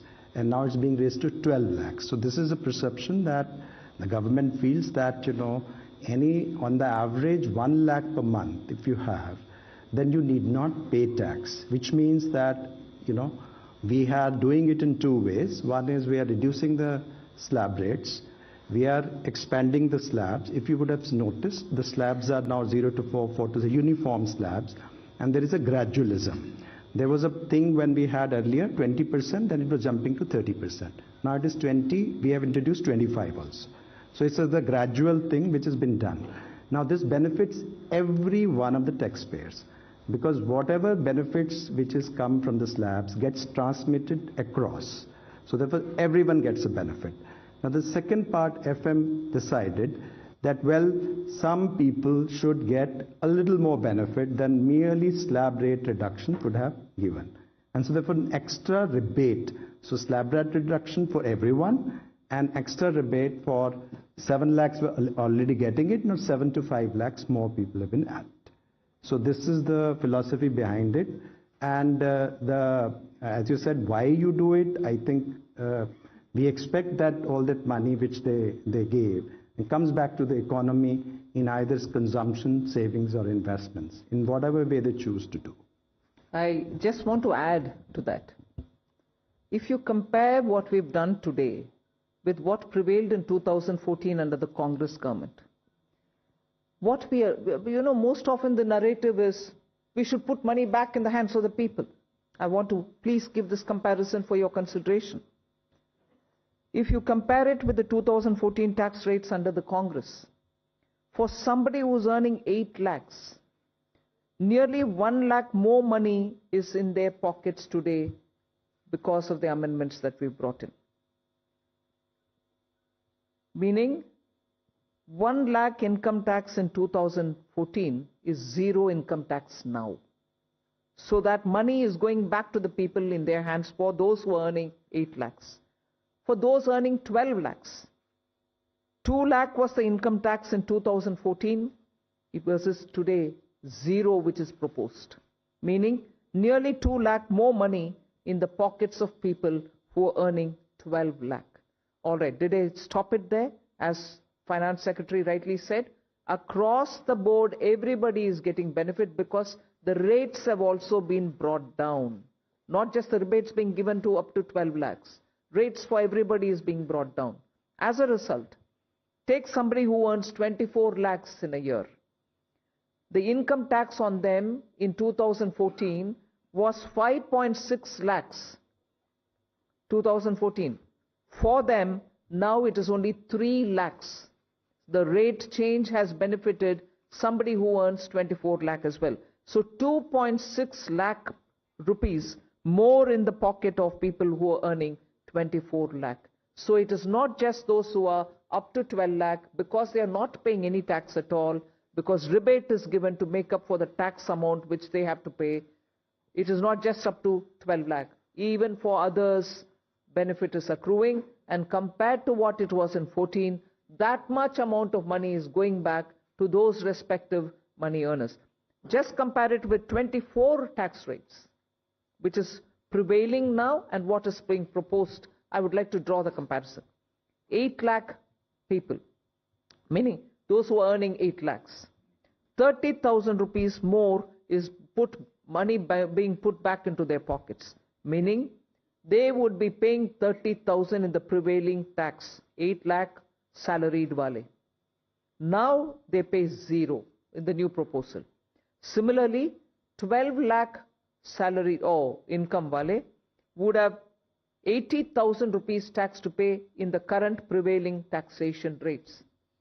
They would have 80,000 rupees now go back to their pockets. They don't have to pay that tax. Go to the 24 lakh and compare with the present rates. Present prevailing rate, they have to pay 4.1 lakh rupees as tax. We are saying now they will have 1.10 lakh in their pockets, which they don't have to pay as tax. So we have put good substantial amounts into the pockets of people who deserve to get that. And I would want that to be highlighted compared to what prevailed in 14 and what prevails just this year. 3.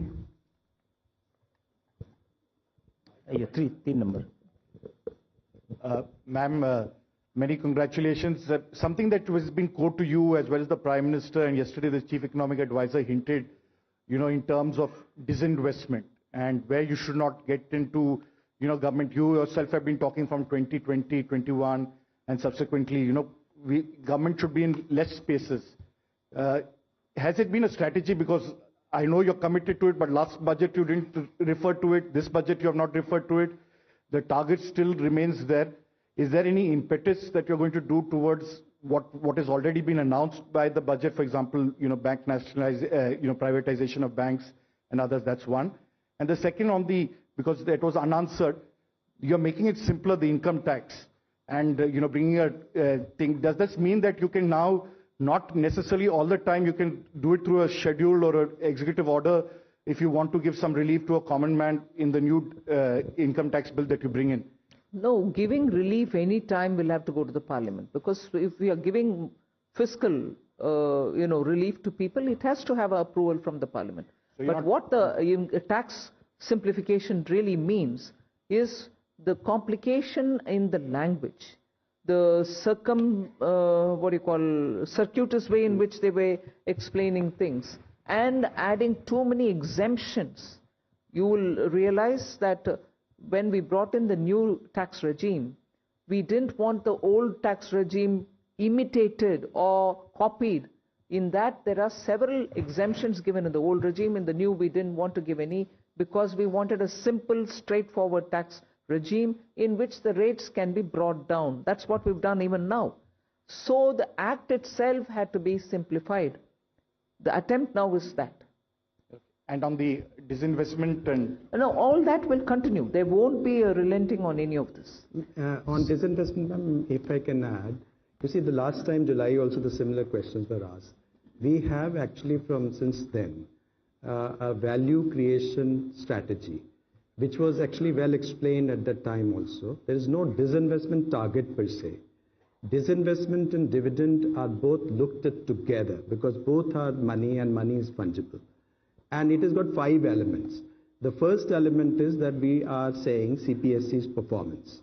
The second is we say that we should have communication of performance. The third we say that the capex of the CPSC, which is important, as you know, in terms of accelerating growth. The fourth is the consistent dividend policy. And the fifth is there is a calibrated disinvestment strategy. And the disinvestment also is there. The listing is a part of disinvestment itself. So if you really look at it, both dividend and disinvestment is about 80 to 90,000 crore per annum are being raised, but in a manner which are beneficial to the minority shareholders who are there in all our listed companies. 65, backside.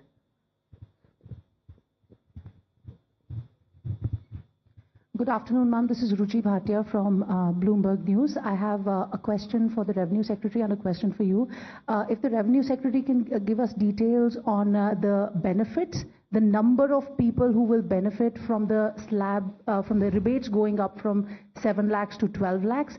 And the question for you, Madam Finance Minister, a lot of people say that while the absolute number for capex has gone up, the pace of spending has gone down as compared to a few years ago.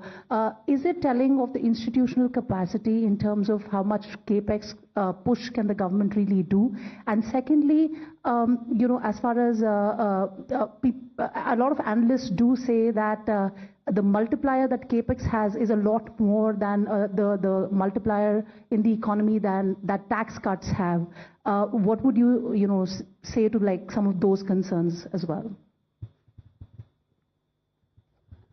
Well, 1 crore people will not benefit between the 7 lakh and 12 lakhs. Meaning 1 crore more people will pay no tax. On the capex, I think there are 2 things playing out. One, of course, this particular year has had the elections happening, and because of that, both central government and state governments were catching up with investments, public spending on investments only from the 2nd and the 3rd quarter, so it showed.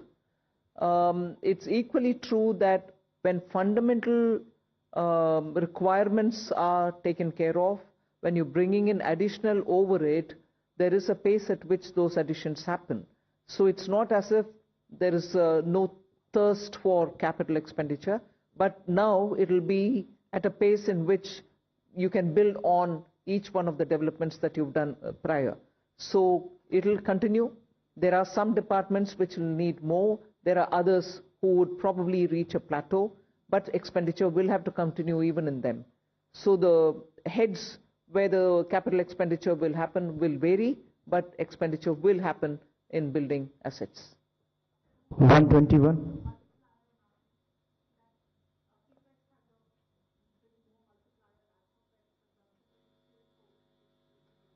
No, capex is also continuing. I have not foregone capex to give for revenue expenditure or consumption expenditure. So both continue. Ajay. Look at what the overall numbers are. Even in the coming year, the next year, effective capital expenditure, including what Government of India provides to state for their capital expenditure, is 4.3% of the GDP, one of the highest. It is not just what Government of India departments spend, it is the total money which goes for the capital expenditure. And if you look at that compared with this year's RE, there will be 20% increase. If you look B to B, still there will be a 10% increase. And it is not a capacity issue, it is a new sectors coming up. For example, if you notice, urban sector, the allocations are increasing. That's one area which requires a renewed focus. 121. On the capex, because this point can come up later also. So one is the capex that we give directly, that is we do as central government directly. Other is that grants that we give to the state governments, for the state governments to do capex. For example, for Pradhan Mantri Gram Sadak Yojana, for example, Pradhan Mantri Awas Yojana, and so on and so forth. So if you also include the grants and aid for creation of capital assets, the amount, total amount has gone up to 15.48 crores in the budget estimate for the next year, which is more than 15% increase over the current year's RE. So that is a substantial increase, whereas you consider that the overall expenditure, that is revenue plus capital, has grown by around 7% in the next financial year as compared to this year's RE. So this is almost twice the aggregate growth in the expenditure. Yes. I would like to also add that on top of this 15 lakh crore capex, which is 11.2 there, and an extra money which goes into revenue but goes in capital building at the hand of the states, the CPSC, the Central Public Sector Enterprises, add about 4 lakh crore as capex from their own resources. So that's also the capex which goes in, and that is not counted here. Mike on. Tarun Sharma from Zee Business. Ma'am मेरे दो सवाल हैं। एक, ma'am आपने insurance की जो FDI limit है वो 74 से 100% करिए, तो क्या मैम जो इंश्योरेंस अमेंडमेंट बिल था उसकी जो बाकी रिकमेंडेशन है उसको रिजेक्ट किया गया है, सिर्फ इसी को एक्सेप्ट किया है 74 से 100% का?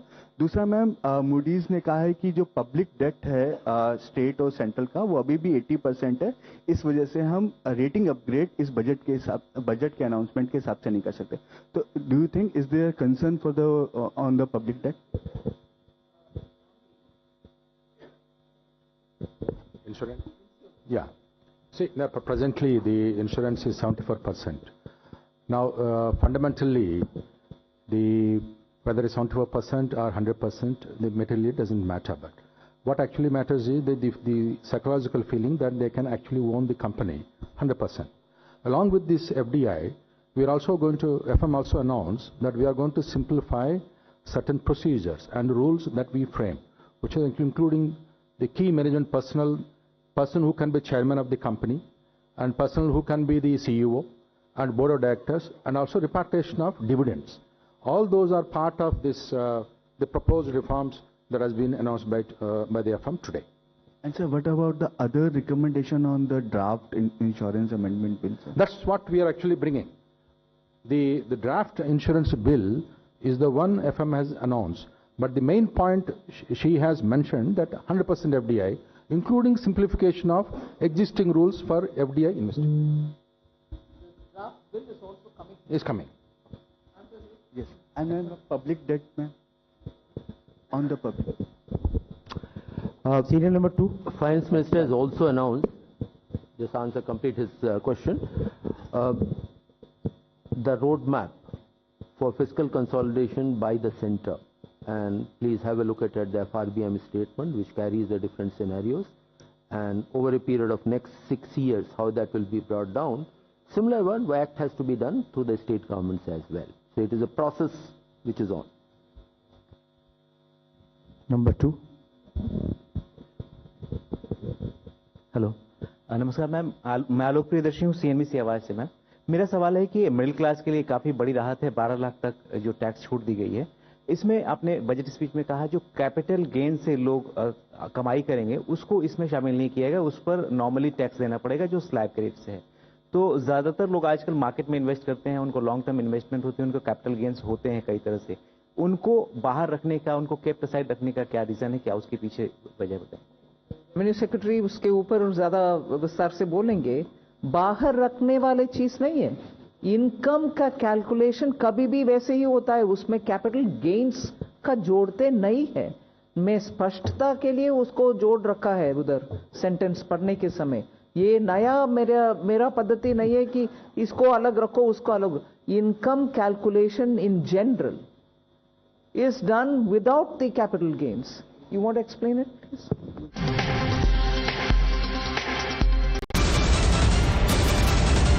The biggest news break of the day. Exclusive that set the primetime agenda. Bringing you stories that matter. News breaks that shake up the system. Join us for the biggest revelation on Blueprint exclusive weekdays at 6 p.m. only on Times Now. She asks tough questions like no other journalist. आप भाग रहे हैं सवाल से। बड़ा simple सा straight forward सवाल है। Mr. D.K. Shivkumar, what next for you? When are you taking over as Chief Minister? She takes on the masters of Indian politics like no one else can. How do you see skill census versus caste census if you would want to respond to the current political climate? कहीं भी चले जाओ, कहीं भी आ जाओ। अजीत पवार जी भी कभी भी शरद पवार जी के पास चले जाएंगे, कभी भी इधर आ जाएंगे। क्या ऐसी पॉलिटिक्स है?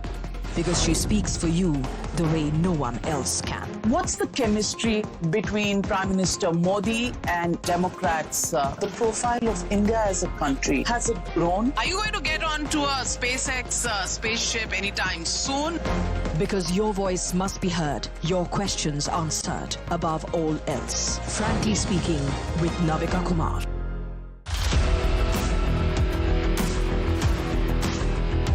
There's always that story that the nation wants to know. There are always questions that we want answers to.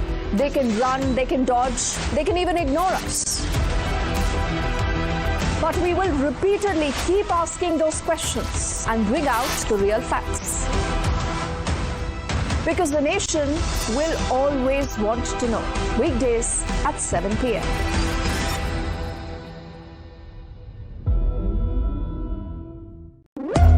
When the stakes are high and the answers are elusive, there's one voice unafraid to challenge the status quo. At 8 p.m., I am not here to sugarcoat the truth. I am here to ask the hard questions.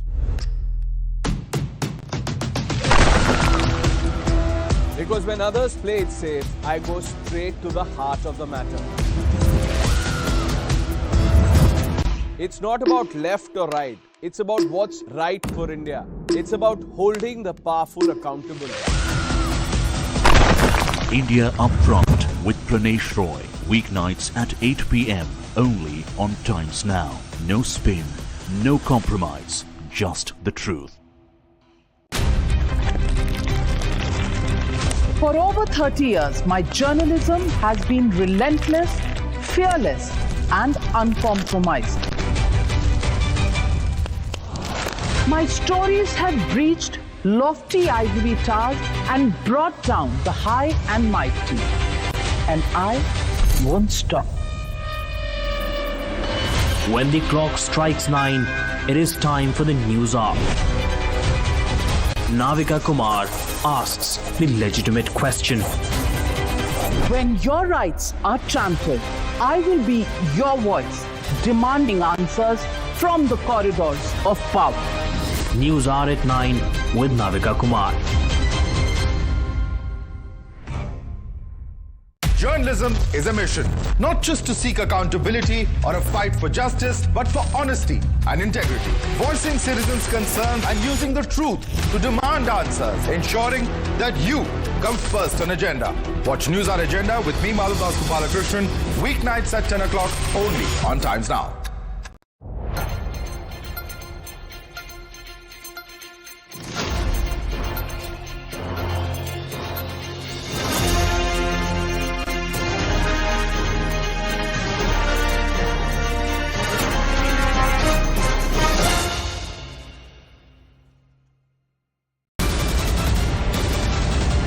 The biggest news break of the day. Exclusive that set the primetime agenda. Bringing you stories that matter. News breaks that shake up the system. Volkswagen.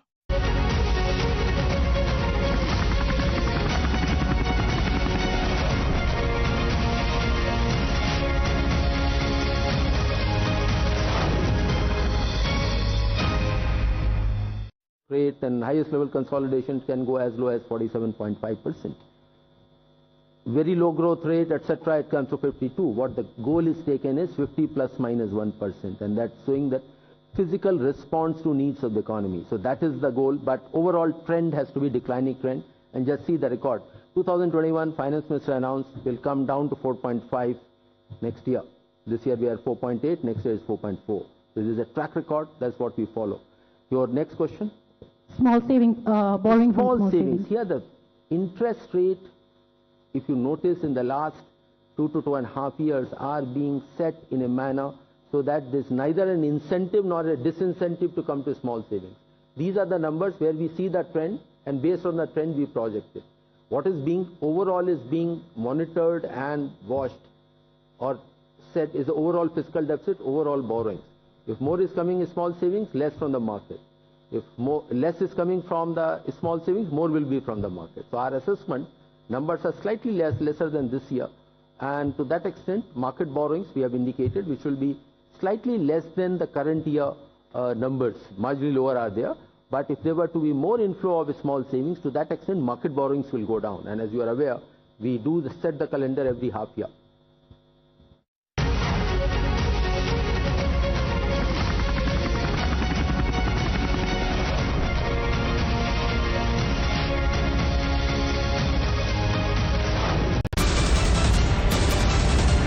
The biggest news break of the day. Exclusive that set the primetime agenda.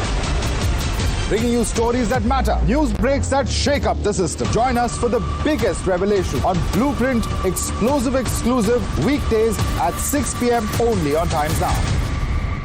She asks tough questions like no other journalist. आप भाग रहे हैं सवाल से। बड़ा simple सा straight forward सवाल है। Mr. D.K. Shivkumar, what next for you? When are you taking over as Chief Minister? She takes on the masters of Indian politics like no one else can. How do you see skill census versus caste census if you would want to respond to the current political climate? कहीं भी चले जाओ, कहीं भी आ जाओ। अजीत पवार जी भी कभी भी शरद पवार जी के पास चले जाएंगे, कभी भी इधर आ जाएंगे। क्या ऐसी पॉलिटिक्स है? Because she speaks for you the way no one else can. What's the chemistry between Prime Minister Modi and Democrats? The profile of India as a country, has it grown? Are you going to get onto a SpaceX spaceship anytime soon? Because your voice must be heard, your questions answered above all else. Frankly Speaking with Navika Kumar.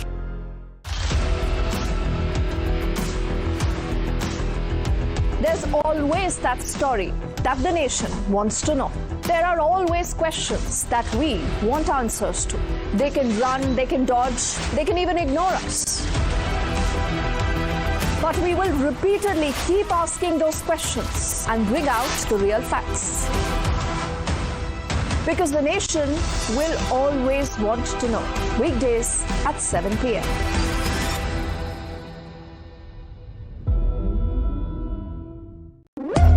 When the stakes are high and the answers are elusive, there's one voice unafraid to challenge the status quo. At 8 p.m., I am not here to sugarcoat the truth. I am here to ask the hard questions. Because when others play it safe, I go straight to the heart of the matter. It's not about left or right. It's about what's right for India. It's about holding the powerful accountable. India Upfront with Pranesh Roy. Weeknights at 8 p.m. only on Times Now. No spin, no compromise, just the truth. For over 30 years, my journalism has been relentless, fearless, and uncompromised. My stories have breached lofty ivory towers and brought down the high and mighty. And I won't stop. When the clock strikes 9, it is time for the news hour. Navika Kumar asks the legitimate question. When your rights are trampled, I will be your voice, demanding answers from the corridors of power. News hour at 9 with Navika Kumar. Journalism is a mission, not just to seek accountability or a fight for justice, but for honesty and integrity. Voicing citizens' concerns and using the truth to demand answers, ensuring that you come first on agenda. Watch News Hour Agenda with me, Maludas Gopalakrishnan, weeknights at 10 o'clock only on Times Now.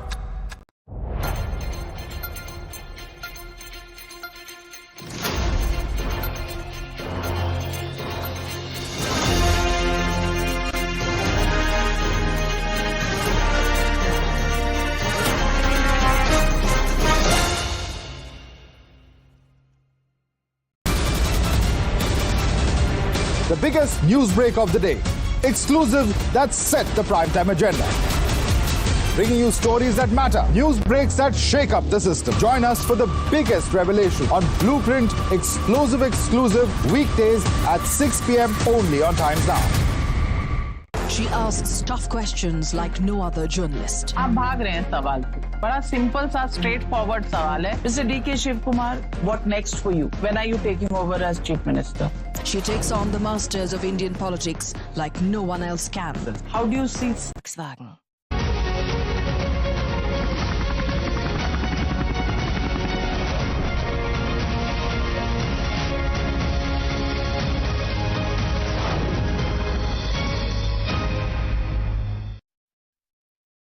To give you a data point, direct taxes are supposed to increase by 12.7% next year. Indirect tax, which is on the, say, when people buy goods and services, is expected to increase by 8%.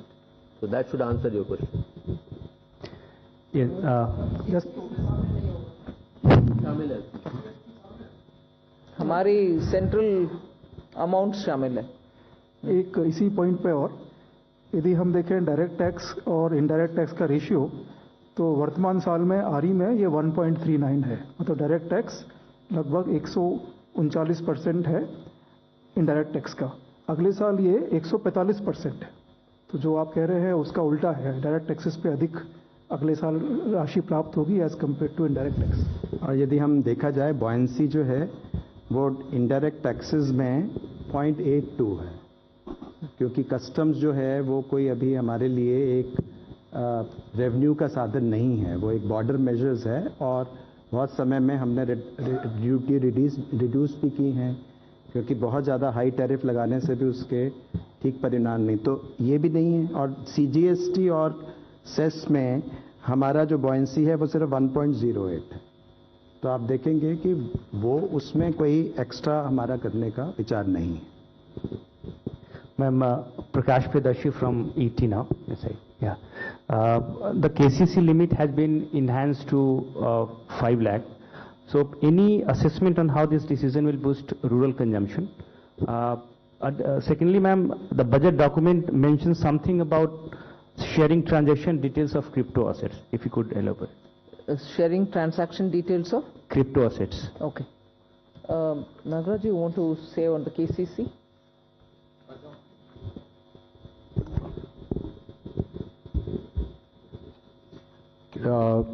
Increase in the KCC. Yeah. This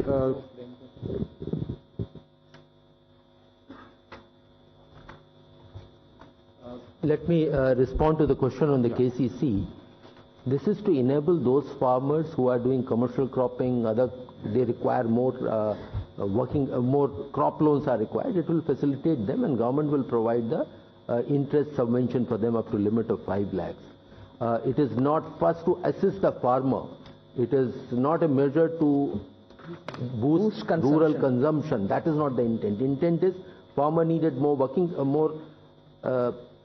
crop loans. It is to facilitate that. That is the purpose. And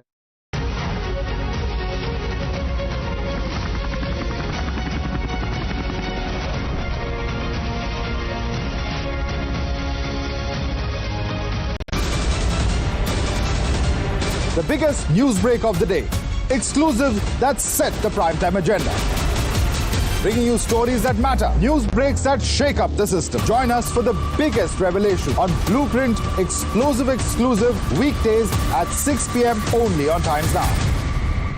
She asks tough questions like no other journalist. आप भाग रहे हैं सवाल से। बड़ा simple सा straight forward सवाल है। Mr. D.K. Shivkumar, what next for you? When are you taking over as Chief Minister?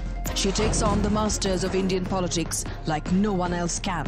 How do you see skill census versus caste census if you would want to respond to the current political climate? कहीं भी चले जाओ, कहीं भी आ जाओ। अजीत पवार जी भी कभी भी शरद पवार जी के पास चले जाएंगे, कभी भी इधर आ जाएंगे। क्या ऐसी पॉलिटिक्स है?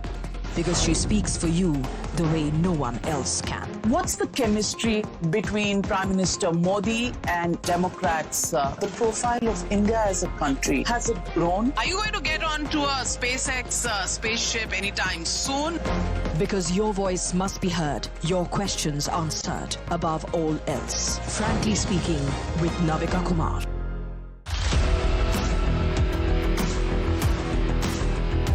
There's always that story that the nation wants to know.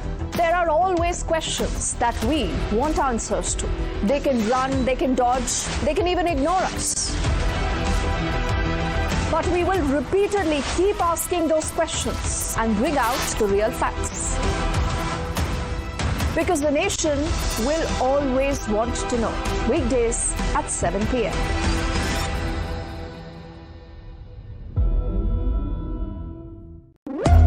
When the stakes are high and the answers are elusive, there's one voice unafraid to challenge the status quo. At 8 p.m., I am not here to sugarcoat the truth. I am here to ask the hard questions. Because when others play it safe, I go straight to the heart of the matter. It's not about left or right. It's about what's right for India. It's about holding the powerful accountable. India Upfront with Pranesh Roy. Weeknights at 8 p.m. only on Times Now. No spin, no compromise, just the truth. For over 30 years, my journalism has been relentless, fearless, and uncompromised. My stories have breached lofty ivory towers and brought down the high and mighty. And I won't stop. When the clock strikes 9, it is time for the news hour. Navika Kumar asks the legitimate question. When your rights are trampled, I will be your voice, demanding answers from the corridors of power. News hour at 9 with Navika Kumar.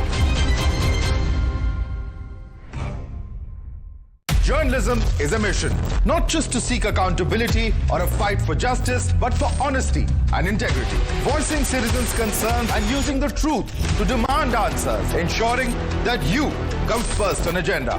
Watch News Hour Agenda with me, Madhudas Gopalakrishnan, weeknights at 10 o'clock only on Times Now.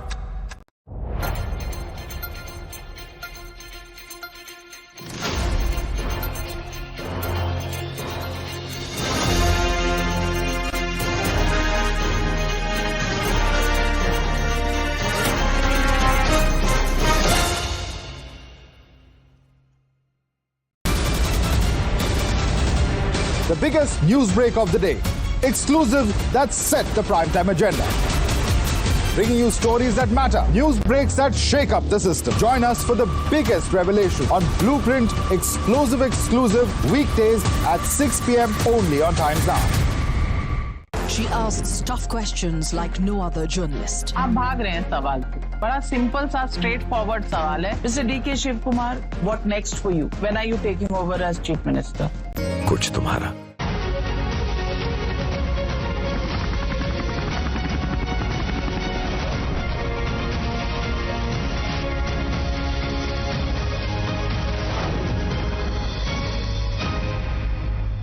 Their demand has to be met.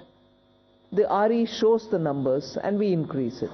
But just because of that, it doesn't mean that my BE will have to be on the enhanced note. Every year the numbers, in fact every crop season, post the crop season, the numbers vary. So as a demand-driven program, we'll certainly respond to it as and when the numbers come. On the crypto, when is the DEA paper likely to come? You'll get to know when it comes out. This is last 6 at the back.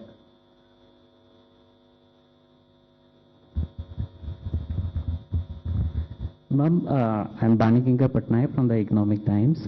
In your speech, you have said that there would be a light touch regulatory framework and that a committee will be set up to review all non-financial sector rules and regulations. So, ma'am, is there, any possibility that it will also include financial sector regulations? But even as I read the speech, there were two different things. One for the non-financial and another for the financial. The financial is still being looked through the FSDC, whereas the non-financial is where we have appointed, or we are asking for an appointment of a high-level committee which will look at the regulations, particularly for compliance, for inspection, for certification. There are ever so many overlaps, friction points, pain points. So to sort that out, our approach is this: one, through the FSDC for the financial, and for the non-financial, several of them which are non-financial, the high-level committee.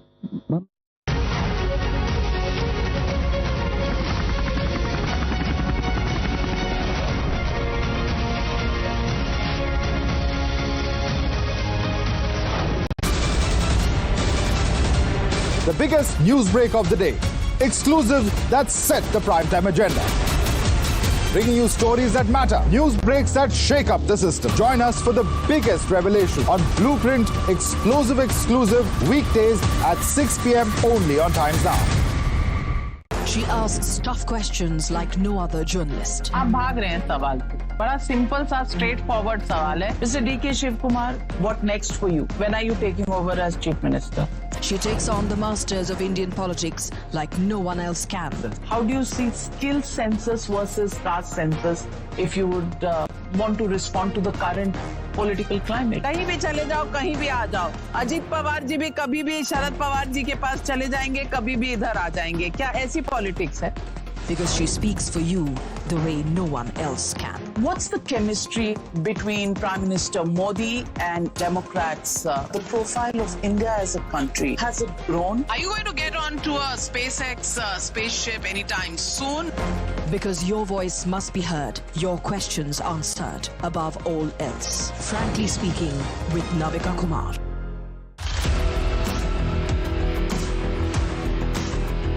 There's always that story that the nation wants to know. There are always questions that we want answers to. They can run, they can dodge, they can even ignore us. But we will repeatedly keep asking those questions and bring out the real facts. Because the nation will always want to know. Weekdays at 7 p.m.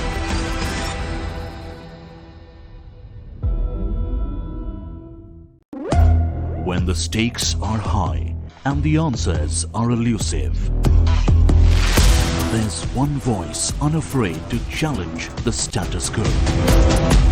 At 8 p.m., I am not here to sugarcoat the truth. I am here to ask the hard questions. Because when others play it safe, I go straight to the heart of the matter. It's not about left or right. It's about what's right for India. It's about holding the powerful accountable. India Upfront with Pranesh Roy. Weeknights at 8 p.m. only on Times Now. No spin, no compromise, just the truth. For over 30 years, my journalism has been relentless, fearless, and uncompromised. My stories have breached lofty ivory towers and brought down the high and mighty. And I won't stop. When the clock strikes 9, it is time for the news hour. Navika Kumar asks the legitimate question. When your rights are trampled, I will be your voice, demanding answers from the corridors of power. News hour at 9 with Navika Kumar. Journalism is a mission, not just to seek accountability or a fight for justice, but for honesty and integrity. Voicing citizens' concerns and using the truth to demand answers, ensuring that you come first on agenda. Watch News Hour Agenda with me, Maludas Gopalakrishnan, weeknights at 10 o'clock only on Times Now.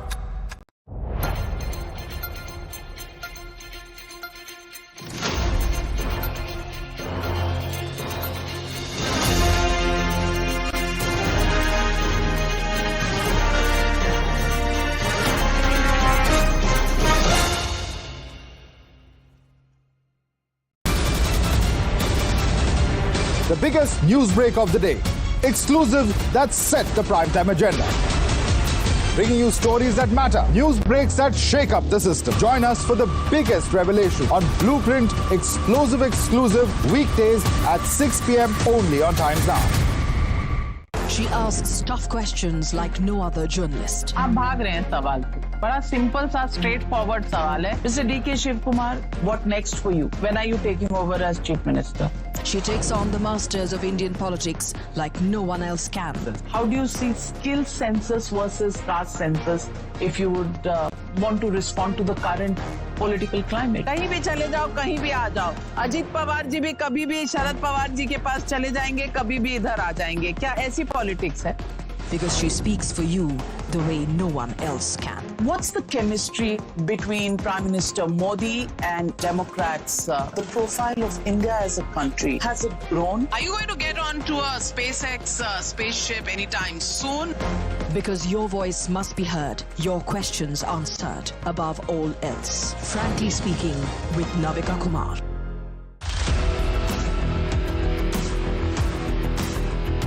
There's always that story that the nation wants to know. There are always questions that we want answers to. They can run, they can dodge, they can even ignore us. But we will repeatedly keep asking those questions and bring out the real facts. Because the nation will always want to know. Weekdays at 7 p.m.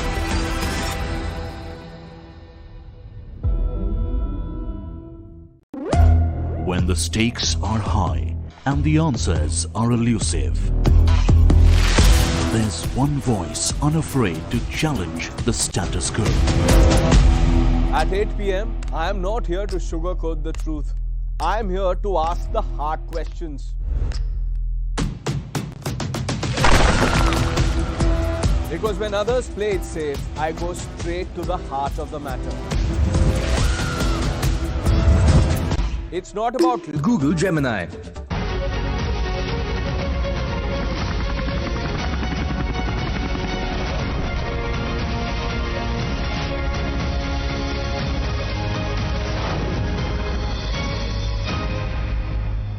ये 140 करोड़ भारतीयों की आकांक्षाओं का budget है. ये हर भारतीय के सपनों को पूरा करने वाला बजट है. हमने कई सेक्टर्स युवाओं के लिए खोल दिए. सामान्य नागरिक विकसित भारत के मिशन को ड्राइव करने वाला. I am now happy to announce that there will be no income tax payable up to income of 12 lakh rupees.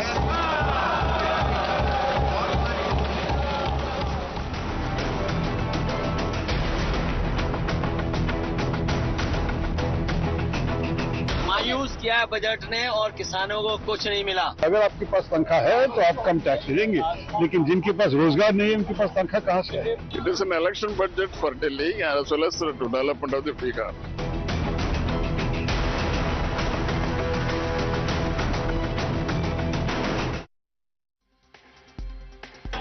Well, the Finance Minister Nirmala Sitharaman today had announced the budget, which is the Modi 3.0's first full-fledged budget, in which there was a massive tax relief for the middle class. Now, there's a political war going on that. You heard the opposition leaders, including Mr. Akhilesh Yadav, who says ki kuch nahi mila hai middle class ko, there's inflation, there's mehengai, and many in the opposition are also calling it a chunavi budget, pointing out what has been announced for Bihar. According to them, the government's focus was on Bihar entirely. Although Tejaswi's reaction was very interesting, because Tejaswi Yadav believes कि Bihar को कुछ नहीं मिला है, सौतेला व्यवहार किया गया है. Let me open this up and go across to our guests, and let's get in the industry voices first. We're joined by Tom Vadakkan, national spokesperson of the Bharatiya Janata Party.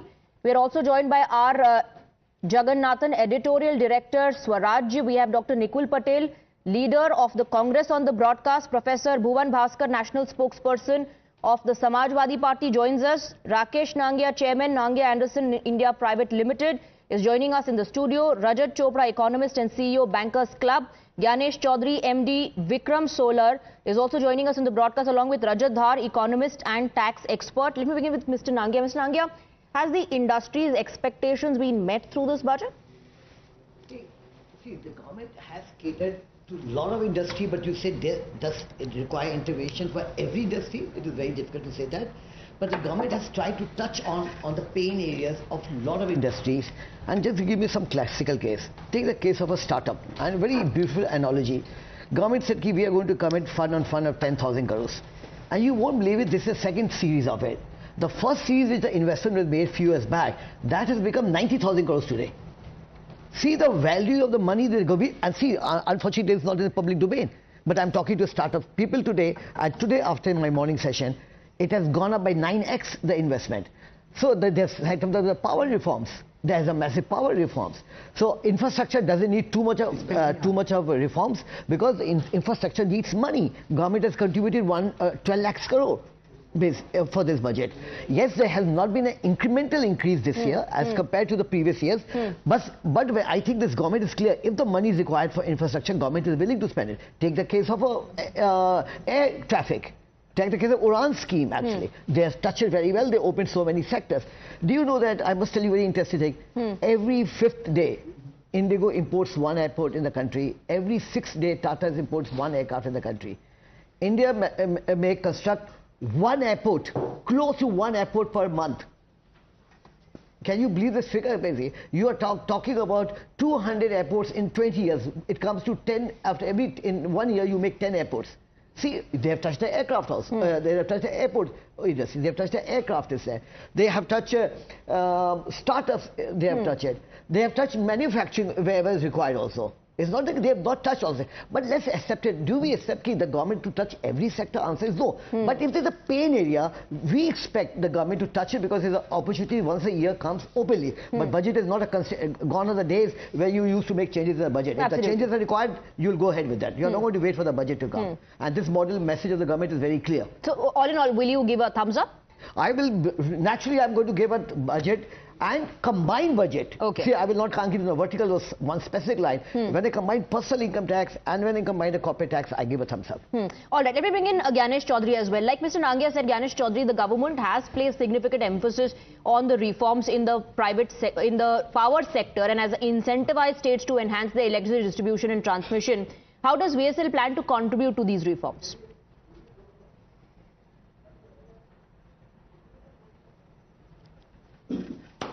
Mr. Chaudhary, can you hear me?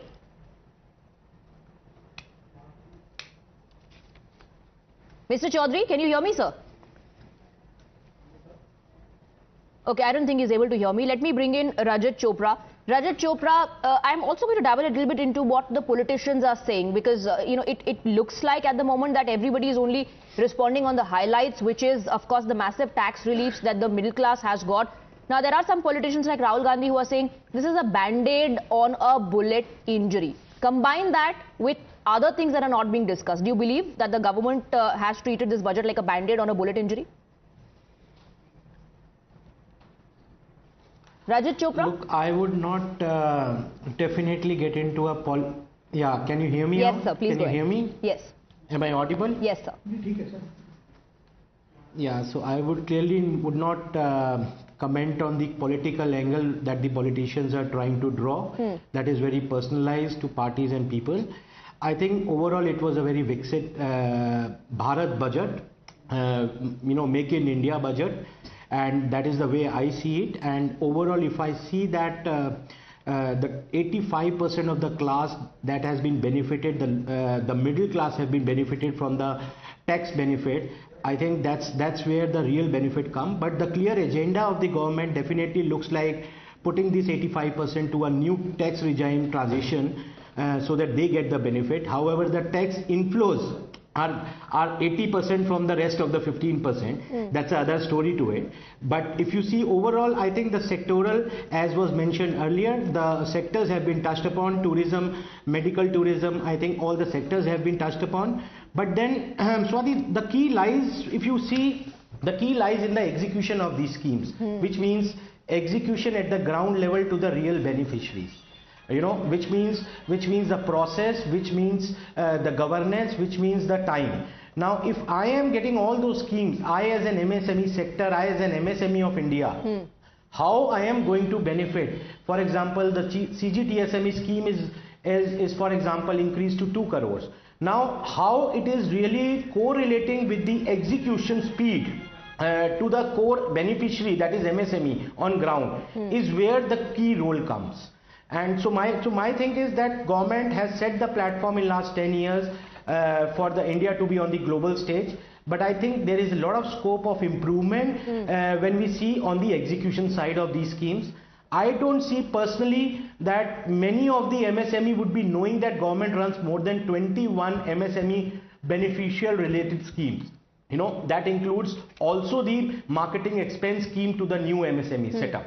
So I think there is a lot of gap in that understanding and the execution. That is where I see. But clearly from a I would say sectoral angle, I think if Bihar becomes a focus, that clearly spells some kind of political interest. But then I would not want to comment on that. But so do Delhi, so do Bombay, so do Kolkata, so do many other states. I think that clearly reflects some kind of political interest gaining. But overall, it's a Viksit Bharat kind of budget. And if you see the tariff also, I think the finance minister has tried to offset that in some form with various kinds of initiatives. But overall, I think it's a Viksit Bharat budget. But then we should not only applaud about the tax. Is that it's a Viksit Bharat budget and execution is the key. Let me try and go across to Gyanesh Chaudhary again. If you can hear me, Mr. Chaudhary, we were just discussing the emphasis that the government has placed on the power sector. How does VSL plan to contribute to these reforms? Thank you, Swati. I'm sorry about the glitch earlier. Am I audible? Yes, sir. Absolutely. Go ahead, please. Great. According to me, it's a great time to be in the power sector and the energy sector. The government has given a very strong mandate on enhancing exports, manufacturing. There's 35,000 crores allocated for green hydrogen. There is a separate effort to set up export promotion. Solar itself is a very strong mandate promoted directly by Honorable Prime Minister. So we see some very bullish decisions being taken on capital allocation, as well as moving on to building a strong energy independent and Atmanirbhar Bharat. Absolutely. Now, Rajat Dhar, the common man, was interested in knowing how much tax relief, something that the middle class was waiting for far too long. That has happened. The politicians, some of them, they may not be satisfied and very happy with it. But the common man definitely is, because no income tax till 12 lakh of income. But then if you see the breakup, which is on the screens as well, every income group seems to be saving some money at the end of the day. Exactly. Yes, if you say that when we break down the budget and analyze it and taking into consideration the exemption of under Section 87 under the new tax regime, we see that yes, from 75,000 to 1 lakh being in the hand. But then there are actually two different set of, you can say, retail investors, or you say consumers for that matter, because, or salaried people for that matter, because there are some people who are very heavy on their home loans and other such HRA consumables, whereas there are larger chunks which are not too much dependent on on that. But once we run different permutation combinations, say across, say for example, if a person is having a 15 lakh of income or a 20 lakh of income, vis-a-vis a person having a 12 or 10 lakhs of income, we will see that yes, there are certain cases where when we constitute all the exemptions being availed based on the loan, based on the different deductions, then we see that yes, for some there is an old tax regime which is still good, and for some there is a new tax regime. But yes, there would be convergence happening, and we will be seeing that people moving to the new tax regime. However, will there be an automatic shift to that? There would be eventually automatic shift to that. And slowly and steadily more and more people will switch to, because we have already know that more than 70% are already to new tax regime, and the objective of the government is to move that. And obviously, as is anticipated, the HUF will be next under the hammer in next 1 or 2 budgets that we foresee. But having said that, this is just one aspect of it. Like just before, there was a session by our Honorable Finance Minister, and she said to one of the queries that the tax is on the income. Now, whether you have an income from your earned sources or from the capital gains, it is to be taxed. Yes, it is to be taxed, but you can't have LTCG, SCGG and STT also clubbed into the taxes in between, because there are many countries where when you are already paying the STT, the LTCG or the shorter, there is not dual or multiple taxation. So then that is also a disadvantage, because this also questions our comfort in our government that they are not profiteering out of it just because the regulations have not come up. There's a multiple taxations going on there. You know, there are direct taxes, indirect taxes. On top of everything, you're paying some cess as well, because ultimately the middle class that is strengthening the economy is also bearing the brunt of the subsidies or the freebies that are announced by the government. It all goes from the pocket ultimately of the Aam Aadmi itself. And any sort of relief, Rajat, is welcome, but it's never enough. So one more thing, like when we're talking about the Viksit Bharat, the main irony of the fact is the government is saying that we have not, they are boosting it that we have not curtailed our capital expenditure and it is going to remain same. Now the point, let me put a simple factor. Your inflation is growing at say 4.1 or 5% or 6%. Your earlier capex expenditure has not been covered fully. You have not spent that money. And this year you're already saying, okay, we are not reducing the capital expenditure. So technically you are not growing the capital expenditure. Your earlier one is unspent, this is not spent, and the irony is that they are saying that we are setting up AI and 5 to 10% of the educational budget will be gone to that.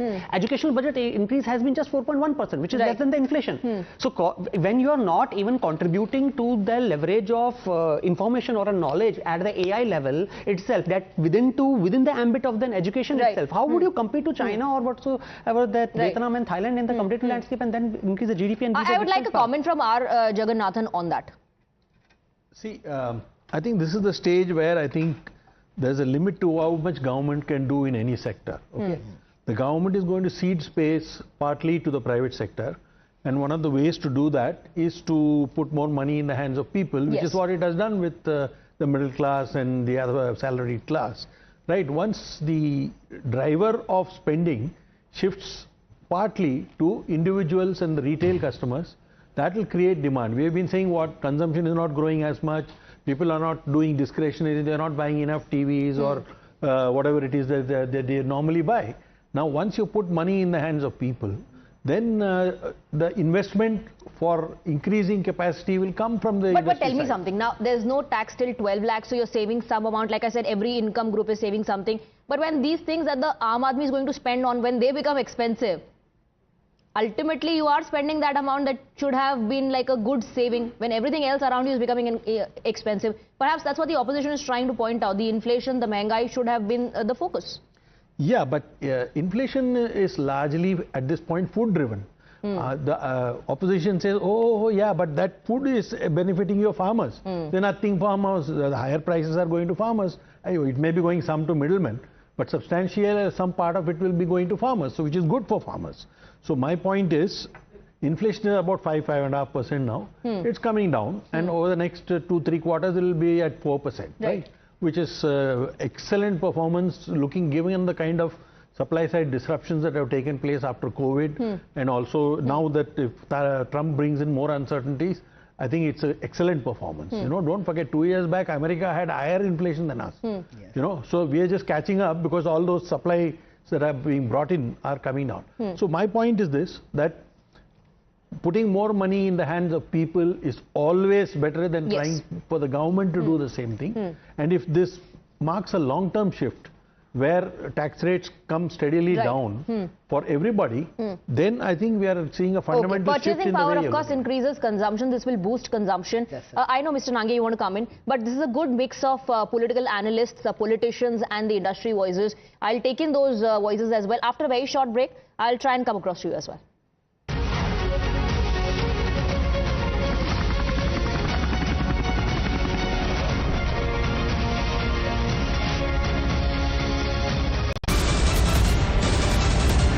The biggest news break of the day. Exclusive that set the primetime agenda.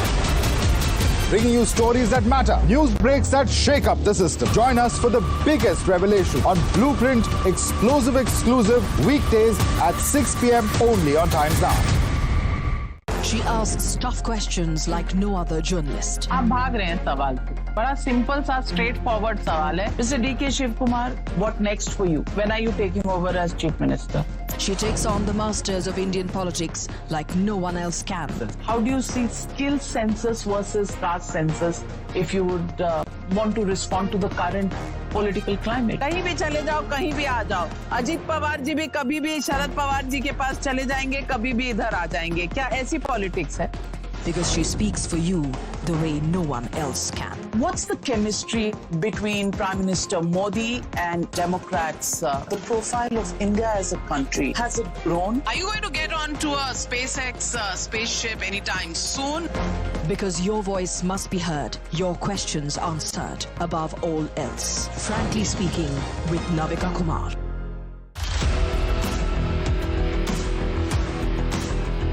There's always that story that the nation wants to know. There are always questions that we want answers to. They can run, they can dodge, they can even ignore us. But we will repeatedly keep asking those questions and bring out the real facts.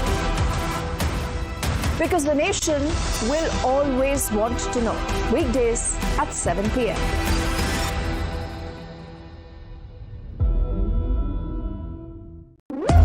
When the stakes are high and the answers are elusive, there's one voice unafraid to challenge the status quo. At 8 p.m., I am not here to sugarcoat the truth. I am here to ask the hard questions. Because when others play it safe, I go straight to the heart of the matter. It's not about left or right. It's about what's right for India. It's about holding the powerful accountable. India Upfront with Pranesh Roy. Weeknights at 8 p.m. only on Times Now. No spin, no compromise, just the truth. For over 30 years, my journalism has been relentless, fearless, and uncompromised. My stories have breached lofty ivory towers and brought down the high and mighty. And I won't stop. When the clock strikes 9, it is time for the news hour. Navika Kumar asks the legitimate question. When your rights are trampled, I will be your voice, demanding answers from the corridors of power. News Hour at 9 with Navika Kumar. Journalism is a mission, not just to seek accountability or a fight for justice, but for honesty and integrity. Voicing citizens' concerns and using the truth to demand answers, ensuring that you come first on agenda. Watch News Hour Agenda with me, Madhav Balakrishnan, weeknights at 10 o'clock only on Times Now.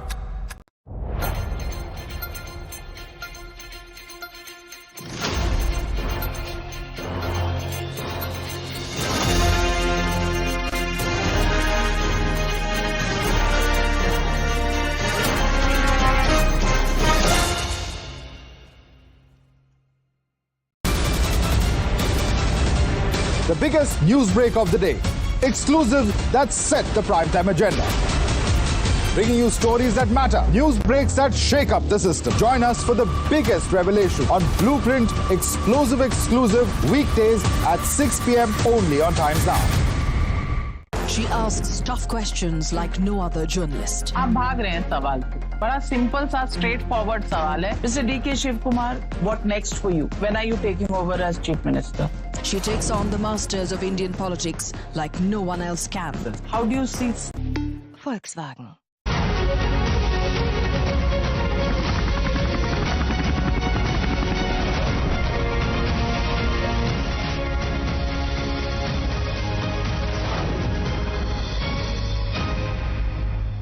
Government says it's a Vikasit Bharat budget. The opposition is not impressed. Let me quickly take in the views coming in from the political analysts and the politicians. We have Professor Bhuvan Bhaskar, national spokesperson of the Samajwadi Party here. Industry जो voices हैं, जो corporates हैं, वो तो Thums up दे रहे हैं, पर opposition को क्यों लग रहा है कि ये किसी काम का नहीं है या मिडिल क्लास को वाकई कोई राहत नहीं मिली है? देखिए, इस बजट को जो हम देख पा रहे हैं, हमको लग रहा है ये सरकार बचाने का बजट है, क्योंकि एक ही प्रदेश पर केंद्रित ये बजट है, बिहार प्रदेश पर केंद्रित। और सबको पता है ये बैसाखी की सरकार है और कहां कहां से चल रही है, बिहार से, आंध्र प्रदेश से। केवल फोकस अपनी सरकार को बचाने के लिए किया गया और जो किसान, महिला और लघु उद्योग है उनके लिए कुछ नहीं है। बहुत जिम्मेदारी से कहना चाहता हूं आपके चैनल के माध्यम से, किसानों के लिए तो ये बजट बहुत ही घाटे का सौदा है। मैं आपको बताना चाहता हूं सरकार किस कृषि क्षेत्र वो है जहां पर 46% रोजगार है, जीडीपी जहां पर 18% है। लेकिन हम क्या देख पा रहे हैं, किसान के जो उपकरण है जिनसे खेती से सहायक चीजें होती हैं, वो सब सरकार महंगा करके और उनको टैक्स में आप देख, उनको कर्ज में आप सहूलियत कर रहे हैं, तो किसी को फायदा नहीं हो रहा। मैं आपको बहुत जिम्मेदारी से बता, बस केवल 1 मिनट दे दीजिए मुझे। मैं आपको बताना चाहता हूं किसानों को किस दिशा में सरकार ले जाना चाहती है। ये चाहती है कि किसानी करना छोड़ दे, खेती करना छोड़ दे किसान, और जो जमीनें हैं वो बेच दे अपने औद्योगिक मित्रों को। तो इस दिशा पे ये सरकार बहुत बड़ा आरोप आप लगा रहे हैं। लेकिन I want to go across to Nikul Patel as well and then Tom Vadakkan, you can reply to both. Nikul Patel, बहुत लोग ये भी कहेंगे कि जब यूपीए की भी सरकार होती थी, इतनी सारी पार्टीज होती थी साथ में, तो हर पार्टी को उनके रीजन को, उनके स्टेट को ध्यान में रखते हुए बजट बनाया जाता था। And you know back then बहुत सारे जब रेलवे मिनिस्टर अलग से बजट देते थे तो वो अपने रीजन के लिए ज्यादा ट्रेन शुरू करते थे, तो ये तो पहले भी हो चुका है। Your view? Yeah, you rightly pointed out. Railway budget was different budget. Today you cannot find a railway budget and not major allocation was found in it. Secondly, the government is claiming that we are targeting Viksit Bharat 2047. Now, when you're talking of Viksit Bharat, they have targeted agriculture as a first priority, and that is reason because they find that the Lok Sabha mandate, what they got, is really alarming for them. And definitely they can support their supporters who are giving support to the government. But if you see, government is identifying 100 low productivity districts. But whether they will be able to achieve that or not, that is the question. Because previously, if you see that there were 100 smart cities that were focused by the government. You're concerned about the execution. Tom Vadakkan, but please do respond to what the Samajwadi Party spokesperson said. The government has brought in such a budget that will force the farmers to give up farming.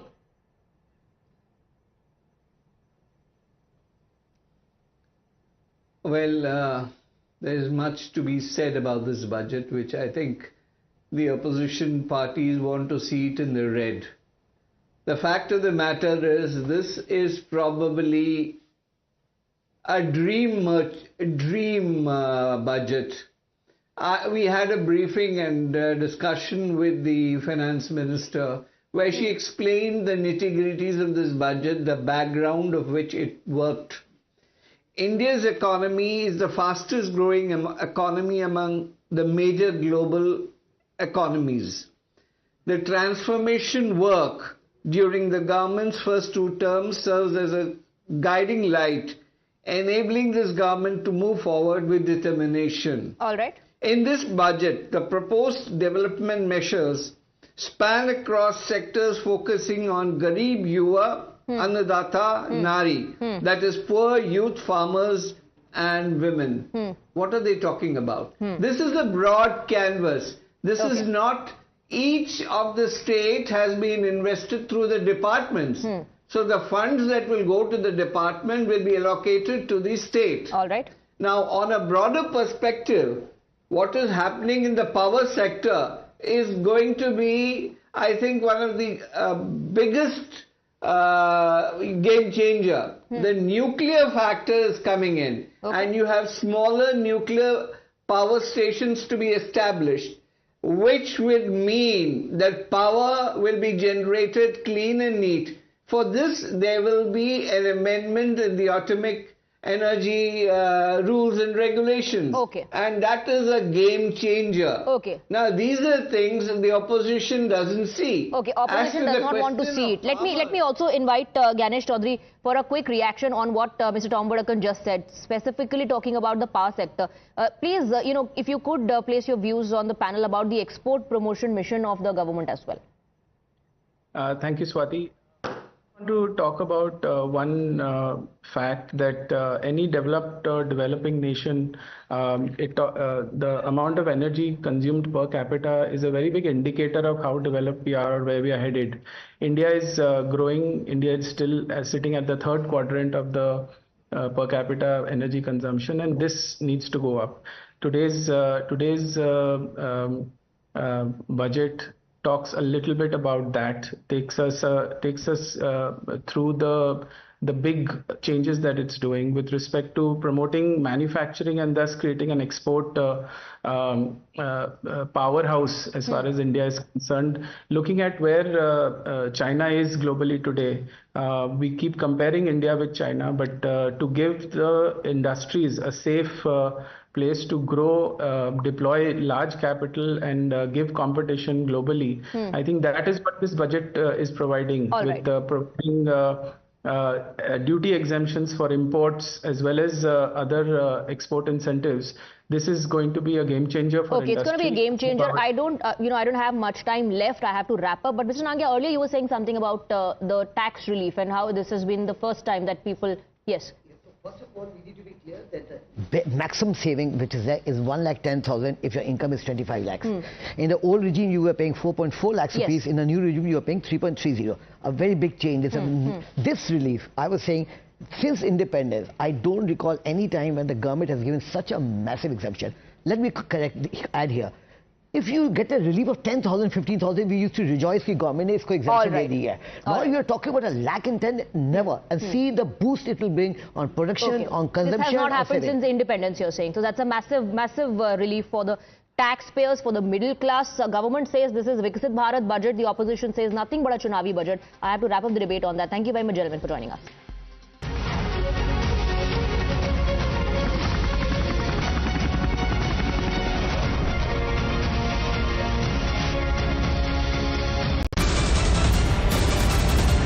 The biggest news break of the day. Exclusive that set the primetime agenda. Bringing you stories that matter. News breaks that shake up the system. Join us for the biggest revelation on Blueprint exclusive weekdays at 6 p.m. only on Times Now. She asks tough questions like no other journalist. आप भाग रहे हैं सवाल से. बड़ा simple सा straightforward सवाल है. Mr. D.K. Shivkumar, what next for you? When are you taking over as Chief Minister? She takes on the masters of Indian politics like no one else can. How do you see skill census versus caste census if you would want to respond to the current political climate? कहीं भी चले जाओ, कहीं भी आ जाओ.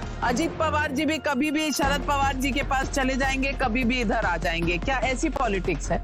Because she speaks for you the way no one else can. What's the chemistry between Prime Minister Modi and Democrats? The profile of India as a country, has it grown? Are you going to get onto a SpaceX spaceship anytime soon?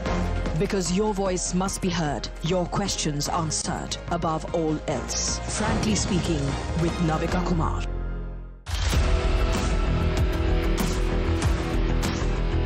There's always that story that the nation wants to know. There are always questions that we want answers to. They can run, they can dodge, they can even ignore us. But we will repeatedly keep asking those questions and bring out the real facts. Because the nation will always want to know. Weekdays at 7 p.m.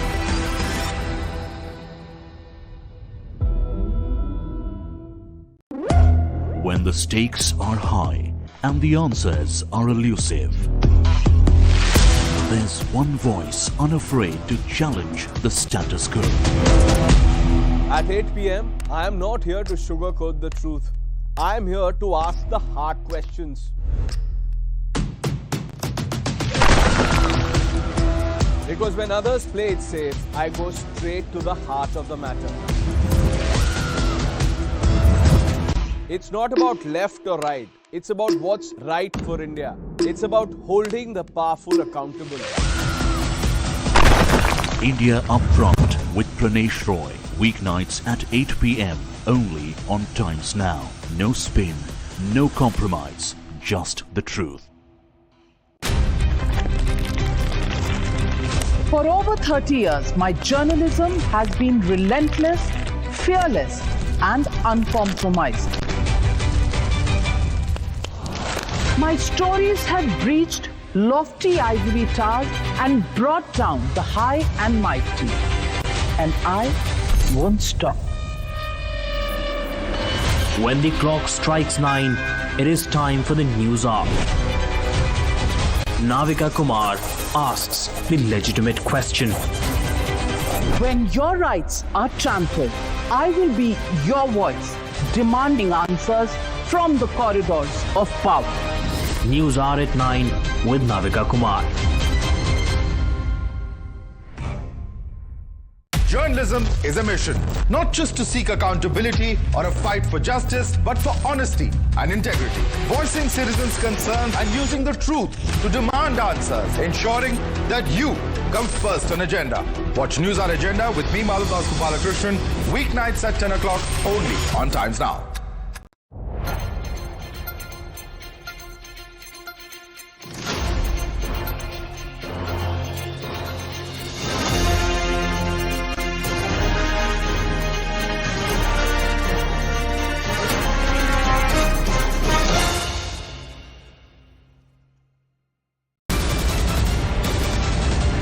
The biggest news break of the day.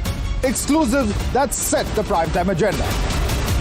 Bringing you stories that matter. News breaks that shake up the system. Join us for the biggest revelation on Blueprint Exclusive weekdays at 6 p.m. only on Times Now. She asks tough questions like no other journalist. आप भाग रहे हैं सवाल पे. बड़ा simple सा straight forward सवाल है. Mr. D.K. Shiv Kumar, what next for you? When are you taking over as Chief Minister? She takes on the masters of Indian politics like no one else can. How do you see skill census versus caste census if you would want to respond to the current political climate? कहीं भी चले जाओ, कहीं भी आ जाओ. अजीत पवार जी भी कभी भी शरद पवार जी के पास चले जाएंगे, कभी भी इधर आ जाएंगे. क्या ऐसी पॉलिटिक्स है? Because she speaks for you the way no one else can. What's the chemistry between Prime Minister Modi and Democrats? The profile of India as a country, has it grown? Are you going to get onto a SpaceX spaceship anytime soon? Because your voice must be heard, your questions answered above all else. Frankly Speaking with Navika Kumar.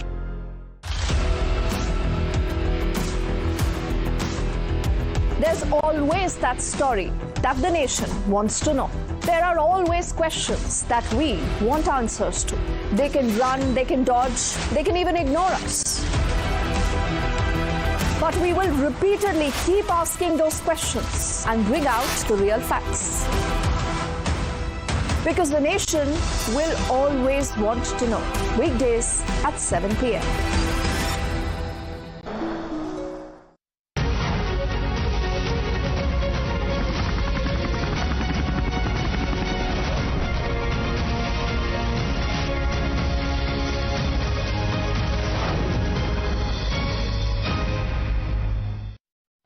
Good evening, ladies and gentlemen. From zero income tax for income groups up to 12 lakh rupees to public-private partnership in infrastructure to support to MSMEs to a national manufacturing mission to digital public infrastructure. Yes, It's all there in budget made by Nirmala Sitharaman for 25-26, first full budget by the finance minister, and the Modi 3.0, which had something for everyone. The government's message also was it has done the heavy lifting and it's time now for the corporates and the private sector to loosen their purse strings and rev up investments. Is India Inc. ready to become a bhagidar with the government to help the country fulfill its dream of becoming a developed nation or Viksit Bharat by 2047? Let's find out. And joining me tonight on the debate is Sanjeev Puri, President CII and CMD of ITC Limited. Also joining the debate is Dr. Naresh Trehan, Chairman CII Healthcare Council, R. Mukundan, Vice President of the CII and Managing Director of Tata Chemicals, Raja Navani, CMD Jetline Group and CII Chairman of India at 100. Thank you, gentlemen, for joining me. Sanjeev Puri, as President of CII, how would you rate this budget? There is a bit of worry about the GDP growth rate that was down to 5.4% in the second quarter this year. Do you think this budget actually addresses the elephant in the room? Well, I think it's a good budget. It's a very, very fine budget. It is very clearly a growth-oriented budget. It is reformist, and at the same time, it's fiscally prudent, which is very much required. Now, as far as the slowdown is concerned, what you referred to, these were also to do with certain transient factors. And since then, we have seen the government spending has picked up. So some of these transient factors are over. Now, the question we have to really ask is that, although the chief economic advisors, the economic survey suggests next year 6.3 to 6.8, but what is required really to take it to 7 and beyond and to 8?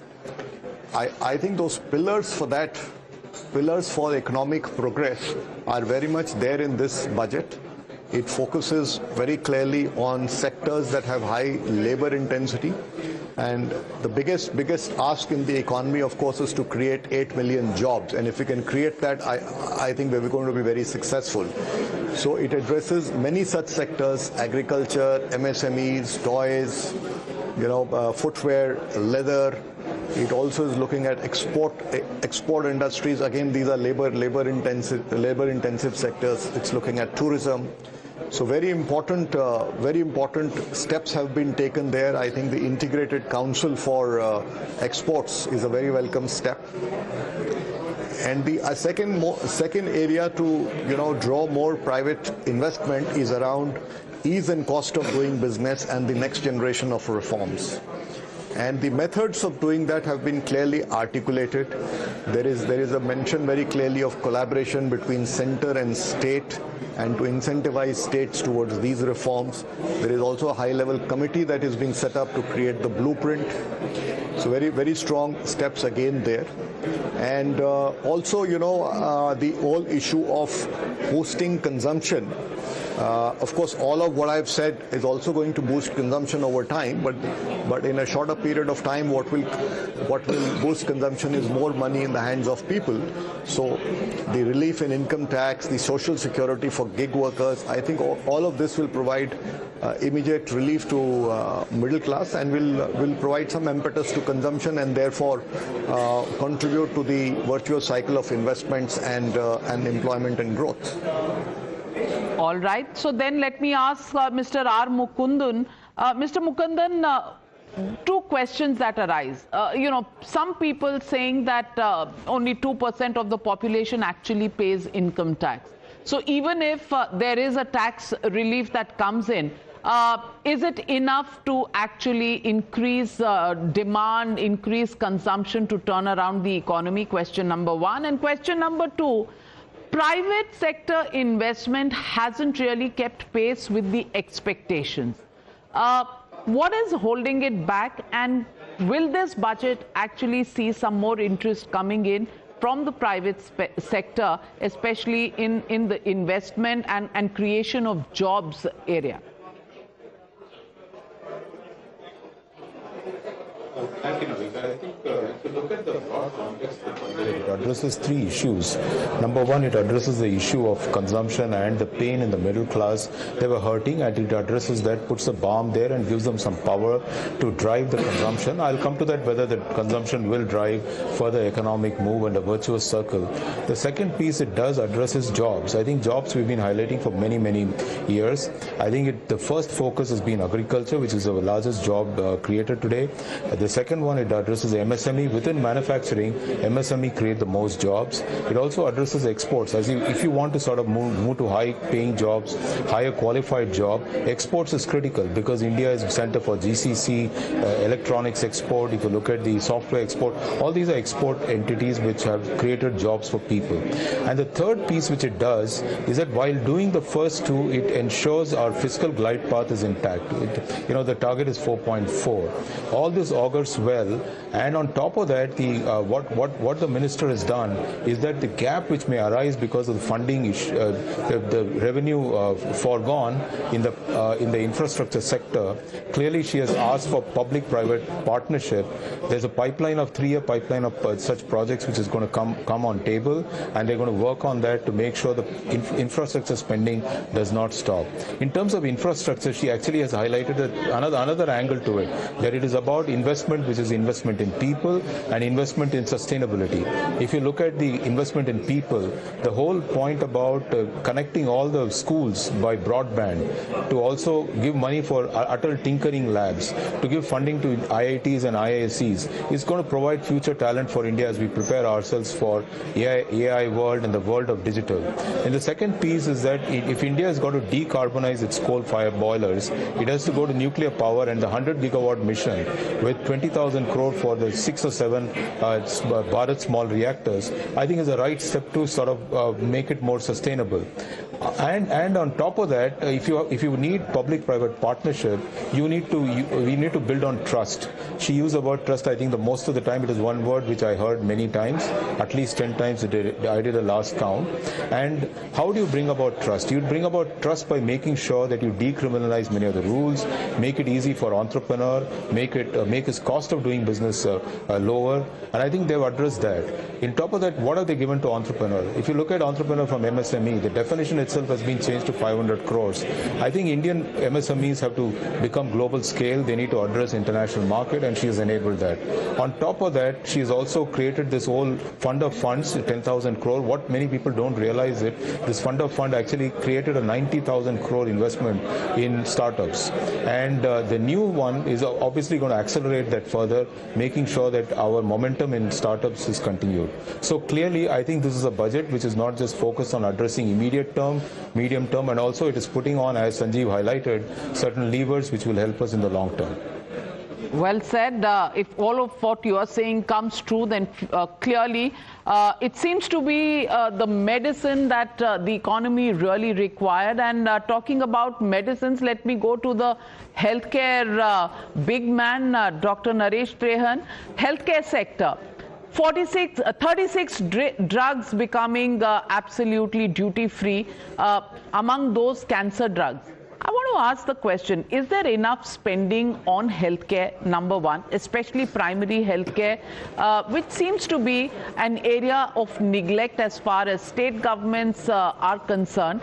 Secondly, are we doing enough excuse me, because jobs and the service sector as far as health is concerned can be a huge employer given the kind of skilled workforce that we have. Do you think enough is happening in this budget to address some of your concerns?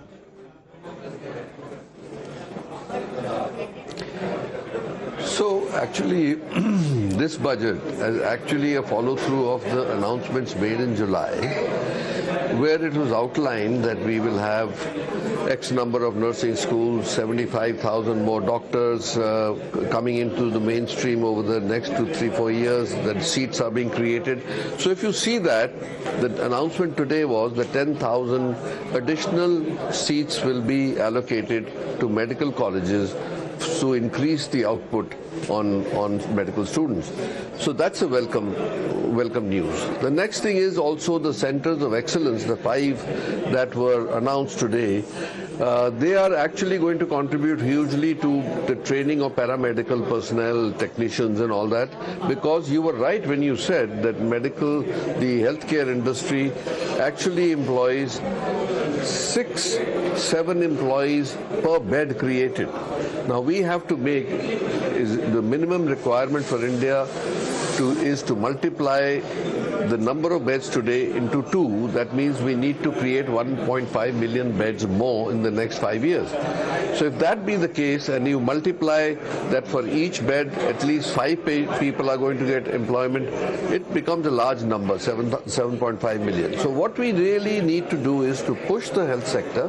Fortunately, there is a healthy public sector health system functioning, and also parallelly the private sector health system. When they work together, they can create a huge benefit for the country, like you saw in the COVID times. Right now, we are actually not recognizing the value of PPP with the government and private sector that can create this movement much faster than we are going right now. So, 2 things. When your leading question was, is there enough that is being done at the primary healthcare level? The answer is, the government has announced the Ayushman scheme, where there is the wellness centers, 150,000 wellness centers to be created. I think more than half have already in existence. That's a big relief at the bottom of the pyramid. But how well they get linked with district hospitals and other tertiary care hospitals is yet to be seen. So there is a lot of effort, but the schemes of Swachh Bharat, Swasth Bharat, all these need to be coordinated with the PMJY scheme, and I think that we will have a much better system in the coming years at the basic level, at the rural level also. Also, there is a lot of investment going in from the private sector into tier 2, tier 3 cities, which will also help. So I think there are many models that can be put into place where we can accelerate the healthcare delivery system along with the huge employment opportunity that it offers. In the coming 5 years, we could make a big contribution to the economy of India, to the health of India, and ultimately go towards our goal of Viksit Bharat in 47. Well, let me ask you, Mr. Rajan Navani.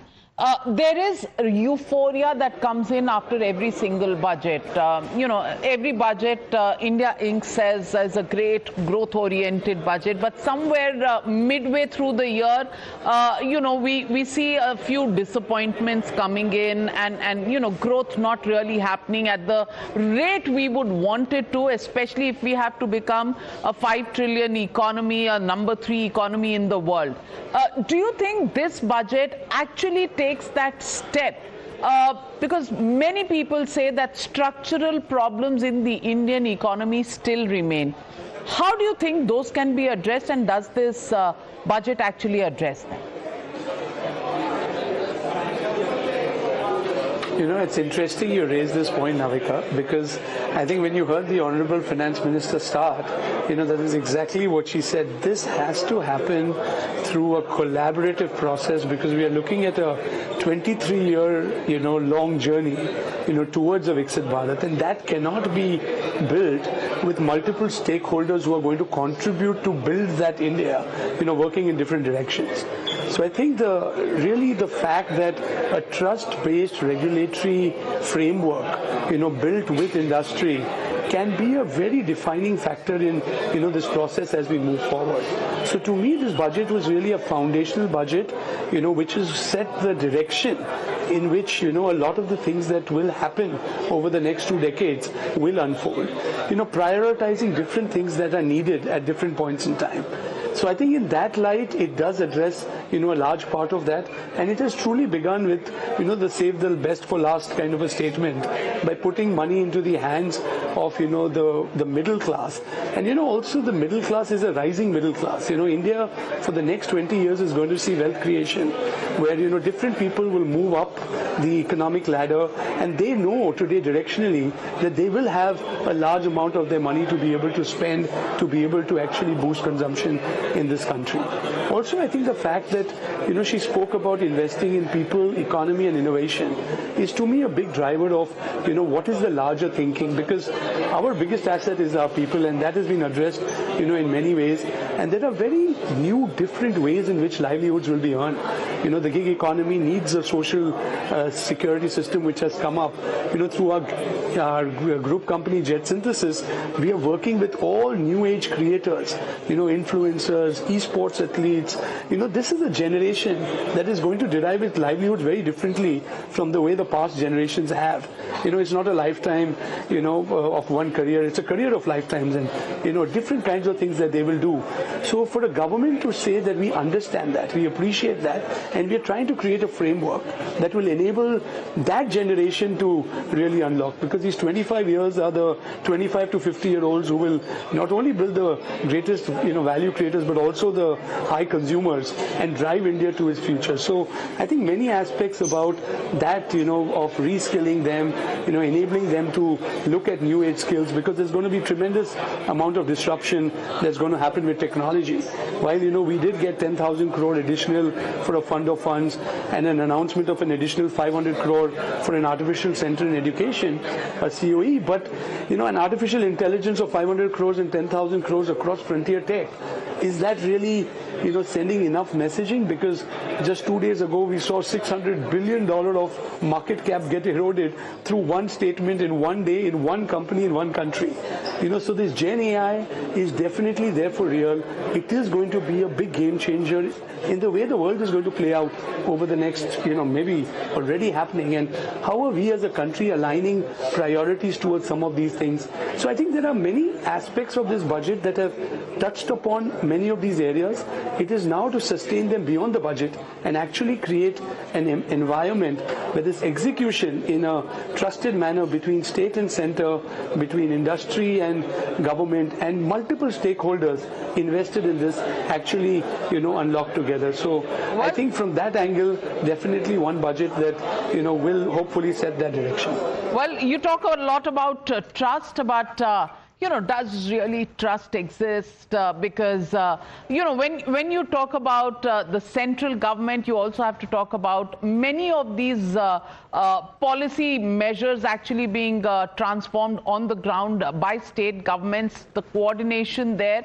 Well, if it is, the party at the center, which is the party at the state, maybe things work out. Does it work otherwise? These are some of the issues that remain to be addressed. But as far as the budget goes, clearly it cannot address all of these problems. At the moment, I think there's euphoria in the middle classes, the tax-paying segments who are breathing a sigh of relief. Will it convert into consumption that leads growth to a higher trajectory? Well, that's the hope and the prayer. But for the moment, the jury is out on that one. Thank you very much, gentlemen, for joining me. On the first analysis of the budget 2025-26, how it plays out, well, we'll keep you, the viewer, informed and abreast of all the developments. Thank you very much, gentlemen.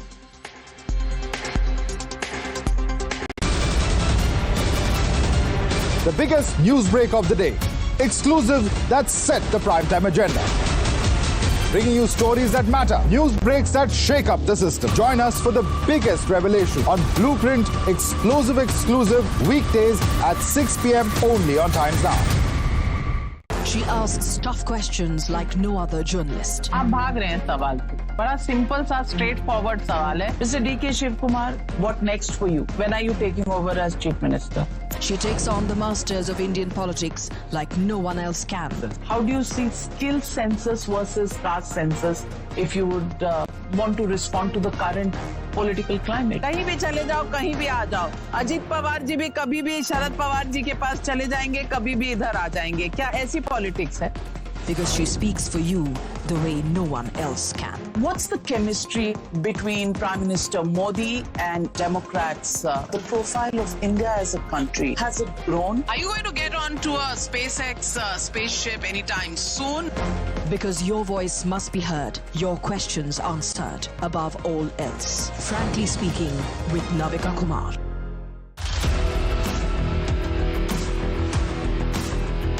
There's always that story that the nation wants to know. There are always questions that we want answers to.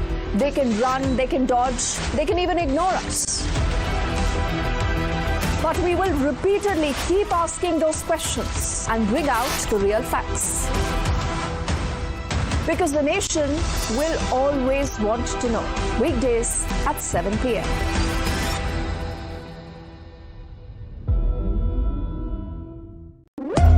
When the stakes are high and the answers are elusive, there's one voice unafraid to challenge the status quo. At 8 p.m., I am not here to sugarcoat the truth. I am here to ask the hard questions. Because when others play it safe, I go straight to the heart of the matter.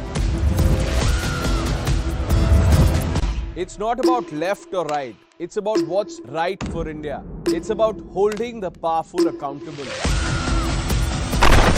India Upfront with Pranesh Roy. Weeknights at 8 p.m. only on Times Now. No spin, no compromise, just the truth. For over 30 years, my journalism has been relentless, fearless, and uncompromised. My stories have breached lofty ivory towers and brought down the high and mighty. And I won't stop. When the clock strikes 9, it is time for the news hour.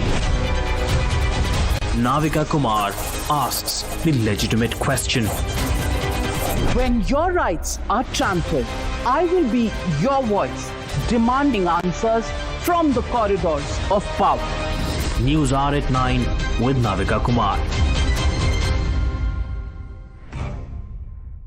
Journalism is a mission, not just to seek accountability or a fight for justice, but for honesty and integrity. Voicing citizens' concerns and using the truth to demand answers, ensuring that you come first on agenda. Watch News Hour Agenda with me, Maludas Gopalakrishnan, weeknights at 10 o'clock only on Times Now.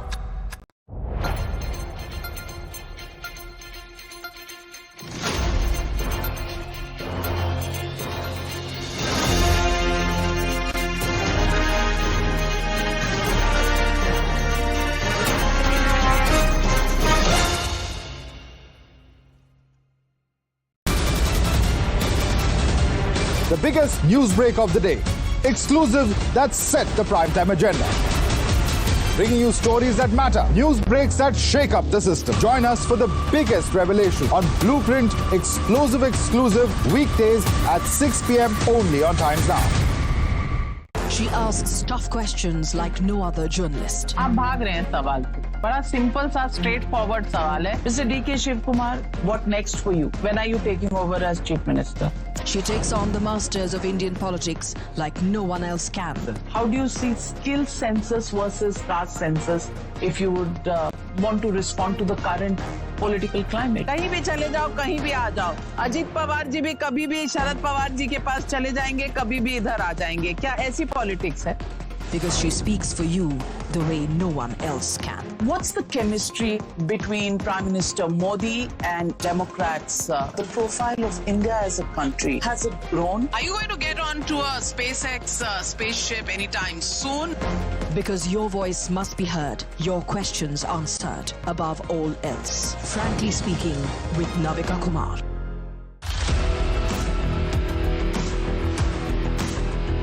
There's always that story that the nation wants to know.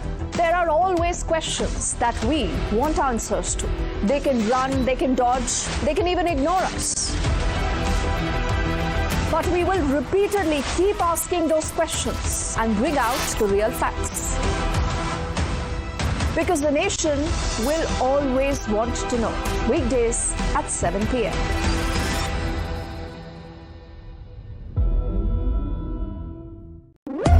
When the stakes are high and the answers are elusive, there's one voice unafraid to challenge the status quo.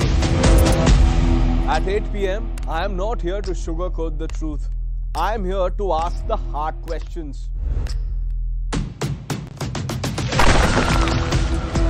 Because when others play it safe, I go straight to the heart of the matter. It's not about left or right. It's about what's right for India. It's about holding the powerful accountable. India Upfront with Pranesh Roy, weeknights at 8 p.m. only on Times Now. No spin, no compromise, just the truth. For over 30 years, my journalism has been relentless, fearless, and uncompromised. Try with Google Gemini.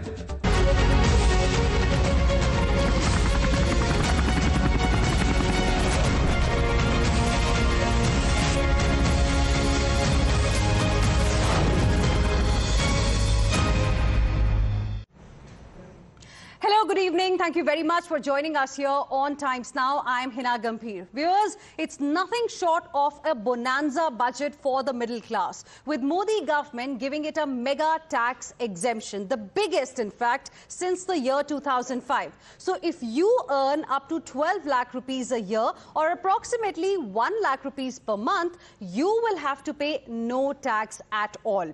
In fact, Finance Minister Nirmala Sitharaman made the big bang announcement during her budget speech today, where she said that the income slabs and the rates are being changed across the board to benefit all taxpayers. In fact, she mentioned that in total, about 1 crore taxpayers are going to benefit with this rejig. So what does this essentially mean? This means that the middle class will have more money in their pockets. This will help them save more and spend more the way they want, and will also spur household consumption, which has been the focus of the government. Now, viewers, here's what the impact really is going to be of the tax slab overhaul, and here's how it is going to look like for the taxpayers. So, for example, if your salary is around 8 lakh rupees annually, then, with the existing tax regime, you would have to pay about 30,000 rupees as tax, but now the tax is going to be zero.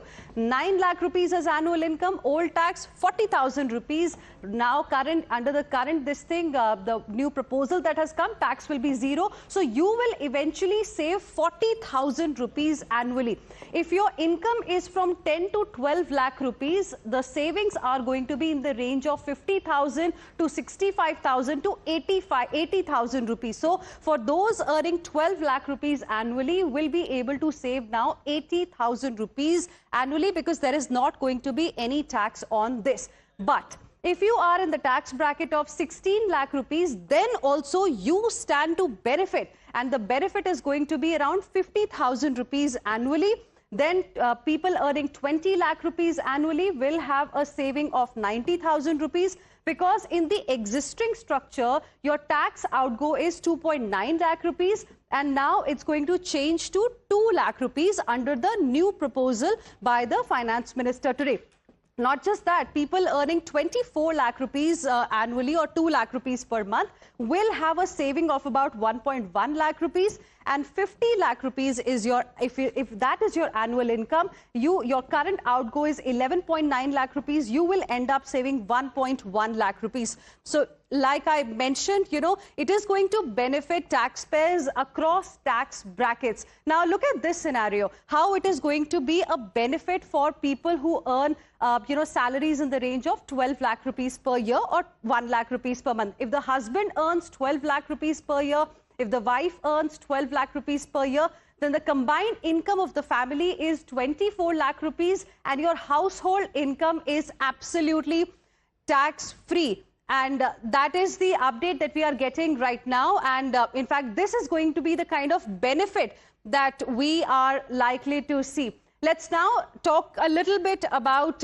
the benefits that are going to be there for the people. Why does the middle class really matter? Because viewers, as per the data from the 2020-21, the middle class made 31% of the total population. Now, reports are suggesting that the size of India's middle class will nearly double to 61% of its total population by 2047.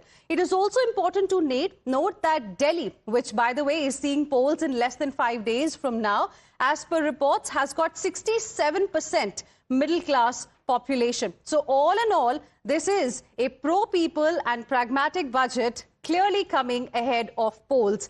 And now here's what the finance minister said while announcing this overhaul in the tax slabs for the middle class. Listen in. We have periodically reduced the tax burden. Right after 2014, the nil tax slab was raised to 2.5 lakhs of rupees, which was further raised to 5 lakh rupees in 2019 and to 7 lakh rupees in 2023. This is reflective of our government's trust on the middle class taxpayers. I am now happy to announce that there will be no income tax payable up to income of 12 lakh rupees. In fact, Prime Minister Narendra Modi has called this a budget for Janta Janardan, one that focuses on putting more money in the hands and the pockets of people. Listen in.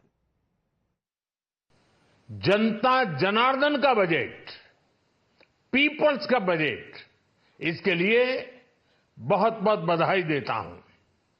साथियों, आमतौर पर budget का focus इस बात पर रहता है कि सरकार का खजाना कैसे भरेगा, लेकिन ये बजट उससे बिल्कुल उल्टा है। लेकिन ये बजट देश के नागरिकों की जेब कैसे भरेगी, देश के नागरिकों की बचत कैसे बढ़ेगी और देश के नागरिक विकास के भागीदार कैसे बनेंगे, ये बजट इसकी एक बहुत मजबूत नींव रखता है। So let's now go across to our guests who are joining us live this evening to understand what do they make of this mega tax bonanza that has come for the middle class. Specifically, we have Tehseen Poonawala, who is a political analyst, joining us on the studios here. Vivek Silas, who is national spokesperson of the Samajwadi Party. Niranjan Hiranandani, co-founder and MD Hiranandani Group, also live with us this evening. And we will be joined by Nirmala Sitharaman, national spokesperson, NCP, the SP faction. Good evening to all of you. Thank you for joining us here on Times Now. Mr. Niranjan Hiranandani, I want to ask you, did the budget today make you happy? Hugely happy. I think it's a huge challenge before the finance minister, especially in view of the recessionary kind of feelings in the last 6 to 12 months and the election process which took place, which means that the investments which took place in 2024 was at a much lower level than what was expected. So I think that is a very big challenge. Number two, huge headwinds at the international level. So I think the balancing of the budget is a much bigger challenge than otherwise it would have been, and she's been able to do it. Number three, I think the middle class has been languishing and demanding more benefits that need to come to them in view of the fact that they are suffering earlier due to inflationary tendencies of the economy. And that is a challenge which really was there for this middle class in two terms in what we have seen in the marketplace. I think these three balancing is probably the most important thing that I think has been done. What I'm not happy about is that the volume of investments could have been increased still further in view of the fact that I'm not happy with 6.2% growth.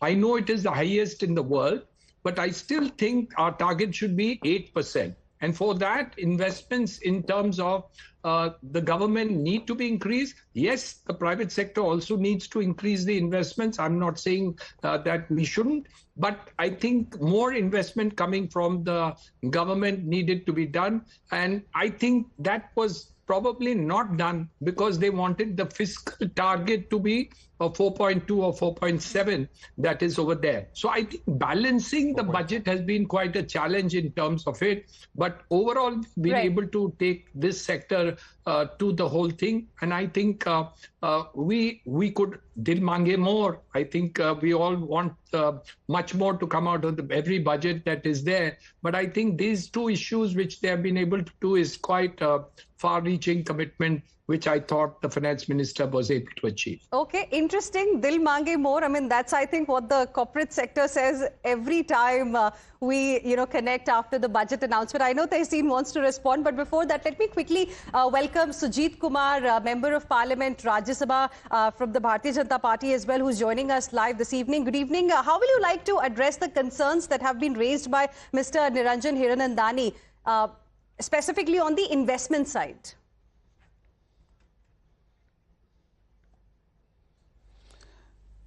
Is it for me? Yes, Mr. Sujit Kumar. Yeah, thank you. Well, first of all, I would like to compliment the Honorable FM for this futuristic and bold and inclusive budget. This is not a budget of politics, it's a budget for the people of India and for Bharat. And she has brilliantly been able to balance the challenges of fiscal prudence, more consumption-led growth because of tax cut, and also has been able to secure inclusive development. Now, as far as the concern about investment is concerned, last year the capital allocation for capital expenditure was over 11 lakh crore. And that will be maintained. Now, the focus this year has been rather on leaving more cash in the hands of the middle class, in the hands of the people. That will spur consumption, which will ultimately aid in the GDP growth. Mr. Hiranandani had concern about 6.2 or 6.4 GDP growth, but this is double the global average at this point of time.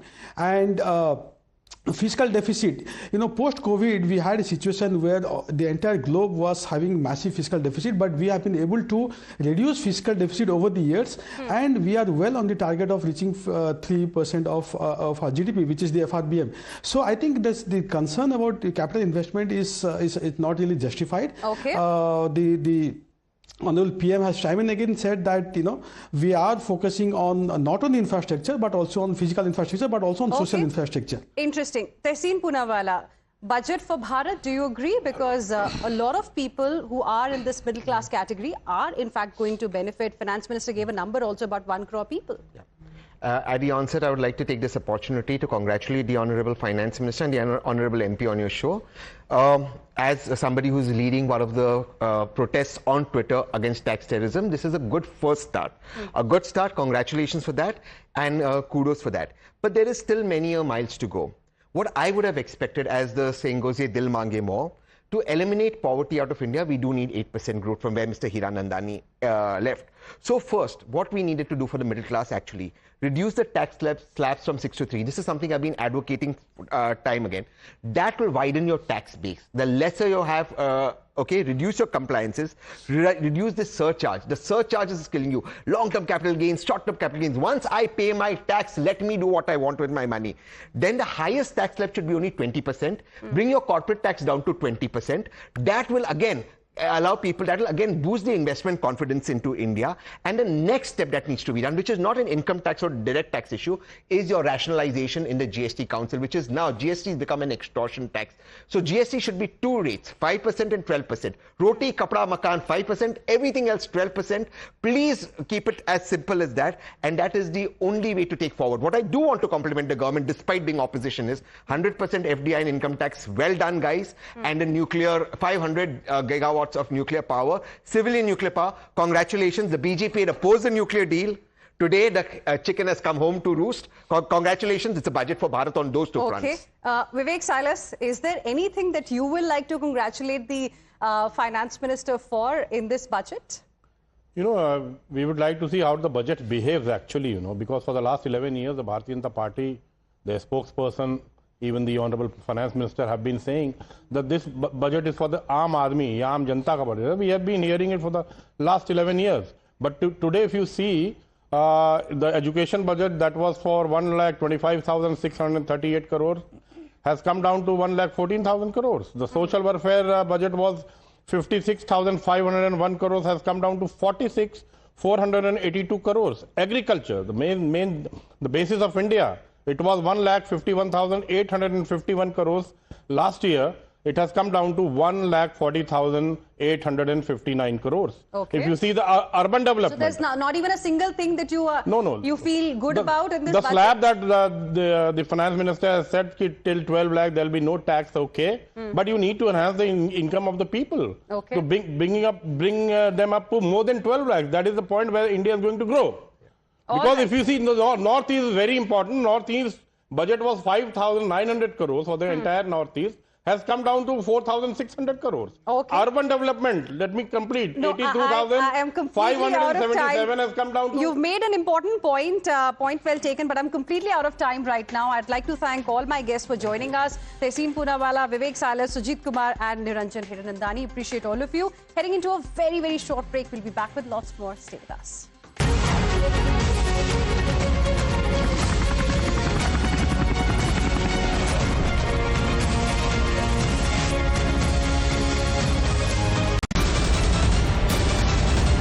The biggest news break of the day.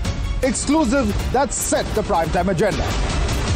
Bringing you stories that matter. News breaks that shake up the system. Join us for the biggest revelation on Blueprint Explosive Exclusive weekdays at 6 p.m. only on Times Now.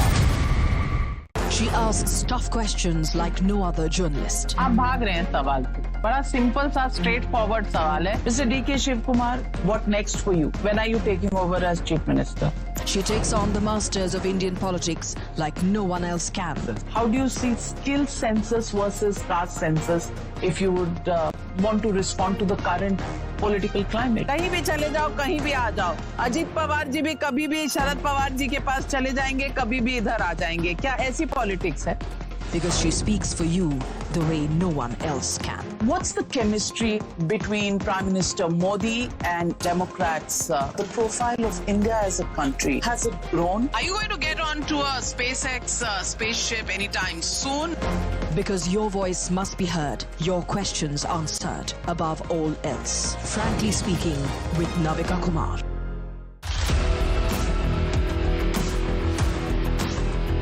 There's always that story that the nation wants to know. There are always questions that we want answers to.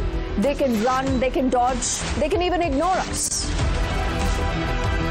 But we will repeatedly keep asking those questions and bring out the real facts. Because the nation will always want to know. Weekdays at 7 p.m.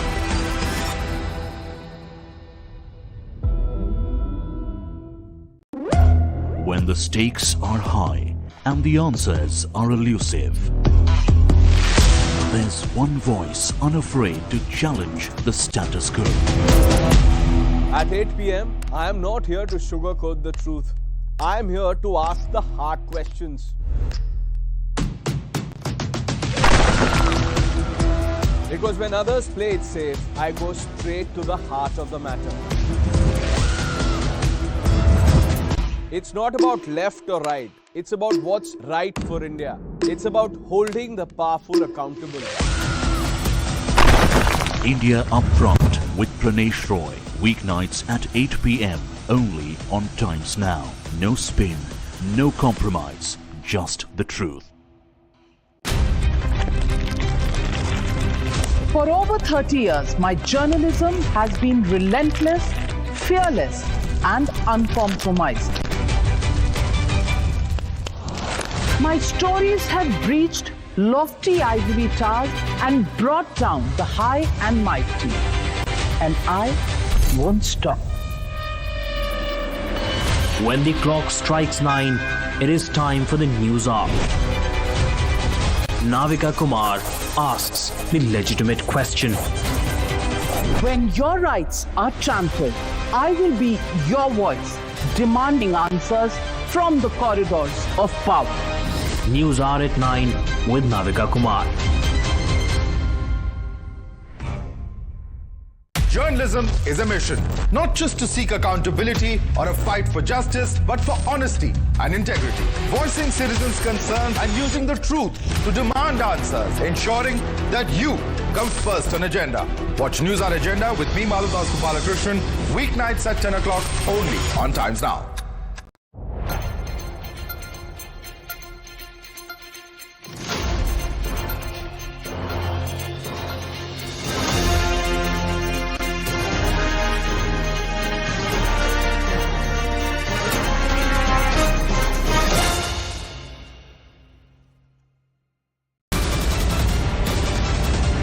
The biggest news break of the day.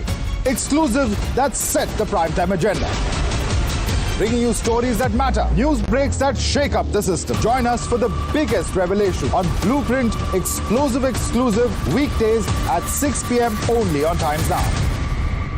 She asks tough questions like no other journalist. आप भाग रहे हैं सवाल से. बड़ा simple सा straight forward सवाल है. Mr. D.K. Shivkumar, what next for you? When are you taking over as Chief Minister? She takes on the masters of Indian politics like no one else can. How do you see skill census versus caste census if you would want to respond to the current political climate? कहीं भी चले जाओ, कहीं भी आ जाओ. अजीत पवार जी भी कभी भी शरद पवार जी के पास चले जाएंगे, कभी भी इधर आ जाएंगे. क्या ऐसी पॉलिटिक्स है? Because she speaks for you the way no one else can. What's the chemistry between Prime Minister Modi and Democrats? The profile of India as a country, has it grown? Are you going to get onto a SpaceX spaceship anytime soon? Because your voice must be heard, your questions answered above all else. Frankly speaking, with Navika Kumar. Movement that inspires.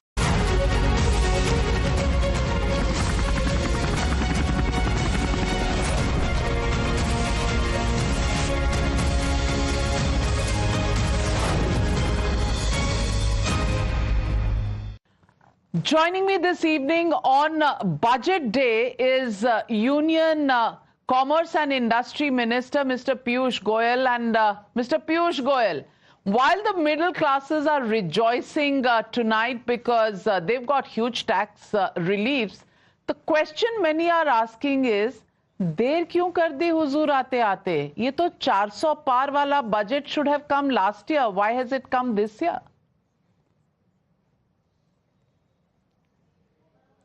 कभी budget माननीय प्रधानमंत्री नरेंद्र मोदी जी ने चुनाव के हिसाब से नहीं बनाए. Budgets are made based on the prevailing situation and a variety of other factors. So while for those, some people it may be an election issue, for us it's a matter of conviction that we have to serve the people of India, we have to serve every section of India. And last year different benefits were given to the middle class. Different tax reliefs were given in a different form. This year it's more direct in terms of massive tax cuts. So I think Prime Minister Narendra Modi has consistently ensured the welfare of every section of society. Well, Mr. Piyush Goyal, let me ask you very directly. Rahul Gandhi says for bullet wounds, this announcement is merely just a band-aid. Shashi Tharoor goes a step further and says that great income tax relief for those who have salaries, but what about the jobless who have no salaries? How would you respond to them? Well, I think first of all, Mr. Rahul Gandhi has never done any work in his life. So he will never understand how great a tax relief that Prime Minister Modi and Nirmala ji have given today is to the middle class. For Mr. Rahul Gandhi, probably it doesn't matter. And for him, it may be a very small thing or a band-aid. But I'm sure the people of India, the people of Delhi, the common man, the middle class, who's almost relieved of their tax burden with 12 lakhs, 12.75 lakhs for salary earners being now nil tax. It's a great benefit and everybody is welcoming it. As regards Mr. Shashi Tharoor's comment, I think he has not understood the budget only. This budget is so holistically well designed. It looks after jobs in a variety of ways. It addresses sector-specific ideas, toys, footwear and leather items, what needs to be done to make it easier to do business, how startups will be promoted with startup fund of funds too. The effort has been through a variety of measures to make this a budget focus on creating more jobs. Now take tourism for example. We all recognize tourism is the largest job creator in the world.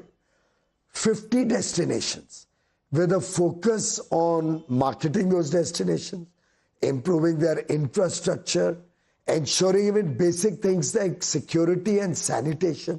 I think it's a very well-designed, comprehensive budget which will have a transformative impact on creating jobs, either through manufacturing thrust, either through tourism, either through infrastructure creation or food processing, fisheries.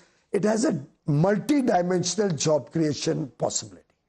Well, let me ask you, Mr. Piyush Goyal, you're the Commerce and Industries Minister. There is a huge dependence on the private sector to pick up the investment sentiment and go for it. That was the reason for the cut in corporate taxes several years ago that your government really brought in. Private sector investment hasn't really come up to the expectations that the government might have had. What are the reasons this investment is still lagging will this piece actually deliver after the announcements in the budget along with the export sector on which great emphasis has been put in this budget as well? Will these two pieces be able to address the slowdown in growth that we saw in the second quarter this year? Navika ji, first of all, I do not think that we have not seen the level of private sector investments that was envisaged. Look at all the PLI schemes. Look at the semiconductor support scheme. Look at the amount of FDI that's been coming into the country. Despite COVID, despite two global wars, India has fared quite reasonably well. We continue to be the fastest growing large economy in the world. And even this year, the first 9 months, FDI numbers are very robust. So to my mind, the variety of schemes, the variety of initiatives, the effort to have sectoral promotion, as well as to focus on infrastructure and ease of doing business is giving very good results. I'm sure this budget will also give a great impetus to private sector investment, to manufacturing, monetization of assets of about 10 lakh crores has also been talked about in this budget, which will be plowed back into the economy. Fiscal prudence is evident in the numbers. The government's debt to GDP ratio is continuously falling. Fiscal deficit, even in the current year, is only 4.8 against 4.9 envisaged. Next year will be 4.4 against 4.4 planned earlier. I think in every respect, this is a government that has delivered multidimensionally, and through that delivery has helped the industry and manufacturing sector, has helped exports, thereby creating job and business opportunities. Mr. Goyal, let me also ask you, there are many memes that are doing the rounds, which make a cartoon of Donald Trump and Indians as understanding कि वो तारीफ कर रहे हैं India की. Actually, he's talking about tariffs. On a serious note, are we worried about the tariff regime that US might announce? They've already begun to announce this against Canada, Mexico, other countries. Is that something that is making markets as well as the Indian economy nervous? Well, I think every country has a right to determine their tariffs, and the United States has determined certain tariffs on many countries, but not increase any tariffs on India. Prime Minister Narendra Modi and President Donald Trump share a very, very good equation and friendship. It has been reported that Prime Minister Modi will soon be visiting the US. Logistics and dates are being worked out. So I think we will continue to strengthen and build upon this wonderful relationship and the growing strategic partnership between the US and India. Things will only get better and a plethora of opportunities will open up for India. Let me also ask you, opening up the insurance sector for foreign investments up to 100%, how much of the liquidity issue will get resolved as foreign companies, insurance companies, bring in more money into the Indian system? Well, I think this is a long-drawn process. The money will take some time to come in as investment plans are firmed up. They have to deploy that money also. So that may take some time, and I don't think this measure is aimed at only meeting some liquidity requirement. I'm sure the Reserve Bank of India is seized of the market conditions, would have appreciated the massive steps taken in this budget, particularly the tax cut for the middle class, which will inject a lot of disposable income into the hands of the middle class and drive consumption-led growth. So I think insurance opening up is more about giving choice to the consumers, is opening up opportunities for further investment in a very growing, fast-growing sector, and also looking for innovative new insurance products coming into the Indian market. Let me ask you, there are many who say that aapne, tax slabs to zarur kam kar diye, but only 2% of Indian citizens actually pay taxes. So is this really doing anything for the masses in India, for the large population in India? And they also question the fact that whether it is Manrega or Ayushman Bharat or some of the other schemes, not too much increase in outlays have been made. In fact, in Manrega, it's been kept at the same level as last year. How do you respond to this criticism? Well, I think as regards the outlays are concerned, the budget is an initial estimate at the beginning of the year. You are jolly well aware that whenever any additional funding is required, whether for Manrega or to support manufacturing, exports, our farmers, subsidize fertilizers, promote skill development, any project which is the need of the hour, which is good for the people of India, Prime Minister Modi has never hesitated to provide funds. Often in the revision, in the supplementary budgets, we have made sure that adequate funds are available for what is good for the people of India.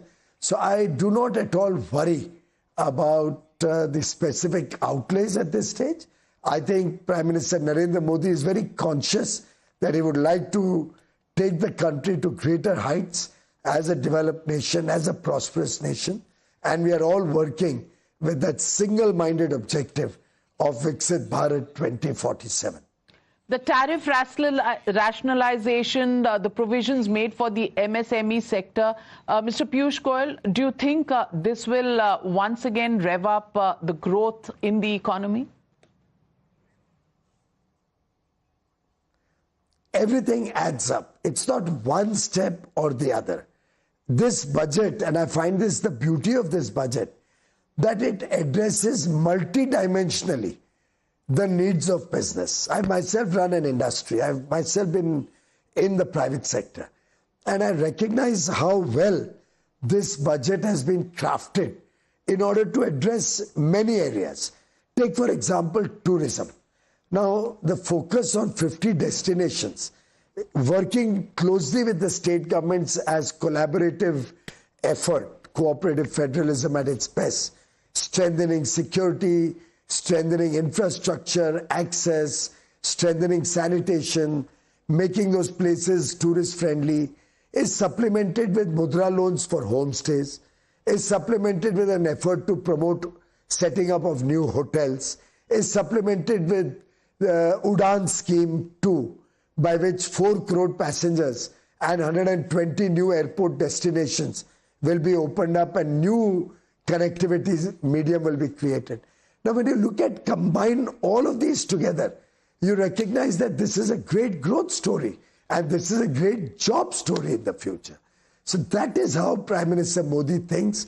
He's not unilateral. He's multilateral in his dimension. Well, in the end, I want to ask you your love for Bihar with all kinds of announcements, including a Makhana board coming up. Is this really posturing ahead of elections? Because you made a Freudian slip when you talked about the tax rates going down. You said across India, middle classes will celebrate, and in Delhi. Eyes on the Delhi and Bihar elections this year, Mr. Goyal? No, my eyes were on you, Navika ji. You are in Delhi and you pay your taxes in Delhi. Therefore, I made it a point to mention about people like you. You yourself told me your newsroom is ecstatic about the tax cuts. तो मेरे तो आँख के सामने आज मैं जिधर भी जा रहा हूँ दिल्ली के लोग दिख रहे हैं. तो स्वाभाविक है मैं दिल्ली की बात करूंगा. दिल्ली हमारे दिल में है, माननीय प्रधानमंत्री जी के दिल में है और माननीय प्रधानमंत्री जी दिल्ली वालों के दिल में है. तो स्वाभाविक है दिल्ली की बात होगी. And as far as Bihar is concerned, have you not heard Prime Minister Modi right from 2014 speak about the Act East policy? He has always believed that unless Eastern India and Northeast India develops, the country cannot develop. And therefore, it's a continuous effort. Budget after budget, whether it's the Northeast, whether it's Bihar, Andhra Pradesh, Odisha, Jharkhand, Chhattisgarh, Bengal, these have been our areas of focus. If those states don't cooperate and they don't take the benefit of central government schemes, it is to their own disadvantage. On our part, our Prime Minister, Honorable Prime Minister Narendra Modi ji, continuously, almost in every interaction, every cabinet meeting, not from today, but for the last 10.5 years, has been guiding all his colleagues, all of us who had the privilege of learning from him, of working under his guidance, that our focus should be that the whole country develops. Our focus should be on the aspirational districts and blocks. Our focus should be in those regions which are left behind. Our focus should be on those who are at the bottom of the pyramid. And I think an extra effort to support Bihar or Assam or any of those states should be welcomed by all. I would like to ask the opposition friends who are criticizing that are you opposed to Makhana board? Why don't you go and say this in Patna? Are you opposed to setting up a center of excellence or a skill university or developing infrastructure or developing the irrigation for lakhs of farmers of Bihar? If you are opposed to that, please go and tell the people of Bihar that you do not want to see development in Bihar. I abhor and deplore the behavior of the opposition who always speaks with a double fork or a very, very unholy manner, an anti-development approach of the opposition. Well, Mr. Piyush Goyal, the opposition will say what it has to say. But if there were two boxes that needed to be ticked, growth, this budget, is it about growth bhi or popularity bhi? Well, then it ticks both those boxes. Middle class is happy and growth, incentives seem to be there. How it pans out over the next 12 months is something we'll all wait and watch out for. But for now, Dil Mange More, it's a happy middle class, and probably, as you say, Delhi election will determine which way this budget has gone as the first litmus test. Well, I can assure you the country will go in a positive direction. The country will progress. The people, 140 crore Indians, have something or the other for them in this budget. Every farmer is happy. The youth are happy. Our sisters will get much more opportunity. We have focused our effort to make sure that the middle class will get higher disposable income, which will help industry, trade. So in a way, this is a budget which promotes growth, which strengthens the economy and makes the people of India happy. It's a win-win for India. Well, on that note, thank you very much, Mr. Piyush Goyal, for joining me here on Times Now.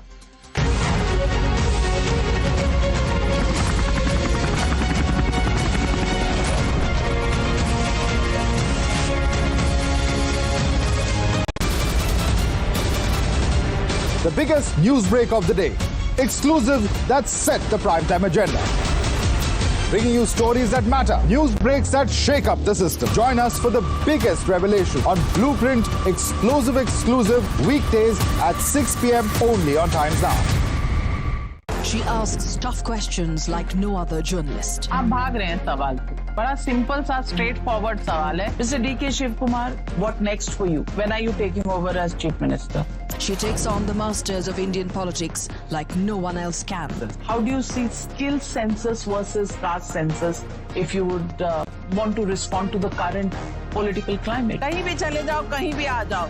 Ajit Pawar ji भी कभी भी शरद पवार जी के पास चले जाएंगे, कभी भी इधर आ जाएंगे। क्या ऐसी पॉलिटिक्स है? Because she speaks for you the way no one else can. What's the chemistry between Prime Minister Modi and Democrats? The profile of India as a country, has it grown? Are you going to get onto a SpaceX spaceship anytime soon? Because your voice must be heard, your questions answered above all else. Frankly speaking, with Navika Kumar.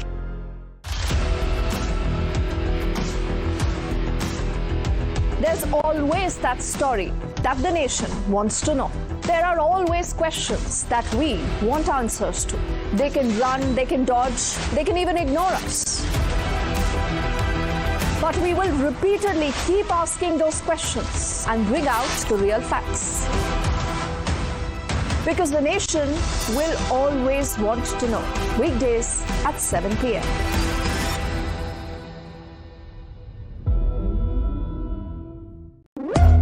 When the stakes are high and the answers are elusive, there's one voice unafraid to challenge the status quo. At 8 p.m., I am not here to sugarcoat the truth. I am here to ask the hard questions. Because when others play it safe, I go straight to the heart of the matter. It's not about left or right. It's about what's right for India. It's about holding the powerful accountable. India Upfront with Pranesh Roy. Weeknights at 8 p.m. only on Times Now. No spin, no compromise, just the truth. For over 30 years, my journalism has been relentless, fearless, and uncompromising. My stories have breached lofty ivory towers and brought down the high and mighty. And I won't stop. When the clock strikes 9, it is time for the news hour. Navika Kumar asks the legitimate question. When your rights are trampled, I will be your voice, demanding answers from the corridors of power. News hour at 9 with Navika Kumar. Journalism is a mission, not just to seek accountability or a fight for justice, but for honesty and integrity. Voicing citizens' concerns and using the truth to demand answers, ensuring that you come first on agenda. Watch News Hour Agenda with me, Madhudas Gopalakrishnan, weeknights at 10 o'clock only on Times Now.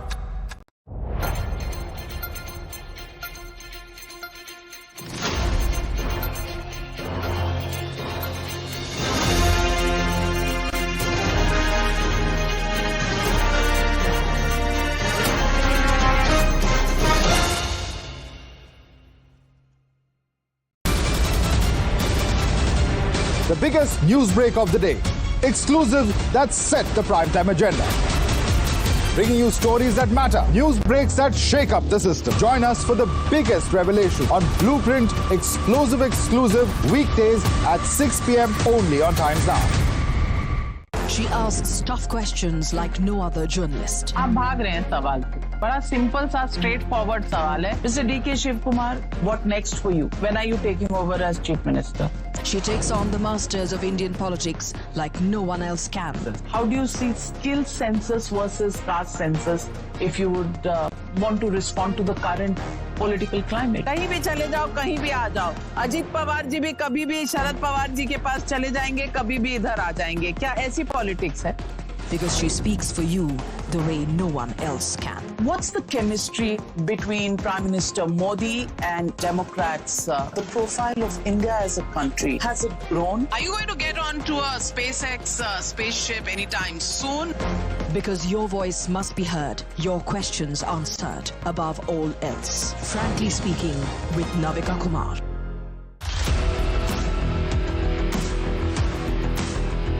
There's always that story that the nation wants to know. There are always questions that we want answers to. They can run, they can dodge, they can even ignore us. But we will repeatedly keep asking those questions and bring out the real facts. Because the nation will always want to know. Weekdays at 7 p.m.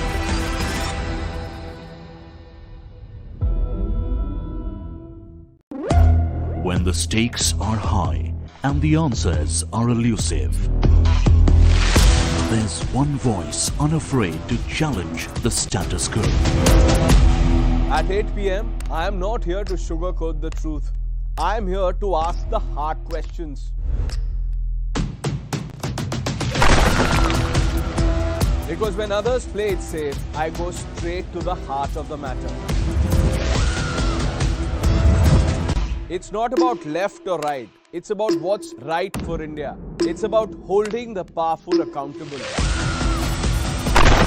India Upfront with Pranesh Roy. Weeknights at 8 p.m. only on Times Now. No spin, no compromise, just the truth.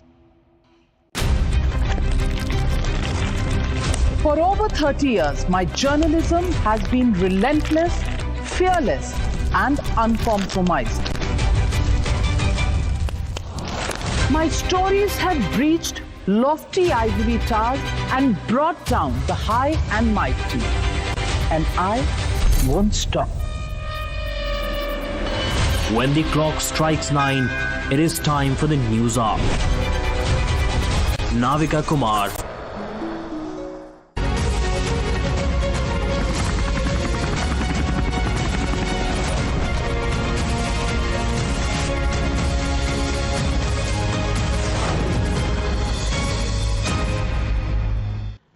Thank you very much for joining us here on Times Now, Mr. Ashwini Vaishnav, Union Information and Broadcasting and IT Minister.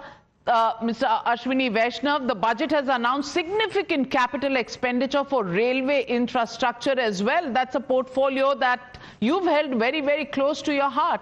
Can you provide the specifics on how this investment will improve passenger experience, freight efficiency, and overall railway modernization and safety? I would like to thank Honorable Prime Minister and Honorable Finance Minister for giving a huge capital allocation for railways, 2,52,000 crore, and this is going to really make a very big difference in the lives of all our passengers. New Namo Bharat trains 50, new Amrit Bharat trains 100, new Vande Bharat sleeper and chair car combined 200 trains, 1,000 new flyovers and underpasses, 1,300 stations already under construction. This year the entire electrification program will be reaching almost 100%. So all these things combined are going to make a very big difference in people's lives. Last year, in the current financial year, we are investing 1,14,000 crore rupees on safety. The budget has allocated 1,16,000 crore rupees for safety. On the whole, about 4,60,000 crore rupees worth new projects have been approved in the budget, which will mean huge amount of emphasis on new tracks, on renewal of the older tracks, on getting better safety practices, better trains, better stations. This will really improve the lives of our passengers. We are also going to cross a major milestone this year. We will be crossing 1.6 billion ton, 1,600 million tons of cargo carrying this year. So this is phenomenal. Well, the concern will really always be passenger experiences, and in recent times railways have provided that. But let me ask you, you wear another hat, that of the IT minister. Digital infrastructure is a key pillar of economic growth, as we've seen in recent times. What are the major allocations or initiatives in this budget to improve 5G rollout, AI, artificial intelligence research, and India's overall digital transformation, because a large part of our economy depends on this? Honorable Prime Minister has kept a huge focus on making sure that the technological base for our country is well established. That's why there is so much focus on 5G rollout, which has now reached about 99% of all the districts. There is huge focus on the India semiconductor mission.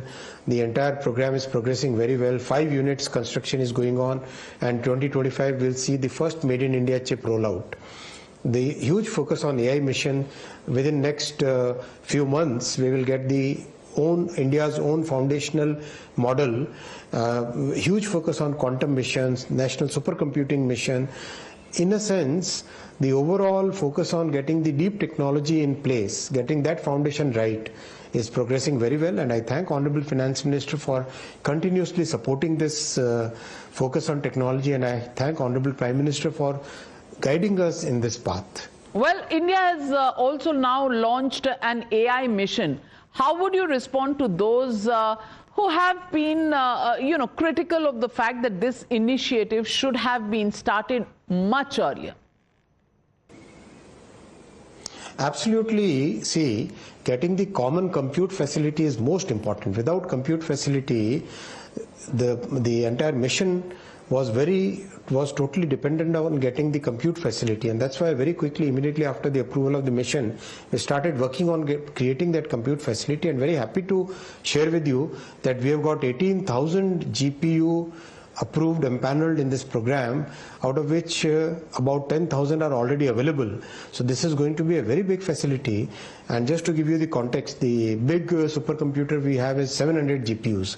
So that's a huge compute facility overall, which is going to be extremely useful for the startups, for researchers, for our entire academic community, our AI application developers. All of them will get a huge facility. Well, India is impressed, but will the opposition be impressed with these announcements in the budget? Well, that's another story, but thank you very much, Minister Ashwini Vaishnav, for joining me right here. On the day the budget has been announced, there's good cheer coming from the middle classes, but clearly some of the points that you make deserve attention, may have been overshadowed in this huge euphoria over the tax breaks. Thank you very much, Mr. Vaishnav, for joining.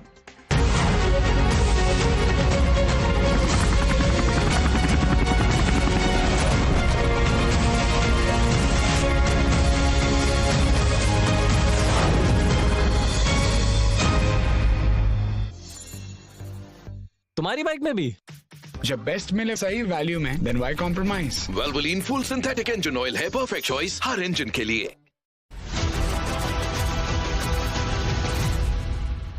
प्रधानमंत्री नरेंद्र मोदी ने नदियों को जोड़ने वाले उस सपने को साकार करने का बीड़ा उठाया है जिसे पूर्व प्रधानमंत्री अटल बिहारी वाजपेयी ने देखा था। उन्होंने अटल जी के 100वें जन्मदिन के मौके पर दोदन बांध की आधारशिला रखकर देश की पहली नदी जोड़ो योजना केन बेतवा प्रोजेक्ट का शुभारंभ किया। केन बेतवा लिंक प्रोजेक्ट से मध्य प्रदेश के 10 जिलों को सिंचाई सुविधा का लाभ मिलेगा। केन बेतवा नदी जोड़ो परियोजना से मध्य प्रदेश के 10 जिलों पन्ना, टीकमगढ़, छतरपुर, सागर, निवाड़ी, दमोह, दतिया, विदिशा, शिवपुरी और रायसेन में 8,11,000 हेक्टेयर क्षेत्र को सिंचाई की सुविधा मिलेगी। इससे 44 लाख किसान परिवार लाभान्वित होंगे। केन बेतवा नदी योजना जो विश्व की सबसे पहली नदी जोड़ो योजना है, इसके शुभारंभ के बाद वाकई में ये पूरा क्षेत्र एक अलग दुनिया में जाएगा, एक अलग प्रकार से विकास का रास्ता तय करेगा। केन बेतवा प्रोजेक्ट से उत्तर प्रदेश के बांदा, महोबा, झांसी और ललितपुर जिलों की 1,92,000 हेक्टेयर जमीन सिंचित बनेगी।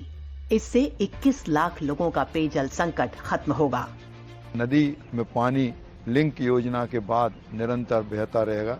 तो मुझे उम्मीद है कि हमारे विदिशा वासियों को The biggest news break of the day. Exclusive that set the primetime agenda. Bringing you stories that matter. News breaks that shake up the system. Join us for the biggest revelation on Blueprint exclusive weekdays at 6 p.m. only on Times Now. She asks tough questions like no other journalist. आप भाग रहे हैं सवाल पे। बड़ा simple सा straight forward सवाल है। Mr. D.K. Shiv Kumar, what next for you? When are you taking over as Chief Minister? She takes on the masters of Indian politics like no one else can. How do you see skill census versus caste census if you would want to respond to the current political climate? कहीं भी चले जाओ, कहीं भी आ जाओ। अजीत पवार जी भी कभी भी शरद पवार जी के पास चले जाएंगे, कभी भी इधर आ जाएंगे। क्या ऐसी पॉलिटिक्स है? Because she speaks for you the way no one else can. What's the chemistry between Prime Minister Modi and Democrats? The profile of India as a country, has it grown? Are you going to get onto a SpaceX spaceship anytime soon? Because your voice must be heard, your questions answered above all else. Frankly speaking, with Navika Kumar.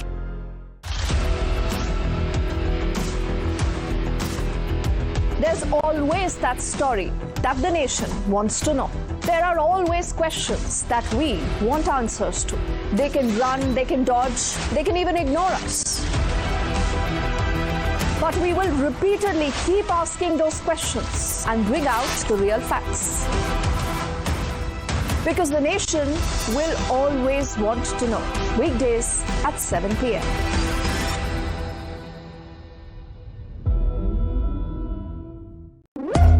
When the stakes are high and the answers are elusive, there's one voice unafraid to challenge the status quo.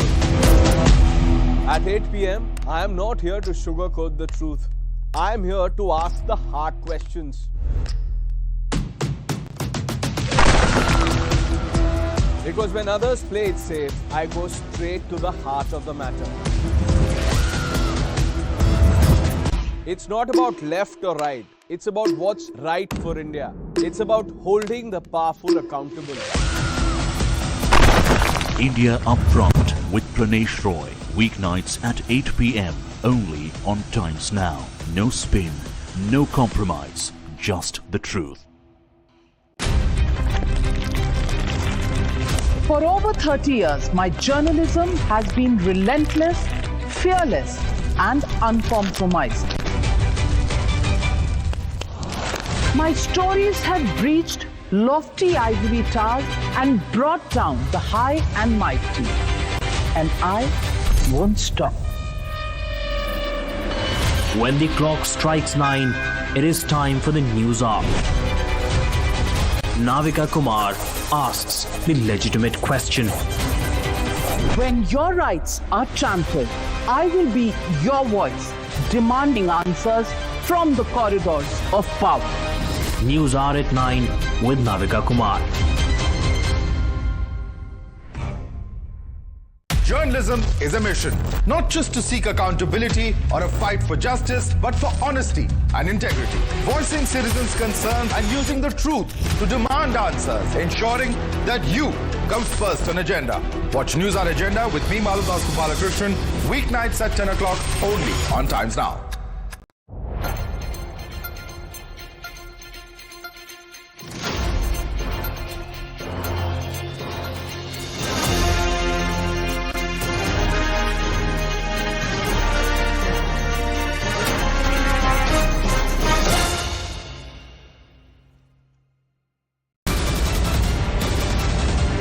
The biggest news break of the day.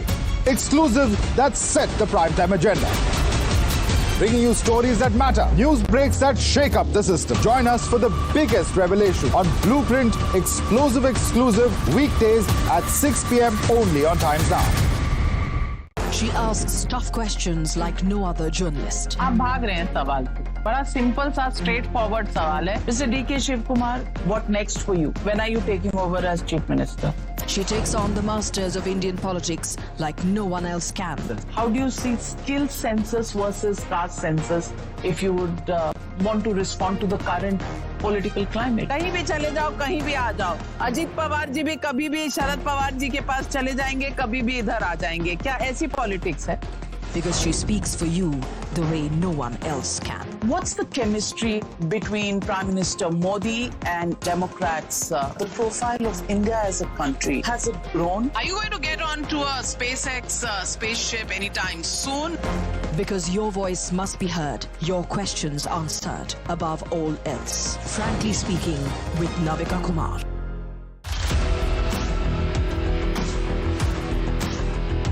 There's always that story that the nation wants to know. There are always questions that we want answers to. They can run, they can dodge, they can even ignore us. But we will repeatedly keep asking those questions and bring out the real facts. Because the nation will always want to know. Weekdays at 7 p.m.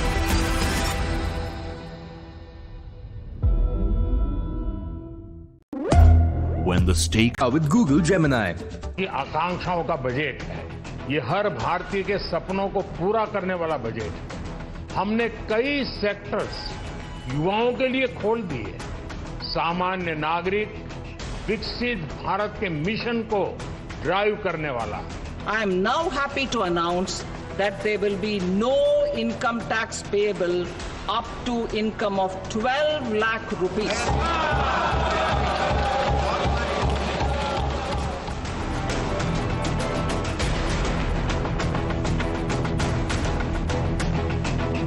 मायूस किया है budget ने और किसानों को कुछ नहीं मिला. अगर आपके पास तनख्वाह है तो आप कम टैक्स देंगे, लेकिन जिनके पास रोजगार नहीं है उनके पास तनख्वाह कहाँ से है? It is an election budget for Delhi as well as the development of the Bihar.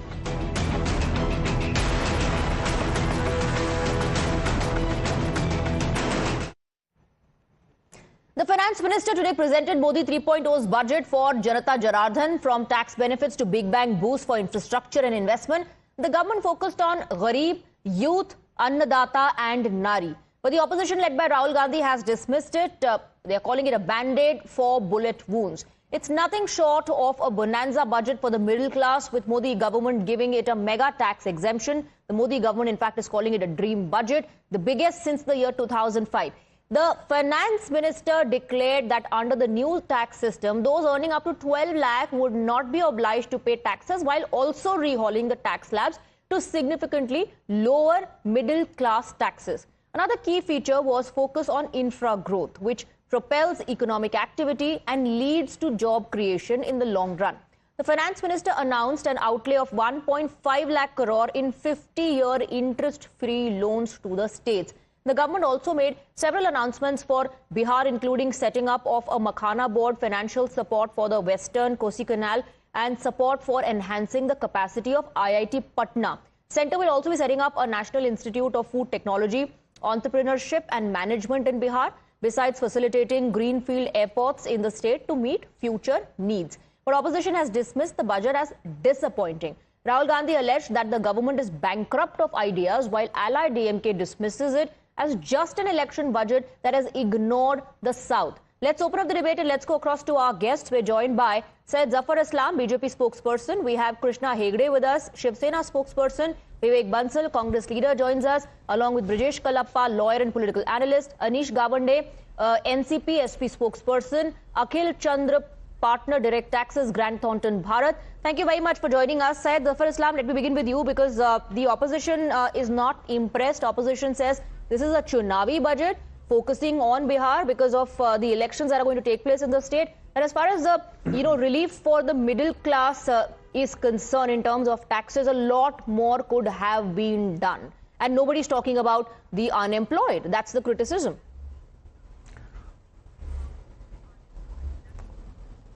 I think as far as opposition is concerned, they have always made this kind of criticism. They are always critical about every budget presented by the ruling party. Since 2014, we have seen that whatever budget you present, they will criticize it, they will never appreciate it. Even if you bring world to their feet, they will still be very critical about it. So we are not overly concerned about what opposition is saying. We are more concerned about what the people of this great country feels. I think there is jubilant atmosphere all over the country. People are extremely happy. Middle class is very happy. The working class is very happy. Those who have got the relief in income tax, they are extremely happy. Taxpayers are happy. Their family is happy. So is the overall middle class is happy. And all the decision which has been made with the primary focus, with 4 focus, which is very, very important. That Gyan, which we have often said, the Garib, the poor and marginalized section of society is of paramount importance for us while taking any policy decision, while drafting budget. Second is the Annadata, youth. So you're saying you've taken into account everyone, the marginalized community, the youth, the farmer, the women. But are you dismissing all the reactions that are coming in from the opposition as just political? If you can just recollect what they had said in July when the budget was presented, they were saying that nothing has been given to middle class. I can give you all the videos. They should have given some relief in the income tax. Nobody on the street was even talking about relief of 10 lakh.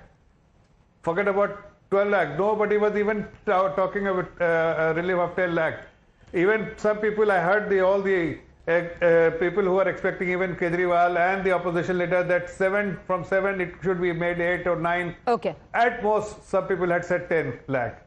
Here, it has been a big surprise. Okay, let me bring in our other panelists now. Vivek Bansal, everybody is happy. The working class is happy. The salaried people are happy. Women are happy. Farmers are happy. Youth happy. Only the opposition is unhappy. How do you respond?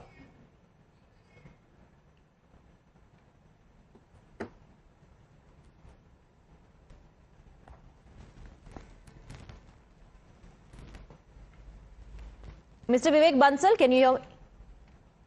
Okay, all right. Let me take that across to Brijesh Kalappa. Brijesh Kalappa, how do you respond to what you just heard from Syed Zafar Islam, that everybody is happy except for the opposition? Opposition's job is to criticize, but one can't say that, look, the opposition is making a statement without any basis, because let's look at the facts as they are. Now, as you know, there is a falling GDP, and even the deficits have been increasing. What was projected, about 4 or 5 years ago, that the deficit should be somewhere in the region of about 3%, is today being touted. Well, it is 4.8% as being something which is extraordinary. So I think this is something which the government must look deep within itself as to why this is happening. When Mr. Jaitley was saying that, look, 3% is the kind of deficit that we are looking at. But today they are grappling with a deficit of 4.8%, and 1 and 2, what is the relationship with the dollar? The dollar's value is increasing while the rupee's value is falling. What had the Prime Minister said with regard to that? What are the steps being taken to ensure that the stability of the rupee is protected? Now, these are the important questions. Now, of course, Dr. Manmohan Singh has just passed away, and then there was a huge, some kind of memory for him and memorial for him, and people across the board were speaking very highly of Dr. Manmohan Singh. So, perforce the government has said, okay, let's do something extraordinary to, somehow lure back the middle class to the BJP fold, and they have today expanded the area during which people are to pay taxes, and therefore 12 lakh is today the upper limit. So that is of course a salutary thing, and it's good. But what alongside? Where is the job creation? Because the Prime Minister in the very first election, he said that we'll create 2 crore jobs. If 2 crore jobs had been created by the Prime Minister for the last 11 years, how many jobs would have been created? Okay. So these Chunavi kind of things, to say that, look, and you've seen the focus on Bihar today. The focus on Bihar is extraordinary. Why is so much focus on Bihar being given? Because there is an election. Okay. Now, if the Prime Minister is very serious, or the Finance Minister is very serious about improving the lot of the budget of the economy, then surely these kind of freebies which he's been speaking about, gravities and so on and so forth. Okay, let me go across to our other panelists as well. Let me take the first reaction, and then I'll come back to you. So Krishna Hegde, is the government only hiding behind the massive tax reliefs given? Because Brijesh Kalappa believes that one should talk about the deficit, one should talk about the changing situation in terms of the dollar and most importantly unemployment.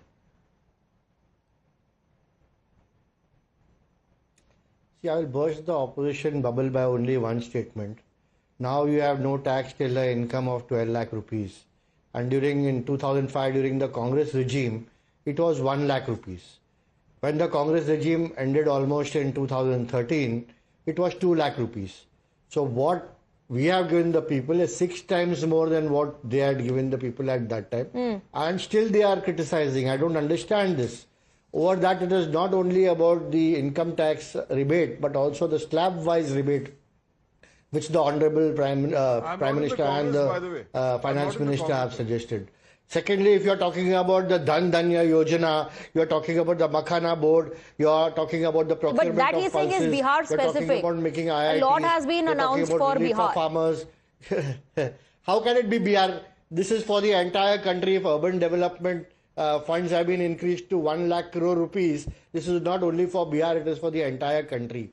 So, and similarly, if Indian Posts have to be developed as a logistics organization, this is for the entire country. So similarly, I can list out almost 25 such points where, things are done for the entire country, but what the opposition is looking at only criticizing when they have themselves done nothing for the people. Okay, we have Vivek Bansal as well on the broadcast now. Vivek Bansal said Zafar Islam saying that last year the opposition kept saying middle class ko kuch nahi mila, tax relief nahi diya. This time that it has been given and it's a massive tax relief, the opposition is changing or rather shifting the goalpost.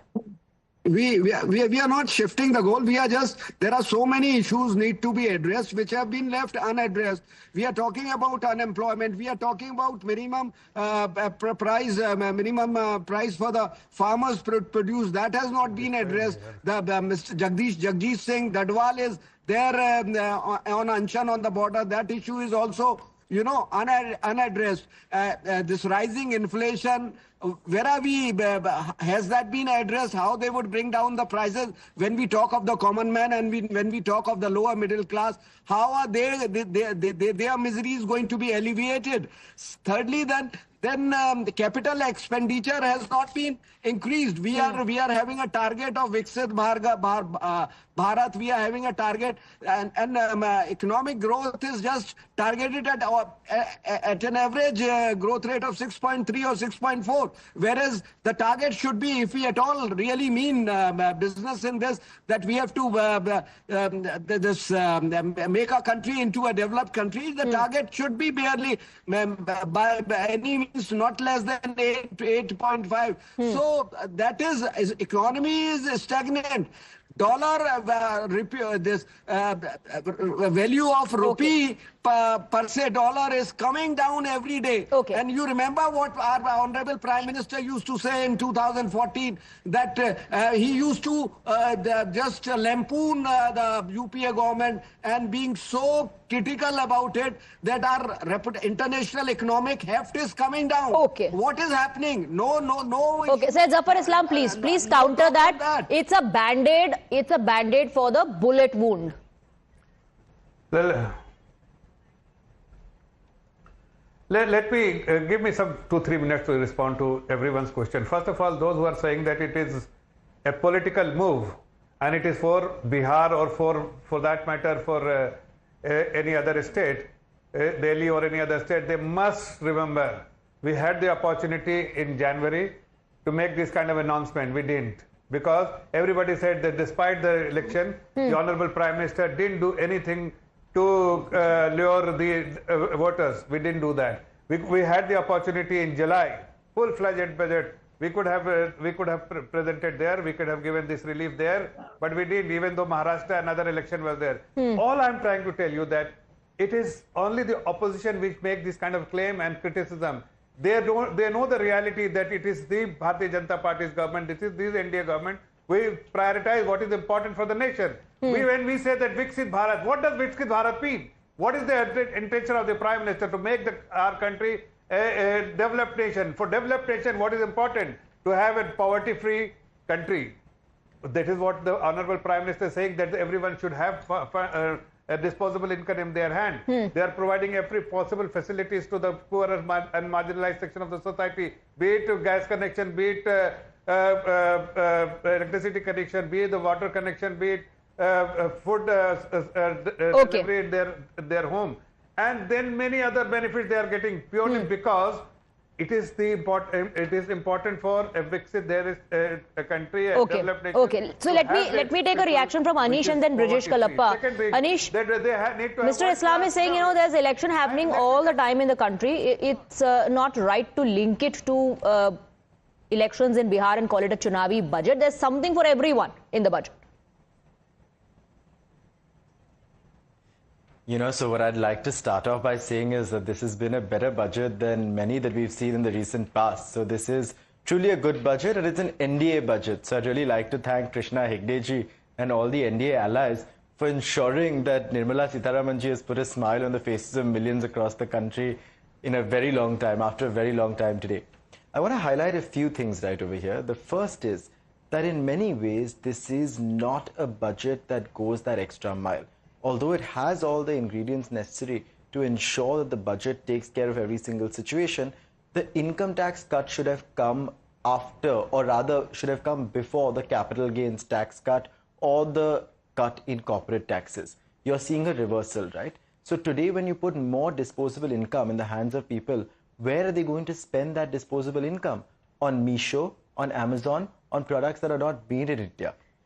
And what are the ways in which we're going to ensure that manufacturing, which has seen a major slump in the country, is going to actually pick up?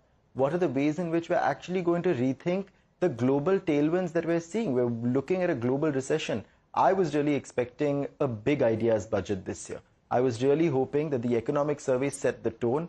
It emphasized that this is not just India's problem, but a global problem. And we thought we would see more decisive action. An income tax cut makes for great headlines. But what follows after, the vision that's necessary for what follows after, was something that was unfortunately missing. So not all in the opposition are extremely critical about the budget. Since we're talking about income tax and relief for the middle class, Brijesh Kalappa, before I come to you, I want to quickly go across to Akhil Chandra, partner Direct Taxes, Grant Thornton, Bharat. Akhil Chandra, what does this mean for the Aam Aadmi? Has it really put a smile on the faces of the Aam Aadmi in the long term? Is this really going to increase or rather boost consumption, their purchase power and more money in the hands of the Aam Aadmi now? I think surely this will have long-term impact and will have a lot of disposable income. Let me share some facts with you, the numbers with you. The people who have income up to 12,75,000 now they don't need to pay the taxes. And if you ask me how many people are there of such kind, 85% of the individual taxpayers are tax-free now. I think that's a bold. This is my 17th year in my profession where I've been analyzing the budgets. This is the government has taken such a bold step, and the purpose of taking that step is to give more disposable income in the hands of the people, so that the increase, domestic consumption will happen, which is a requirement as we've seen in the yesterday's economic survey. Liquidity. Domestic consumption is a need of an hour, and the government has given a lot of disposable income in the hands of the people. Just to give you a perspective, the people earning 12,75,000, they're saving 83,200 rupees every year, which is 7,000 per month in the hands of the people, more in the hands of the people. And the people earning to 30 lakh rupees, and if they're following new tax regime, they're saving 1,14,400. Again, a big chunk of money coming to them, which will give a lot of impetus to the economic growth. And there are many steps which government has taken, not on these, but on the simplicity, inclusivity, and sustainability while fostering the economic growth. I think that's a theme they followed, and that was what the people are looking for. And the bigger fears which people had where the government did not touch. There's no talk about inheritance tax. There's no talk about wealth tax. There's no talk about super rich tax, which we have been hearing for last few years. Right. But the government not even touched that. So this is a very welcoming budget, I can tell you, and has actually given. So, but are you giving it a thumbs up only from the perspective of the relief given to the middle class, or are you taking into consideration the other parameters that the panelists were also highlighting?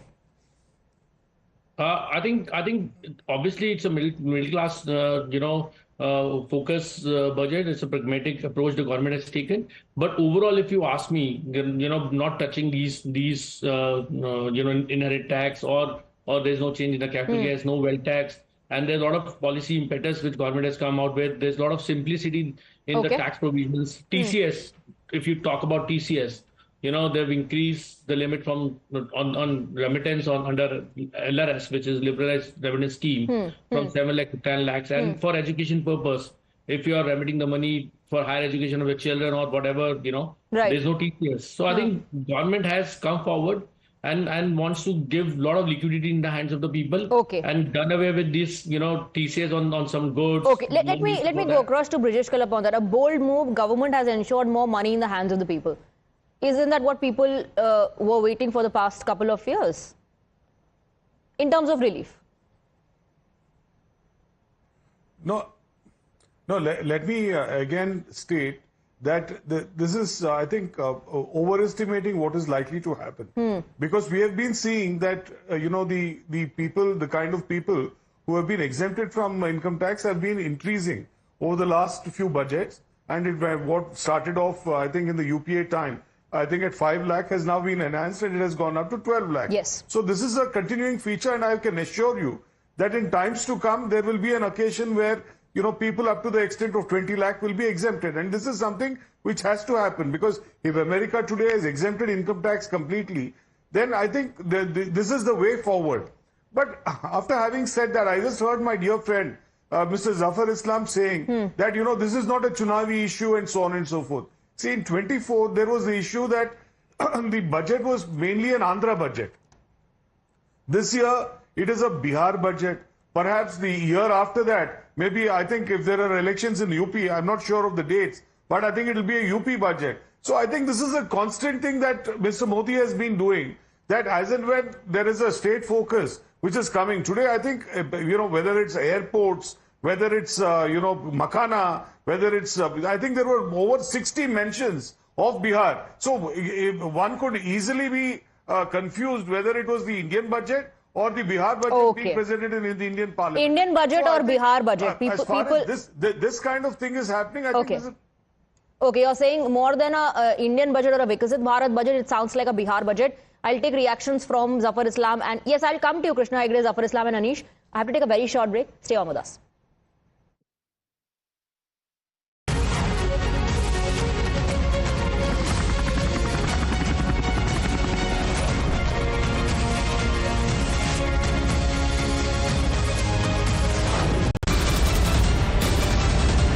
The biggest news break of the day. Exclusive that set the primetime agenda. Bringing you stories that matter. News breaks that shake up the system. Join us for the biggest revelation on Blueprint Exclusive weekdays at 6 p.m. only on Times Now. She asks tough questions like no other journalist. आप भाग रहे हैं सवाल पे. बड़ा simple सा straightforward सवाल है. Mr. D.K. Shivkumar, what next for you? When are you taking over as Chief Minister? She takes on the masters of Indian politics like no one else can. How do you see skill census versus caste census if you would want to respond to the current political climate? कहीं भी चले जाओ, कहीं भी आ जाओ. अजीत पवार जी भी कभी भी शरद पवार जी के पास चले जाएंगे, कभी भी इधर आ जाएंगे. क्या ऐसी politics है? Because she speaks for you the way no one else can. What's the chemistry between Prime Minister Modi and Democrats? The profile of India as a country, has it grown? Are you going to get onto a SpaceX spaceship anytime soon? Because your voice must be heard, your questions answered above all else. Frankly Speaking with Navika Kumar.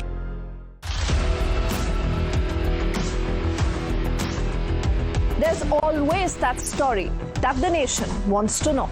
There are always questions that we want answers to. They can run, they can dodge, they can even ignore us. But we will repeatedly keep asking those questions and bring out the real facts. Because the nation will always want to know. Weekdays at 7 p.m.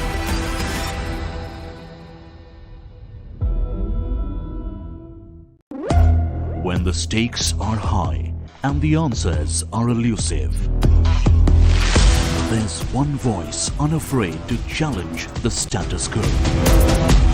At 8 p.m., I am not here to sugarcoat the truth. I am here to ask the hard questions. Because when others play it safe, I go straight to the heart of the matter. It's not about left or right. It's about what's right for India. It's about holding the powerful accountable. India Upfront with Pranesh Roy. Weeknights at 8 p.m. only on Times Now. No spin, no compromise, just the truth. For over 30 years, my journalism has been relentless, fearless, and uncompromised.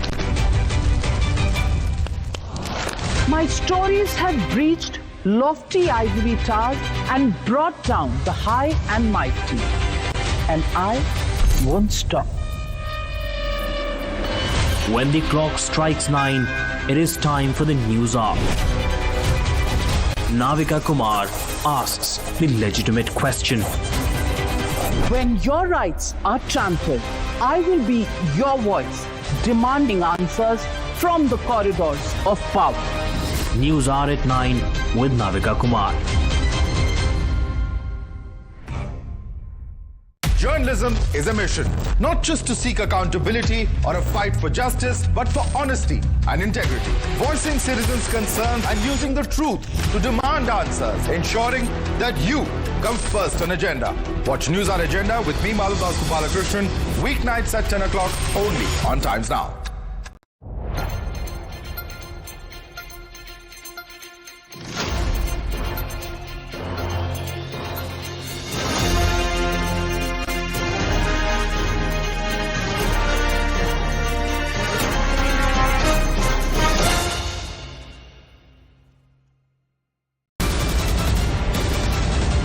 The biggest news break of the day. Exclusive that set the primetime agenda. Bringing you stories that matter. News breaks that shake up the system. Join us for the biggest revelation on Blueprint exclusive weekdays at 6 p.m. only on Times Now. She asks tough questions like no other journalist. आप भाग रहे हैं सवाल पे. बड़ा simple सा straight forward सवाल है. Mr. D.K. Shivkumar, what next for you? When are you taking over as Chief Minister? She takes on the masters of Indian politics like no one else can. How do you see skill census versus caste census if you would want to respond to the current political climate? कहीं भी चले जाओ, कहीं भी आ जाओ. अजीत पवार जी भी कभी भी शरद पवार जी के पास चले जाएंगे, कभी भी इधर आ जाएंगे. क्या ऐसी पॉलिटिक्स है? Because she speaks for you the way no one else can. What's the chemistry between Prime Minister Modi and Democrats? The profile of India as a country, has it grown? Are you going to get onto a SpaceX spaceship anytime soon? Because your voice must be heard, your questions answered above all else. Frankly Speaking with Navika Kumar.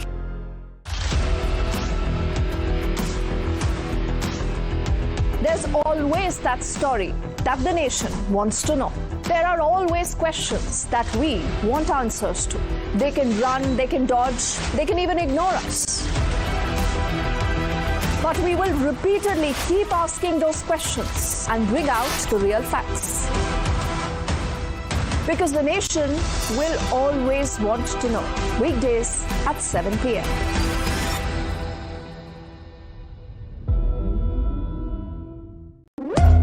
When the stakes are high and the answers are elusive. Hello, Moto.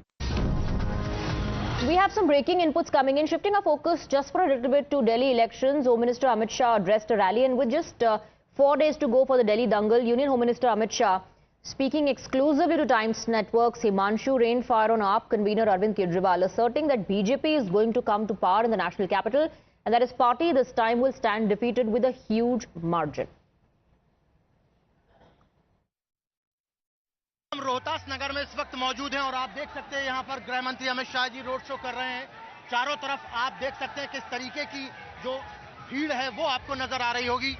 Sir, क्या कहना चाहेंगे, ये जो public का हुजूम है क्या बता रहा है, किस तरफ संकेत दे रहा है? दिल्ली इस बार परिवर्तन करने जा रही है 8 तारीख को मोदी जी के नेतृत्व में डबल इंजन की सरकार बनी। आपने कहा कि नई दिल्ली भी जो है आम आदमी पार्टी हारने वाली है। जी निश्चित रूप से नई दिल्ली की सीट पर प्रवेश वर्मा जीतेंगे, बड़े मार्जिन से केजरीवाल जी हारे। केजरीवाल जी ने आज कहा, जब बजट आया तो उन्होंने कहा कि केंद्र सरकार ने चंद अमीरों का ऋण माफ कर दिया है, दिल्ली वालों को कुछ नहीं दिया।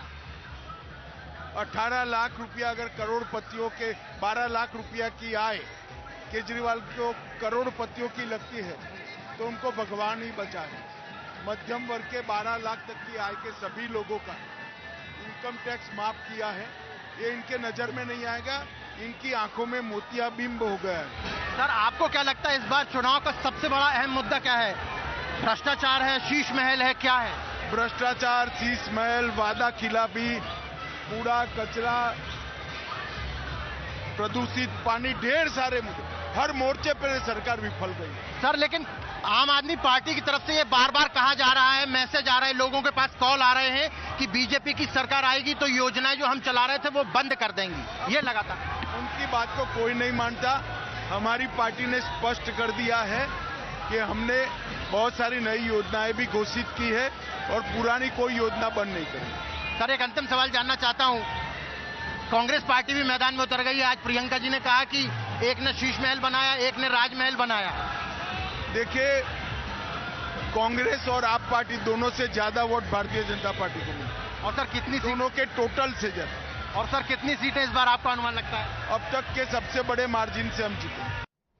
All right, let's go back to our guests, shifting focus back to the budget, although the Home Minister also pointed out how the opposition does not want to see the relief that has been given to the middle class. Anish, your comments. You know, I think the Home Minister has made the point that all of us that have been making, which is that this is an election-oriented budget that unfortunately does not address the other questions in the room. You know, revenue receipts are down by 40 crores. The fiscal deficit is at 4.9% instead of at 3%, as pointed out earlier.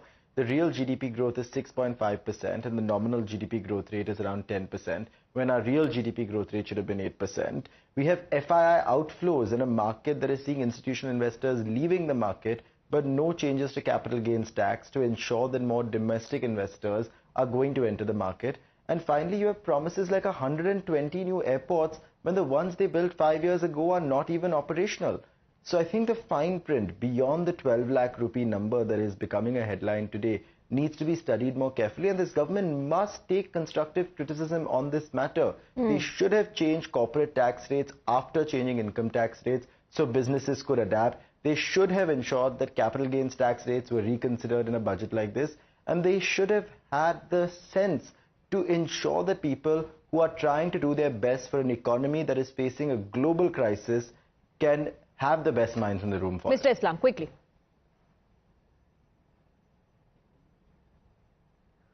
See, I'm really surprised.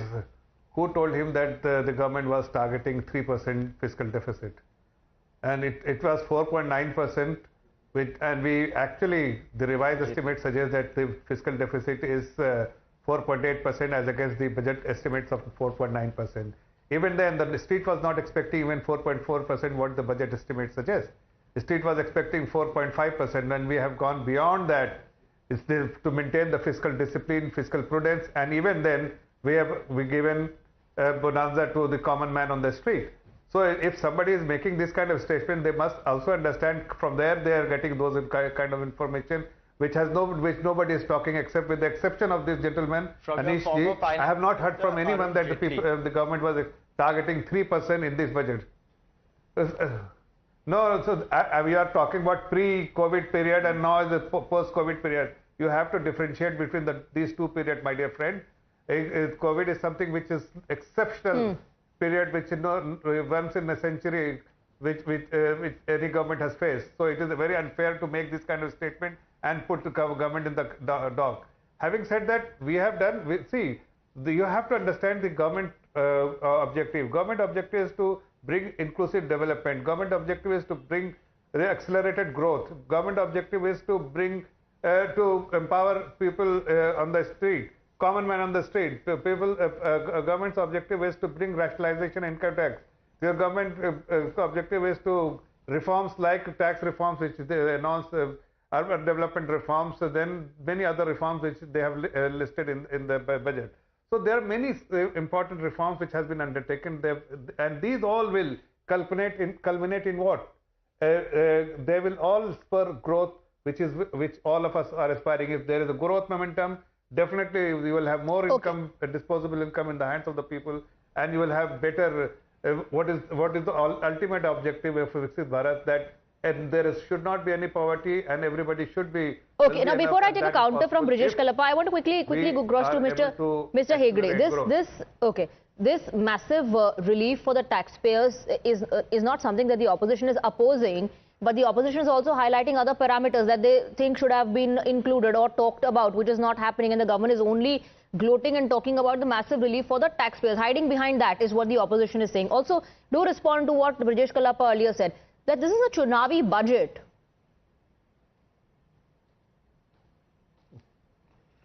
See, first of all, we are focusing on the farmers, on the youth, the women. We are also focusing on the middle class.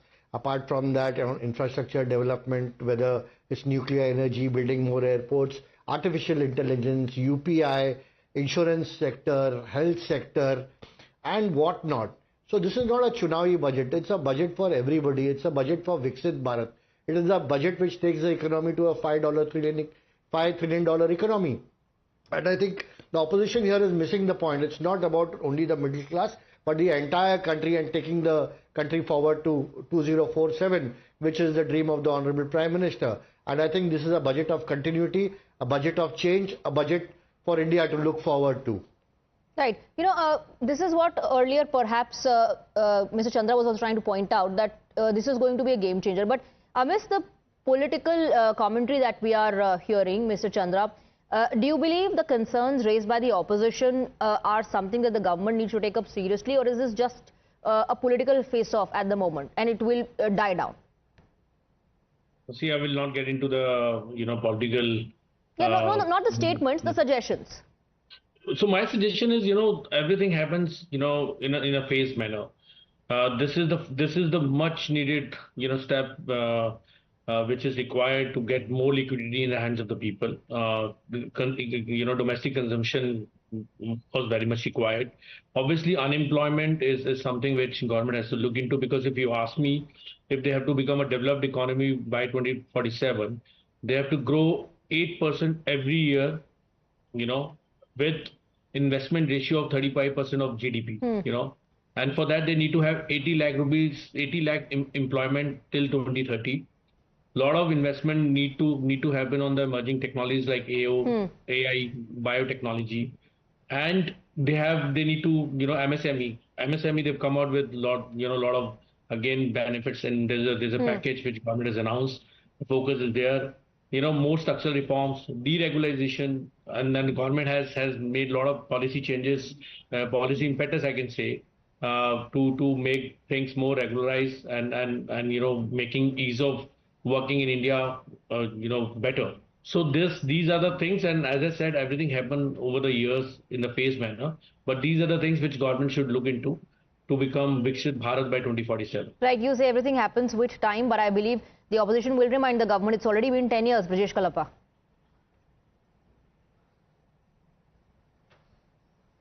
Yeah, see, the point is this, that if exports are to be pushed forward, and given the fact that the rupee is very much weak as against the dollar, what are the tangible steps taken to improve exports? Merely by saying, speaking about exports doesn't help matters. For instance, now there is going to be a Makhana board, right? Now, is Makhana the only thing? Across the country, sericulture is now suffering. What has the government done with regard to sericulture? For instance, I come from Karnataka, and Karnataka produces the largest amount of silk. And today we are being cannibalized by China. Now, steps like this, how to protect silk industry in Karnataka or in India, these are the things one would have thought about, given the larger scenario. And the fact is that the government, throughout in the budget, before the budget, even after the budget, is not addressing the elephant in the room, which is why are so many HNIs, high net worth individuals, leaving the shores of the country and leaving India. 22 lakh at last count, and this is something which the government has been speaking about. What are the steps being taken to contain this drift from India? How do you bring back these people? How do you ensure that the HNIs remain in India? You can't now say, I don't think you can afford to call the HNIs Pakistanis and go to Pakistan. Okay. Because this is now, I think, overused. So, please address the elephant in the room. Okay, What address is the wrong? elephant in the room. Why are Zafar people Islam leaving also, India by this just route? adding to what Brijesh Kalappa was saying earlier about Karnataka. Another reaction that has come in from the DMK is that South has been ignored in the budget, but also do respond to the point of HNIs made by Mr. Kalappa.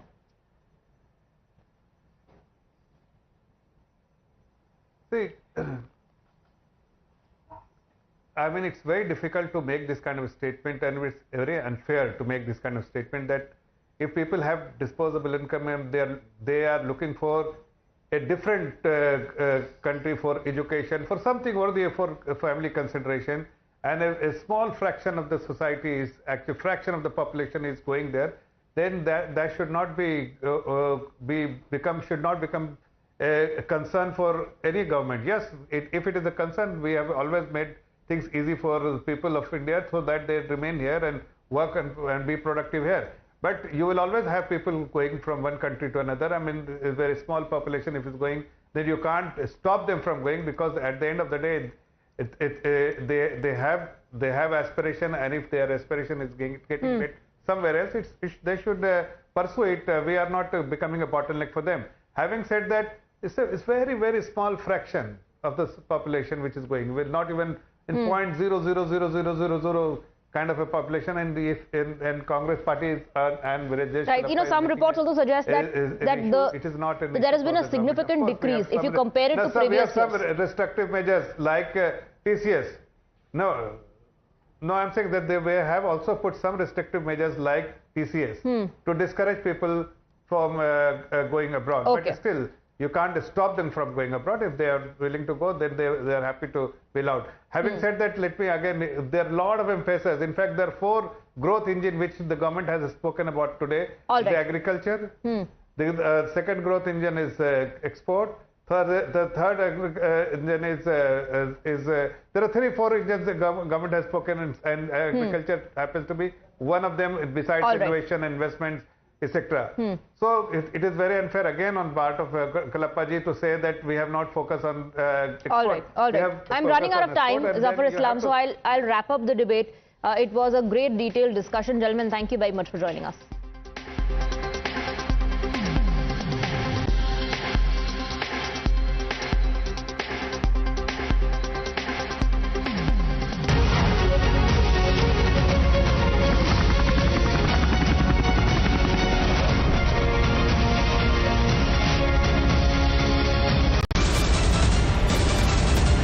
The biggest news break of the day.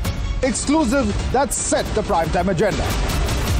Bringing you stories that matter. News breaks that shake up the system. Join us for the biggest revelation on Blueprint Exclusive weekdays at 6 p.m. only on Times Now. She asks tough questions like no other journalist. आप भाग रहे हैं सवाल पे. बड़ा simple सा straight forward सवाल है. Mr. D.K. Shiv Kumar, what next for you? When are you taking over as Chief Minister? She takes on the masters of Indian politics like no one else can. How do you see skill census versus caste census if you would want to respond to the current political climate? कहीं भी चले जाओ, कहीं भी आ जाओ. अजीत पवार जी भी कभी भी शरद पवार जी के पास चले जाएंगे, कभी भी इधर आ जाएंगे. क्या ऐसी पॉलिटिक्स है?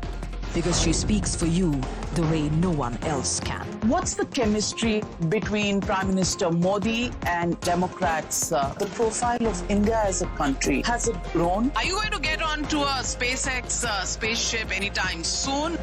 Because your voice must be heard, your questions answered above all else. Frankly Speaking with Navika Kumar.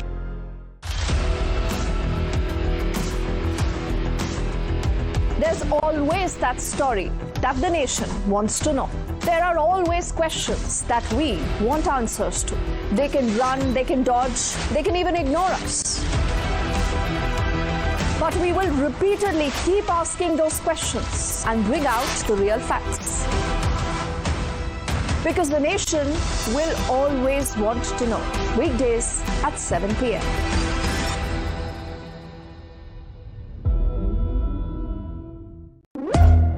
the stakes are high and the answers are elusive, there's one voice unafraid to challenge the status quo. At 8 p.m., I am not here to sugarcoat the truth. I am here to ask the hard questions. Because when others play it safe, I go straight to the heart of the matter. It's not about left or right. It's about what's right for India. It's about holding the powerful accountable. India Upfront with Pranesh Roy, weeknights at 8 p.m. only on Times Now. No spin, no compromise, just the truth. For over 30 years, my journalism has been relentless, fearless, and uncompromised. My stories have breached lofty ivory towers and brought down the high and mighty. And I won't stop. When the clock strikes 9, it is time for the news hour.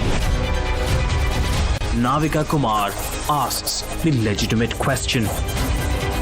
When your rights are trampled, I will be your voice, demanding answers from the corridors of power. News Hour at 9 with Navika Kumar. Journalism is a mission, not just to seek accountability or a fight for justice, but for honesty and integrity. Voicing citizens' concerns and using the truth to demand answers, ensuring that you come first on agenda. Watch News Hour Agenda with me, Madhav Balakrishnan, weeknights at 10 o'clock only on Times Now.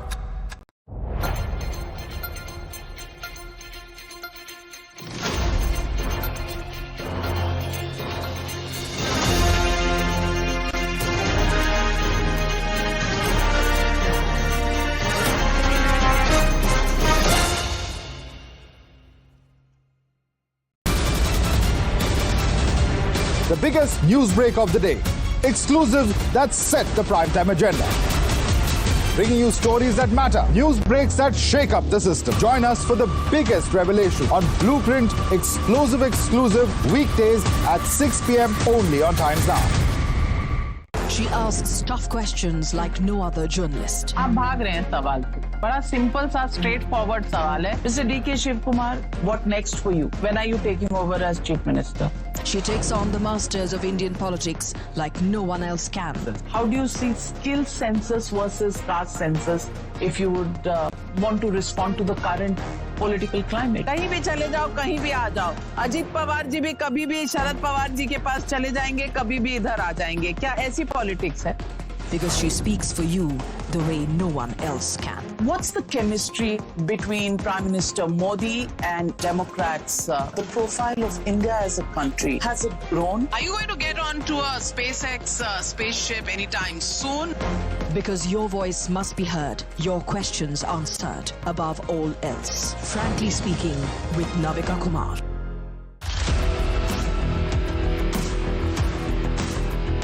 There's always that story that the nation wants to know. There are always questions that we want answers to.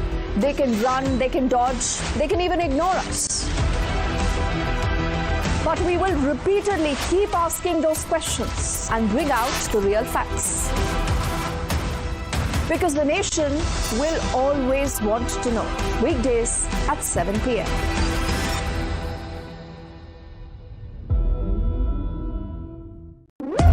When the stakes are high and the answers are elusive, there's one voice unafraid to challenge the status quo. At 8 p.m., I am not here to sugarcoat the truth.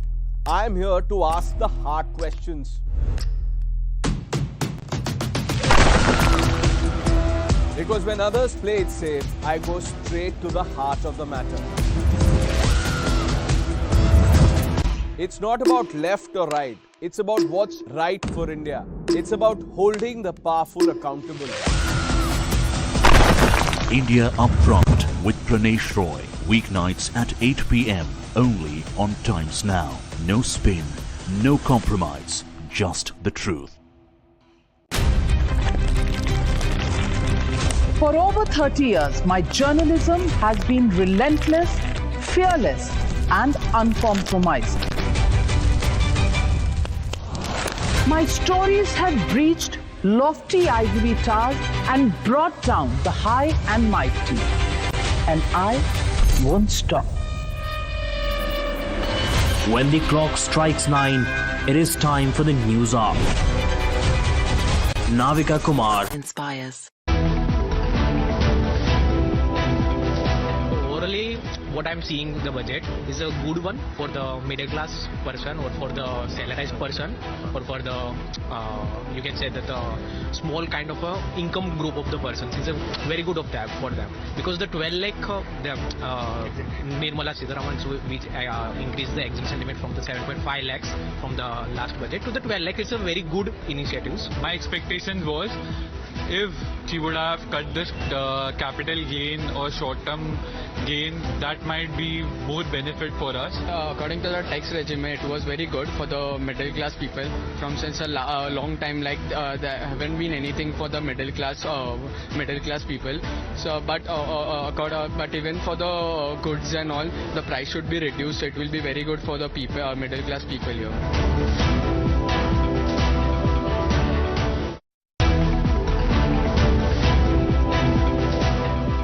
जो middle class आदमी annual income क्या रहता है 12 लाख कमा रहा है उसमें भी वो टैक्स दे रहा है उसके बाद बचा क्या फैमिली चलाना है उसको भी बहुत चीजें हैं तो ये टैक्स फ्री कर रहे हैं ना बहुत अच्छा काम कर रहे हैं सरकार जो जी बहुत अच्छी बात है सर ये तो हमारे लिए अच्छी ही मतलब कुछ खबरी है समझो अगर हमको टैक्स नहीं देना पड़ेगा तो एक मिडिल क्लास वालों के लिए और क्या चाहिए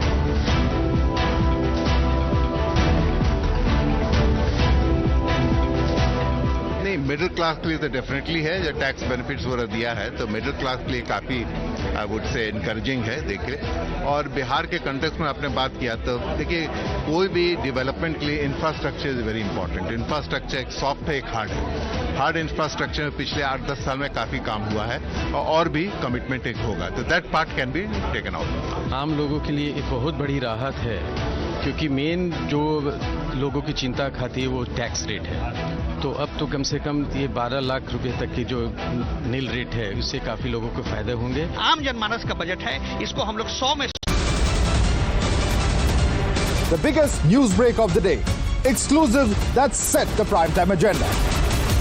Bringing you stories that matter. News breaks that shake up the system. Join us for the biggest revelation on Blueprint exclusive weekdays at 6 p.m. only on Times Now.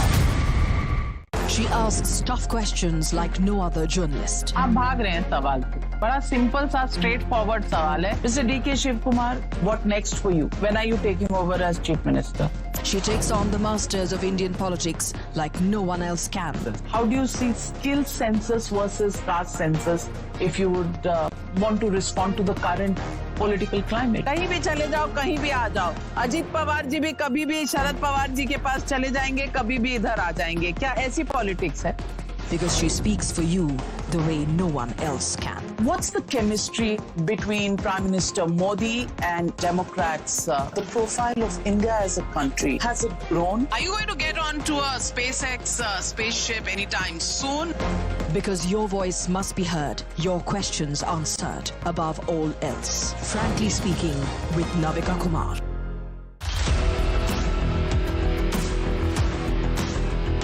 There's always that story that the nation wants to know. There are always questions that we want answers to. They can run, they can dodge, they can even ignore us. But we will repeatedly keep asking those questions and bring out the real facts. Because the nation will always want to know. Weekdays at 7 p.m.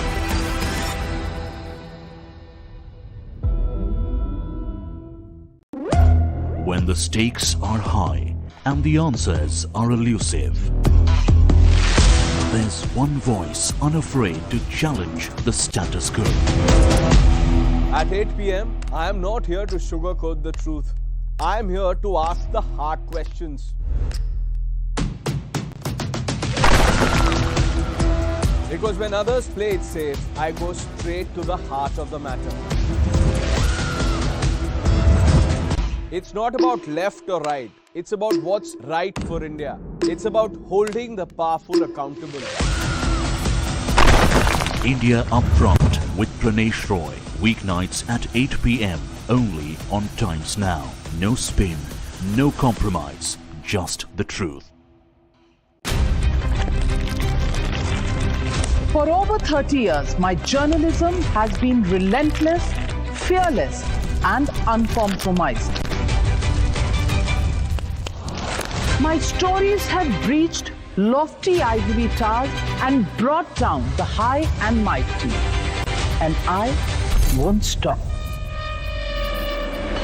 When the clock strikes 9, it is time for the news hour. Navika Kumar asks the legitimate question. When your rights are trampled, I will be your voice, demanding answers from the corridors of power. News hour at 9 with Navika Kumar. Journalism is a mission, not just to seek accountability or a fight for justice, but for honesty and integrity. Voicing citizens' concerns and using the truth to demand answers, ensuring that you come first on agenda. Watch News Hour Agenda with me, Madhav Balakrishnan, weeknights at 10 o'clock only on Times Now.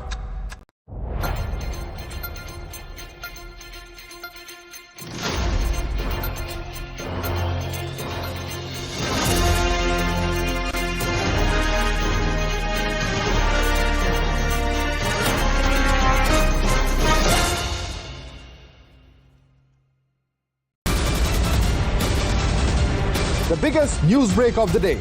Exclusive that set the primetime agenda. Bringing you stories that matter. News breaks that shake up the system. Join us for the biggest revelation on Blueprint exclusive weekdays at 6 p.m. only on Times Now. She asks tough questions like no other journalist. आप भाग रहे हैं सवाल से। बड़ा simple सा straight forward सवाल है। Mr. D.K. Shiv Kumar, what next for you? When are you taking over as Chief Minister? She takes on the masters of Indian politics like no one else can. How do you see skill census versus caste census if you would want to respond to the current political climate? कहीं भी चले जाओ, कहीं भी आ जाओ। अजीत पवार जी भी कभी भी शरद पवार जी के पास चले जाएंगे, कभी भी इधर आ जाएंगे। क्या ऐसी पॉलिटिक्स है? Because she speaks for you the way no one else can. What's the chemistry between Prime Minister Modi and Democrats? The profile of India as a country, has it grown? Are you going to get onto a SpaceX spaceship anytime soon? Because your voice must be heard, your questions answered, above all else. Frankly Speaking with Navika Kumar.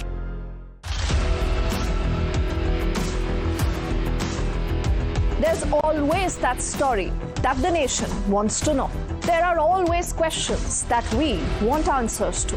They can run, they can dodge, they can even ignore us. But we will repeatedly keep asking those questions and bring out the real facts. Because the nation will always want to know. Weekdays at 7 p.m.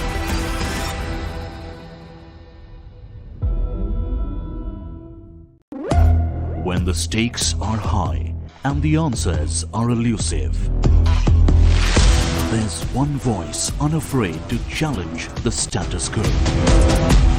At 8 p.m., I am not here to sugarcoat the truth. I am here to ask the hard questions. Because when others play it safe, I go straight to the heart of the matter. It's not about left or right. It's about what's right for India. It's about holding the powerful accountable.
Viewers, in a bold stroke of economic and political genius, Prime Minister Narendra Modi's Budget 2025 has redefined the landscape for India's middle class.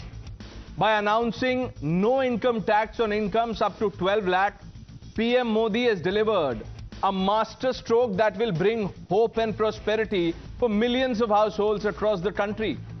Viewers, this isn't merely a policy change, it's a paradigm shift. For far too long, viewers, the middle class has been the silent backbone of our economy, bearing the brunt of inflation and the burden of taxes without proportionate or commensurate relief. The support of the Aam Aadmi has been crucial in India's electoral dynamics too, and Modi's budget extends a hand of support where it's needed the most. This move is a loud and clear message that the government stands with those who work tirelessly to keep the nation's economy humming. By putting more money back into the pockets of the middle class, Modi has effectively kick-started a virtuous cycle of economic growth. Why do I say this? Increased disposable income would mean more money for consumption, education, health and investment. This isn't just about immediate financial relief, it's about empowering the middle class to drive economic demand. Shops will see more customers, businesses will expand, and employment opportunities will multiply, viewers. Politically, this is a masterclass in understanding the pulse of the nation. The middle class, often perceived as a silent majority, has now been given a voice through this budget. Prime Minister Modi has not only addressed their economic grievances but also built a narrative of inclusivity and shared growth. The political dividends from such a move could be far-reaching, solidifying Modi's image as a leader who directly impacts the lives of ordinary citizens, the Aam Aadmi. Viewers, the genius of this policy lies in its dual focus on immediate relief and long-term economic strategy. Well, critics might argue about the fiscal implications, but viewers, the vision here seems to be clear. Growth through empowerment. Viewers, this budget is a powerful narrative of hope, empowerment and economic rejuvenation. This budget might well be remembered as the moment when India's middle class truly felt seen, heard, and most importantly, valued.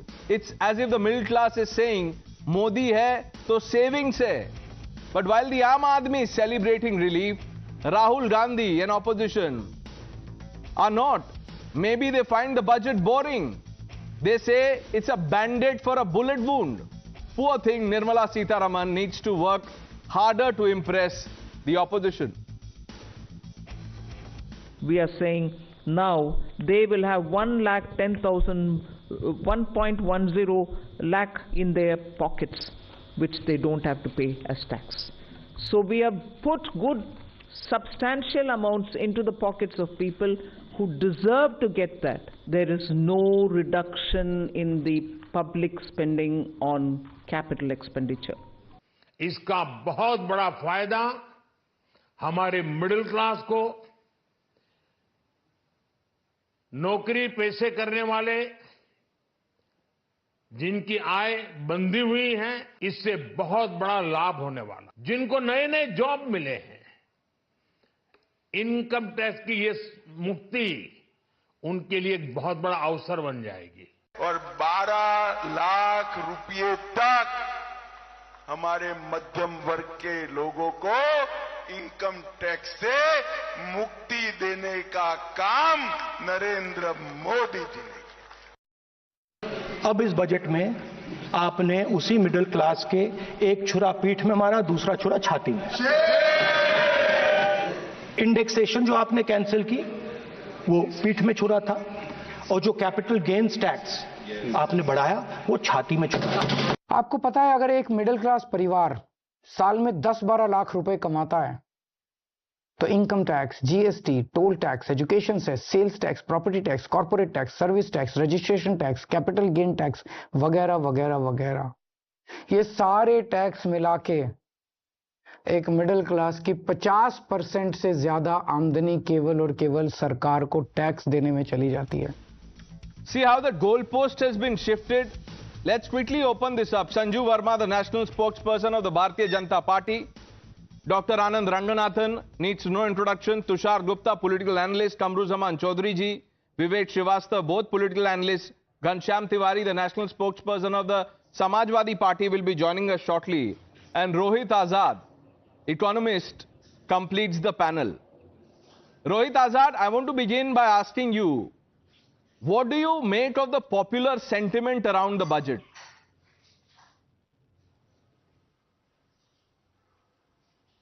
So the popular sentiment is essentially a sentiment of the middle class, which I am absolutely clear, yes, they are getting a respite. But to say that the middle class represents the entire country, it will be unfair. I mean, in numbers, they are just 3% of the, in terms of the taxpayers. So yes, it's good for them, but not for the rest necessarily, for two reasons. Number one, even for the middle class, when you said that 1 lakh crore has been given as a respite for them, if you look at the numbers, they're actually going to shell out even more. They are going to actually shell out 1.8 lakh crore more than what they had shelled out earlier. So in the net, you would actually be the same middle class will actually be paying far more taxes. So if you go by those numbers. But more importantly, the entire estimate in terms of the fiscal deficit has been made on the basis of all these numbers. What if this revenue is not going to come? If it does not come, because these are very high projected numbers, then it will cut down on expenditure. And already in many schemes, if you look at health, if you look at education, in education there has been a decline of 11,000 crores. No, so how would you describe the budget? There has been a 1,255 Mr. Azad, how would you describe it? For a layman, how would someone who's not an economist or is not friends with an economist, how would you describe the budget? Right. Yes, so this is a budget for the middle class without doubt, but this is not the budget necessarily for the entire country. Middle class is a very small proportion of the population of this country, particularly those who pay taxes. But wait, you're saying that this is undoubtedly a budget for the middle class. Wait till you're proven wrong on the show by the other luminaries. Now, viewers, you heard the India view. Let's get you the China view on budget. Vivek Srivastava, what do you make of this? Sir आप mute हैं आप आवाज नहीं आ रही है sir I can't hear anything that you are saying mute है आप All I was saying was, Pranay, that when you started the program, आपने इतनी तारीफें की बजट की, गेम चेंज हो गया, रेवोल्यूशन हो गया, भारत बदल गया और पता नहीं क्या क्या हो गया. तो मेरे ख्याल से आपको नहीं लगता अगर करना ही था तो थोड़ा पहले ही कर देते, पिछले बजट में कर देते ये टैक्स स्लैब को, अगर इतना ही उससे गेम चेंज होता. अब आप सुनिए इसकी कमियां. I am not going to talk of the personal tax, क्योंकि उसके बारे में बहुत लोग बोलेंगे ऑलरेडी. नहीं, उसके बारे में भी बोलिए विवेक श्रीवास्तव, आप तो कॉम्प्रिहेंसिव एनालिसिस कीजिए, डोंट चेरी पिक. नहीं, मैं टेक्निकली आपको बता देता हूं. हमें क्या नाराजगी है लेफ्ट को और कांग्रेस को. हमारी पहली नाराजगी है मिनिमम सपोर्ट प्राइस के बारे में कुछ भी नहीं बोला गया. दूसरी बात, मनरेगा के कोई डिटेल्स स्पेसिफिक नहीं है कि उतना ही है, क्या है, कुछ करोगे नहीं करोगे. सबसे बड़ी बात जो है, what Kumari Selja is also saying is that there is no clarity. आप इनके ट्विटर हैंडल्स अगर देखेंगे तो साफ बात है, corporate tax is missing. Corporate tax 30% हुआ करता था, घटा करके 22% किया गया था. And we protested, we said आप पहले तो सारे बिजनेसमैन के लोन माफ करते हैं, bad loans, non performing assets, ऊपर से कॉर्पोरेट टैक्स भी आपने कम किया. इस बजट में कॉर्पोरेट टैक्स शब्द गायब. पता ही नहीं है सकल देश में कॉर्पोरेट टैक्स क्या है. और बड़े बड़े बिजनेस हाउसेस के सीईओ पूछ रहे हैं साहब पता नहीं क्या होगा, आगे क्या आएगा. अब ये 22% फिर से कुछ 25 बनेगा, 30 बनेगा, 35 बनेगा, nobody knows. Labour laws hire and fire के हैं, उसके अंदर एक यूनियन प्रोटेस्ट नहीं कर सकती, उसके इंप्लीमेंटेशन की बात की गई है इस बजट के अंदर. सो दिस बजट आपने दिल्ली के इलेक्शन को देखते हुए मिडिल क्लास को एक सौंप तो दे दिया, लेकिन overall this budget is a capitalist corporate budget और हम इसकी निंदा करते हैं. Okay, you see, very clearly. Very good. You are condemning this. I am not surprised. I thought, you would protest when I said let's get the China view, but it's a badge of honor for you. उसको आपने ना protest किया ना condemn किया. आपने बोला कि वो तो आपका रोज का है. नहीं, बट दैट्स ओके सर, मेरा तो रोज का है, आपका तो सर मेरा तो रोज का है, आपका तो घर का है. विवेक श्रीवास्तव, आपको तो कुछ तो बोलना चाहिए था, but it's okay. You see, I have no problem. Sir, we want to reflect all opinions. Diverse जितना होगा उतना अच्छा है. हाँ बिल्कुल बिल्कुल. इस देश में कांग्रेस, लेफ्ट, ये सब देशद्रोही हैं. हम सब चाइनीज एजेंट हैं. हम सब पेट्रियोटिक है ही नहीं. एक प्रणेश रॉय पेट्रियोटिक हैं, दूसरे बीजेपी के स्पोक्स पर्सन. तो ये तो रोज की बात है. बाकी जो है doctor Ranganathan, Tushar. Election commission ने बहुत बड़ी गलती कर रखी है कि कांग्रेस को रिकॉग्निशन दे रखा है और लेफ्ट की पार्टीज को भी दे रखा है. उनको भी नहीं देना चाहिए. You see, Rohit Azad, this is what I was referring to. He will not even say what you've said, that this is a good thing for the middle class. He will not say it. Even till the end of this program, he will not say it. I will not say it's a band-aid. I know, sir. I know you will not say it. I know the answers to my question. Rahul Gandhi को सुना मैं तो मैं endorse कर रहा हूँ. Bullet की injury है और आपने ओके, बुलेट की इंजरी. संजू वर्मा, बुलेट की इंजरी है, आपने उसमें बैंडेड लगा दिया, वो भी make in India. Pranesh, first and foremost, I think huge amount of congratulations to Prime Minister Narendra Modi and of course the Finance Minister Nirmala Sitharaman. What an astounding budget. This is a dream budget, and I say dream in capital letters, DREAM. And anybody who's shifting the goalpost and saying, oh, ये तो Delhi election को मद्देनजर रखते हुए किया गया, this is a classic case of sour and rancid grape. आपके पेट में उबाल हो रहा है, हम समझ सकते हैं, but learn to digest the hard facts. Let's get one thing very, very clear. I'll come to the tax bit later that has been discussed threadbare over the last couple of hours. The most important point is this. Despite increasing the rebatable limit to 12 lakh rupees per annum, guess what? The government is actually saying that in the coming financial year, the budgetary outlay has been increased from 47 lakh crore to 51 lakh crore, which is a 8.5% increase. So point number one is, despite giving huge tax concessions to the middle class, the budgetary outlay has been expanded, not reduced.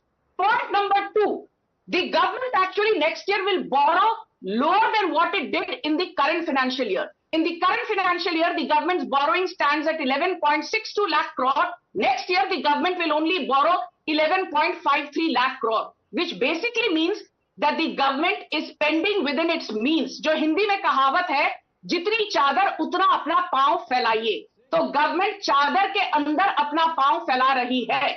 The third and very important point, people thought that because of taxable rebate limit being increased, the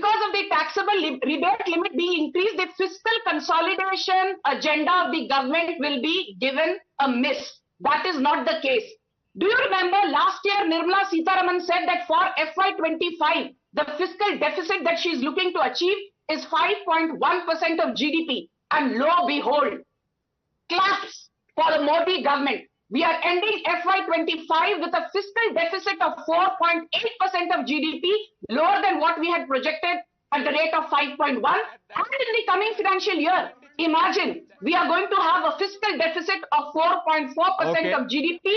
As recently as FY21, post the COVID pandemic, fiscal deficit was 9.6% of GDP. Wait a minute, किसानों की बात कही गई. This is why I say devil is in the detail. Today we have more than 7.5 crore farmers who benefit from Kisan credit cards.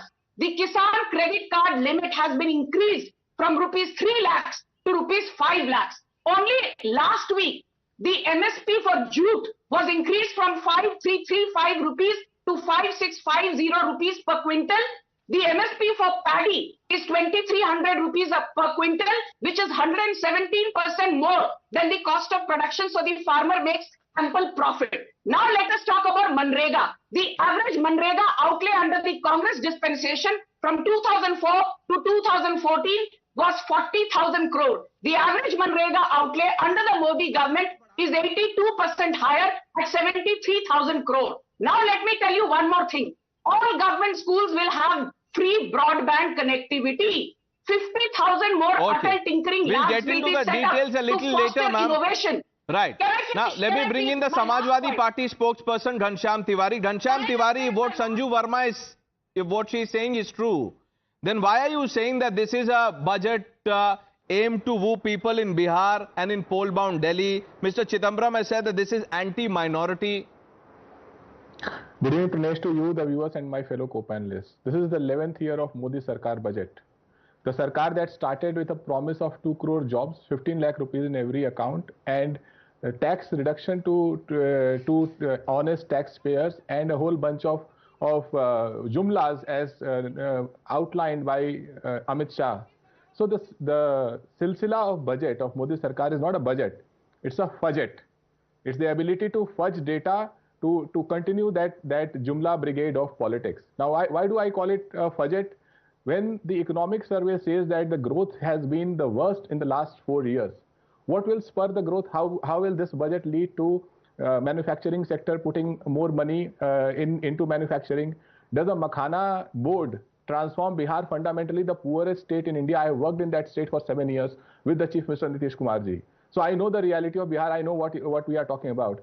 In the 11 years, BJP blamed JNU as an anti-national, but it remains our top university. They have not been able to improve the state of a single university in the country in the global rankings. Not one university with their efforts. Third, in a country where exam paper leak and Berojgari is at the prime, BJP says today morning their national spokesperson on your channel said that they have given Mudra loan to 36 crore women. Anand Ranganathan was there, 36 crore women.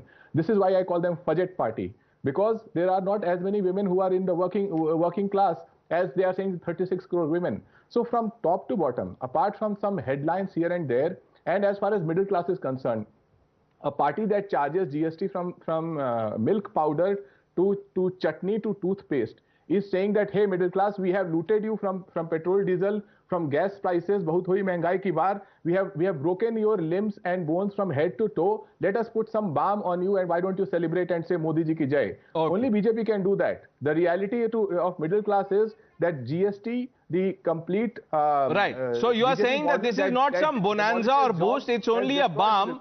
It's window dressing essentially. Dr. Ranganathan, what do you make of this criticism?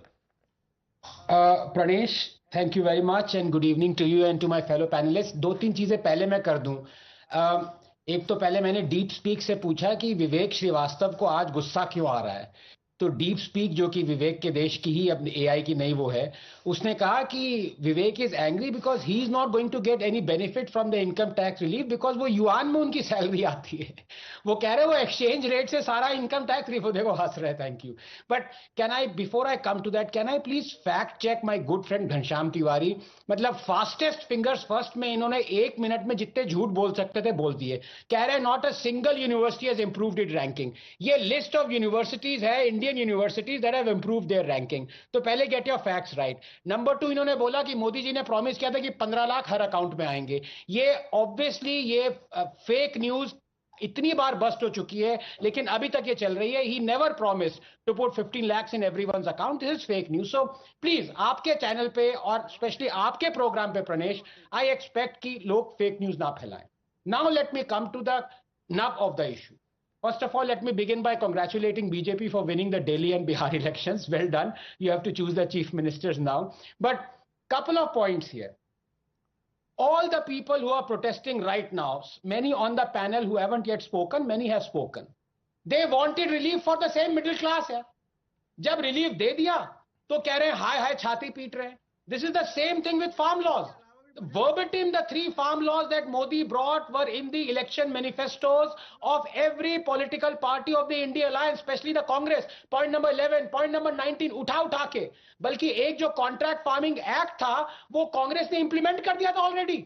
जब Congress rule state Punjab था, वहां पे वो चल पड़ा था. लेकिन मोदी लाया तो oh my God black law. आज मोदी ने रिलीफ दिया. केजरीवाल क्या कह रहे थे? 10 लाख तक फ्री करने वाले थे, 12 लाख तक किया. अब वही बात कह रहे कि कोई फायदा नहीं हो, कोई फायदा नहीं होगा. Look, let this be a budget for the middle class, as my good friend Rohit is saying. Fine. The point of the matter is that it is also a budget for other quote-unquote classes. Why do people forget it? Can I please take 30 seconds to explain to you why this budget is so important? You have Ayushman Bharat. People, this is the problem, you see. Justifiably so, or, unkindly, this tax relief of middle class has taken away the sheen from the most important aspect. I won't even come to the science and nuclear point. Let me explain the Ayushman Bharat. Did you know that 380 million Ayushman cards that have been distributed have treated 70 million Indians, more than the population of United Kingdom. But that's not all. It was the out-of-pocket expenses that Indians were paying for their health that were the fastest pusher of Indians into poverty. That has been slashed by 21%. And let's not just talk about the poor people who have been benefiting from the Ayushman card. Recently, you have all people, senior citizens above 70 years, will be treated and given Ayushman card. So it's going to affect middle class and every other class as well. So please, let us not brand this as a middle class budget. That would be unfair to other quote-unquote classes that are benefiting from it. Kamruzaman Chaudhary ji, why is then Rahul Gandhi saying that this is only a band-aid?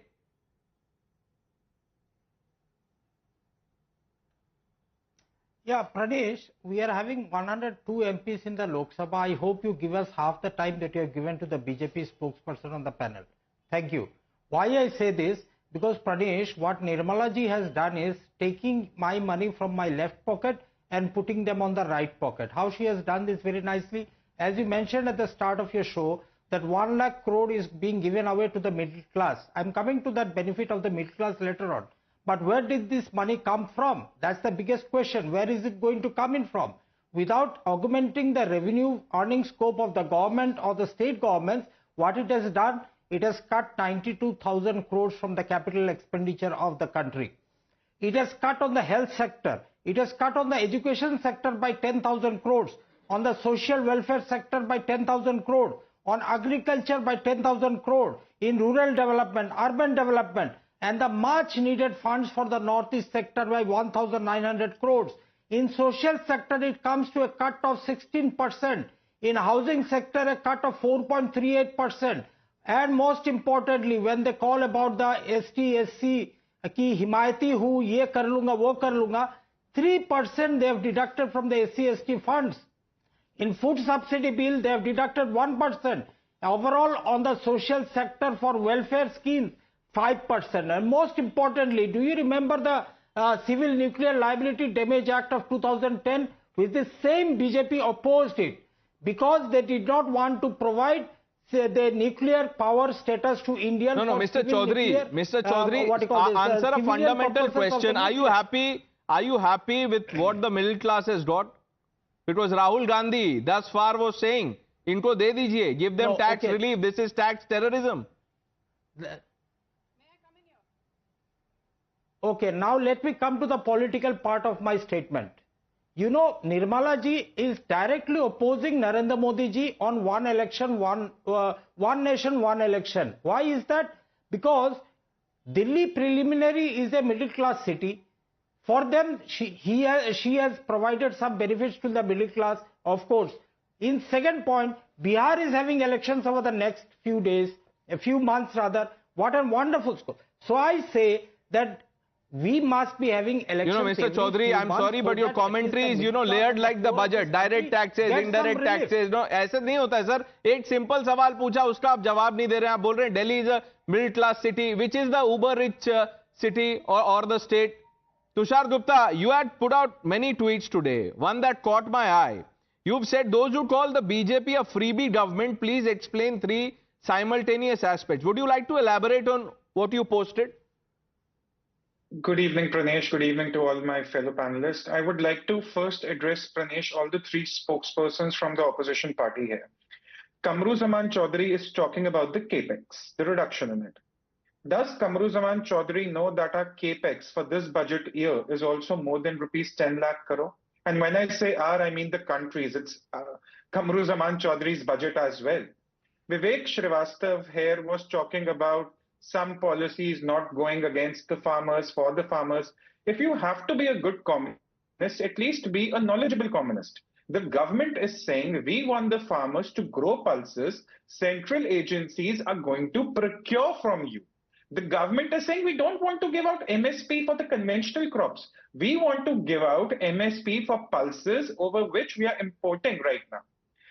Ghanshyam Tiwari, I am amazed by his audacity. In the morning also, I sent my good friend Anand Ranganathan a text when you had just begun the budget coverage that please tell Mr. Ghanshyam Tiwari that if 60 crore mudra loans are given, it doesn't mean one person or one household gets one mudra loan. It doesn't work that way. When people complete a mudra loan, they payment say of 50,000, then they upgrade their loan. So one person can get 4 or 5 loans. But Ghanshyam Tiwari's degrees are probably not helping him. And to now your question, Pranesh. There is so much to talk about this budget, but this one mind-boggling stat of the Modi government is your capex is at 10 lakh crore.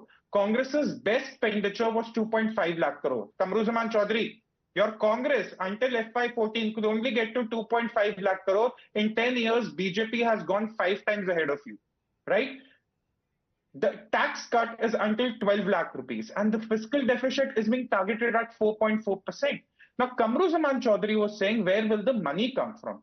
Doesn't these people understand that when consumption go up, the indirect tax revenue goes up? So, for example, if we are giving 1 lakh rupee more in the pockets of the people who are now paying less tax, right? Before, I said that in the beginning. Yes. Spend.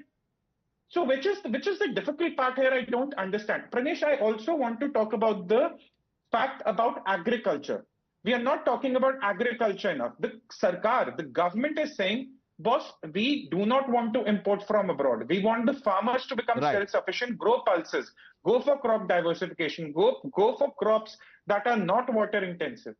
What is so difficult to understand?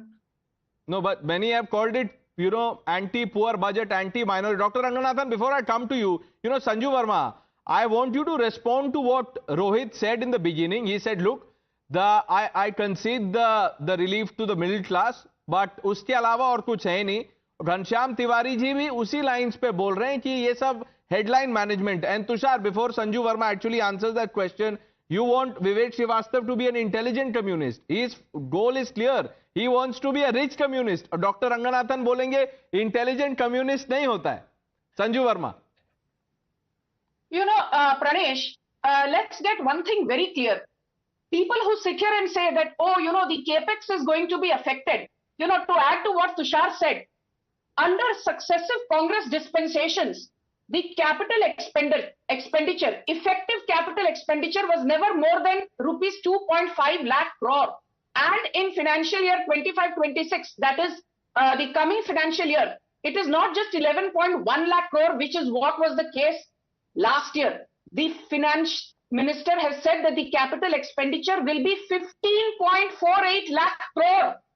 Effective capital expenditure of 15.48 lakh crore is 39% higher than the 11.1 lakh crore of last financial year, and that 11.1 lakh crore was already multiple times higher than the 2.5 lakh crore under successive Congress regimes. So, पहली बात तो ये capital expenditure is not being compromised upon. The second and very important point is this. Last financial year, 7.5 crore tax assessees filed their tax, out of which 87%, as in 6.5 crore tax assessees, showed that their annual income was less than rupees 12 lakhs per annum. So basically, when the tax rebatable limit has been increased to 12 lakh, it is this 87% which is going to be the biggest beneficiary. So if you're saying that, this will only benefit the likes of Ambani, Adani, sorry. And my simple point is this. We need another Ambani, we need another Adani, we need another Tata, we need another Birla, we need another Azim Premji. If we have to take on a Sundar Pichai, if we have to take on a Bill Gates, if we have to take on a Tim Cook. So yahan baitkar, when you say that, wealth creation is not going to help, please wait 1 minute, Pranesh. The biggest positive, which nobody is talking of, is that another 10,000 crore has been given to the, startup industry, making the corpus to a solid 20,000 crore. And the Modi government has said that this additional 10,000 crore preference will be given to 5 lakh women entrepreneurs. Preference will be given to entrepreneurs from the scheduled caste and scheduled tribe community. And preference will be given to first-time entrepreneurs. Pranesh, my last point, please bear with me. This is for the benefit of your viewers. If you had, say, 12 lakh per annum income under the Congress, you would end up paying more than 5.5 lakh every year as tax. Now you end up paying 0.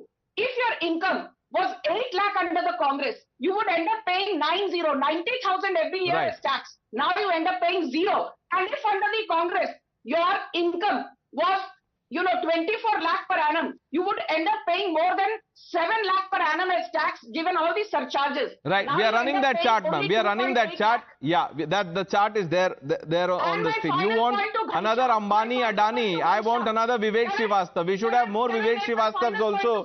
Because, yeah, Dr. Ranganathan is protesting. Dr. Ranganathan, ऐसे मत कीजिए, sir. We need more Vivek Srivastav. क्या problem है, Dr. Ranganathan?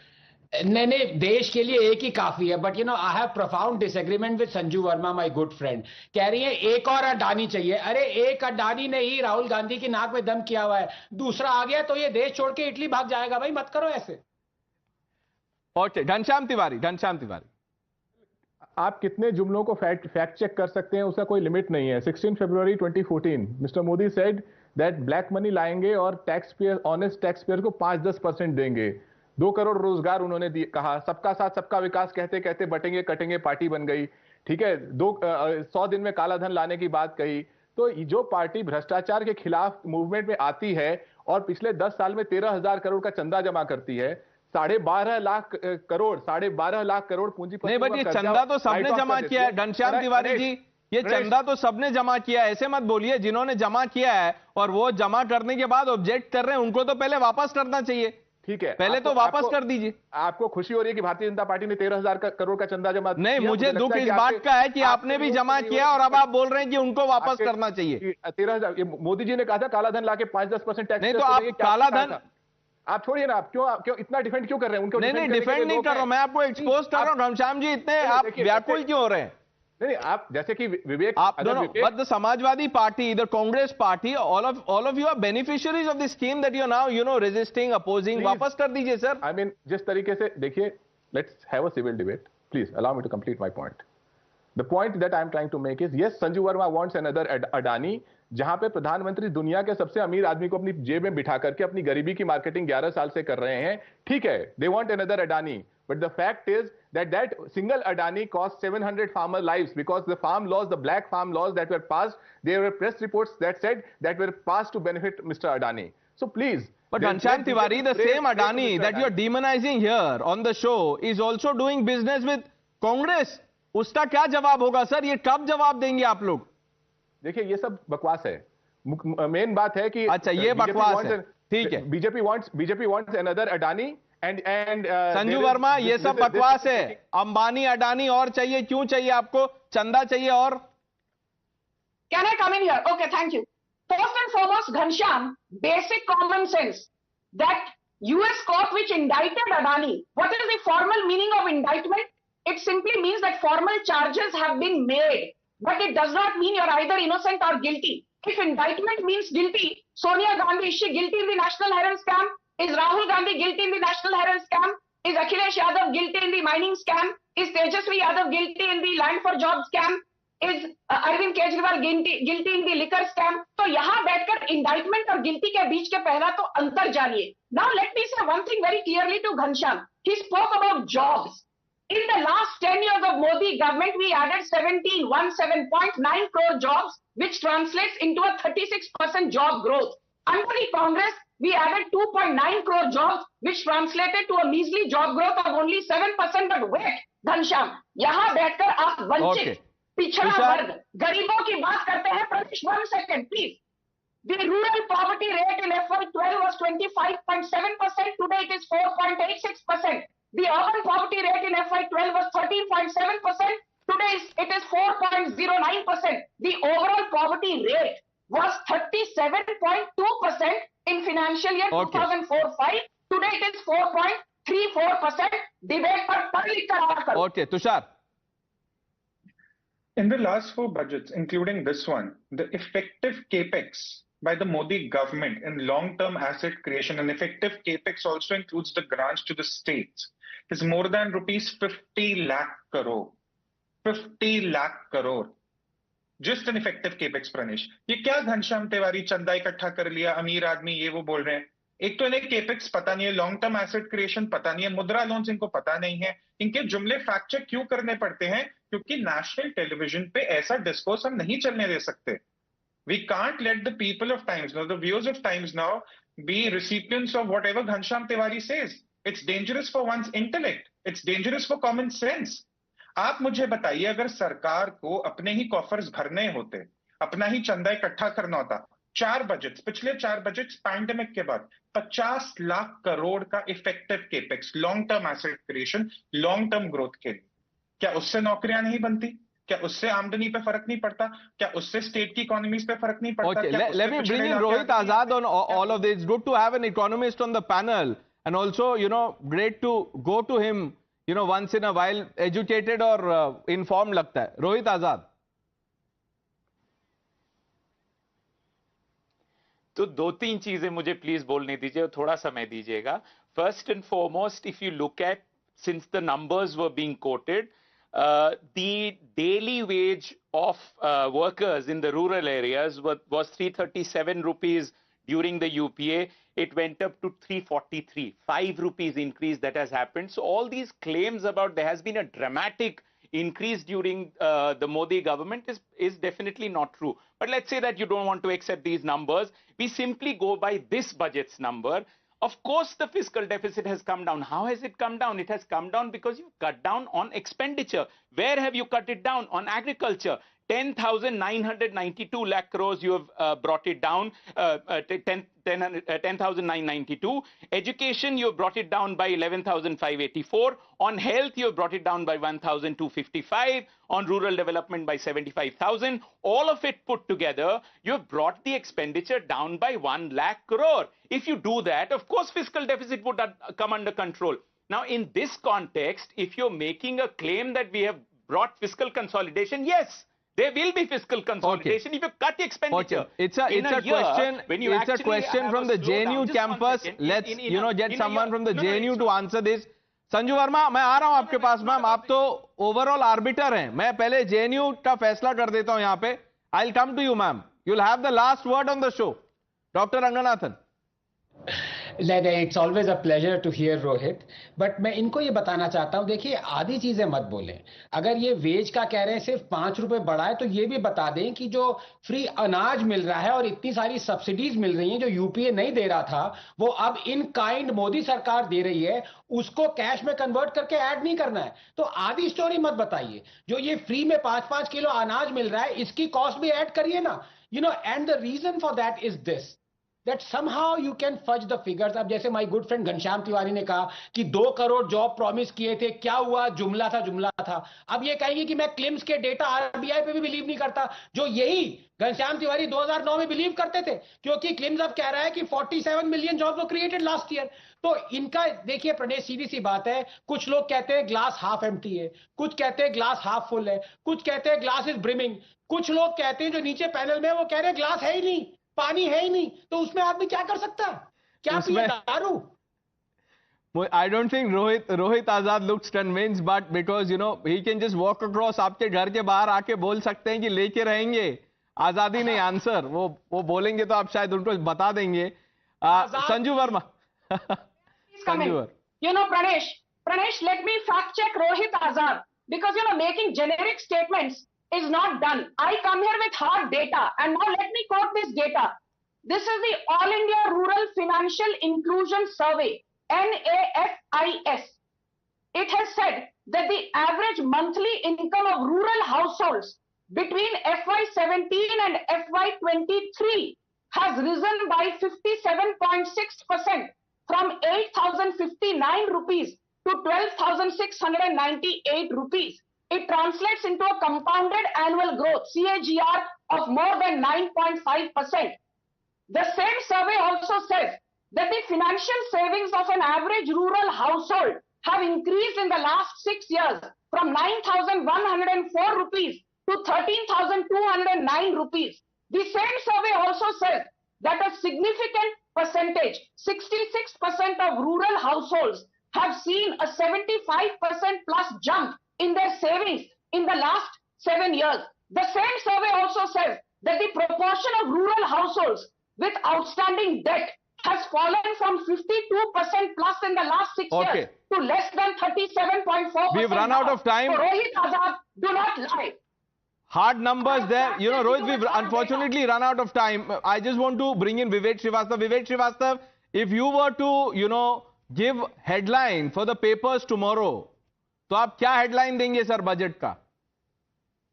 मैं इस budget का ये headline दूंगा, पहले तो इट्स अ कॉर्पोरेट बजट, और जो चाटुकार मीडिया है उसने इसकी बैटिंग करने में कोई कसर नहीं छोड़ी. Not a single criticism by any media. Headline देना है, प्रेस रिलीज लिख रहे हैं आप, हेडलाइन में क्या लिखेंगे? बिल्कुल लिखूंगा, मैं प्रेस रिलीज लिखूंगा, आप छापे ना छापे आपकी मर्जी, लेकिन ये प्रेस रिलीज लिखूंगा जरूर कि we don't need more Adanis and Ambani. Okay, a common man की सोचो. Sir, you know, we are times now, you know, the press, press release that you're talking about will appear in the global times. I'm leaving it at that. I thank all of you for joining us.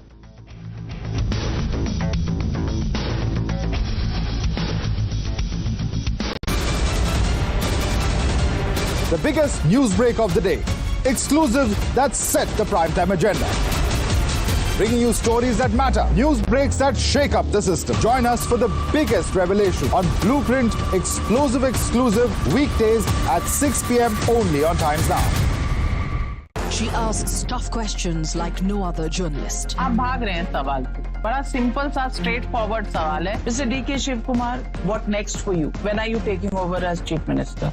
She takes on the masters of Indian politics like no one else can.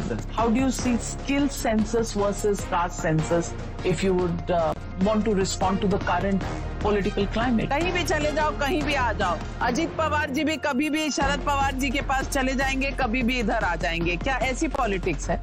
Because she speaks for you the way no one else can. What's the chemistry between Prime Minister Modi and Democrats? The profile of India as a country, has it grown? Are you going to get onto a SpaceX spaceship anytime soon?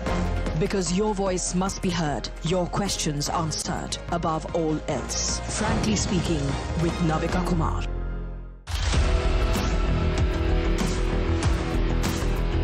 There's always that story that the nation wants to know. There are always questions that we want answers to. They can run, they can dodge, they can even ignore us.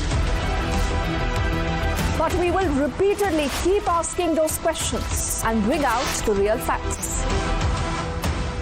Because the nation will always want to know. Weekdays at 7 p.m.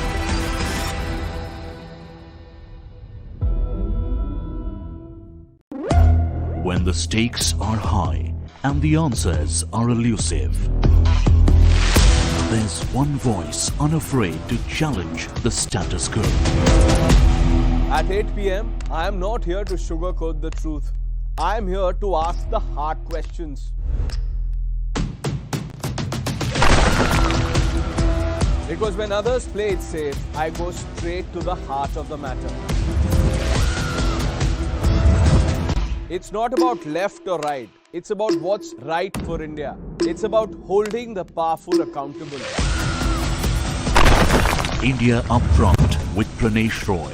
Weeknights at 8 p.m. only on Times Now. No spin, no compromise, just the truth. For over 30 years, my journalism has been relentless, fearless, and uncompromised. My stories have breached lofty ivory towers and brought down the high and mighty. And I won't stop. When the clock strikes 9, it is time for the news hour. Navika Kumar asks the legitimate question. When your rights are trampled, I will be your voice, demanding answers from the corridors of power. News Hour at 9 with Navika Kumar.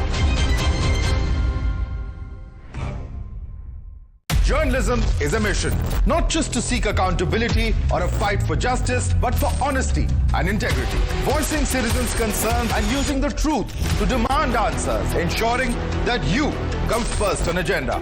Watch News Hour Agenda with me, Madhudas Gopalakrishnan, weeknights at 10 o'clock only on Times Now.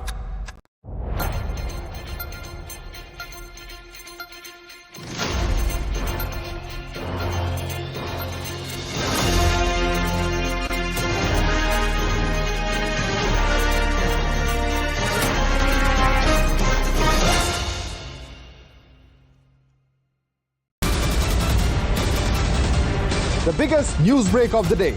Exclusive that set the primetime agenda. Bringing you stories that matter. News breaks that shake up the system. Join us for the biggest revelation on Blueprint exclusive weekdays at 6 p.m. only on Times Now. She asks tough questions like no other journalist. आप भाग रहे हैं सवाल से. बड़ा simple सा straight forward सवाल है. Mr. D.K. Shiv Kumar, what next for you? When are you taking over as Chief Minister? She takes on the masters of Indian politics like no one else can. How do you see skill census versus caste census if you would want to respond to the current political climate? कहीं भी चले जाओ, कहीं भी आ जाओ. अजीत पवार जी भी कभी भी शरद पवार जी के पास चले जाएंगे, कभी भी इधर आ जाएंगे. क्या ऐसी पॉलिटिक्स है? Because she speaks for you the way no one else can. What's the chemistry between Prime Minister Modi and Democrats? The profile of India as a country, has it grown? Are you going to get onto a SpaceX spaceship anytime soon? Because your voice must be heard, your questions answered above all else. Frankly speaking, with Navika Kumar.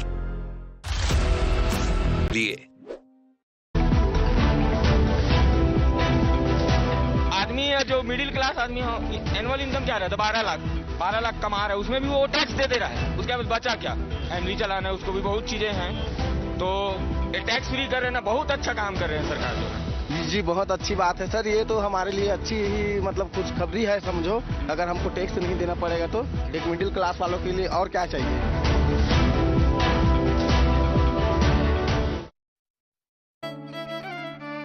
मेरी नजरों से चुना, तेरी हरकतों से सुना. कभी जीती तू, कभी मैं हारा. फिर भी खूबसूरत है ये नजारा, क्योंकि इसमें है खुला कुछ मेरा, कुछ तुम्हारा. The biggest news break of the day. Exclusive that set the primetime agenda. Bringing you stories that matter. News breaks that shake up the system. Join us for the biggest revelation on Blueprint exclusive weekdays at 6 p.m. only on Times Now. She asks tough questions like no other journalist. आप भाग रहे हैं सवाल से. बड़ा simple सा straight forward सवाल है. Mr. D.K. Shiv Kumar, what next for you? When are you taking over as Chief Minister? She takes on the masters of Indian politics like no one else can. How do you see skill census versus caste census if you would want to respond to the current political climate? कहीं भी चले जाओ, कहीं भी आ जाओ. अजीत पवार जी भी कभी भी शरद पवार जी के पास चले जाएंगे, कभी भी इधर आ जाएंगे. क्या ऐसी पॉलिटिक्स है? Because she speaks for you the way no one else can. What's the chemistry between Prime Minister Modi and Democrats? The profile of India as a country, has it grown? Are you going to get onto a SpaceX spaceship anytime soon? Because your voice must be heard, your questions answered above all else. Frankly speaking, with Navika Kumar.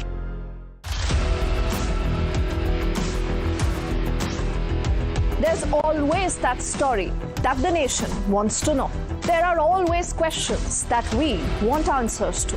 They can run, they can dodge, they can even ignore us. But we will repeatedly keep asking those questions and bring out the real facts. Because the nation will always want to know. Weekdays at 7 p.m.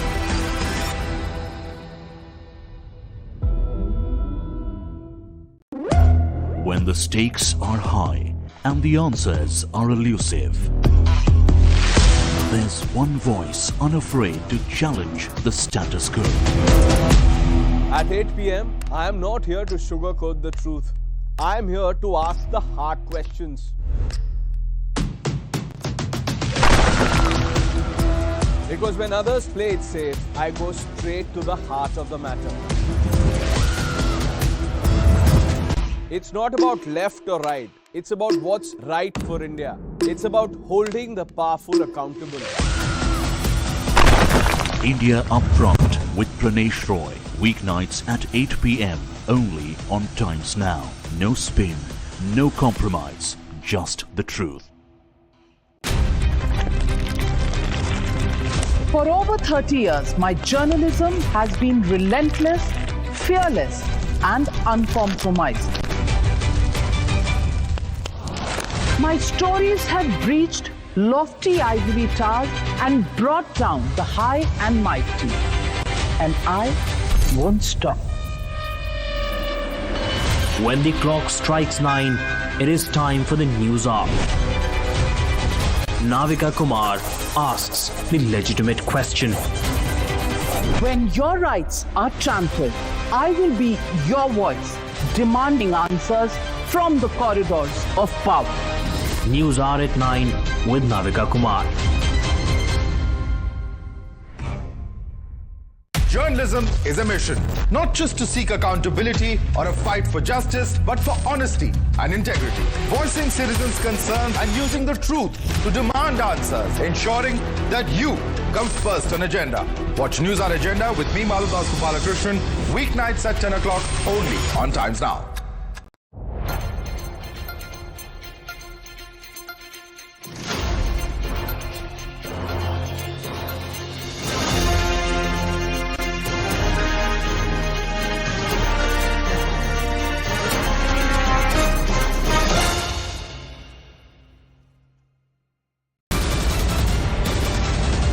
The biggest news break of the day.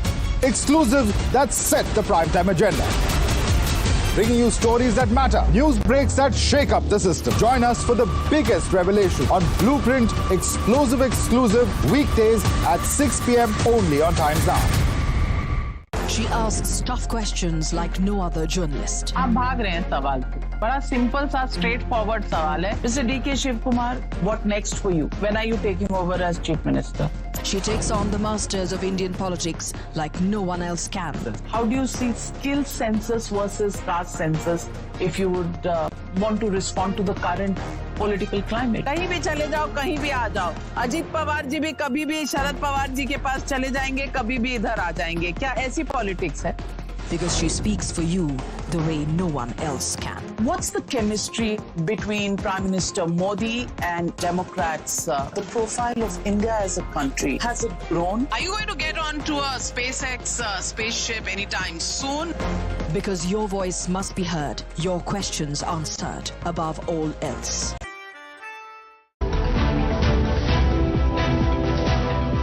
Middle class के लिए तो definitely है, जो tax benefits वगैरह दिया है तो middle class के लिए काफ़ी आई वुड से इनकरेजिंग है देखिए. और बिहार के कंटेक्स्ट में आपने बात किया तो देखिए कोई भी डेवलपमेंट के लिए infrastructure is very important. Infrastructure एक सॉफ्ट है, एक हार्ड है. हार्ड इंफ्रास्ट्रक्चर में पिछले 8-10 साल में काफ़ी काम हुआ है और भी कमिटमेंट एक होगा, तो that part can be taken out. आम लोगों के लिए एक बहुत बड़ी राहत है क्योंकि मेन जो लोगों की चिंता खाती है वो टैक्स रेट है. तो अब तो कम से कम ये 12 लाख रुपए तक की जो नील रेट है उससे काफी लोगों को फायदे होंगे. आम जनमानस का बजट है, इसको हम लोग 100 में 100 number. The biggest news break of the day. Exclusive that set the primetime agenda. Bringing you stories that matter. News breaks that shake up the system. Join us for the biggest revelation on Blueprint exclusive weekdays at 6 p.m. only on Times Now. She asks tough questions like no other journalist. आप भाग रहे हैं सवाल से. बड़ा simple सा straight forward सवाल है. Mr. D.K. Shiv Kumar, what next for you? When are you taking over as Chief Minister? She takes on the masters of Indian politics like no one else can.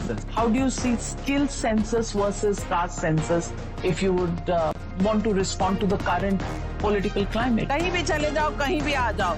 Ajit Pawar ji भी कभी भी शरद पवार जी के पास चले जाएंगे, कभी भी इधर आ जाएंगे. क्या ऐसी पॉलिटिक्स है? Because she speaks for you the way no one else can. What's the chemistry between Prime Minister Modi and Democrats? The profile of India as a country, has it grown? Are you going to get onto a SpaceX spaceship anytime soon? Because your voice must be heard, your questions answered above all else. Frankly speaking with Navika Kumar.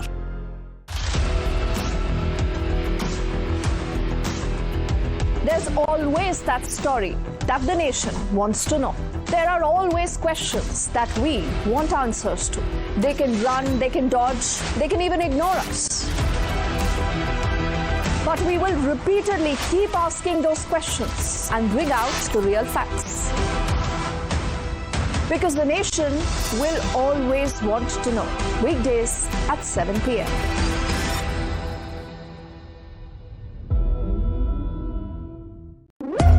When the stakes are high and the answers are elusive, there's one voice unafraid to challenge the status quo. At 8 p.m., I am not here to sugarcoat the truth. I am here to ask the hard questions. Because when others play it safe, I go straight to the heart of the matter. It's not about left or right. It's about what's right for India. It's about holding the powerful accountable. India Upfront with Pranesh Roy. Weeknights at 8 p.m. only on Times Now. No spin, no compromise, just the truth. For over 30 years, my journalism has been relentless, fearless, and uncompromised. My stories have breached lofty ivory towers and brought down the high and mighty. And I won't stop. When the clock strikes 9, it is time for the news hour. Navika Kumar asks the legitimate question. When your rights are trampled, I will be your voice, demanding answers from the corridors of power. News hour at 9 with Navika Kumar. Journalism is a mission, not just to seek accountability or a fight for justice, but for honesty and integrity. Voicing citizens' concerns and using the truth to demand answers, ensuring that you come first on agenda. Watch News Hour Agenda with me, Maludas Gopalakrishnan, weeknights at 10 o'clock only on Times Now.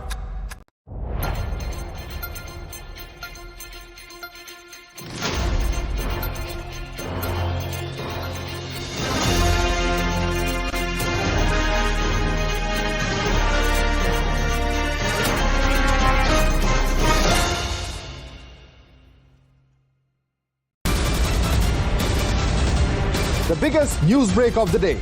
Exclusive that set the primetime agenda. Bringing you stories that matter. News breaks that shake up the system. Join us for the biggest revelation on Blueprint Exclusive weekdays at 6 p.m. only on Times Now. She asks tough questions like no other journalist. आप भाग रहे हैं सवाल पे. बड़ा simple सा straightforward सवाल है. Mr. D.K. Shivkumar, what next for you? When are you taking over as Chief Minister? She takes on the masters of Indian politics like no one else can. How do you see skill census versus caste census if you would want to respond to the current political climate? कहीं भी चले जाओ, कहीं भी आ जाओ. अजीत पवार जी भी कभी भी शरद पवार जी के पास चले जाएंगे, कभी भी इधर आ जाएंगे. क्या ऐसी पॉलिटिक्स है? Because she inspires.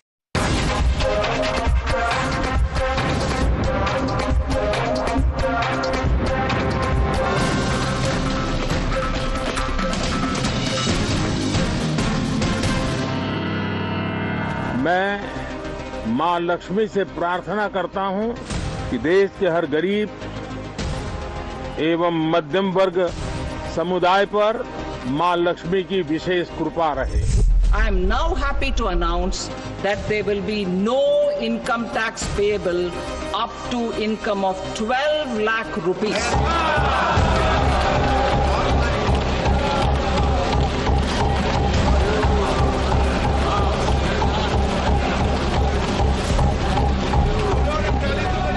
वित्त मंत्री निर्मला सीतारमण जी और उनकी पूरी टीम को इस जनता जनार्दन का बजट, पीपल्स का बजट, इसके लिए बहुत बहुत बधाई देता हूं. ये बजट एक फोर्स मल्टीप्लायर है. ये बजट देश के नागरिकों की जेब कैसे भरेगी, इसकी एक बहुत मजबूत नींव रखता है. Orally, what I'm seeing the budget is a good one for the middle class person or for the salarized person. It's a long time like there haven't been anything for the middle class. और ये आम जनमानस का budget है, इसको हम लोग 100 में 100 नंबर देते हैं.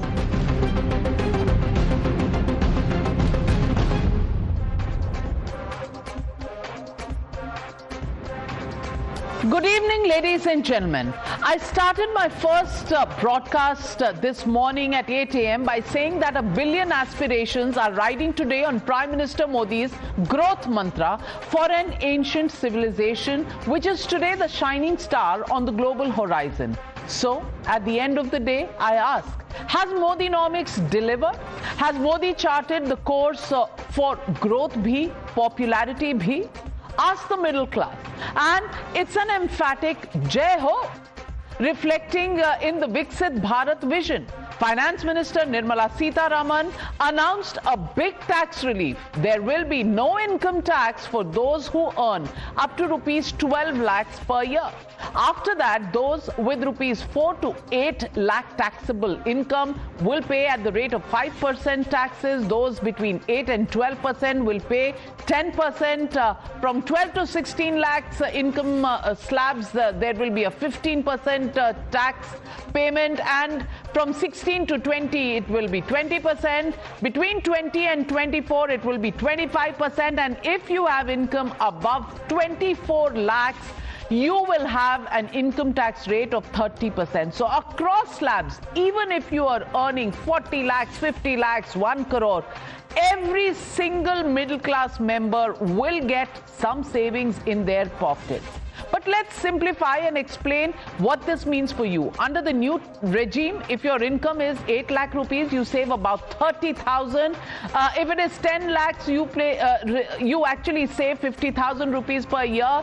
And if you have 12 lakh rupees as your income of taxable income, then you save about 80,000 rupees per year. And so on, every single slab will see some or the other savings. Up to 50 lakh income earners will get a 1.1 lakh rupees extra in their pockets from lower tax rates. Let's also tell you how this will impact a sizable part of the middle income population. About 30% of India consists of the middle class.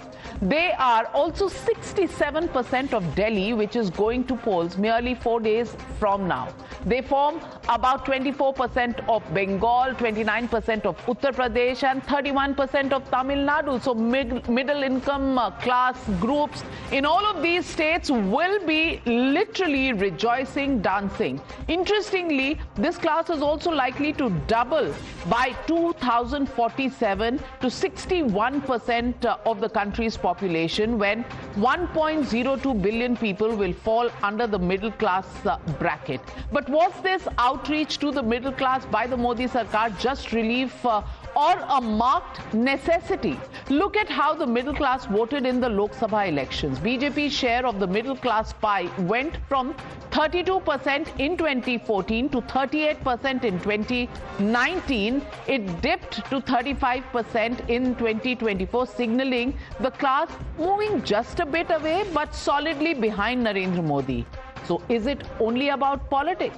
Meanwhile, the India Alliance went from 23% in 2014 to 29% in 2019, even managed an impressive 32% vote share in the 2024 elections.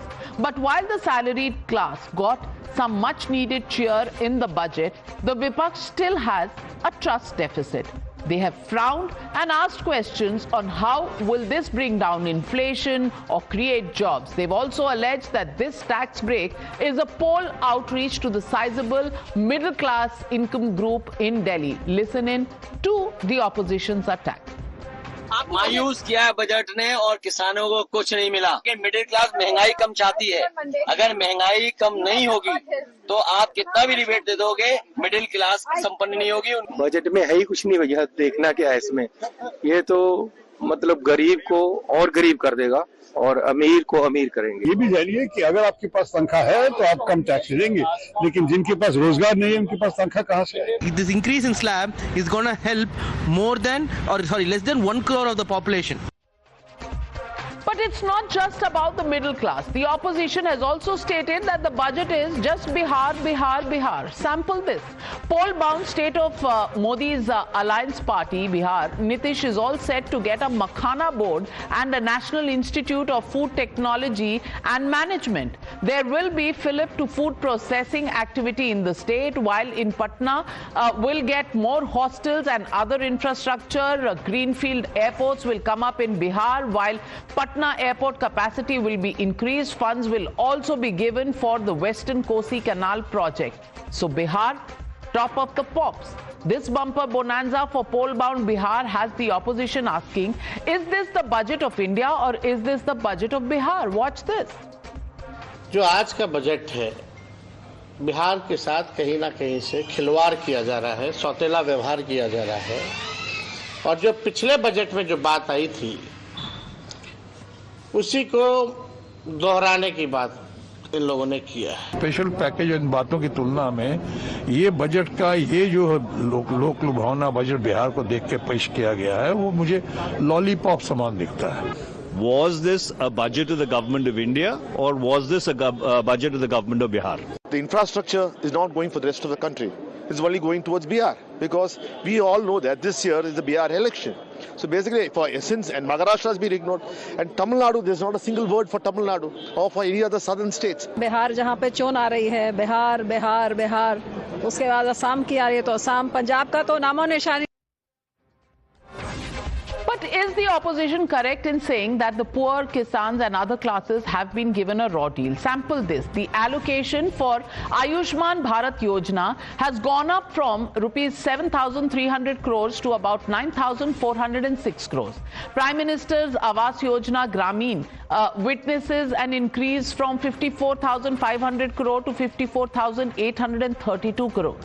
So there is continued boost for rural housing. Prime Minister Kisan Yojana goes up from 60,000 crores to 63,000 crore. However, Manrega remains constant at 86,000 crores. And even the Pradhan Mantri Gram Sadak Yojana remains the same at 19,000 crore.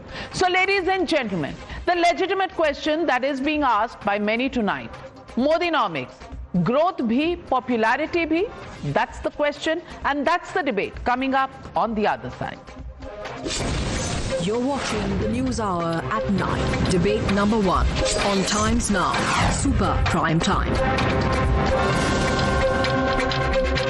Joining the debate tonight, Deepak Reddy, national spokesperson of the TDP, Sanjay Jha, author, Congress leader, Ram Pratap Singh, national spokesperson of the Samajwadi Party, Dr. Pawan Verma, former member of Parliament of the Rajya Sabha, author and national spokesperson of Jan Suraj, Kalikesh Narayan Singhdeo, MLA of the BJD, Jasmine Shah, national spokesperson of the Aam Aadmi Party, MB Rajesh, Minister of Excise in Kerala. Also joining me this evening, Rajiv Chandrasekhar, former union minister from the BJP, Dr. Anand Ranganathan and Rohit Azad, both scientists and economists from the JNU. So we have a special JNU bench in our studios tonight.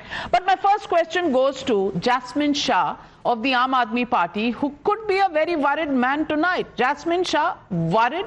Middle class, 67% population of Delhi, and that's the class that is celebrating tonight because the tax breaks given by the Modi Sarkar have literally never happened in the last 3 or 4 decades. Does that make you nervous?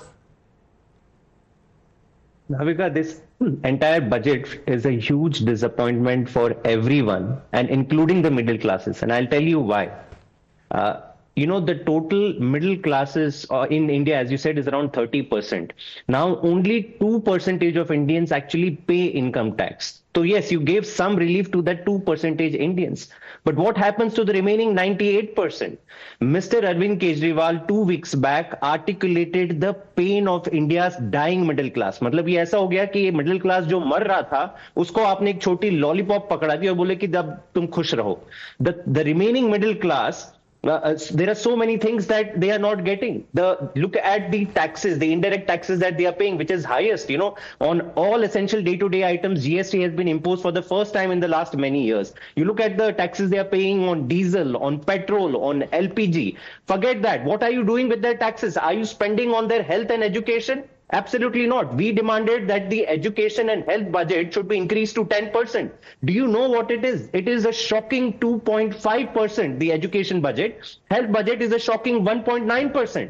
आपने बनाई education और health system की middle class मजबूर हो जाए कि private sector में जाके हेल्थ और एजुकेशन पे हजारों लाखों रुपए खर्च करे. We asked for some relief for the senior citizens. We asked कि उनके लिए पेंशन प्लान लाइए, 50% कंसेशन जो रेल टिकट्स में मिलता था वो वापस लागू कीजिए. So if you had, and we had asked that GST be rolled back on all essential day-to-day food items. The food inflation is through the roof.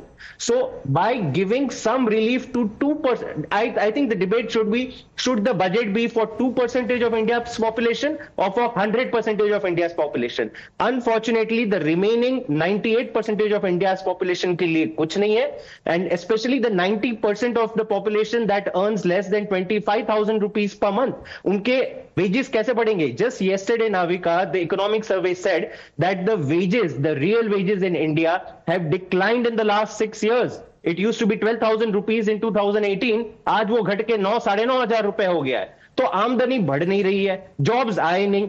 2 crore jobs के जुमले का क्या हुआ? There is no answer. The farmers' wage was supposed to double by 2022. MSP was supposed to be legalized. Oh my God. Plan was supposed to be there. There is no plan for them. Youth के लिए jobs कहाँ से आएंगे? उसके ऊपर कोई plan नहीं है. And what about schools? What about education? Oh.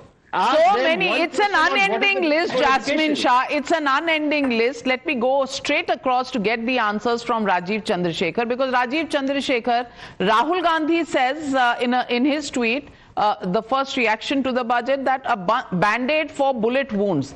Amidst global uncertainties, solving our economic crisis demanded a paradigm shift, but this government is bankrupt of ideas. And you've heard what the Aam Aadmi Party spokesperson had to say. Rajiv Chandrasekhar, will you respond? Is this a reaction born out of cynicism? Is it born out of worry because Delhi elections are coming?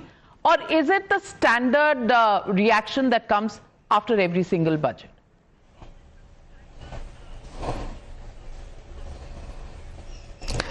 Navika, thank you for having me on the show. And I just want to say that I heard the gentleman from Aam Aadmi Party.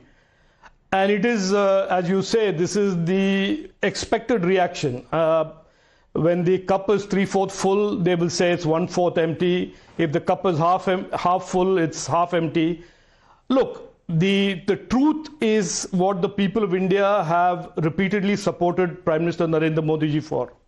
Over the last 10 years, he has systematically transformed our economy, qualitatively and quantitatively. He has built infrastructure that is impacting hundreds of crores of Indians' lives, both rural and urban. And today, he has brought the economy to a stage where the fruits of his labor are available to the middle class by way of a tax exemption to 12 lakhs. That is the story, that over the last 11 years, qualitatively and quantitatively, Prime Minister Narendra Modi ji has made India an aspirational economy and is moving it from the fragile 5 to the top 3 economies. Now, if you ask the gentleman from Aam Aadmi Party, the last 10 years, the people of Delhi trusted Arvind Kejriwal. What did they do with the mandate? He will come up with a flat 0, a bada anda.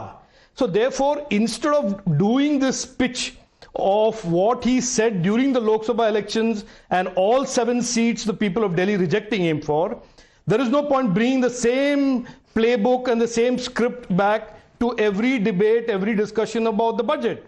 This is a budget that is very clearly, as the Prime Minister said today, is a pro-investment budget, is a pro-consumption budget, it is a pro-savings budget, it is a budget that is dealing with the people of India, whether he or she is a farmer, whether he or she is a rural or an urban citizen, he or she is middle class, or he or she runs a small, medium enterprise. This is certainly a budget that tells the people of India the last 10, 11 years of Prime Minister Narendra Modi ji's hard work has brought the country to a stage where today what used to be a 1 lakh exemption for the middle class is now a 12 lakh exemption.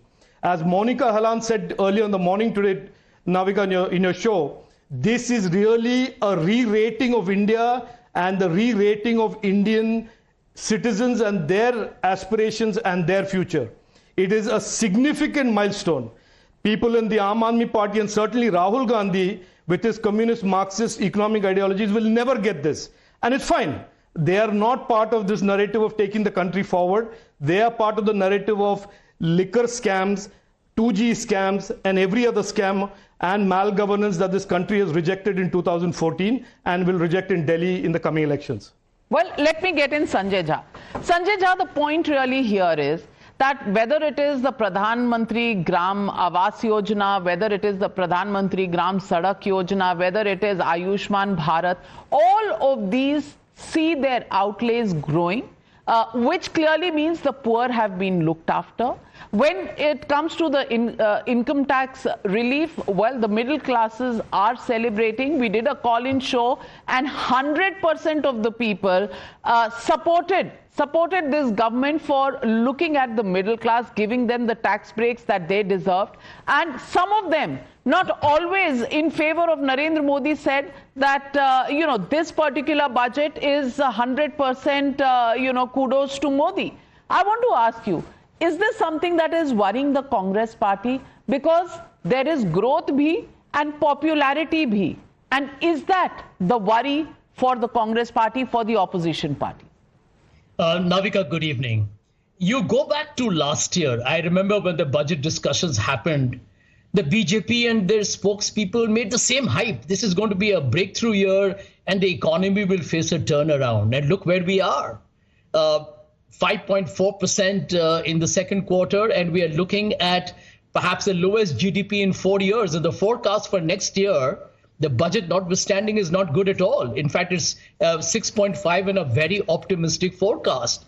The truth that Rajiv Chandrasekhar will have to accept, because I'm not going to indulge in the hyperbole that he did, is that over the last 6 years, India has grown at GDP of 5%. And in fact, pre-pandemic, we were down to 4%. So the India growth story actually eviscerated after the demonetization and the sloppy execution of GST in the year that followed, that destroyed the MSME, destroyed the informal sector. And trust me, that is why, Navika, we call this as a structural economic crisis. Jasmine has actually made some very pertinent points. I'll only add to them. I don't want to repeat what is already said. Let's look at, for example, the truth. The truth is that the economic survey itself tells you two very critical messages for the government. And this is, by the way, from the chief economic advisor to the government. Get out of the way and reduce this climate of fear and retribution, what I call is the Modi trinity of ED, CBI and income tax, that has destroyed the confidence of the Indian industry. And that is the critical part that cannot be ignored. Since the morning, I've been hearing a lot of the right-wing people saying that by cutting the income tax, it will result in a boost in consumption, investment and growth. Let me tell you, Navika, you are a student of economics and so am I, if it was possible to sort out a structural flaw by reducing income tax, then I don't think we really are talking serious economics here. I'll tell you why. Look at the four components of the GDP. Private investment hasn't grown. And Rajiv Chandrasekhar has been part of the corporate sector. And this is a question I would like him to answer. What happened, Rajiv, to that big bonanza of tax cuts you gave in 2019? And the FM talked about jobs and investment. 6 years later, nothing really has happened. Look at exports. In an age of currency wars and tariffs, India's exports have already flattened out. Look at demand. After the opposition has been screaming left, right and center, give more cash in the hands of individuals, the government has belatedly acknowledged it by giving this tax relief. But as Jasmine rightly pointed out, do you really think that a person earning 25 lakhs and 50 lakhs a year is going to be very excited at saving 80,000 or a lakh?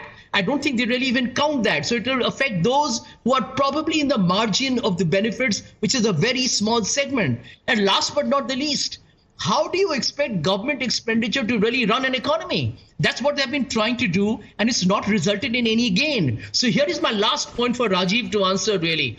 If I buy your argument and disposable income goes up, do you really think that overnight everybody will spend all the money saved for the year in year one or in the 6 months? No, there's a time lag. Secondly, a lot of people will save more. They may not spend all that money. And third, many of them are going to be brutalized by inflation. So what is the net benefit for the economy? I am actually mystified as to where their optimism comes from. Absolutely, you're missing every point of the budget because Sanjay Jha, I think you need a doctor because आपको कुछ नजर नहीं आ रहा, आंखों के सामने धुंधला अंधेरा है. You need a doctor more than you need the finance minister and the budget at this point. But before I get in Rajiv, I want to get in the scientist Anand Ranganathan. What do you think is the ailment Sanjay Jha is suffering from? Budget blues or is it something else? No, I mean, look, first, let me first congratulate BJP for winning the Delhi and Bihar elections. I think congratulations. They have to decide who the chief minister is going to be. But as far as the budget is concerned, first, can I talk seriously about the great things coming out of the budget? Because this income tax relief has completely clouded some other very important aspects of the budget. So please give me 30 seconds. Number one, increase in the allocation for Ayushman. People don't realize, when people are talking only about middle class out here, how beneficial Ayushman has been, not only for the health of the socially, economically deprived segment of our population, the poor people, but also economically. I mean, out-of-pocket expenditure for health is the fastest way Indians go into poverty. And 380 million Ayushman health cards that have been distributed have slashed out-of-pocket expenditure by 21%. So this is a great step to increase Ayushman thing. And by the way, more than the population of United Kingdom, 70 million people have already been treated through the Ayushman health thing. The second is very close to my heart, and it's fantastic that, you know, we have escaped the talons of the loony left to increase our nuclear, aspirations is one of the star things that this budget has done. To have 100 gigawatts by 2047 coming out of nuclear is fantastic. To have 5 nuclear reactors by 2033, I think that's the way to go. So that's the second thing. The third is, of course, cancer drugs. They've removed the duty. As for why the duty was there at the first place, that's criminal, and people should, heads should roll for that. Now let me come to the tax. It is great that this has happened. I think cumulatively, and Rohit would possibly inform me more, government is set to quote unquote lose 1 lakh rupees directly out of this relief. 1 lakh crore. 1 lakh crore, I beg your pardon, 1 lakh crores, yes. But of course, more money in the pocket of people can have many results, outcomes. Some of the outcomes that Sanjay says are also true. I mean, you have the food inflation right now at 8%. Of course, during the UPA it was 12%, but never mind, it's high right now because retail inflation is about 4%. Food inflation is high. Now, if you do not increase the productivity and you increase suddenly disposable income, it would lead to inflation. That is the reason why when you cut interest rates, it leads to inflation at times, but it's not always true. The fact of the matter is, it might not, but it will also spur economic activity. People might invest more in the stock market. With that extra money, they would spend it. It's basically, it would spur growth is my assessment. Velocity of money and the multiplier impact. Finally, for heaven's sake, as I was saying, glass half full, glass half empty, there are people who even today are not even considering that there is a glass and there is water. Can you please ask the panelists, do they accept the Clem's RBI data that last year 47 million jobs were created? This canard that jobs नहीं create हो रहे, UPA के time पे ज़्यादा jobs create, अरे भाई data आपको या तो नहीं मानना है तो कह दो. वही Clem's का data आप 2009-2010 में मान रहे थे. यहाँ पे जब आया 47 million तो नहीं ये तो सब गलत है. Well, every match is fixed when it doesn't suit you, but MB Rajesh, in terms of socialism, in terms of the objectives of the government, has this government done better than even possibly the Kerala government? Because isn't it true that the state government in Kerala has cut down on funding to tribal and minority welfare because of a fund crunch?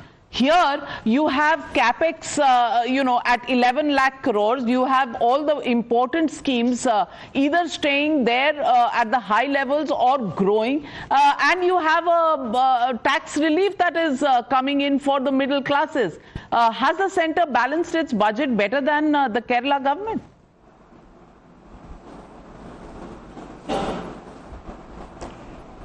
At the very outset, let me draw your attention to the economic survey tabled in the Parliament yesterday.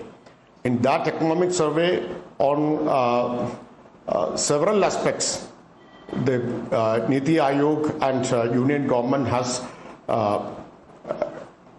made congratulatory comments on Kerala's achievements.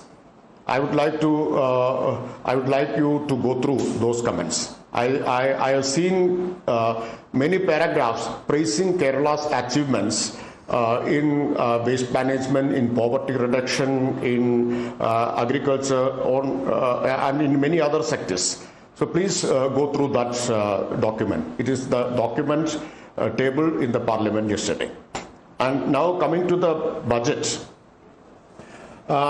This budget was expected to address some of the serious ailments the Indian economy is facing today. I would like to draw your attention again to a Reuters report published a couple of days ago. That report shows how Indian economy is crisis-ridden. Indian economy is facing multiple crises. The economy is slowing down. There is crisis in terms of investment, in terms of trade, in terms of inflation.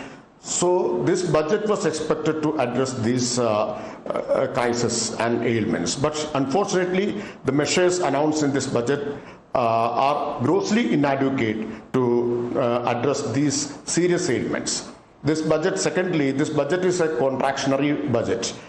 The fiscal contraction between this financial year and the next financial is likely to be 0.3%, which amounts to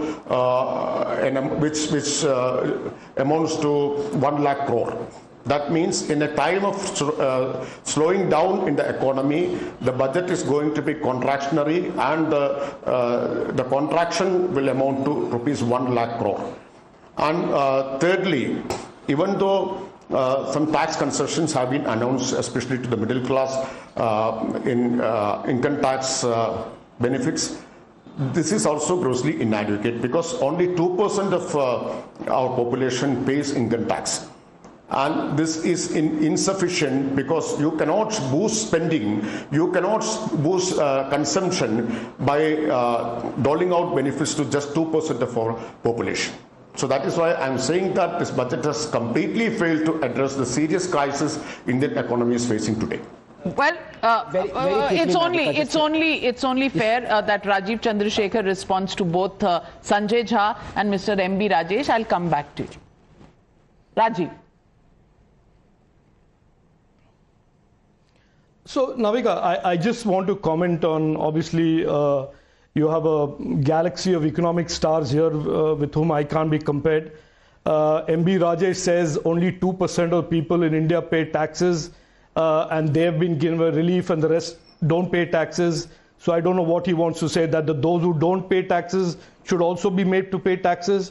I mean, given the fact that tax GDP ratios are so low in India historically and has grown only in recent years, to the middle class, Prime Minister Narendra Modi ji, after 10 years of reform and rebuilding the economy, has given a substantial tax break. And I think anybody with some degree of common sense would appreciate that. Now, to the Right Honorable Sanjay Jha, who is obviously the ideologue of the Congress and the India Alliance and is an economist par excellence, they talk about structural reforms as if it is some magic mantra.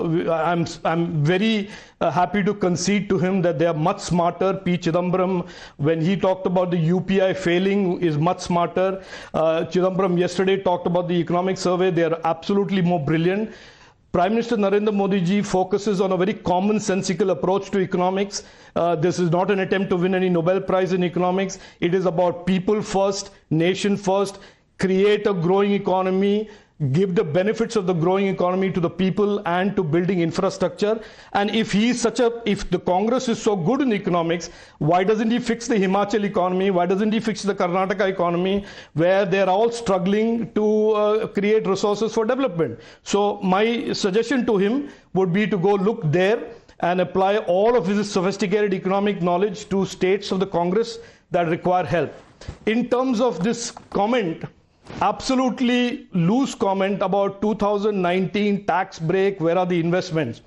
Obviously, the problem with the India Alliance, Congress and the Aam Aadmi Party alike is that they are ostriches with heads in the sand deliberately, because they haven't seen the $20 billion of mobile phone exports coming out of India on plants started post 2019. They have not recognized semiconductor plants coming up in India, plants started after 2019. They have not noticed that factories are coming up in Maharashtra that are going to make aeroplanes, helicopters, plants that have come up after 2019.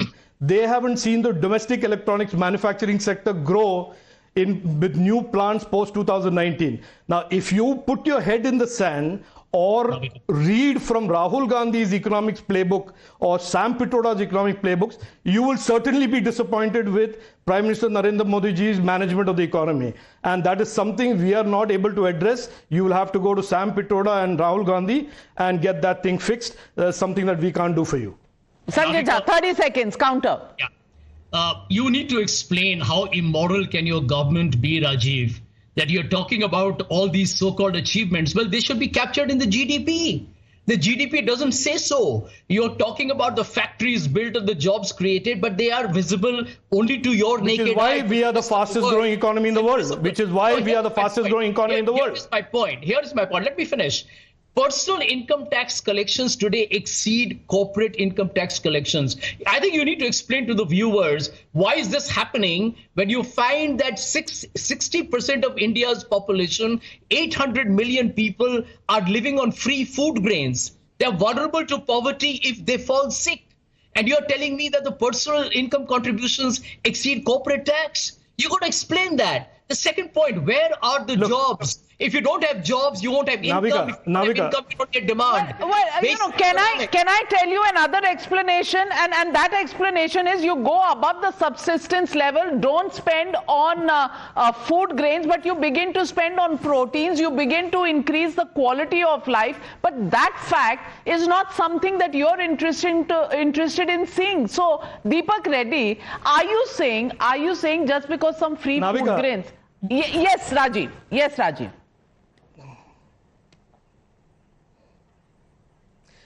No, look, I want to tell Sanjay and his colleagues in the India Alliance, this is a very tired playbook that you're playing off of. People have heard it multiple times. They've heard it from Rahul Gandhi, so they don't need to hear it from you. And they've rejected it for the lies that they are. So therefore, let's not play this for Marxist, for socialist economics here. And if that is what you think, we think differently. We think about supporting and trusting people's enterprise for them to grow, develop. We don't believe in redistribution of wealth. You and MB Rajesh and the gentleman from Aam Aadmi Party may subscribe to that. We don't believe in that. And that is why India is where it is today versus where India was where it was after 10 years of the Congress UPA. So the people of India know. Cancel PM Kisan, cancel Manrega. Why do you have it? Well, why are you trying to even help the rural poor? Don't. Cancel it. Well, you know, Sanjay Jha, it's like you have to win elections to come and form the policies, and this government has won elections forming the policy. You don't like it, that's your right. But Deepak Reddy, I want to ask you, is there a problem? Is the opposition in need of a doctor rather than the finance minister's budget? Because nothing seems to be right as per them.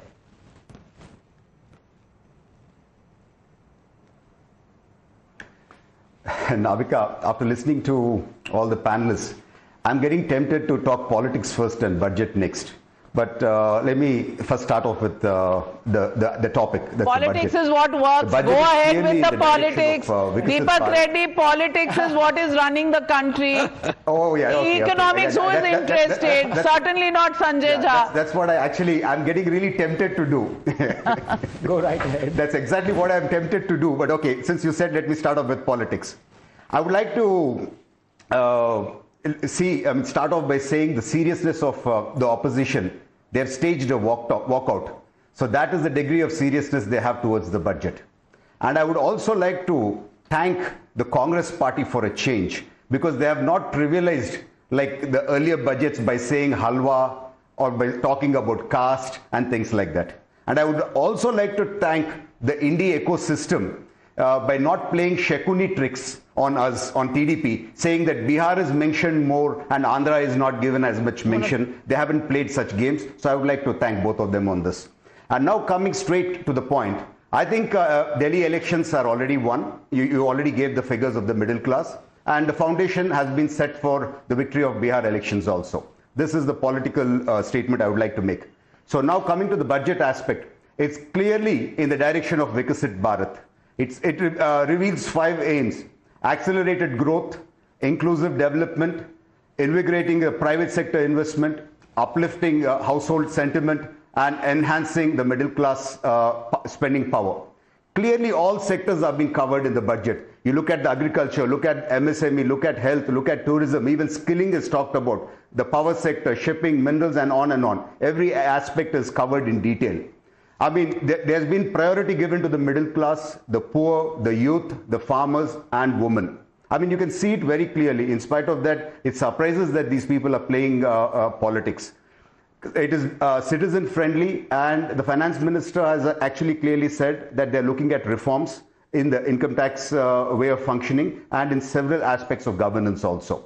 So, I'm very happy for this budget, and our Chief Minister Chandrababu Naidu ji has actually congratulated the finance minister, and our TDLP parliamentary party has actually called for a press meet and have thanked the Prime Minister for such a wonderful budget. Well, you're not pulling support because Bihar has got more attention than Andhra has, because that's what the Congress probably wants to hear. They're contesting from Bihar. Are you? That's true, Navika. I mean, for a change, I'm happy. I'm happy that they have realized that the Shekuni tricks are no longer going to work. All right, Shakuni tricks. Pawan Verma, Shakuni tricks not working, but Bihar को अगर attention मिल रहा है तो विपक्ष के पेट में दर्द क्यों हो रहा है? Can you explain this phenomenon? Because you know, a few announcements for Bihar have been made. The Congress, the DMK, extremely upset.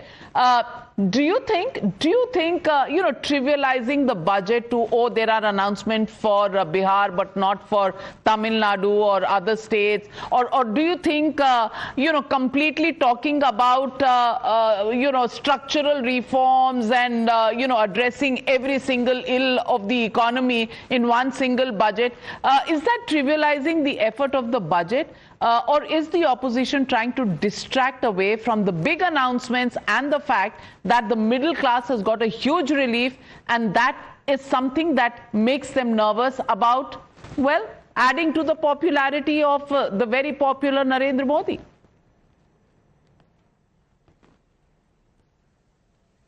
Thank you very much, Navika. I waited a long time for my chance to speak. I don't think I'm going to be very popular on your show, because I am not going to take extreme positions of either completely condemning the budget or becoming euphoric about it. So having said that, we love you. I may not be. There are very few people who walk the middle path. Panel. No, I walk it with conviction, and I really want to have for the 2 minutes that you will give me, I want to have a little serious discussion on this budget. First of all, I want to make a public announcement that I have great respect for Nirmala Sitharaman. She's a personal friend. We were in Parliament together, and she's sincere and diligent. Having said that, I do want to question the kind of inference you are drawing from some relief she has provided from the middle class by making it to be a path-breaking budget.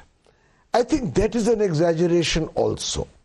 In our country, Navika, 6.68% of the population files an income tax return, of which roughly half actually pay taxes.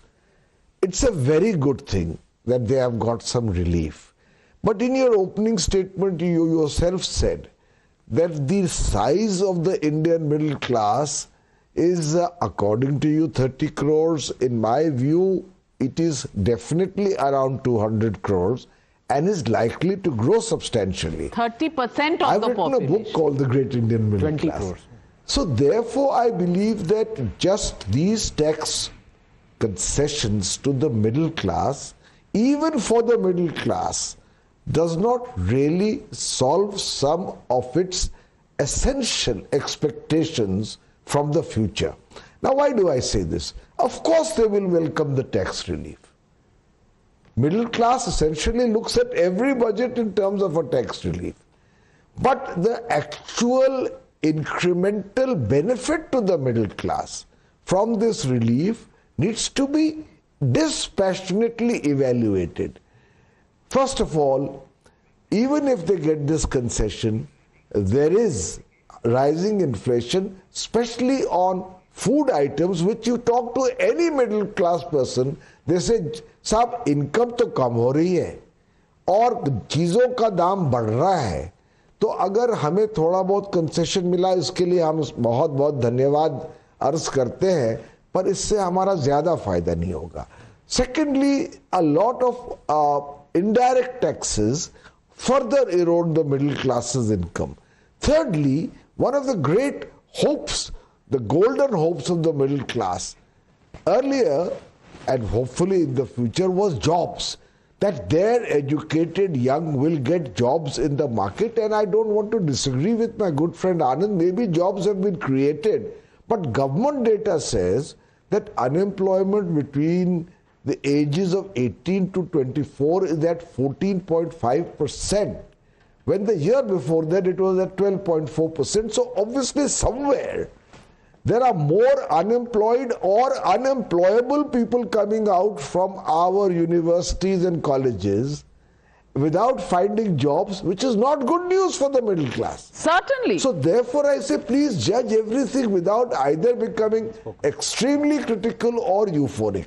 Thirdly, and this is my last point because obviously there's a shortage of time. You see, when we talk or anybody talks of structural problems, it is but obvious that you actually take them head on. I'm not saying one budget can solve it.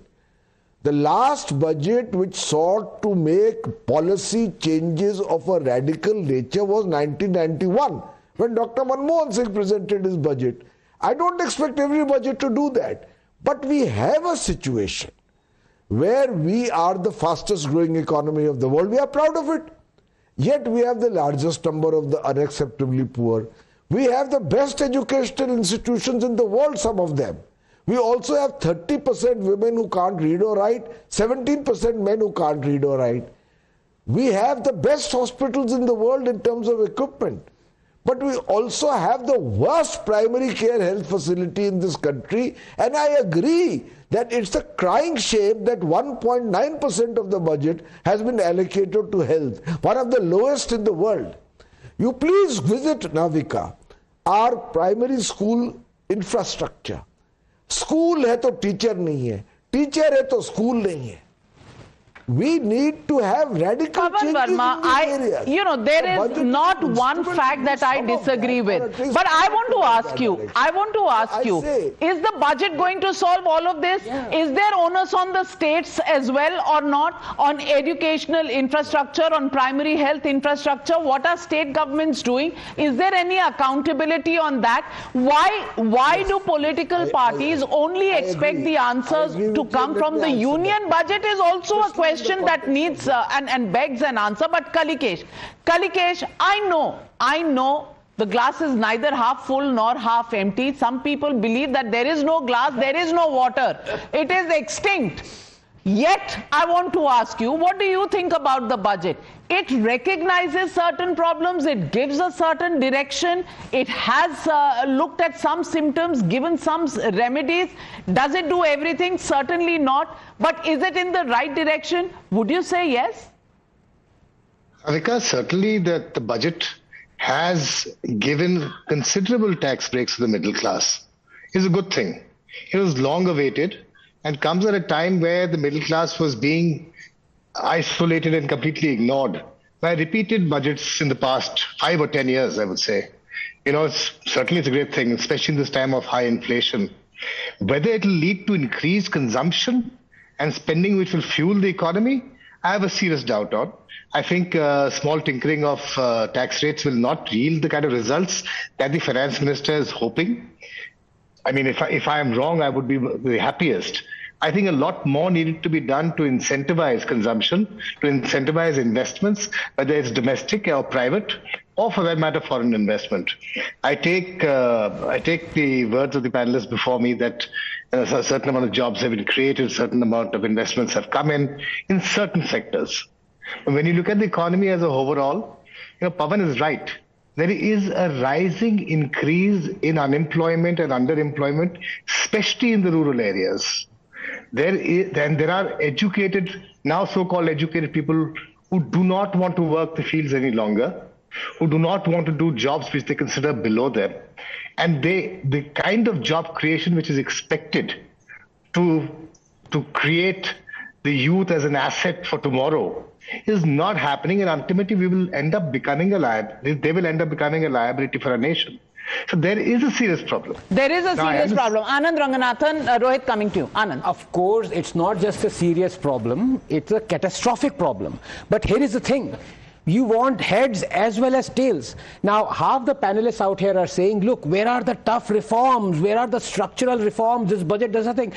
When you want to do those structural reforms, when the greatest reforms ever promulgated since independent India came into being, were called black laws, the 3 farm laws, the same opposition that cries out for reforms went against it, blockaded India for a year.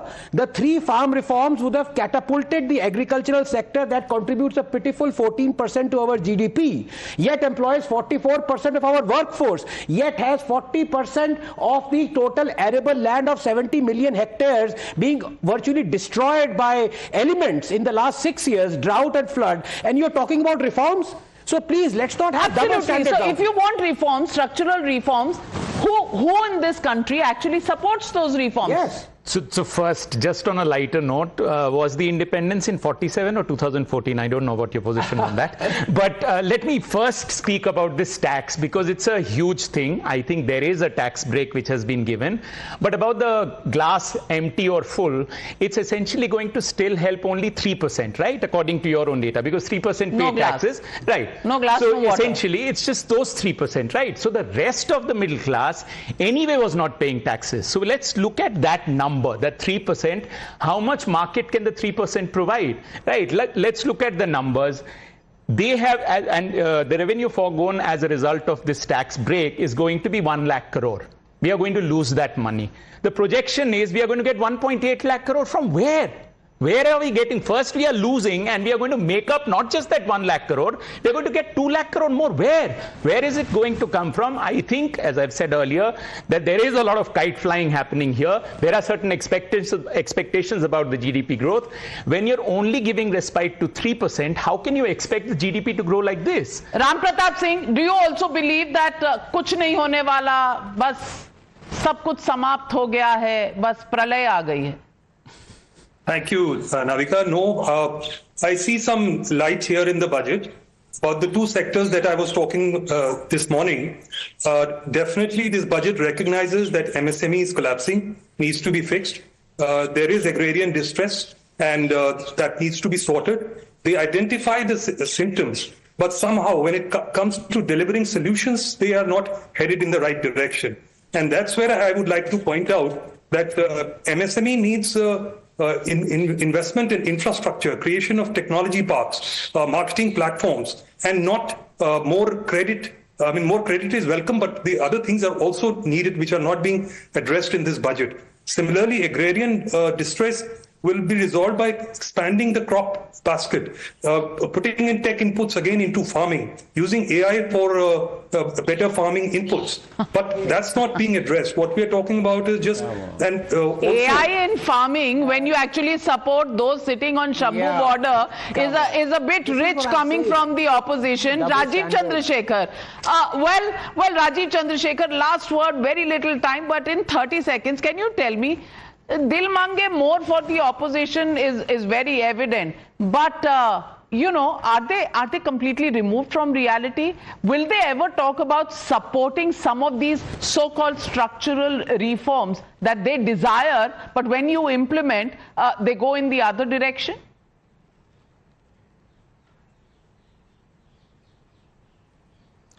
Look, Navika, let's be clear here. The only time the opposition talks about structural reforms is when the government announces its budget.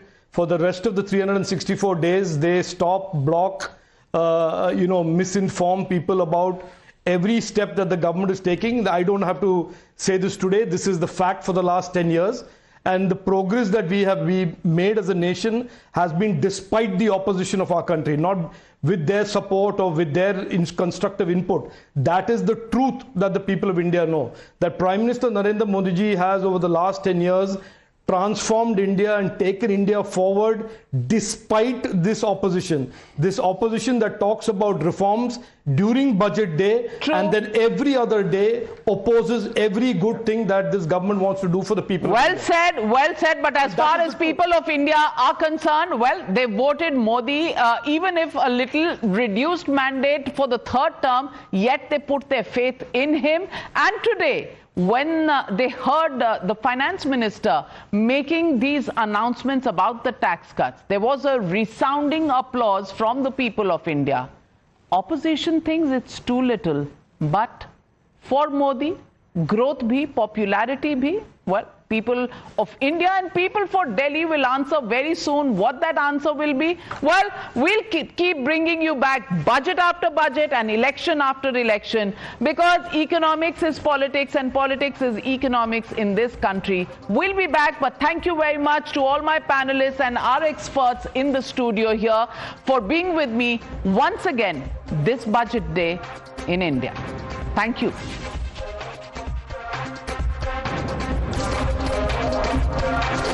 The News Hour at 9 will be the biggest news break of the day. Exclusive that set the primetime agenda. Bringing you stories that matter. News breaks that shake up the system. Join us for the biggest revelation on Blueprint exclusive weekdays at 6 p.m. only on Times Now. She asks tough questions like no other journalist. आप भाग रहे हैं सवाल पे. बड़ा simple सा straight forward सवाल है. Mr. D.K. Shivkumar, what next for you? When are you taking over as Chief Minister? She takes on the masters of Indian politics like no one else can. How do you see skill census versus caste census if you would want to respond to the current political climate? कहीं भी चले जाओ, कहीं भी आ जाओ. अजीत पवार जी भी कभी भी शरद पवार जी के पास चले जाएंगे, कभी भी इधर आ जाएंगे. क्या ऐसी पॉलिटिक्स है? Because she speaks for you the way no one else can. What's the chemistry between Prime Minister Modi and Democrats? The profile of India as a country, has it grown? Are you going to get onto a SpaceX spaceship anytime soon? Because your voice must be heard, your questions answered above all else. Frankly Speaking with Navika Kumar.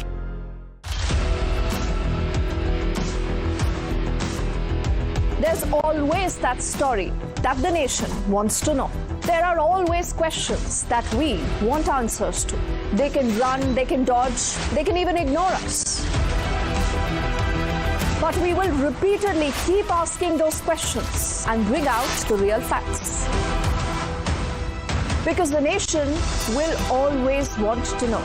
Weekdays at 7 p.m.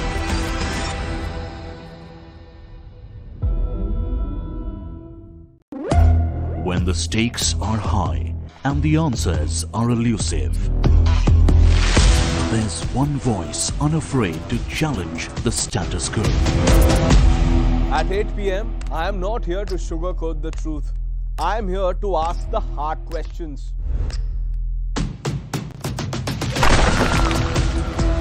Because when others play it safe, I go straight to the heart of the matter. It's not about left or right. It's about what's right for India. It's about holding the powerful accountable. India Upfront with Pranesh Roy. Weeknights at 8 p.m. only on Times Now. No spin, no compromise, just the truth. For over 30 years, my journalism has been relentless, fearless, and uncompromised. My stories have breached lofty ivory towers and brought down the high and mighty. And I won't stop.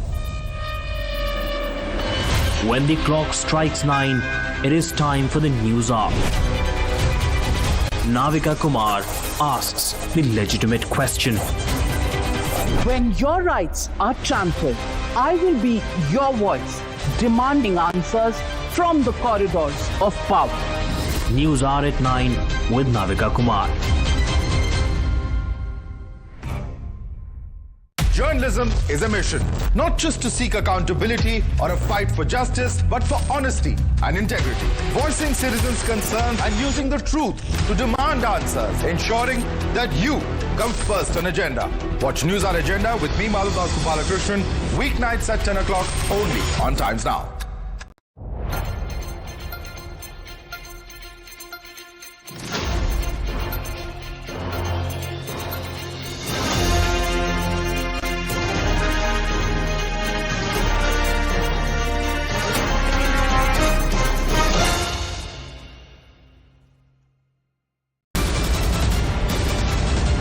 The biggest news break of the day.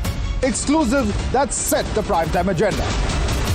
Bringing you stories that matter. News breaks that shake up the system. Join us for the biggest revelation on Blueprint exclusive weekdays at 6 p.m. only on Times Now. She asks tough questions like no other journalist. आप भाग रहे हैं सवाल पे. बड़ा simple सा straight forward सवाल है. Mr. D.K. Shiv Kumar, what next for you? When are you taking over as Chief Minister? She takes on the masters of Indian politics like no one else can. How do you see skill census versus caste census if you would want to respond to the current political climate? कहीं भी चले जाओ, कहीं भी आ जाओ. अजीत पवार जी भी कभी भी शरद पवार जी के पास चले जाएंगे, कभी भी इधर आ जाएंगे. क्या ऐसी पॉलिटिक्स है? Because she speaks for you the way no one else can. What's the chemistry between movement that inspires? You're watching the News Hour at 9. Speaking exclusively to Times Now, Home Minister Amit Shah declares that Kejriwal is losing polls and the New Delhi seat he is contesting from. Shah asserts that the BJP will form the next government with a full majority.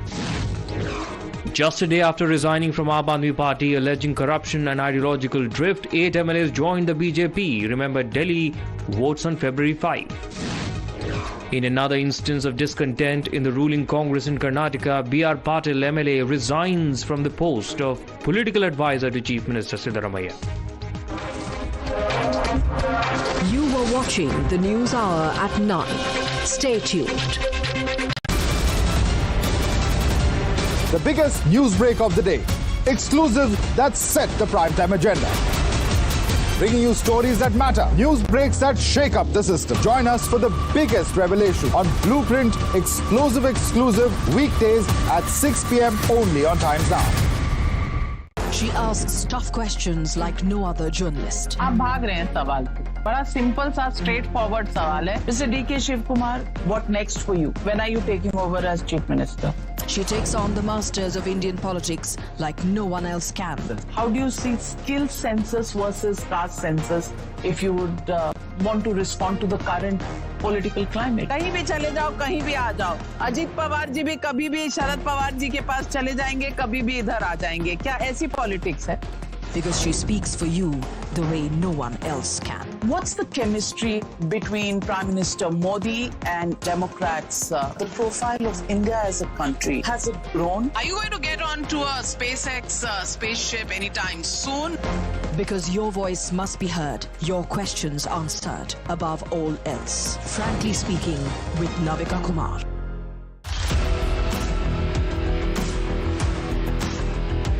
There's always that story that the nation wants to know. There are always questions that we want answers to. They can run, they can dodge, they can even ignore us. But we will repeatedly keep asking those questions and bring out the real facts. Because the nation will always want to know. Weekdays at 7 p.m.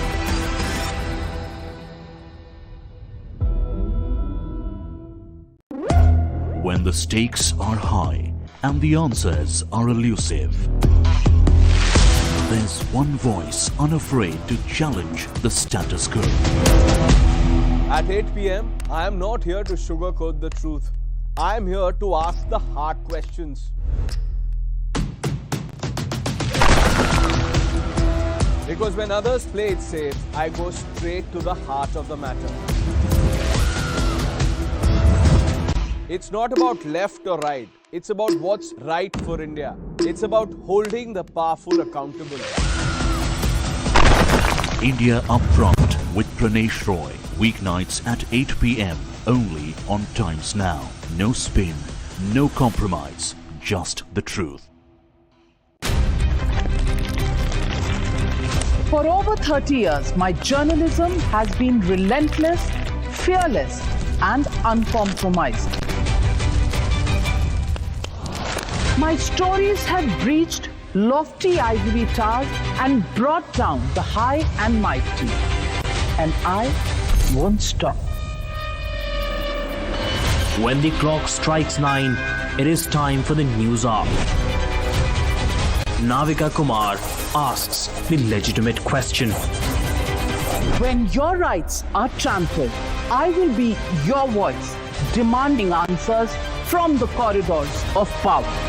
News hour at 9 with Navika Kumar.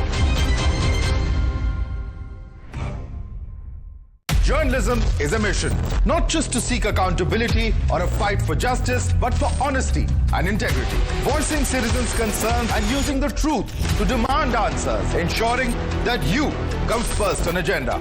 Watch News Hour Agenda with me, Madhav Balakrishnan, weeknights at 10 o'clock only on Times Now.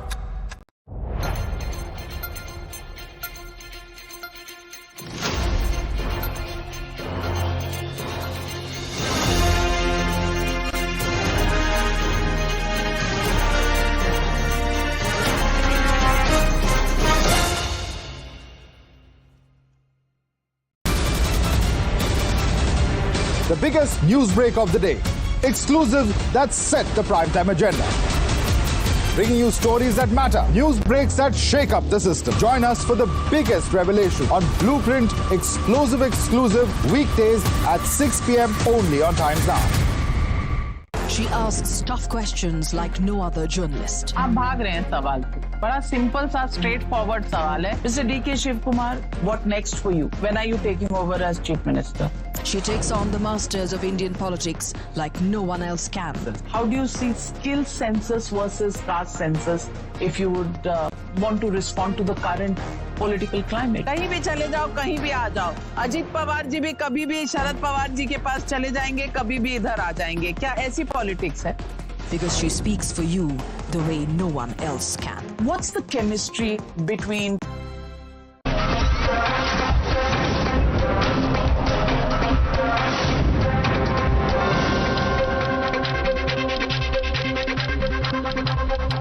Good evening and welcome to the News Hour Agenda. Modi government 3.0's first full budget has kept the middle class at the center.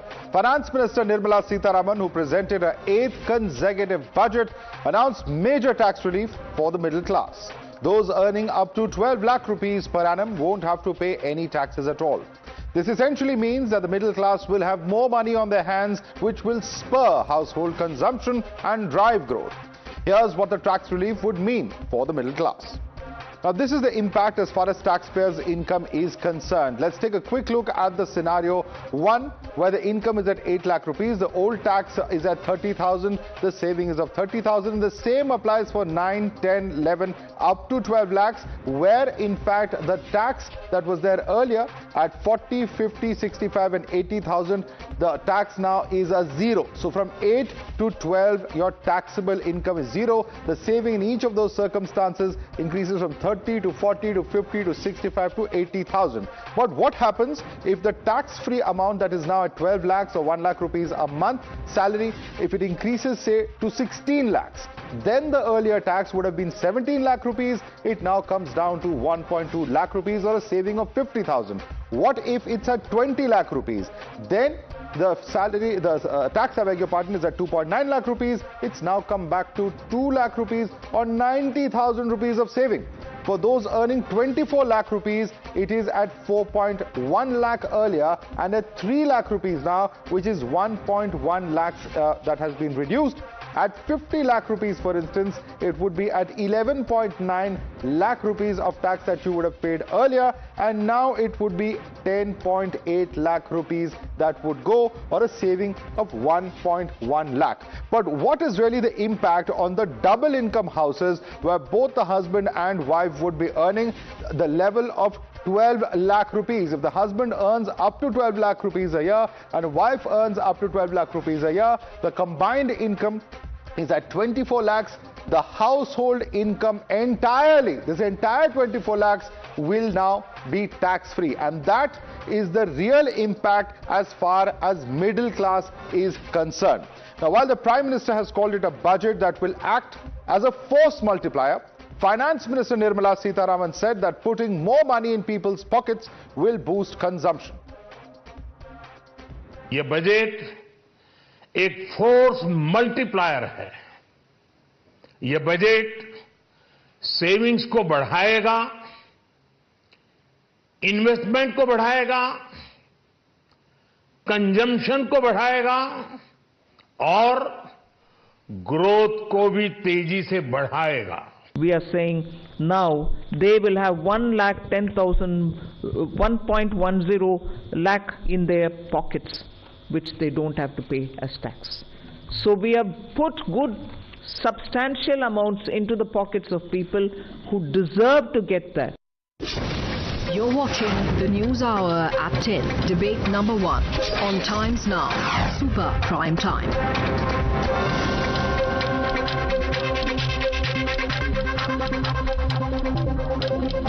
All right, let's take this across to our guests. With us is Manish Barrier, political analyst. With us is Rohintan Sidhwa, who's a partner at Deloitte India. Also with us is Gauri Puri, who's a partner at Shardul Amarchand Mangaldas and Co. We also have Dr. Rohit Azad, economist, joining us. And viewers, this is a call-in show. We're asking you to call in, join us with your queries, and we'll put them across to the experts on our panel. Our first viewer joining us is Raj from Hyderabad. Yes, Raj, what's the query?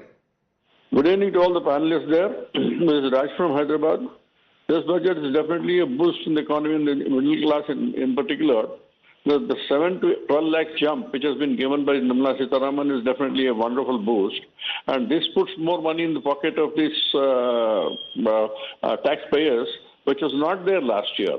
Hence, I feel that, more money which comes into the market, the liquidation will be better, and it will definitely, boost the economy, boost the capacity, the expendable income of the individual increases by leaps. Absolutely. I mean, that's the purpose of actually doing that, increasing the spending. But I think yours is more of a observation than a query. So let's move across to our next caller. Our next viewer with us is Sarvana from Chennai. Yes, Sarvana.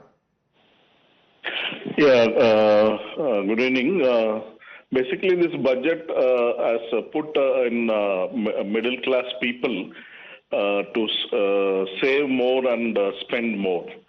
This will, in fact, middle class is the largest chunk of people in India, and this will help the when middle class person goes out for a tour for a village, there is a spending, and the village, the rural economy also gets boosted, and vice versa. If he is going to purchase the mobile phones and the need for, the charging of the batteries cost is going down. And moreover, the electric vehicle cost is going down because the electric vehicle lithium-ion batteries cost is going down in this budget. And definitely this budget is going to... okay, it's a budget that's going to spur the economy. That's your point of view. With us is also Shanti Swarup, very quickly from Vijayawada.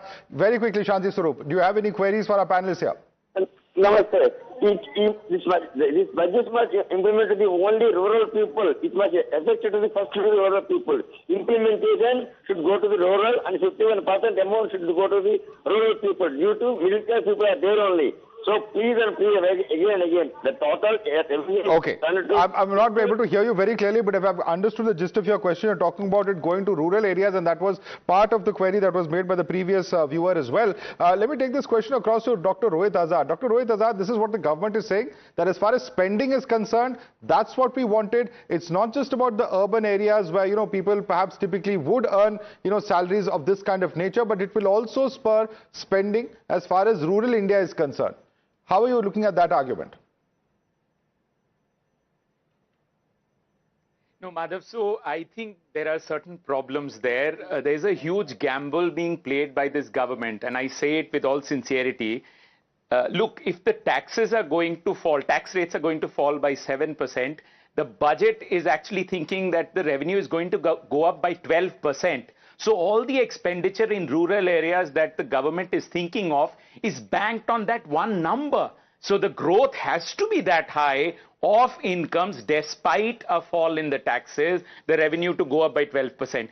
Very, very seriously doubt that. And that's why it's important. So when the revenue receipts had got down last year, in the last budget, they had to actually cut down on expenditure. I can give you many schemes, but overall the expenditure went down by 1.1 lakh crore. What does that mean? If you're going to further restrict fiscal deficit, which is what fiscal contraction means, then the expenditure in rural areas has to come down. Okay. With tax revenue that... Manish Bariyar, is that necessarily true? Because it's a big gamble that the government is taking, is Rohit's view. And he says that where is that extra money going to come? Where is that cushion? Where is that room for maneuver left if you're going to, actually expect more revenue while cutting down on tax revenues?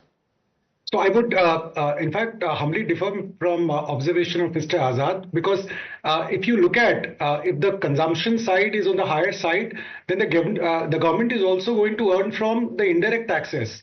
So therefore, I'm sure, the plan must be that the fillip which you give to the economy would really increase the consumption side, and everybody is talking about that the consumption is something, the kick-starting of consumption cycle of this economy was something which was very, very important.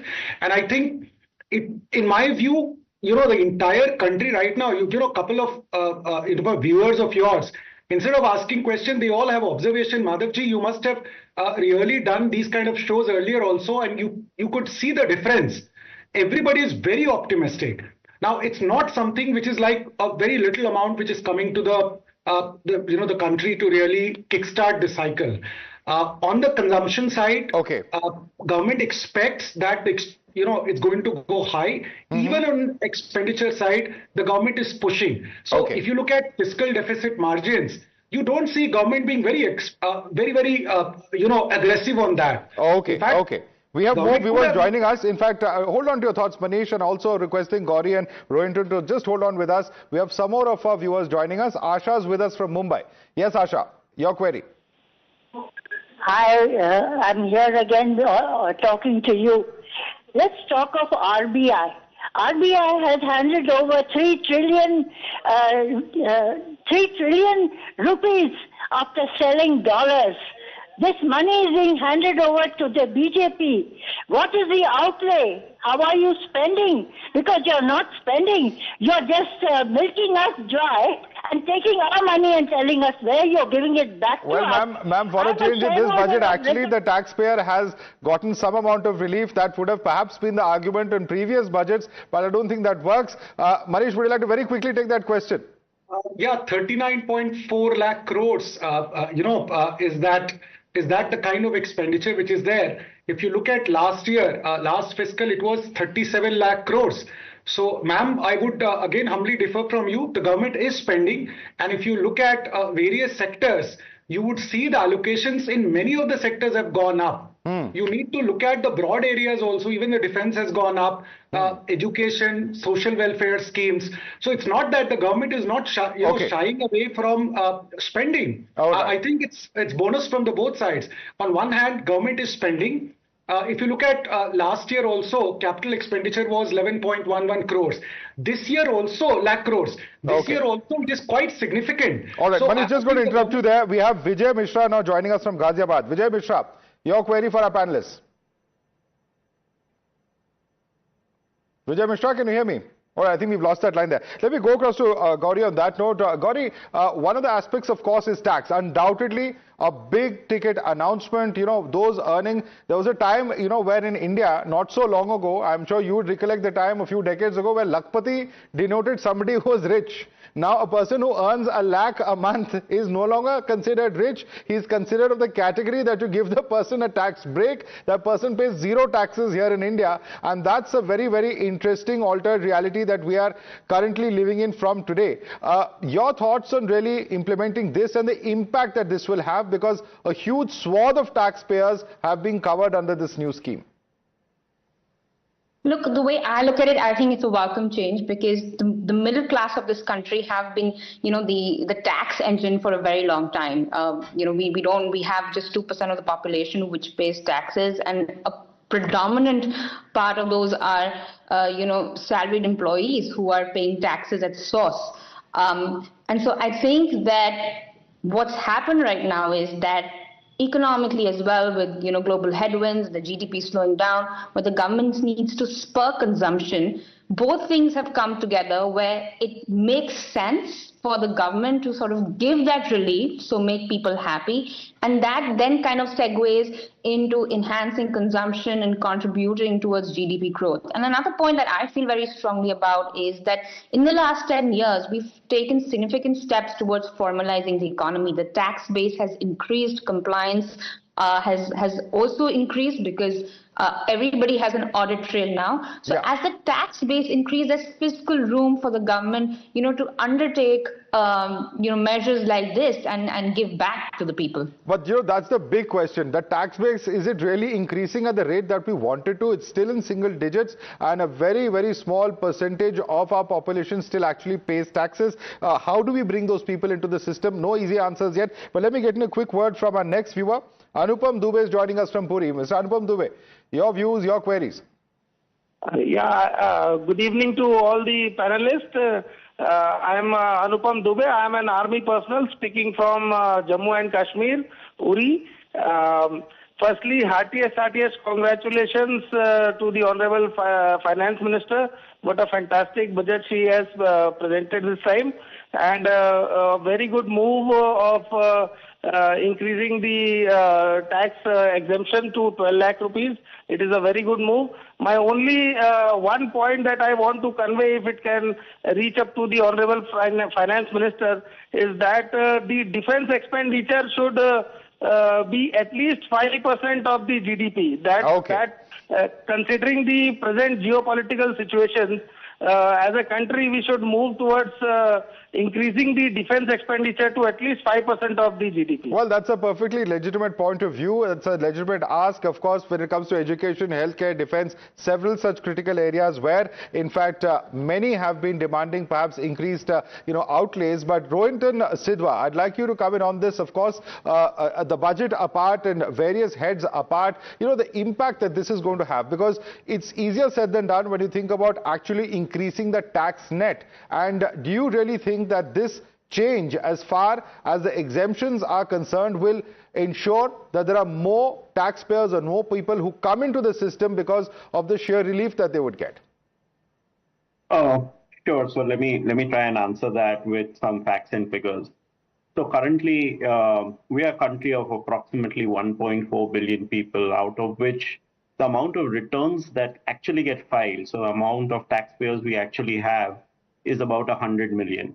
Okay, out of that 100 million, about 1 million of those are corporate tax returns. Let's put them on the side. So the bulk, the balance ones are really individuals mostly, and of course non-corporates as well. Essentially what you're really looking at is it's this component of returns which get filed, which actually contributes the bulk of our direct income tax revenues. So today, corporate taxes contribute about 40%, about 60% of our income tax actually comes from personal tax. And if you are seeing the benefit which has been given, it's completely driven by that populist 60%, where you have the maximum, where you have out of the 100 million, you have almost 80, 90 million taxpayers who are individuals. So it's a very large part of the population which is getting the benefit. How much is the benefit? The finance minister has already called it out in a speech. She said it's about a 1 lakh crore. I mean, it's about 1/20th of our total tax collection that we do in a year. So it's a very sizable benefit that's been given.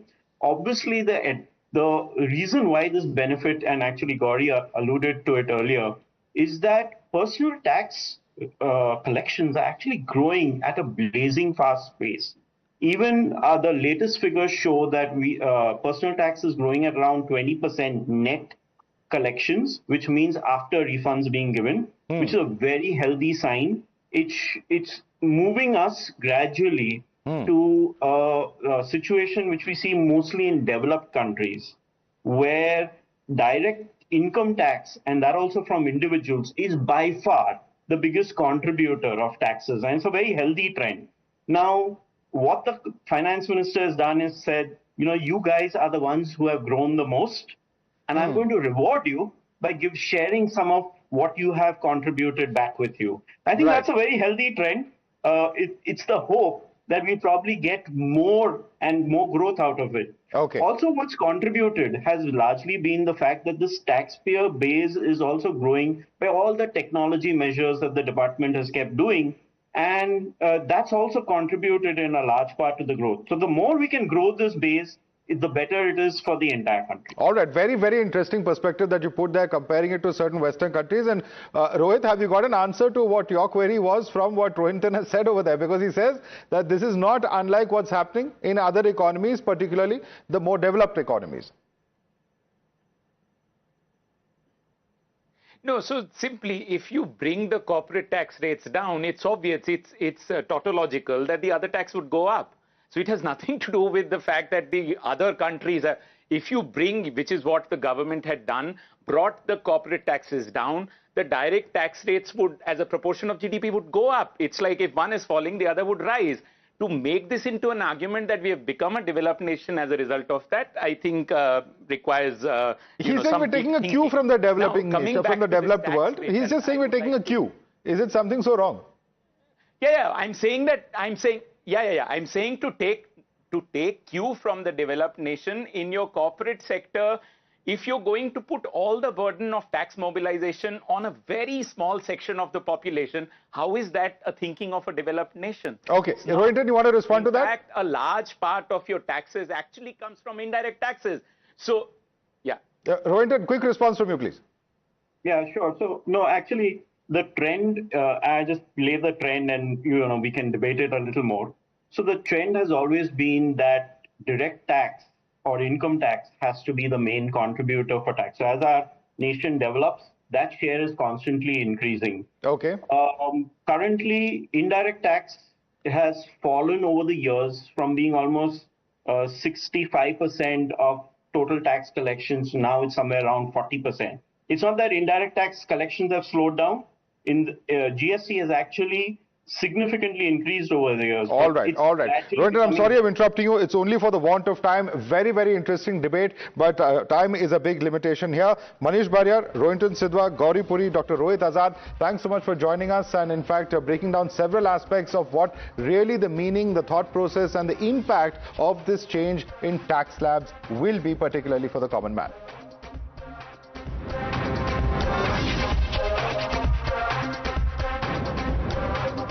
The tax-paying Janta is ecstatic because for years they've been waiting with bated breath for this kind of a relief. But the opposition, which accused the Modi government of crushing people under the tyranny of tax terrorism, is still cynical. Some are linking the tax relief to elections. There are others who are of the view that reducing tax burden won't help. Reducing inflation will. Leader of opposition Rahul Gandhi says this is like putting a band-aid over bullet wounds. And former Delhi Chief Minister Arvind Kejriwal is of the view that the government should have done more for the Aam Aadmi. Listen in to the reactions coming in from the opposition. Budget का पूरा पूरा का पूरा लक्ष्य 25 लोगों को फायदा पहुंचाने का। आपको थोड़ा सा दे देंगे, कह देंगे भैया ये लो थोड़ा सा टैक्स माफ कर लेंगे। अगर आप बजट का लक्ष्य देखेंगे तो हिंदुस्तान का धन 20-25 अरबपतियों को देने का है। क्या बजट ने हमारे लिए मरने वाले आंकड़े ज्यादा महत्वपूर्ण हैं? तो सारे दल साथ थे सर। जब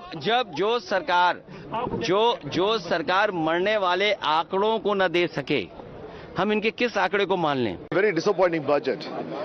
The budget seems to be like that, is planned in such a way to woo the voters for Delhi, especially the Delhi election coming on the 5th of this month.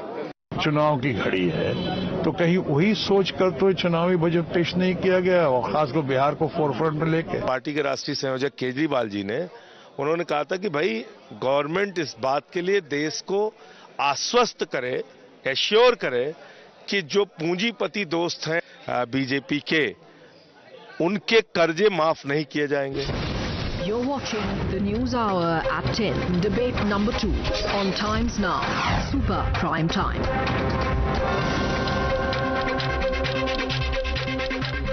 And for more of this, we're now joined by our guest, Pradeep Bhandari is National Spokesperson of the BJP. We also have with us Pattabhiram Komareddy, National Spokesperson of the TDP. Joining us also is Tehseen Poonawalla, Political Analyst. Preeti Sharma Menon is Spokesperson of the Aam Aadmi Party. Mohammad Salim is CPIM West Bengal State Secretary, also has served 2 terms in the Rajya Sabha and 2 terms in the Lok Sabha. Pradeep Bhandari, to begin with, I'd like to quote what has been stated by the former Finance Minister P. Chidambaram. He says the takeaway from Budget 2025-26 is the BJP is wooing the tax-paying middle class and the Bihar electorate. These announcements will be welcomed by 3.2 crore tax-paying middle class and the 7.65 crore voters of Bihar. For the rest of India, the Honorable Finance Minister had no more than soothing words, punctuated by applause of BJP members led by Honorable Prime Minister. Is this a fair assessment, sir? Well, I think, Madhav, it's absolutely not a fair assessment, and it tells you that the Congress party in particular is realizing that it's a meltdown, and I'll tell you how. If you recall and remember, when Mr. Chidambaram was the finance minister, anything above more than 2.5 lakh was taxed. After the Prime Minister Narendra Modi's government took power and was in governance, we ensured that the income tax slab for the middle class increased gradually. So we increased it to 5 lakh. Till 5 lakh there was no tax. Then we increased it to more than 7 lakh. There was no tax. And now we made a historic decision where till 12 lakh there is absolutely no tax. Now, which means that out of roughly 9 crore income tax payers, 8 crore will have to pay zero tax. Now, this is something which will boost demand, this will boost consumption and will propel economic activity to more than 7-8% growth rate. That is point number 1. Now, point number 2, if you recall and remember that during the time of the Congress party used to mock the middle class. It was Mr. Chidambaram, when the middle class was suffering from twin deficits under the Congress party's governance and also was suffering from inflation. He used to mock and say that why does the middle class have to buy an ice cream? So that was his approach to the middle class, and the Congress party left us with fragile 5. But the larger point, Madhav, here is it is just not to do with zero tax till 12 lakh. Even if you have an income of 16 lakh annually, you will have a tax deduction of 50,000. If your income is